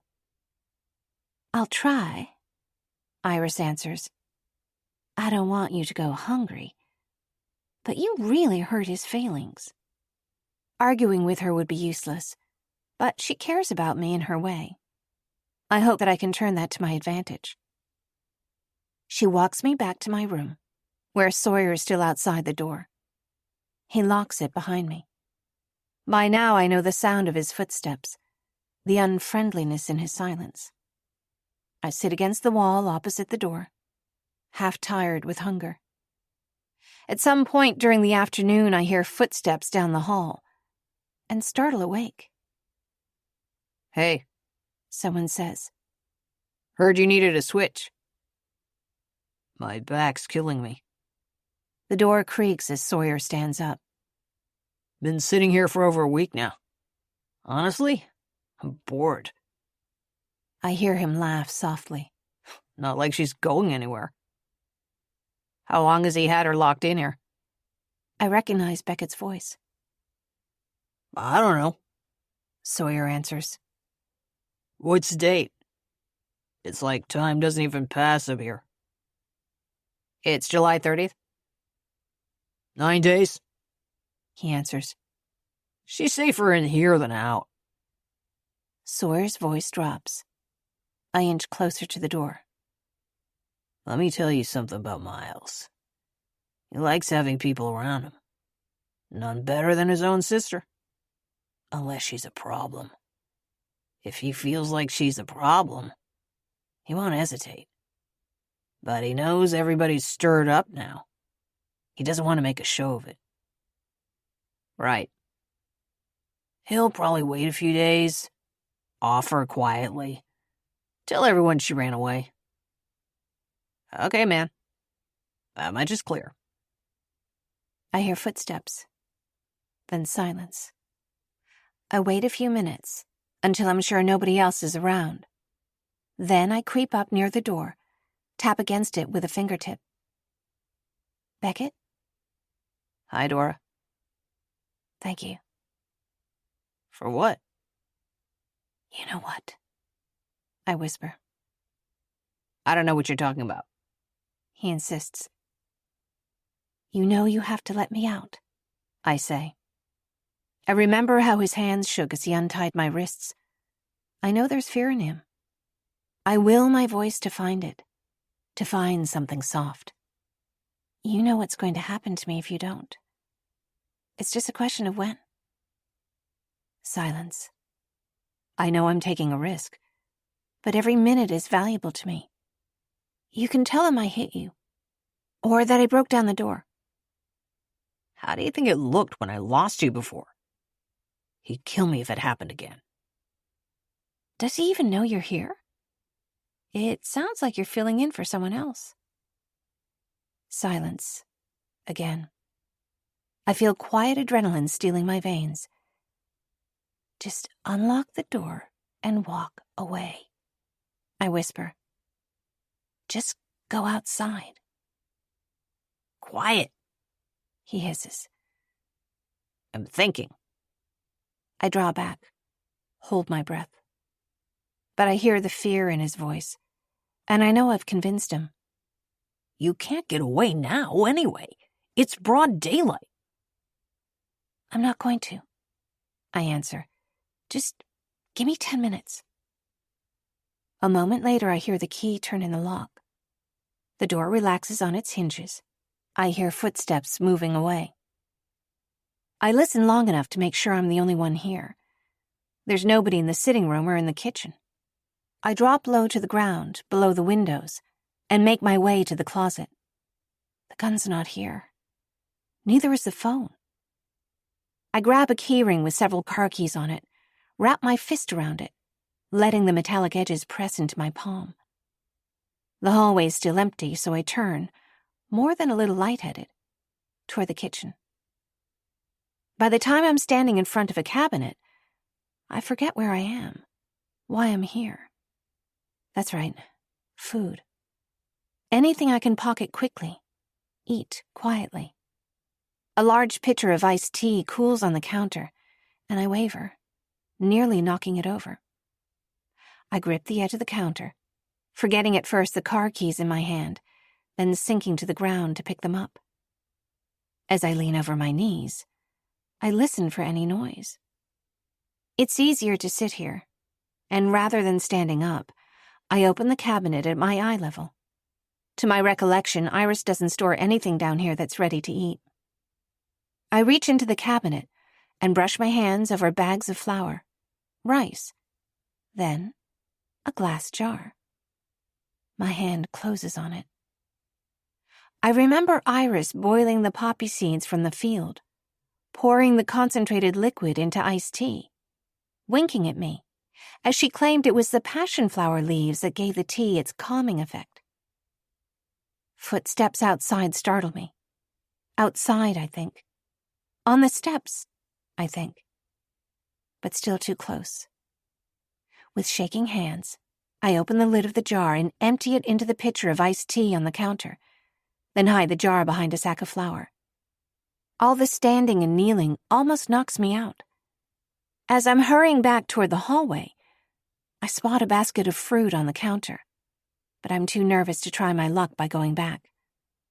Returning to my room, I pull the door shut behind me, then collapse onto the mattress. I hear Beckett return. He says nothing as he resumes his seat. I hear the latch click shut, and the deadbolt slides as he locks the door. Soon after, more voices follow. I thank my luck that the walls are thin, that I can hear almost everything. I try to hide the car keys in the bodice of the dress, but when I rise to my feet, they slip past the drawstring and tumble to the floor with a clink that makes me gasp. It's almost dinner time, Someone says. Does he want her to come out tonight? Hands clumsy with hunger and nerves, I pull the drawstring waistline of the dress as tight as I can, then place the keys once again next to my skin. There's a murmur, then footsteps come my way. I recline on the mattress, lying on my side, an impression of listlessness. The door unlocks. Then Iris and Rose look in. "Oh, poor thing," Rose says. "It's not for much longer," Iris assures her. "Aren't you hungry, Dora?" "I'm starving," I say, though in truth, adrenaline has killed my appetite. "And I'm lonely." I walk outside with him, arms linked with Iris again as though we're friends. We sit around the fire. Miles pretends I'm not there as he speaks, playing the same beautiful chords he always does on the guitar. He opens a crate and brings out a water moccasin, letting it dangle from his hand and climb up his bicep. His eyes are as clear and blank as the reptiles. He pauses to stare at me, and I'm half afraid he can see right through my clothes to the keys hidden in my dress. But he continues, saying nothing, paying me no more notice. There's rice and beans for dinner, and some kind of salad made from foraged greens that I can't quite bring myself to eat. "There's not enough bitter in the typical American palate," Iris says. "We're not used to the flavor, but it's so important for your health." I want to tell her that she doesn't know me, that my palate has had plenty of bitterness. I bite my tongue instead. When the tea is served with the meal, I watch everyone around me with their glasses. I pretend to drink mine, too. Nobody makes any comment on the taste, and the appearance is the same. That's the wild card here. I don't know anything about how long it will take to work, or how long it will work for. Only that hopefully it gives me a little bit of extra luck later on tonight. I eat slowly, taking small bites, torn between hunger and a fear I'll make myself sick if I eat too quickly. There's the usual chatter, the wide-eyed compliments to the land and vague sentiments of gratefulness. They almost sound sincere. As high as they probably are, the sincerity might be genuine. It's dark when Iris begins to yawn. She's small, though, and I look up and down the rows of benches. I see the men yawning, too. What if someone falls asleep, and it's obvious what I've done? I begin to worry. What if I overdose all of them and they pass out right here? At least I'd have a way out, but most of these people have done nothing to me. Nothing except stand by while I almost got killed, I think. I can empathize with the need to follow someone who seems strong. I know what it's like to need a place to fit in. The conversation winds on into the evening, but it seems stunted, and there are more yawns than usual. Miles is the first to stand up, and once he does, everyone else follows suit. He pauses by my seat. and I turn my chin up to stare back at him. I'm glad you're back, Dora, he says, speaking slowly. You too? I stammer. What? I mean, thanks. I shrug and force a weak smile. I'm a bit lightheaded, honestly. You'll be fine. He pats my shoulder and I hold my elbows tightly against my sides, the keys under my dress, pressing into my ribs. Relax, okay? You're still family. This is still your home. I nod, holding his gaze until he turns away. Miles, I'm going to bed, love, Iris says. He kisses her cheek, then walks away toward the house. Iris stretches, then links her arm through mine. Who's watching you tonight? I don't know, I say. Sawyer was there earlier. Let's walk you back, she says. Rising to my feet, I cross my arms tightly, feeling the keys pressing against my ribs. As we walk back toward the house, she catches Sawyer by the arm. He has a half-eaten plate of food in one hand and a glass of tea in the other. Here, you're watching her, right? Trade you. She takes his plate. He drains the glass, then hands it over, and nods for me to walk ahead of him. Night, Iris, I say. And with any luck, goodbye. You need the bathroom or anything? Sawyer asks. Sure, I answer. I'm trying my luck. The door of my room locks from the outside, and I still don't know exactly how I'm going to get out once he locks me in. I take my time in the bathroom, flushing twice to dispel any suspicion, looking at the cold blue of my eyes in the mirror. These aren't criminal masterminds. They're a bunch of misfits who wound up here because they were bad at everything else. I know it because on the inside, I'm the same. I open the door and look back down the hall. Sawyer's asleep, sitting with his back leaning against the wall. I tiptoe toward the living room, reaching for the door. But as I turn the corner, the car keys slip from my waistband and fall to the floor with a metallic crack. Freezing in my steps, I hold my breath. Sawyer can't be more than 20 feet behind me. For a moment, I wait. Another moment passes and I dare to think I'm safe, that the noise hasn't disturbed him. I reach to pick up the keys, steal further into the dark. In the shadowed living room, I stop for a moment to look at a stack of crates, listen to the faint rattle inside of a snake rousing itself. It's then that I hear his footsteps behind me. Where are you going, Dora? Sawyer speaks in a low, dangerous voice. I remember that look on his face when I turned to him for help. He might be the one person in this place who really does warrant fear. You cannot possibly be this stupid. What happened in Tulsa? My question stuns him. He inches forward and I step back, trying to keep the space between us. Kid showed up to buy. He didn't bring enough cash. Tried to take what he couldn't afford.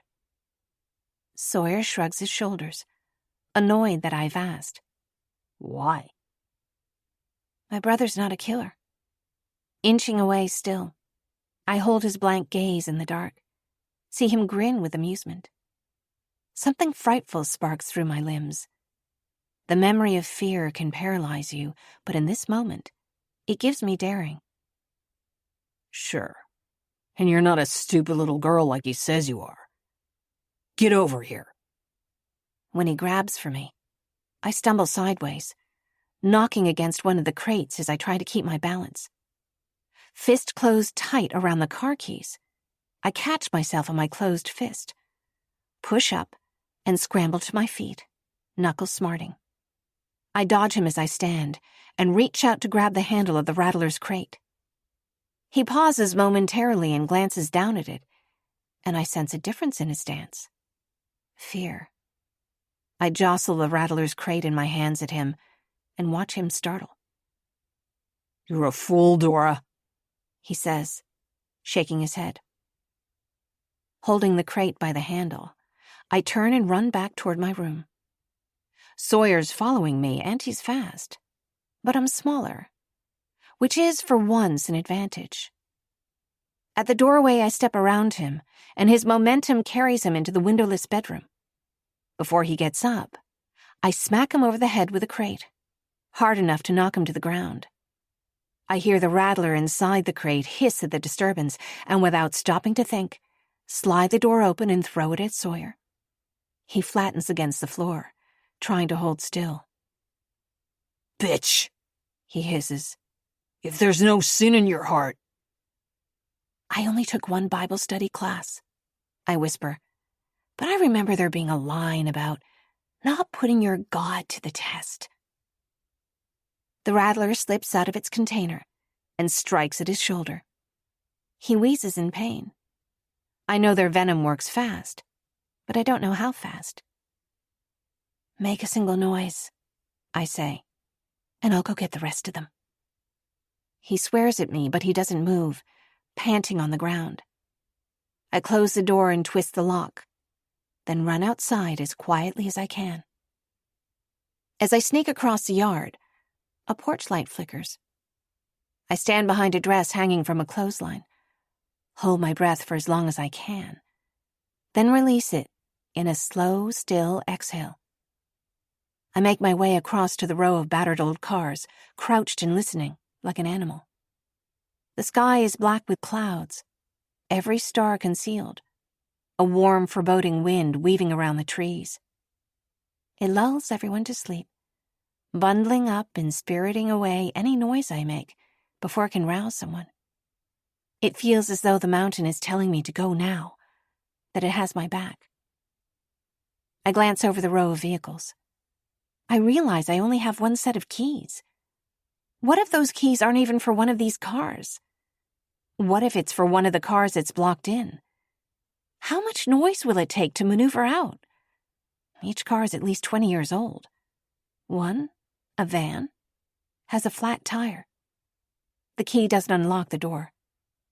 The SUV behind it is parked so close I'm afraid of the maneuvering it would take to get it out.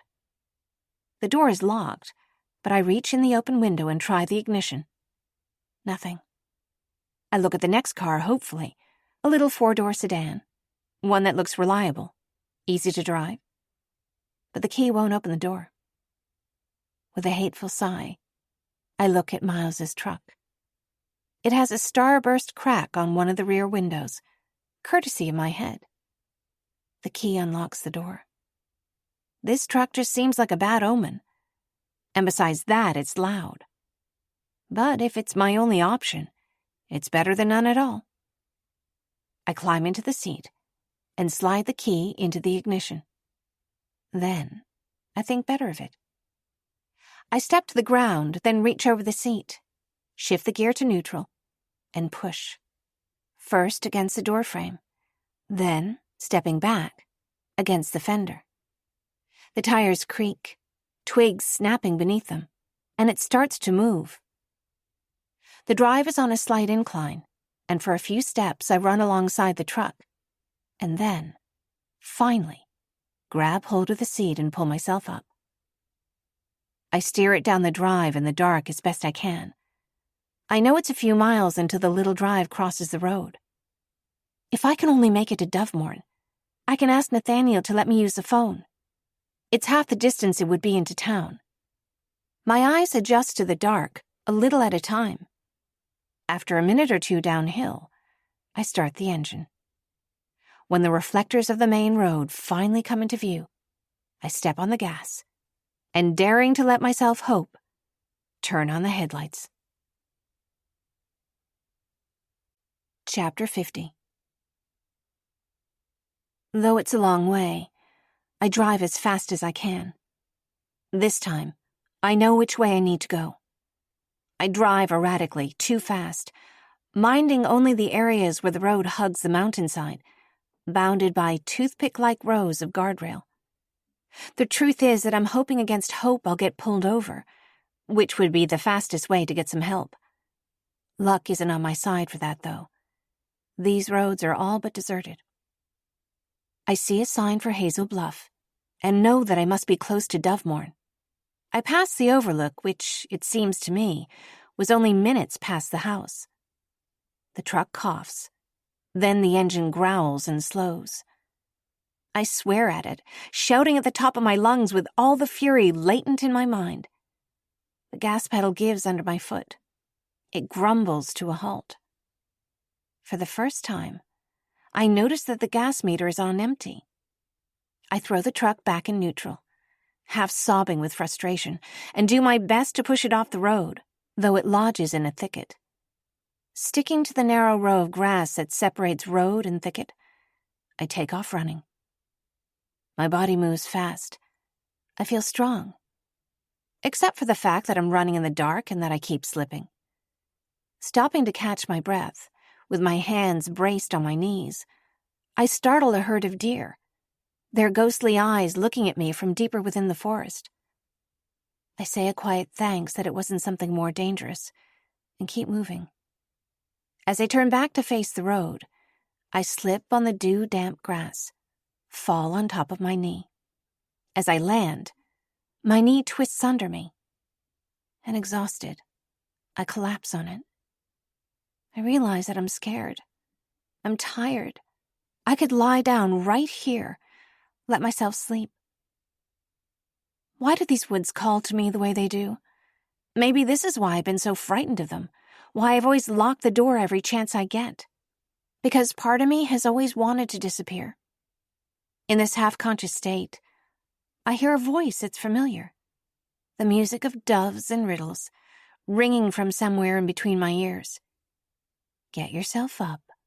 Keep moving. You're not done. I haul myself to my feet, Tess putting weight on my knee. It hurts, but it'll carry me. When I see the familiar sloped drive, I begin to allow myself a fraction of hopefulness. I run uphill to the big gate and find the low-branched oak tree, then quickly scramble over the stone fence, dropping to the ground on the other side with less grace than I had hoped. I don't stop to look at the dovecote or the perfectly manicured gardens. I run straight to the footbridge, which is the fastest way across the grounds. In the middle of it, I pause to look at the stained glass window, which shimmers in the dark. I can feel a whisper of gladness from its direction. The water murmurs beneath me, and I keep moving, seeing a light on in the window. My footsteps are heavy and exhausted as I approach the familiar house, and I realize my legs are on fire with exertion, my knee screaming with pain from where I fell on it. I knock at the door, several quiet, urgent taps. Then at last, leaning exhausted against the doorframe with my forehead on my arm, I wait. Only once I hear footsteps on the stairs inside do I realize that this is a long shot, to say the least. If he even answers, he might close the door in my face. He wouldn't be in the wrong. Holding my breath, I tap at the door again with a trembling hand. The latch turns, and the door swings open. I open my mouth to speak, to apologize, to beg him to let me in. But no sound comes out. Nathaniel rubs his eyes as if trying to dispel a vision, then lunges forward and wraps me in a hug that lifts me off my feet and over the doorstep. Chapter 51. I must be dreaming. He's squeezing me tight, his hands pressing into my back, not wanting to set me down. Sophie, Dora, sorry. He pulls away just enough that we can look at each other. It doesn't matter, I say, pulling him close again and kissing him. He pushes the door closed with one arm. Are you all right? Yes. Were you followed? I don't think so. I look behind me nervously. The truck's a few miles up the road, hidden off to the side. Come with me, Nathaniel says, moving toward the kitchen. I make it half of one staggering step, then collapse on the floor, wheezing as my knees hit the hardwood. Jesus Christ, he swears, pulling me up against him. He brushes the damp hair from my clammy forehead, then holds my face in his hands, tracing the circles under my eyes with his thumbs, his eyes snapping with anger. What did they do to you? Nothing, I stammer. I don't have the energy to protest when he lifts me up and carries me into the kitchen. I'm not sure I would fight back even if I did. Nathaniel helps me to sit on the counter next to the sink. The clock on the microwave reads 12:30. I see a child's pair of shoes by the doorway and a bit of a mess in the kitchen.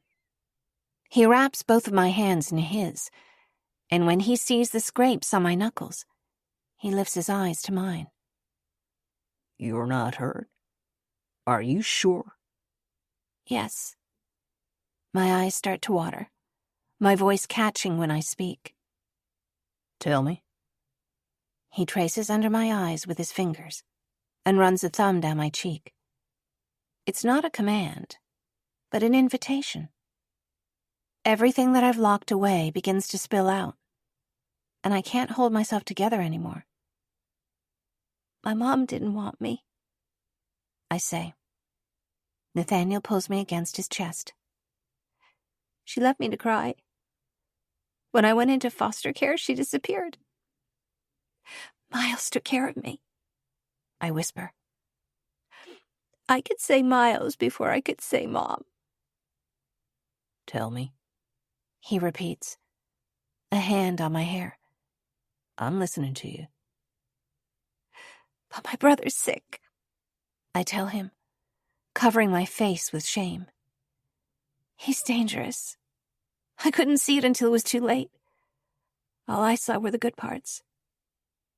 You needed someone, he says. You must have been so lonely. He was the only person I trusted. When he told me he was off drugs, living in the country, I thought he'd finally gotten better. He asked me to come and stay with him. I emptied my bank accounts and left. Why? Because, I answer, he does love me. Part of him does. I still need this to be true, whether it is or not. I dissolve into tears. A couple dozen people live up there with him. You've met him. He's compelling. He's got everyone wrapped up in this cult thing. Snakes, I tell him, remembering, covering my mouth as I cry. Symbols? But it's all theatrics, no meaning, just control. For what? They're making opium. The poppies, you know. I can't believe I didn't see it. Miles has always been... I begin to see it now. He was always quick to act, and always quick to protect me, even when it meant the threat of violence or more. Maybe this has always been in him. I see my naivety, how badly I wanted to feel I had family. Every time he told me nobody cared about me except for him. Dora, he murmurs. I was so afraid I'd never see you again. You were right. About everything. What happened before? After I heard about the murder? When I tried to leave, he lost his mind. I leaned forward, all my weight against Nathaniel's chest, trying to blot out the memories of pain. I only got out the first time because one of them helped me. I cry like a child and let him hold me, knocking a final surge of pride out of the way. I thought he'd never hurt me. I was so worried, he says, turning his gaze to me as he presses my hands in his. I kept thinking if I hadn't pushed you so hard, maybe you would have agreed to stay. Nothing was going to stop me from following him. I wipe my cheeks dry. I'm sorry. Sorry I left. That I'm not somebody else. You're here, He says. That's all I want. You think I want somebody else? I'm sorry I didn't turn out to be someone easier to know, I say. He holds me at arm's length now, shaking his head as if I know better. I don't need easy, Dora. I'm not afraid of difficult. I've been there. He pulls me close again. I'm here for you. Just tell me what you need. I need to use the phone. I need the police. I hear something outside, a low noise that might just be the wind. Nathaniel looks at me. He heard it too. Then we hear a solid, lazy knock at the door. Without waiting for an answer, Miles opens it and walks into the hallway. Chapter 52. Miles wears a denim jacket over a worn vintage t-shirt with a band logo. He looks at ease, handsome.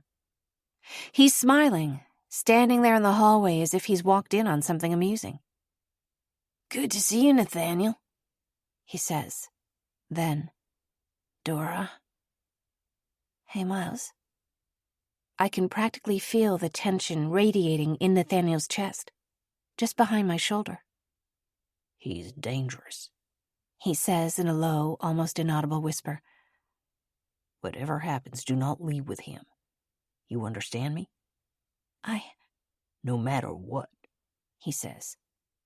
You know I can hear you, right? Miles laughs.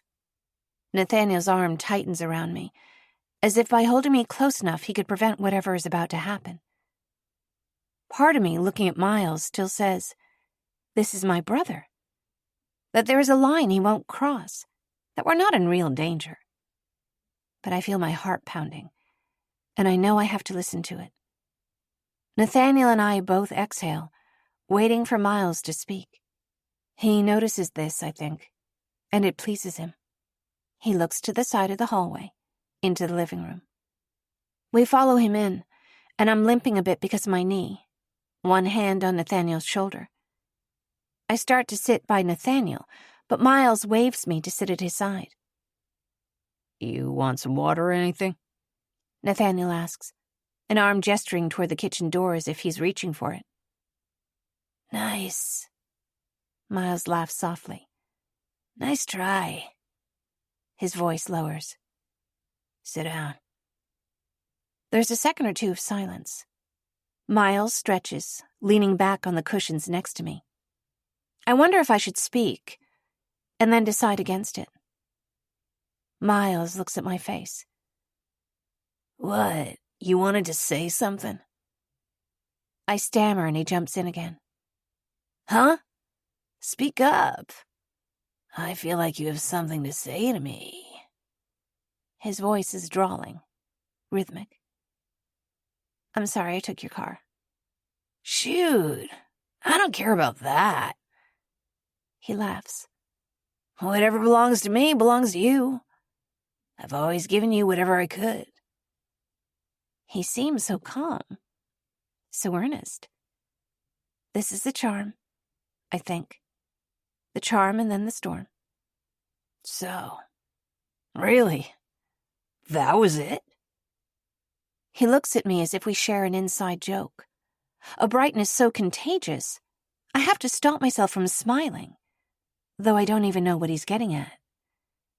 Dora, come on. They're all sleeping pretty deep right now. I heard the car going down the drive and I wondered, why is nobody checking on her? I looked around, checked for you in every room. Thought you might have tried to use Beckett to get out, like you did before. I didn't. I stare at him coldly. He offered me help. Miles is laughing now, his energy building. He proceeds as if he hasn't heard me. In each and every bedroom I checked, I found people out cold. You drug them stupid, didn't you? Well, and poor Sawyer. I didn't like him much, but when his boss finds out, You made some trouble for me, that's undeniable. He lets out a bark of laughter, and his hand twists his long hair away from his eyes. In a flash, Miles leans forward and backhands me across the mouth. I lean back, my face buzzing, pain bright in my mouth. I'm disoriented, but my senses serve me well. I see it. A flash of metal in the inside pocket of the jacket he wears. Nathaniel rises to his feet. Nathaniel, sit down now. I swallow the rush of pain and make my voice strong and certain, the syllables spaced with meaning. His eyes catch mine, and I think he knows what I'm telling him. His mouth is a thin, tight line as he sinks back into the chair, fingers gripping the armrests. I blink and raise my eyes to look at my brother. I always hit them on the mouth, he said once. You do it right, it'll bleed like a nose hit, but they can still look at you. The words come back to me now. Miles shakes his head with annoyance and looks to Nathaniel. Stole my car, drugged all my friends. When Sawyer's bosses find out what happened to him, they'll want someone to pay for it. She threw a rattlesnake at him, man. You had no idea what landed in your house, did you? This girl's a better thief, a better sneak than anything you'd imagine. Better than I imagined, and I thought I knew her. He pulls my hand away from my mouth and looks me in the face. There's red on my fingers. And I thought she was different now. Guess I was wrong. Some things never change. He draws back a hand and I start. Miles isn't looking at me, though. He's looking at Nathaniel, taunting him.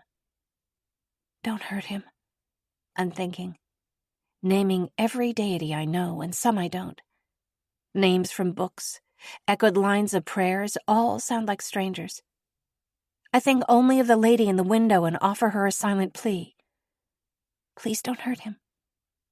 I thought I was afraid before. I can see now why people have to cut their fear loose in times like this. Because it will paralyze you.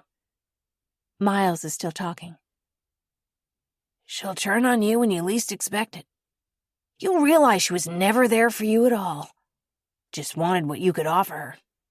In your case, a place to hide. Nathaniel doesn't believe him, I know, but it stings nonetheless. She's always been that way. Even when she was a little kid. Dora, you want to tell him? Or should I? I shake my head to decline. I can't find the words. When she was just 6, she called me. Said there was something wrong, something dangerous about her new home. I came to get her. He didn't need to burn the house down, I whisper. He hits me again, knuckles glancing off my cheekbone. You probably locked that girl in the closet and left her on purpose, he snarls. You knew I'd light the house on fire. It was hardly the first time. What happened to her was your fault. You were a liar at 6. Yeah, I whisper, but I'm watching Nathaniel and not my brother. It was my fault. Do you know what it was like? Getting arrested at 12 years old? Can you imagine that? I'm sorry, Miles, I say. I could have lied for you. I didn't. What you did was to help me. Every time. Miles looks at me with tears in his eyes. You got to go to school. Learn to swim. Went to college. And you visited me every so often, like hearing how well you were doing was gonna make everything better. You're my brother, I whisper, sensing weakness. I've always wanted to help you. I didn't know how. You never told him the first thing about yourself, did you? I realize that Miles is jealous somehow, that what Nathaniel sees matters to him. He's right, I say, holding Nathaniel's gaze. That was one of the first memories that came back to me. I hid it from you. When I talk, I can taste blood on my lip. I didn't want you to know that I messed up my brother's life. I'm sorry. I lied to you. I hear the tremble in my voice. Nathaniel leans over, wraps his hands around mine. Sophie, Nathaniel says, shaking his head gently. it's okay. You were a child. Miles grabs my wrist away from him and hits my hand against the sofa. She's not your Sophie, man. That person's not even real. With his other hand, he takes the gun out of his jacket and rests it on his knee.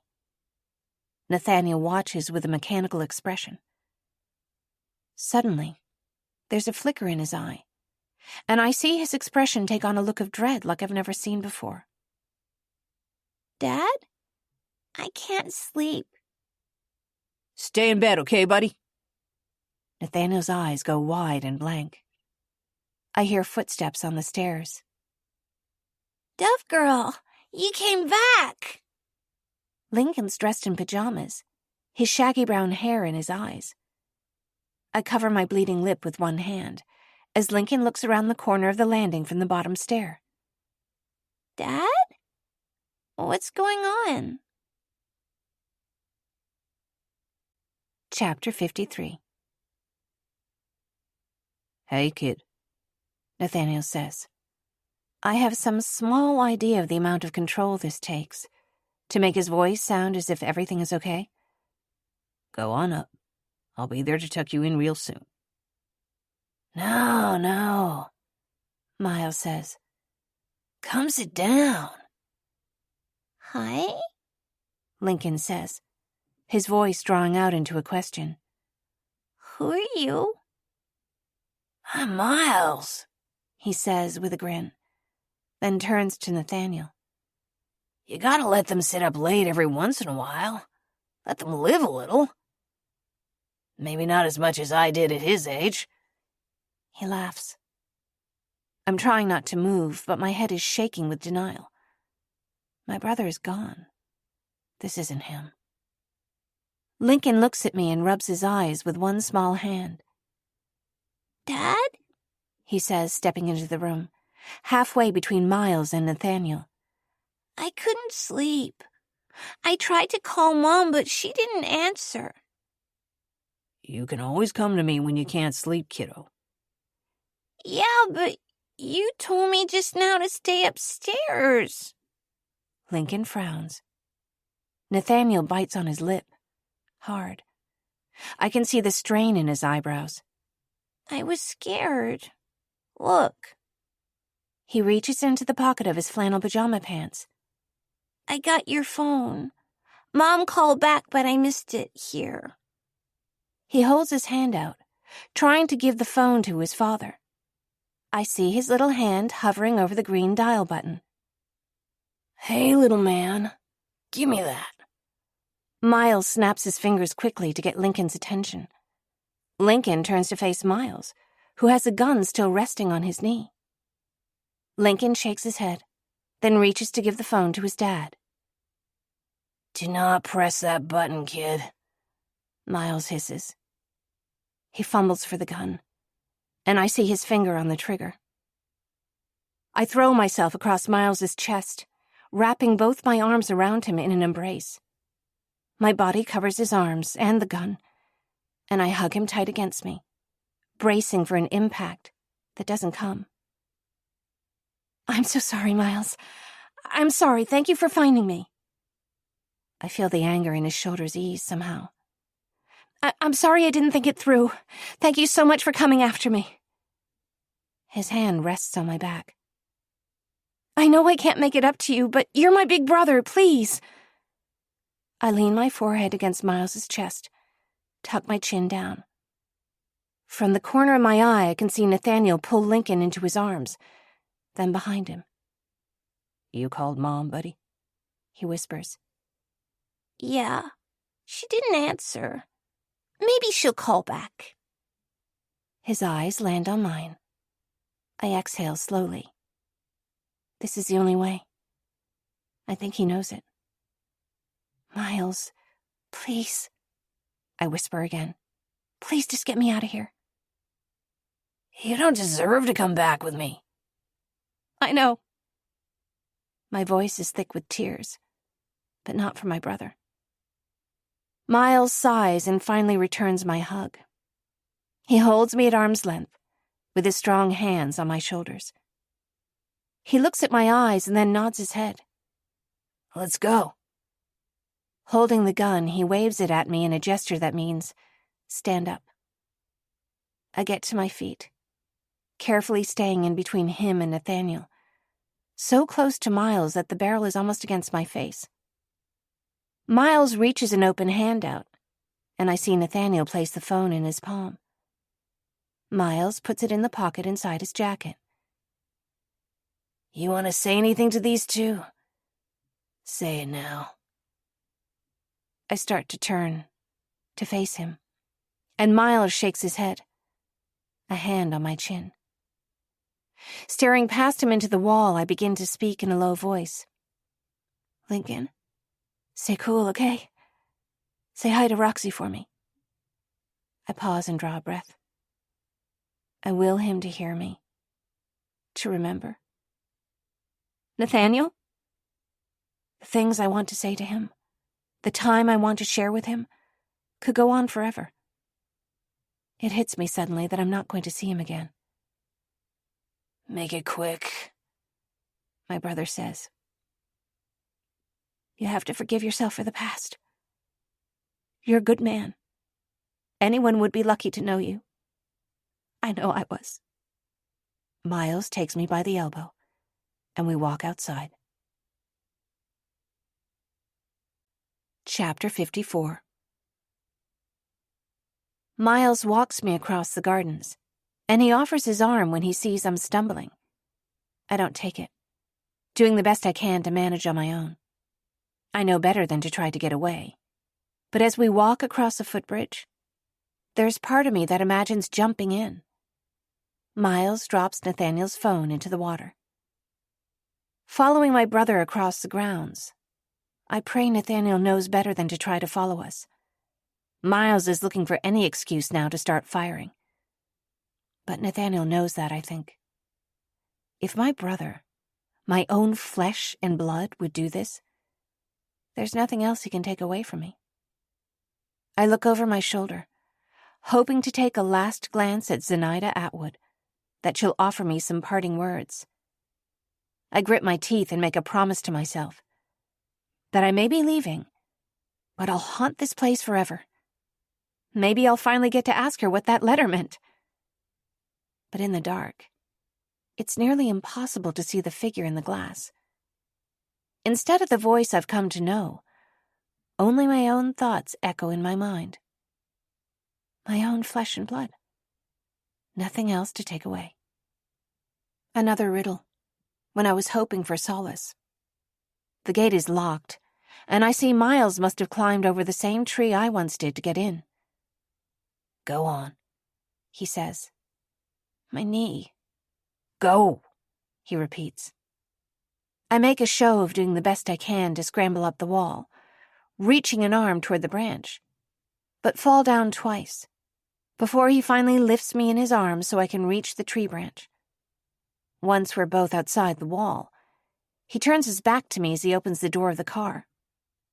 My hands close tight, fingernails digging into my palms. Miles clicks his tongue, shaking his head at me. Sorry about your mouth, he says. I notice that it's still bleeding. I needed you to hear me. You get lost in things sometimes. I'm the one who cares about you here. I know, I answer.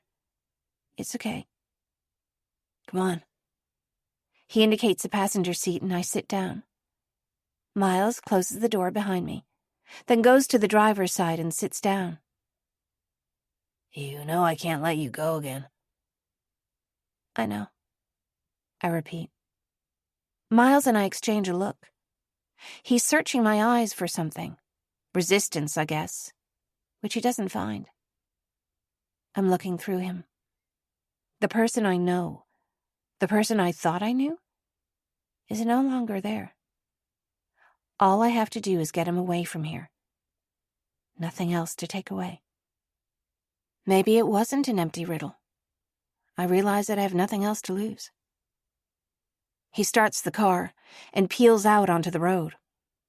I watch silently out the window, hoping to see sirens behind us, somehow knowing that I won't. We round a sharp curve, and I grip the seat tightly. These roads are perilous enough in broad daylight. Why'd you do it? He sounds wounded. Why couldn't you just stay? Miles, my life has always been about you, I answer. Even when I couldn't find you. Especially then. Maybe I'd like to make my own choices for once. Since when? His eyes cut over to mine. You didn't hit your head that hard. We're getting close to Miles's camp. I've faced my own death before. At this point, I'm not sure it even shocks me. But the knowledge of losing Nathaniel, and worse, that I put Lincoln in danger, that I leave him with a loss, strikes at me hard. I cry into my hands, then silence myself, not wanting to make Miles angrier. It's dark, but I can sense the shape of the road. I know where we're going. What is it now? He asks. Why aren't you happy? I want you to be happy. My eyes water. I love him. He doesn't love you, Miles answers. Anyways, he wouldn't for very long. It occurs to me now that love isn't words. Professions of love shouldn't be a balance for your actions, or in spite of them. And I don't know whether this is something I'm remembering, or if I've finally learned it. How do you know that? I demand. Because you're a liar, he says. You lied to me. You ruined my life. No, I'm not, I say, almost as if we're normal siblings having an argument. You are. You lied to me. I point at my lip, gesture to my head. You said you never hurt me. In the near dark, his eyes are flashing, the pale blue of light on a blade, and I can see that he wants to hit me again. But he has one hand on the steering wheel, the other one on the gun, and I guess he doesn't want to let either go. I slouch against the door and turn my glare toward the darkness around us. Dora? His voice is calmer now. Come on, don't stay mad. When I don't answer, he falls silent. By dark, the twists and turns of the narrow road are hypnotizing. I want my brother back. The one who would surprise me with a present or a visit when I needed it most.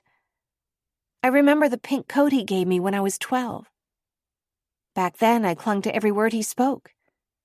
Now listen, you're strong, okay? But you're little. If you're going to hit someone, it's not going to be for fun, and you need to move fast. Every time the road curves around the mountainside, it's as if time doubles back, and I blink to find him still here, still in this impossible reality. I breathe in, count to 4. Out, count to 4. Miles is talking again now, his tone almost apologetic. We've both made some mistakes. We're together. That's what matters. Right? Though he jostles my shoulder gently, I make no move to respond. Oh, sorry. Didn't realize you were sleeping. But I'm wide awake. Go for the nose, as fast and hard as you can.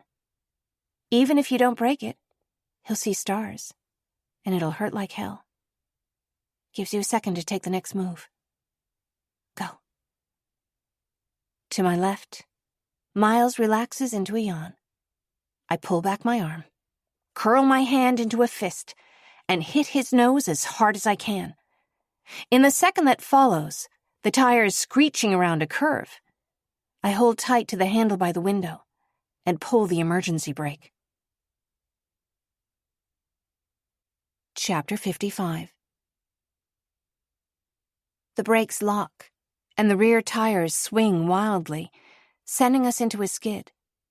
With a double impact, the car hits the embankment, then jackknifes to the other side, coming to rest at a right angle across the road. Something hurts, but I know we don't have time to waste. And thankfully, my body doesn't protest as I climb out the door and keep moving, the sound of the car hissing and spitting behind me, and Miles swearing. The night is black. Earlier, when I needed cover, this was an ally. Now, I need to be able to see to get away. I run blindly until I'm out of breath, and the thorns and scratches are my helpers, keeping me awake and letting me know which way not to walk.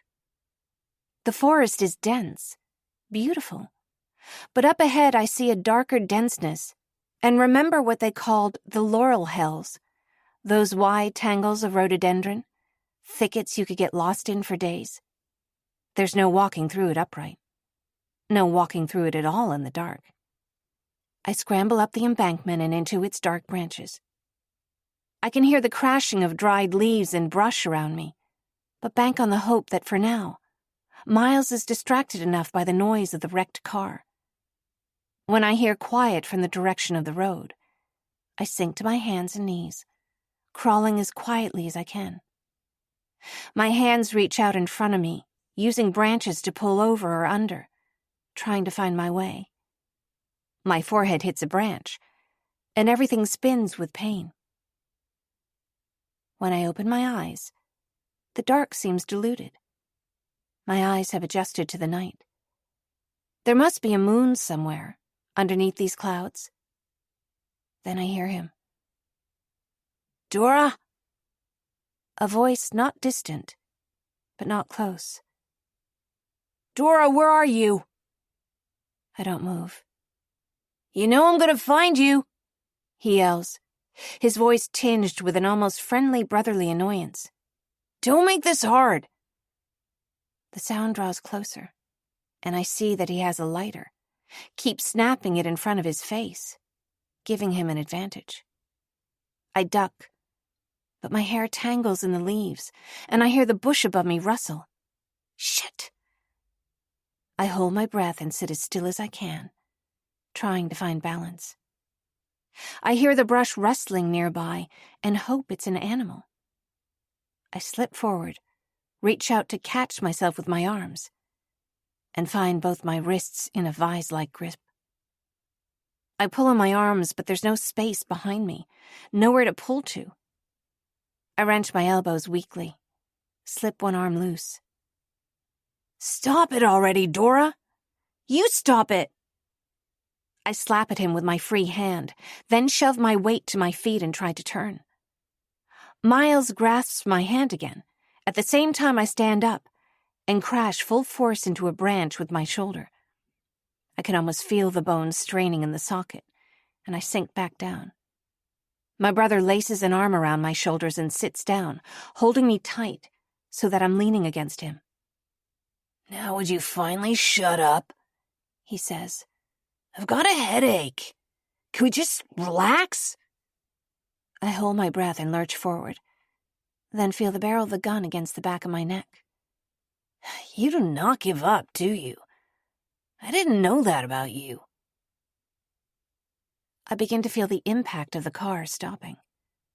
All the discomfort I've tuned out rushes into focus. I feel the crack in my lip and the grain of dried blood. "Dora," Miles breathes, his voice a bit softer. "What am I gonna do? We can't go back. I can't bring you back there again. Nobody would look at me the same." "They already don't." "All the more reason," he answers, as if we're having a regular conversation. "And I can't go anywhere else. I'll just wind up in jail." "They could help," I say. "If you tell the truth, I can still help you. Get you a good lawyer?" I feel the gun pressing into my skin and fall silent. "I'm never going in again." He's dead serious. "You can't imagine what it's like." Maybe he's right. Maybe I can't understand. How did this happen? How did I let you down this badly? You didn't, Miles says. You're the only person who was mine. Even when we were little, it was like you were the only good thing in the world. If I could protect you, that was all that mattered. When you had nice things, a safe place to stay, it was like it was okay that I didn't have them. But then you started doing things on your own. Though his tone turns conversational, his grip on me stays tight. All I knew was for us to be a team. I would have done anything to take care of you. But this is on a completely different scale. Not really, he says. Once things started happening, they had their own momentum. I wish I could go back and change it, I say. If I hadn't called to you that day.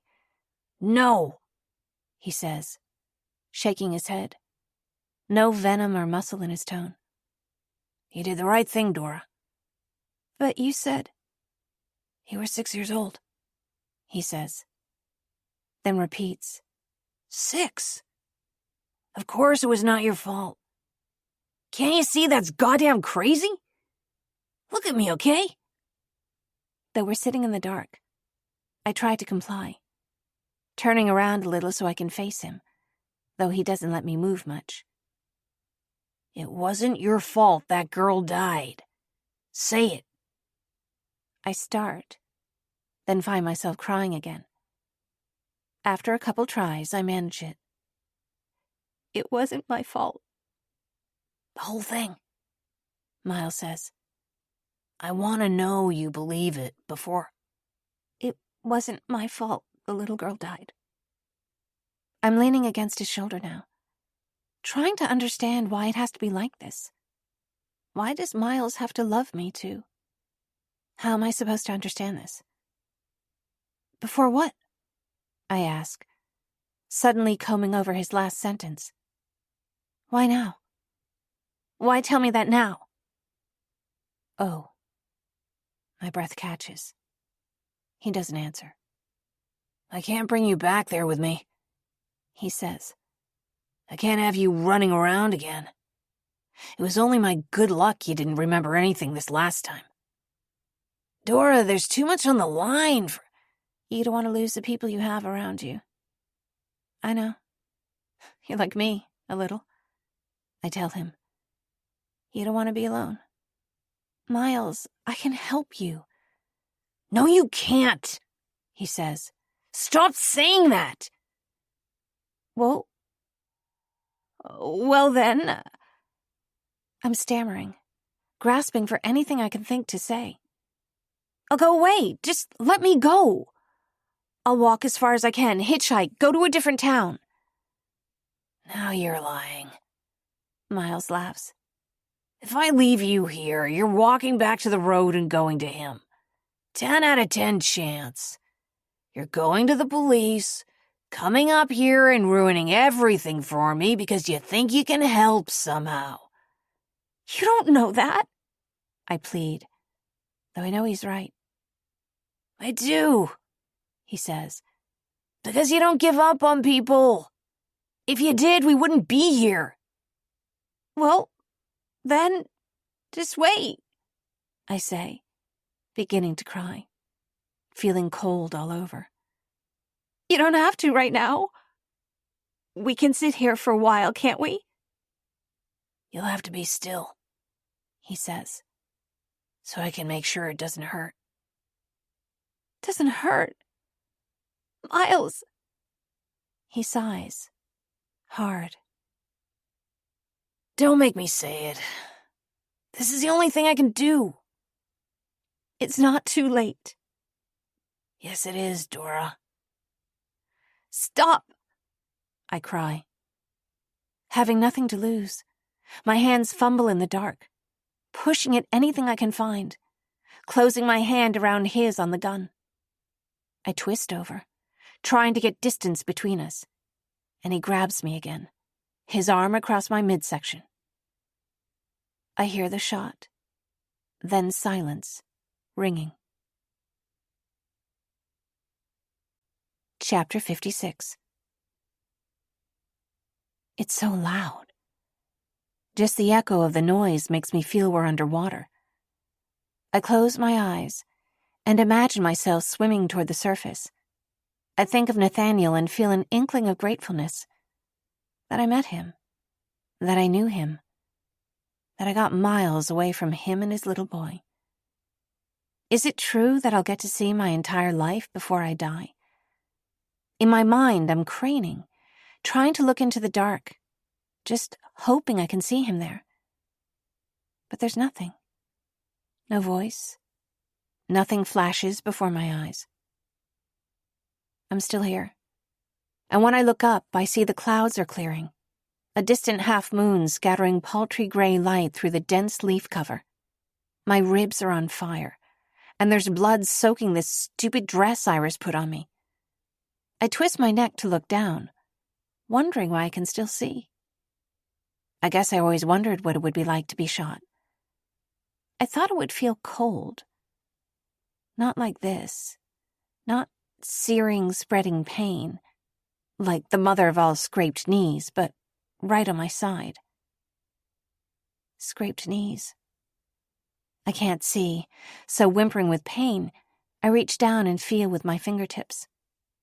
I touch the torn fabric of the dress, press my fingers around the edges of the wound. Blood slips between my fingers, but it feels like a surface wound. I press on my ribs and I can't tell, but I don't think anything beneath the surface is seriously damaged. But the pain from my side reaches into my arms, and every breath and movement hurts. I draw a breath, deep and hard as I can, then let it out in a ragged whimper, nauseous with pain.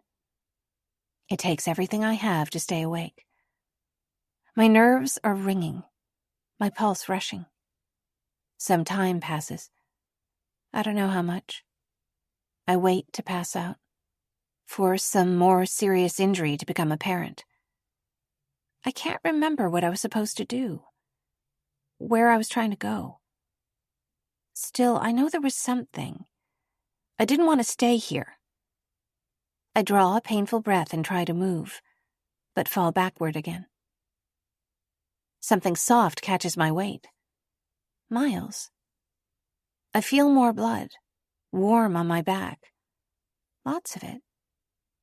I turn to face him and he's staring at me, eyes wide with surprise, glinting in the moonlight.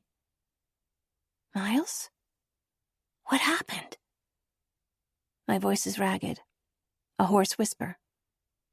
I touch his cheek with my good hand. I don't need to wait for his answer. A dark spot is growing on the t-shirt under his jacket, seeping through the denim. He coughs, staring into my eyes. Fingers shaking, I reach for the gun, pull it from his fingers, and throw it into the brush, away from us. I turn back to my brother, shuffling closer so that I'm next to him. I look at his back, lift the jacket up, find his lighter in the pocket. When I light it, I can see a wide stain growing on the back of his lower rib cage, the color of engine oil in the dark. I reach to touch him, put a hand on the wound. Blood pulses out between my fingers. Give me your jacket, I say. We need to tie something over it. I tug on his sleeve. Miles shakes his head, gritting his teeth. Not gonna help, he says. It will, I insist. Come on, Miles, please, tie it up. We'll get back to the car. Do you have a phone? He shakes his head. No. No what? No phone. He exhales sharply, unevenly. The car's going nowhere. Just, no, give up, Dora. I'll walk. I can do it. Sit. He raises his voice, and I can tell him how much it hurts him. You're bleeding. You'll hurt yourself worse if you don't sit still.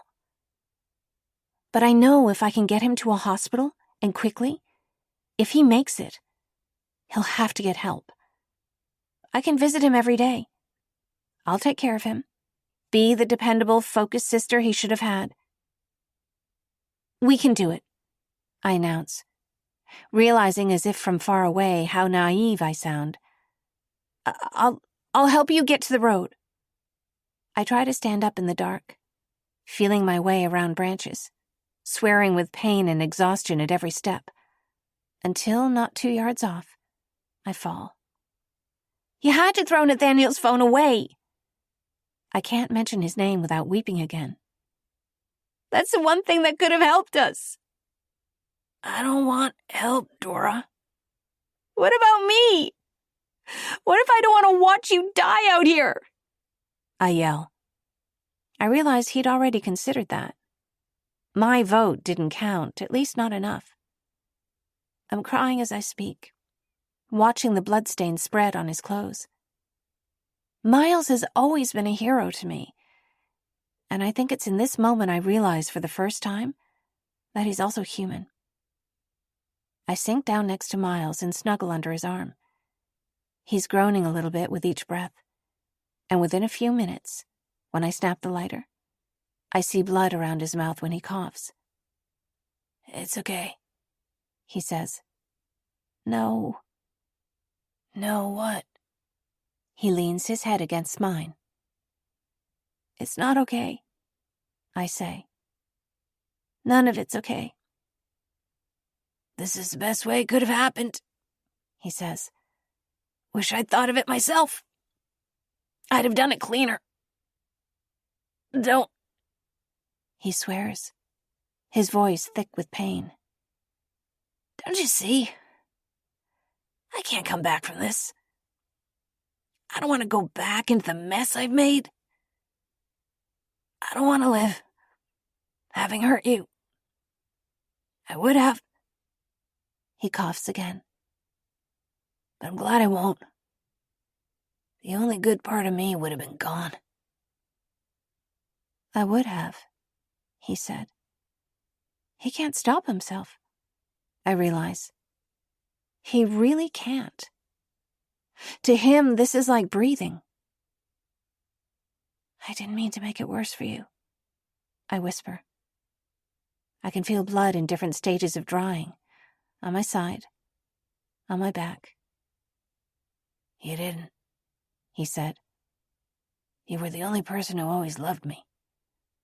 His voice catches, and I can almost feel his pain just to look at him. Don't you have anything to help? What? He says, practically biting the air off as he speaks. Something for your pain, I ask. He shakes his head and I'm swearing again, squeezing my arms around my ribs, though they hurt just as much.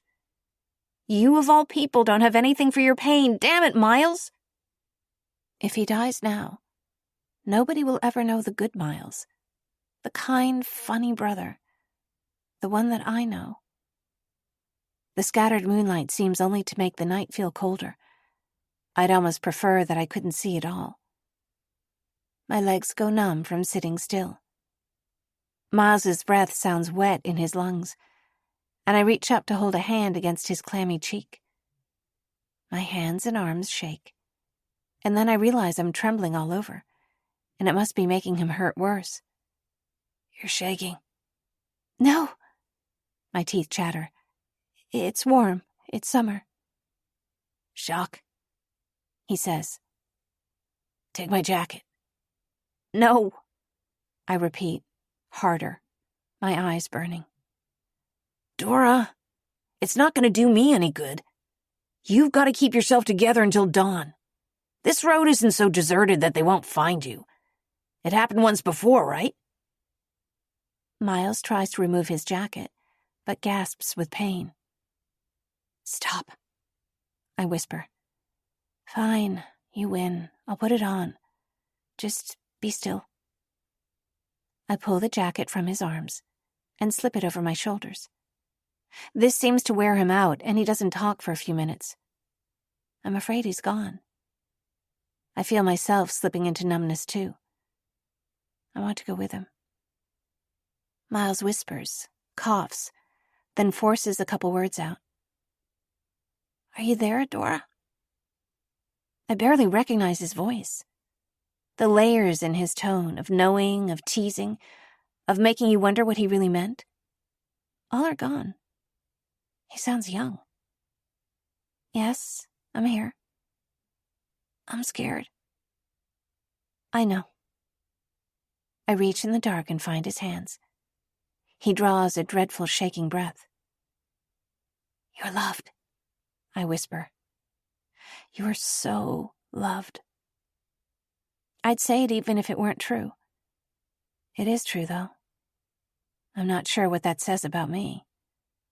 Evidently, this ability to love my brother unconditionally turned out to be a fatal flaw. You remember, Mom? He asks. A little bit. I want him to stop talking so it will hurt less, but I don't want him to be gone from me. You know she loved you, right? You said she left me to cry. She loved you, he says. Dad was never there. He left her alone with 2 babies and an addiction. She didn't have a shot. But she loved us. How do you know? I was there, he says. I was old enough to remember. I feel this wash over my numbness, tuck it away for later. For now, I turn to Miles. He slips away for longer now, minutes at a time. We huddle together like 2 children, and the night seems to hold off the sunrise forever, indifferent to our attempts at bravery. I talk, though, in spells. Sometimes to him, sometimes to distract me from the pain in my side. I tell him about our family. Mom first. Mom and her colored pencils. Mom's hands on my small hands. The smell of her hair and the softness of her body. I tell Miles that I've seen with my own eyes a mother and father who would give everything they had for their little boy, that their love makes up his whole world, that I dared to hope I could fit into that world, that I think I almost made it. Mostly, though, what I know about family is Miles, my magical, sometimes there big brother, who was always brave and funny, even when he scared me, who made it so that I had a chance at a solid life when nobody else cared about me. That's the one here with me now, and the one I'd like to remember. I tell it all to him, like it's a bedtime story, and when I've told him everything I remember, he's asleep. Chapter 57. I wake to Dove's song and wish I could cover my ears. I don't want to hear anything. Dawn is coming, and I can sense it hasn't been more than a few hours. The blood on my dress is still damp. I slouch, trying to snuggle closer to Miles. I've always loved the dawn, early mornings. To wake up just before the sunrise and meet the day with it. Now I wish I could block it out, along with the doves that won't stop singing. Mourning doves, named for the sorrowful tone of their call. The rising and falling note, the final note echoed. I remember sitting at Zenaida Atwood's desk, wondering what a young woman could find so desolate in a summer dawn that she wanted to walk away and disappear into it, to let the woods swallow her whole. I leave in your care my only possession, a century's worth of sorrow, condensed into 26 short years. I am but a wraith, a muse who has outlived her purpose. And letting myself sink back into weariness, I realize I understand her now. This depth of numbness, of solitude that seems to go out as far as I can see. The wilderness of the forest, all the numerous ways it can make you disappear, couldn't hold a candle to this life-sucking dark, all somehow contained within my own chest. Miles has always been my purpose. Last night, before I wrecked his car, I told him there might be things I wanted. but that my life had always been about him. Now I can't even imagine what that kind of life might mean. But the doves keep singing, soft coos calling down through the trees. Doves, and some other distant noise, are keeping me awake. I'd shout at them to shut up, but the air itself hurts in my throat, any motion in my ribs sending pain shooting through my body.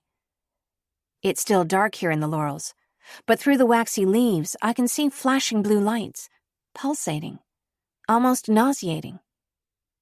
I hear sirens first. I can't see much of anything, but bursts of distorted light disorient me. The crunch of heavy footsteps and voices. They're going in the wrong direction. I close my eyes, and once again, everything fades. I wake later in the light of dawn, to the beam of a flashlight scattering through the leaves, sending shards of light falling around me. Still clinging to Miles, I breathe out a swear word, my voice rasping noiselessly. "Something's up there!" A voice shouts. The crashing noise of footsteps draws closer. I try to ignore the words, but I hear that there's at least a couple people, that their bodies form a web around me, that they're getting closer. They're shouting my name, mine and my brother's. Several yards off, one of them stops and shines a light directly at us. I hear bits of conversation. Someone's wanted for involvement in 2 murders. They've just learned he's in the area. Probably accomplices. Maybe that's me. "Dora Bailey, hands where I can see them." It doesn't occur to me to wonder how they know my name. I hold my eyes shut, my body slack, as the lights linger on my face. I can hear more sirens, more voices. Tires screaming to a halt. "Miles Bailey, we have you surrounded." Another voice off to the side yells at me, too, to put my hands up. I squeeze my brother close to me and hope that if any shots are fired, they hit me instead. I'm overwhelmed now, trying to keep count of how many voices there are, how many footfalls in dry leaves, how many cars I've heard, how many commands. Catch me up. What do we have? Footfalls and a commanding female voice. What's going on? 2 suspects, 10 o'clock. Neither of them responded. You sure they're conscious? The woman asks. He saw movement.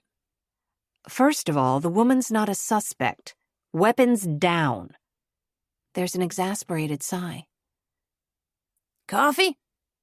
No. And put the coffee down. Tell me you don't have one hand on your weapon and the other holding a cup of coffee. Go back to the car or give me your badge. I recognize the voice now. Crack an eye open to see Selena. She turns her eyes in my direction, searching, scanning. Her strength draws my eyes like a moth. No, she says, her voice changing tone, turning away from me. Absolutely not. I let you come along. The deal was you stay in the car. I tune out again, let my limbs go as slack as I can, but my body is stiff as the branches around me. There's a bit of a commotion, and I hear Selena's voice rising again. I've seen Selena in action before, but she's in her element now. She is so formidable that I forget how pretty she is, because it's irrelevant.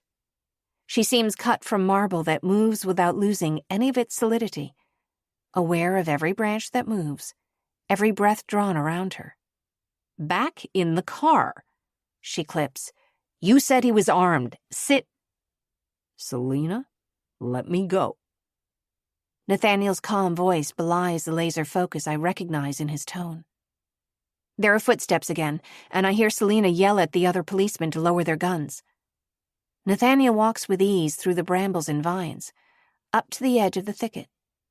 It seems to let him pass. You don't fight a thicket like this, he had said. You follow it in. I see that Selena's a few yards back, no doubt waiting for Miles to pull a gun. Nathaniel ducks under the arm of a rhododendron and steps over another branch that reaches low across the ground. I hear his ragged breath, the noise of his knees as he sinks to the ground. He's close enough to touch Miles, whose arm slips off my shoulders, his weight falling slack against the dry leaves beneath us. Nathaniel turns back to Selena, shaking his head.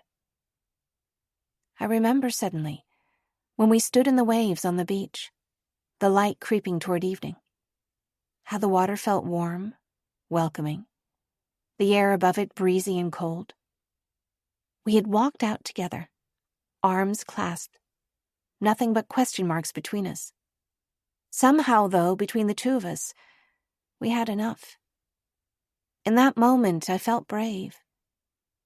Now I wish I could slip back into that water, salty and heavy and deceptively warm. It seems sweet, like poppies, deep as the woods. But then I hear Nathaniel's voice, in a tenor I've never heard before. His hands a light touch, scanning over my shoulders, my back. Finally, he sinks onto his heels, takes my wrist in his hands, thumb pressing to look for a pulse. After a moment, he sighs, presses his lips to my palm, ducks his chin to rest his face in my hand. I think I feel a tear on my palm. "Wake up," he whispers, pleading. "Tell me you're okay." I stretch my fingers, turn his cheek to face me. "Yes." When I try to speak, I cough instead, then press my tongue against my swollen lip. I feel like my throat's full of gravel, making it impossible to speak. So I find his hand and hold on tight, feel its familiar calluses and warmth. I hear his breath of relief, see the spark come back to his eyes as he presses my hand in his. "All right," he says. "All right, we're getting you out of here." I reach for my brother. "Dora," Nathaniel whispers. "He's gone. It's over." "No." I move now, shaking my head hard from side to side. Every muscle screams. Negotiating with the branches of the laurel hill around us, he angles his arm around my back and helps me sit up. I want to speak, to say I can't, but my voice is fled again. "You can," he says, as if he knows what I'm thinking. "One foot, and then the other, all right?" Though he doesn't spell it out, there's a yes or no question here. A choice is something that I can understand. The movement it takes to get out of the thicket into my feet brings tears to my eyes. It hurts even to be awake. When I crawl out into the light, I see the dawn is breaking, the sky violet and pink. I make it a few steps, his arm under my shoulders, before I hesitate, and without waiting, he lifts me up in both arms so that my head rests against his chest. We make our way back to where the police cars and ambulance are waiting. She gives Nathaniel a look, which breaks soon into relief. "Welcome back, Dora," she says. She turns and with a wave of her hand, summons a group of paramedics who wait nearby. Nathaniel hands me over, and I stand on my own for a few moments before I collapse into someone's arms. I'm reclined on a stretcher, a set of gloved hands examining my side, another looking close into my eyes, asking me to follow a little light. I feel a sense of relief, followed closely by dismay. I've dropped Miles's jacket. "Get the jacket," I say. "Please." But I'm mumbling, barely forming the syllables. Nathaniel gives the medic space enough to work, arms crossed. I can see the tension in his shoulders, in the set of his jaw. "How's she look?" he asks. "She's gonna be fine," one of them calls back. "Most of the blood isn't hers." I try to lean up on my elbows, looking for Miles. Then remember. I try to speak, to tell someone I need the jacket. "It's okay," one of the medics says. "You're safe now." They're getting ready to lift the stretcher into the ambulance. I'm tired. So tired.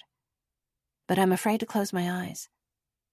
Someone needs to be here who knows my brother for who he is. I can't leave him with people who only know him as a criminal. I don't feel anything, but my eyes begin to water. I choke out a breath and feel the world around me start to blur. Let him go with you, Selena says to one of the medics. She watches Nathaniel walk away from her. I'll see you later, okay? Take care. One of the medics nods and waves Nathaniel over. He climbs into the back of the ambulance and sits next to me. Someone's clipping monitors to my arm, placing an oxygen mask over my face, pulling aside the torn fabric on my side and pressing something cool to the injury there. The pain I feel everywhere begins to fade into sleepiness. I turn my face to make sure he's still here. Hey, I whisper. I tug the oxygen mask off and hold it. The medic watches me uneasily, checking the monitor. Hey. I look at him for a moment. Then the medic places the mask back over my face. Something between us is different. Finally, for the first time, we can just sit together. There isn't anything between us that needs to be said. I close my eyes and find deep, dreamless sleep waiting for me. Chapter 58. I open my eyes to a hospital room. I know the feel of it, the smell, the noises of machines, the white walls. I blink once, and then again, and a surge of fear rises. Not this. Not again. And then, like a tide rushing back in, I remember everything. On the whiteboard on the wall, someone's written my name, Dora Bailey, and drawn cutesy little flowers and birds around it in dry erase marker. I remember that 1 dove means peace, 2, love. I'm cataloging the rest of it, my scratches, bruises, the patch of a bandage on my side, when a nurse comes in. Her face lights up. "Evening, Dora." She smiles, and I realize it's Anjali, the nurse who cared for me when I was here before. "I don't know if welcome back is appropriate here, but I'm glad to see you." "Thanks. You too." I smile faintly with gratitude as she looks over my arms, checks everything that she needs to check. I've always savored the feeling of someone taking care of me, whether it's just for their work or not. "Quite a summer, wasn't it?" She grins. "I heard some stories about you." I sigh, realizing that I don't want to go over it right now. I want to tell her, but my voice catches. "Sweetie," she says, turning to see my face. I look at her and hold her gaze. My brother died. The truth is that I want to tell somebody. Practice saying it out loud. "I'm so sorry." "Thanks," I say. She lifts the dressing on my ribs and looks over it. I realize it hurts. "Sorry," she whispers. "How's your pain level? Do you need anything? We have Tylenol?" I cut her off. She nods. "Kitchen's closing in an hour. You might get hungry." "All I want to do is sleep," I say, adding as an afterthought. "Maybe, just in case, though. Hey, what day is it?" "You came in early this morning. You remember that, right?" I remember a blur of doctors and hallways, faces and fluorescents. More or less. "They put you under to stitch you up," she says, as if apologizing. I shrug. They probably needed to, the way my teeth were chattering. "You slept for..." Anjali looks at the clock. "Until just now. Almost 14 hours. So it's still the same day. That explains why I'm still sapped, still weary. I think Anjali sees the question written on my face when I sit up in the bed, look at the door. "He was here all day," she said. "He never left. Every time I came in to check on you, he reminded me to keep quiet. Said you needed rest. She must see that I'm trying to hold myself together, because she continues, Until visiting hours ended at 8, and I had to kick him out. You understand, right? I smile back at her gratefully. I understand.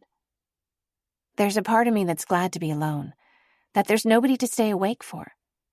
I need some time to inventory the wounds. The machines, my body, couldn't register. I'm more tired than I think I've ever been. But sleep isn't what I want. Can I get you anything else? Just the Tylenol? Do you have anything I could draw on? I ask. Any scrap of paper and a pen would be great. And Jolly brings a branded pad of paper and a ballpoint pen. I draw until I'm relaxed enough to rest. I want to count each hour that Miles has been dead. I realize I don't know exactly when it happened, but I remember his face, every detail. I remember more about him, too, but I don't have to hold all of it right at this moment. I tell myself that it's okay to put some of it aside for now. Sometime after midnight, I close my eyes, then wake what feels like moments later to find it's past 9 in the morning. I don't think anyone will mind if I unplug the IV, so I do, and walk to the bathroom. I take a disposable comb from the packet and try to neaten my hair. My lips still swollen, and I think more of my body is bruised than isn't. But I feel brand new. When I walk back to sit on my bed, the morning nurse is knocking at the door. I don't know him, but he seems kind. He goes over the basics, asks me if I need anything. Another Tylenol, thank you. And, I add, some breakfast. He's about to leave when his pager goes off. You have a visitor? He says. Someone named Selena. If you're up for it? Okay, I answer, bracing myself for something unpleasant. She can come in. Selena's in uniform. She knocks, waits for me to call her in, and then stands lingering in the doorway, looking down at her feet. Morning, I say, slightly hesitant. How are you, Dora? Better. I'll be fine. Do we need to talk about... I trail off. A report or anything? No, nothing major. She answers, with uncharacteristic softness. It can all wait, she says, unusually nonchalant. You just get better. Forensics was able to put everything together as far as the major events. Can you tell me what happened last night? I ask, after I left with Miles. Yep. She takes a seat on the edge of a chair. Nathaniel had told me you'd left, that he was worried. It was a couple days after that, while you were still missing, that I put everything together. We finally had a name for you. And your brother knew that he was involved in some really dangerous stuff. You did? I ask. How? What'd you find? The blue house, Dora. I knew from your reaction that you'd seen it before. Am I that bad a liar? Pretty bad, she answers, smiling. Yeah, you are. So I sent for more records, but it took days to get a response. There was a CPS worker who was arrested the following year for working with child traffickers at that address. And then I noticed that the kid who was arrested for arson afterward was named Miles. You didn't tell me much about that, but you were always clear about his name. So I looked a bit more, and I found out he had a sister. He got me out, I answer, guilt souring my stomach. There was one other kid there that I know of. I don't think she made it. I remember... Selena shakes her head to cut me off, and I'm grateful for the commanding tone in her voice. Dora, what they did. You didn't do it. I have a sudden recollection of Miles, an arm around my waist, gun at my head, with a voice all the world like a loving brother's, making me repeat after him that it wasn't my fault. I nod. Anyway, so when I tried to call back and couldn't get an answer, I knew something was wrong. Came out right away. It took a couple hours, but we found the car. What happened? He was driving, I answer. I hit him in the nose and pulled the brake. She nods with something like admiration. Anyway, from there we spent the rest of the night looking for you. It got a little easier once the morning came. Right. Can I do anything else for you? I want Miles's jacket, I say. He gave it to me when... Anyway, it's really mine now. I'm so sorry, Selena answers. I haven't seen it. Might be with evidence. I'll see what I can do, but don't get your hopes up. I'll let you rest, okay? I just wanted to stop in and check on you. I motion for her to continue. Selena walks a little bit closer to me. I'm sorry. I'm so sorry for bringing those photos out when I did. That was some spectacularly bad judgment, and it was mean-hearted. If I'd listened or been more thoughtful... I find I don't want to dwell on it. It's all right. Dora, what you did was incredibly brave. I'm really sorry I misjudged you. Don't worry about it.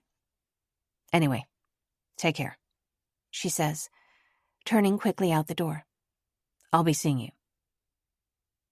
I lean back on the pillow, thank the nurse when he brings me the Tylenol. I poke at my breakfast, eating just enough that my stomach will tolerate the medicine. I roll over, wince, and wiggle onto my back, and close my eyes.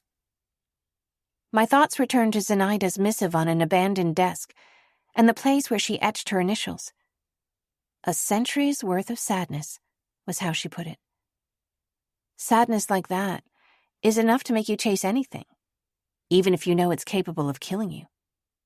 It's too much to think about. I sit up, blotting at my eyes with the sheets. I don't have the energy to hold it in anymore. Trying to rest is only giving me more to think on. Ms. Bailey? The nurse taps on the doorframe. Dora's fine. Unashamed, I sniff and sit up. Oh, I'm sorry, are you sleeping? No. You've got another visitor. I know it's been a busy day. You want to rest? I shake my head. No, it's not doing a lot of good right now. I get it. He returns my nod, then looks down the hallway, waving. Come on in, she's up. Nathaniel walks in and pulls a chair close to the side of the bed. I can't help it. Despite all my worries, the moment I see him, I forget that I'm crying, seeing the smile on his face. I realize that I'm smiling too.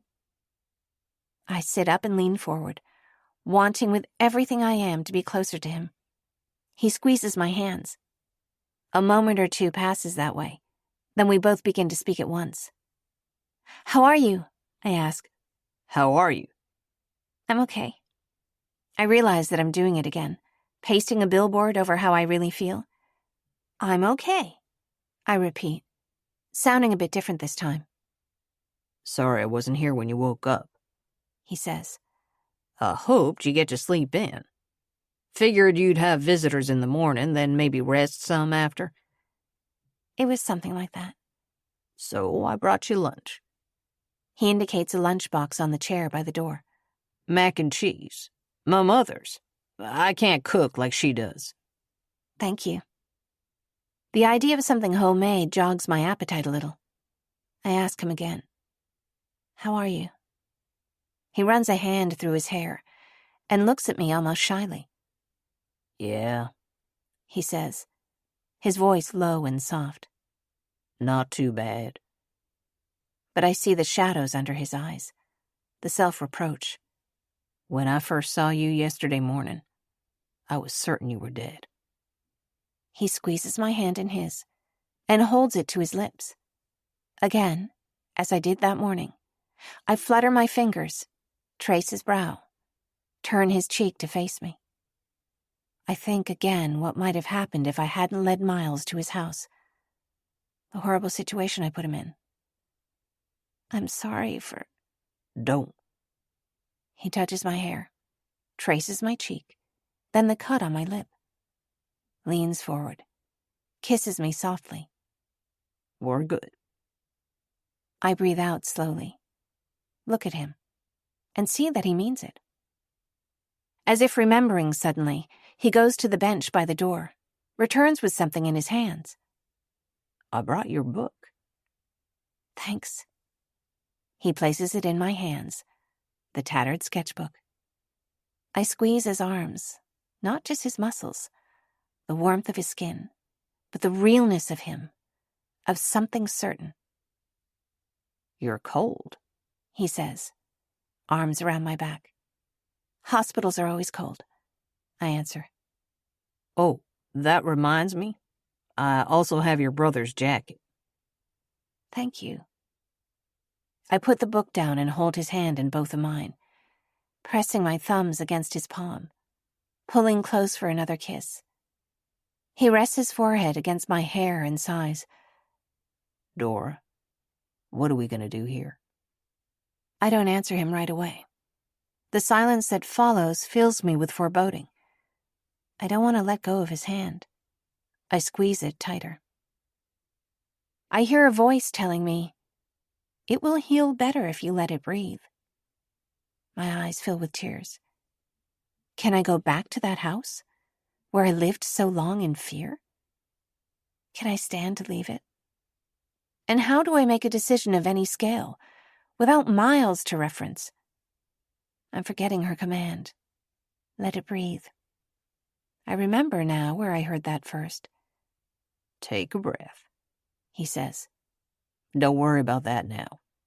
Everything will be fine. So I do, taking a breath in, decide to leave this hanging and change the subject. How's Lincoln? He's good. Nathaniel looks at me with a bit of hesitation, or maybe it's admiration. My mother came to stay with him last night. Dora. He looks into my eyes, then quickly away, and I can see he's thinking about it again. I reach for his hand. He didn't have his glasses on. He didn't see that there was a gun. He didn't even know that you were hurt. There's a pause. Then he looks at me again. He knew something was wrong, obviously, but not that he was in any danger. I don't know how to thank you. We're good. Where is he today? He grins back. He's here if you'd like to say a quick hello. I asked my mother to wait with him outside, but... No, I insist. Please, can they come in? Lincoln whizzes into the room, tailed by a sturdy woman with kind brown eyes, who I see right away is Nathaniel's mother. Sophie! It's Dora, Nathaniel says. Fine, it's Dove Girl! Lincoln shouts, zipping around the room. He has his glasses on now. What happened to your face? And you've got stitches? He walks right up and stares at my side. Dad, did Dora get shot? Lincoln. Nathaniel's eyes widen. How did you... That man. Lincoln adjusts his glasses as his mouth settles into a scowl. He was hurting your feelings. He made you lie. He made you say that you wanted to leave us, but I knew you didn't want to. Oh, Lincoln. I cover my eyes, hoping he won't see I'm crying again. I'm glad you came back, he adds. Me too, I answer. Lincoln shrugs his shoulders, unperturbed. Well, did you get shot? That's way cool, he exclaims. It is not, Nathaniel whispers, mortified. I share a look with his mother, and though we haven't been introduced yet, we're both trying to hold in a laugh. I remember that nearsighted or no, children are more perceptive than we give them credit for. How long are you going to be in here? Lincoln asks. Where are you going to live? Are you going to stay with my dad? Oh, that's a lot of questions. I pause. I haven't even had time to wonder where I'd go. when I leave here. The memory of sitting in a hospital bed, unsure where I'll go when I'm patched up, isn't a pleasant one. Question she doesn't have to answer right now, Nathaniel says, smiling at his son. But in the quiet moment that follows, his eyes find mine, and I know there's a question here. I look away. When I try to picture a future, images of scars crowd my thoughts. Lincoln, meanwhile, stands up on the seat of a chair, takes the marker from the dry erase board. He draws a circle under my name, gives it 2 dots for eyes, and a curved line of a smile. Lincoln's grandmother draws closer to us. I'm Olive, she says. Glad to meet you under any circumstances. You too. I don't have the energy to talk, so I reach out and hold her hand. Lincoln, honey, Olive says. can you come and sit down over here with me? Dora's been through a lot. Thanks for the food. I look over at her, smiling. Any time, honey. Nathaniel, Lincoln told me after she cooked dinner for you two, she put the red stuff in the mac and cheese. Oh, what's that? Paprika, Olive says. I knew Dora was a big deal the minute I heard that. He laughs, and I think he almost blushes. Come on, Mom. Time passes, almost without my noticing it, and the 4 of us are just talking. Sometimes a few moments pass where we don't need to talk, instead sitting quietly together. Even though I've only known Nathaniel and his son for a few months, and his mother a few minutes, I feel it's taken me an awfully long time, maybe most of my life, to get to where I am right now. By early afternoon, I'm yawning again, and it's clear that Lincoln is getting fidgety from having to be contained in one room for so long. Lincoln gives me a big, wincing hug, one that leaves me with a smile nonetheless, and Olive pats my head and gives me a kiss on the cheek before the 2 of them file out. I open my sketchbook again, flipping over my pictures. I'll come back and see you, Nathaniel says. if you don't mind. I don't know how long they'll keep me here, I answer, my hand resting in his.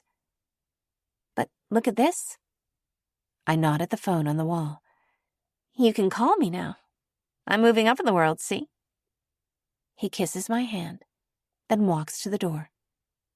Get some rest, Dove girl. Fine, I answer, smiling around a yawn. Chapter 59. From my window, I watch the sun setting over Hazel Bluff.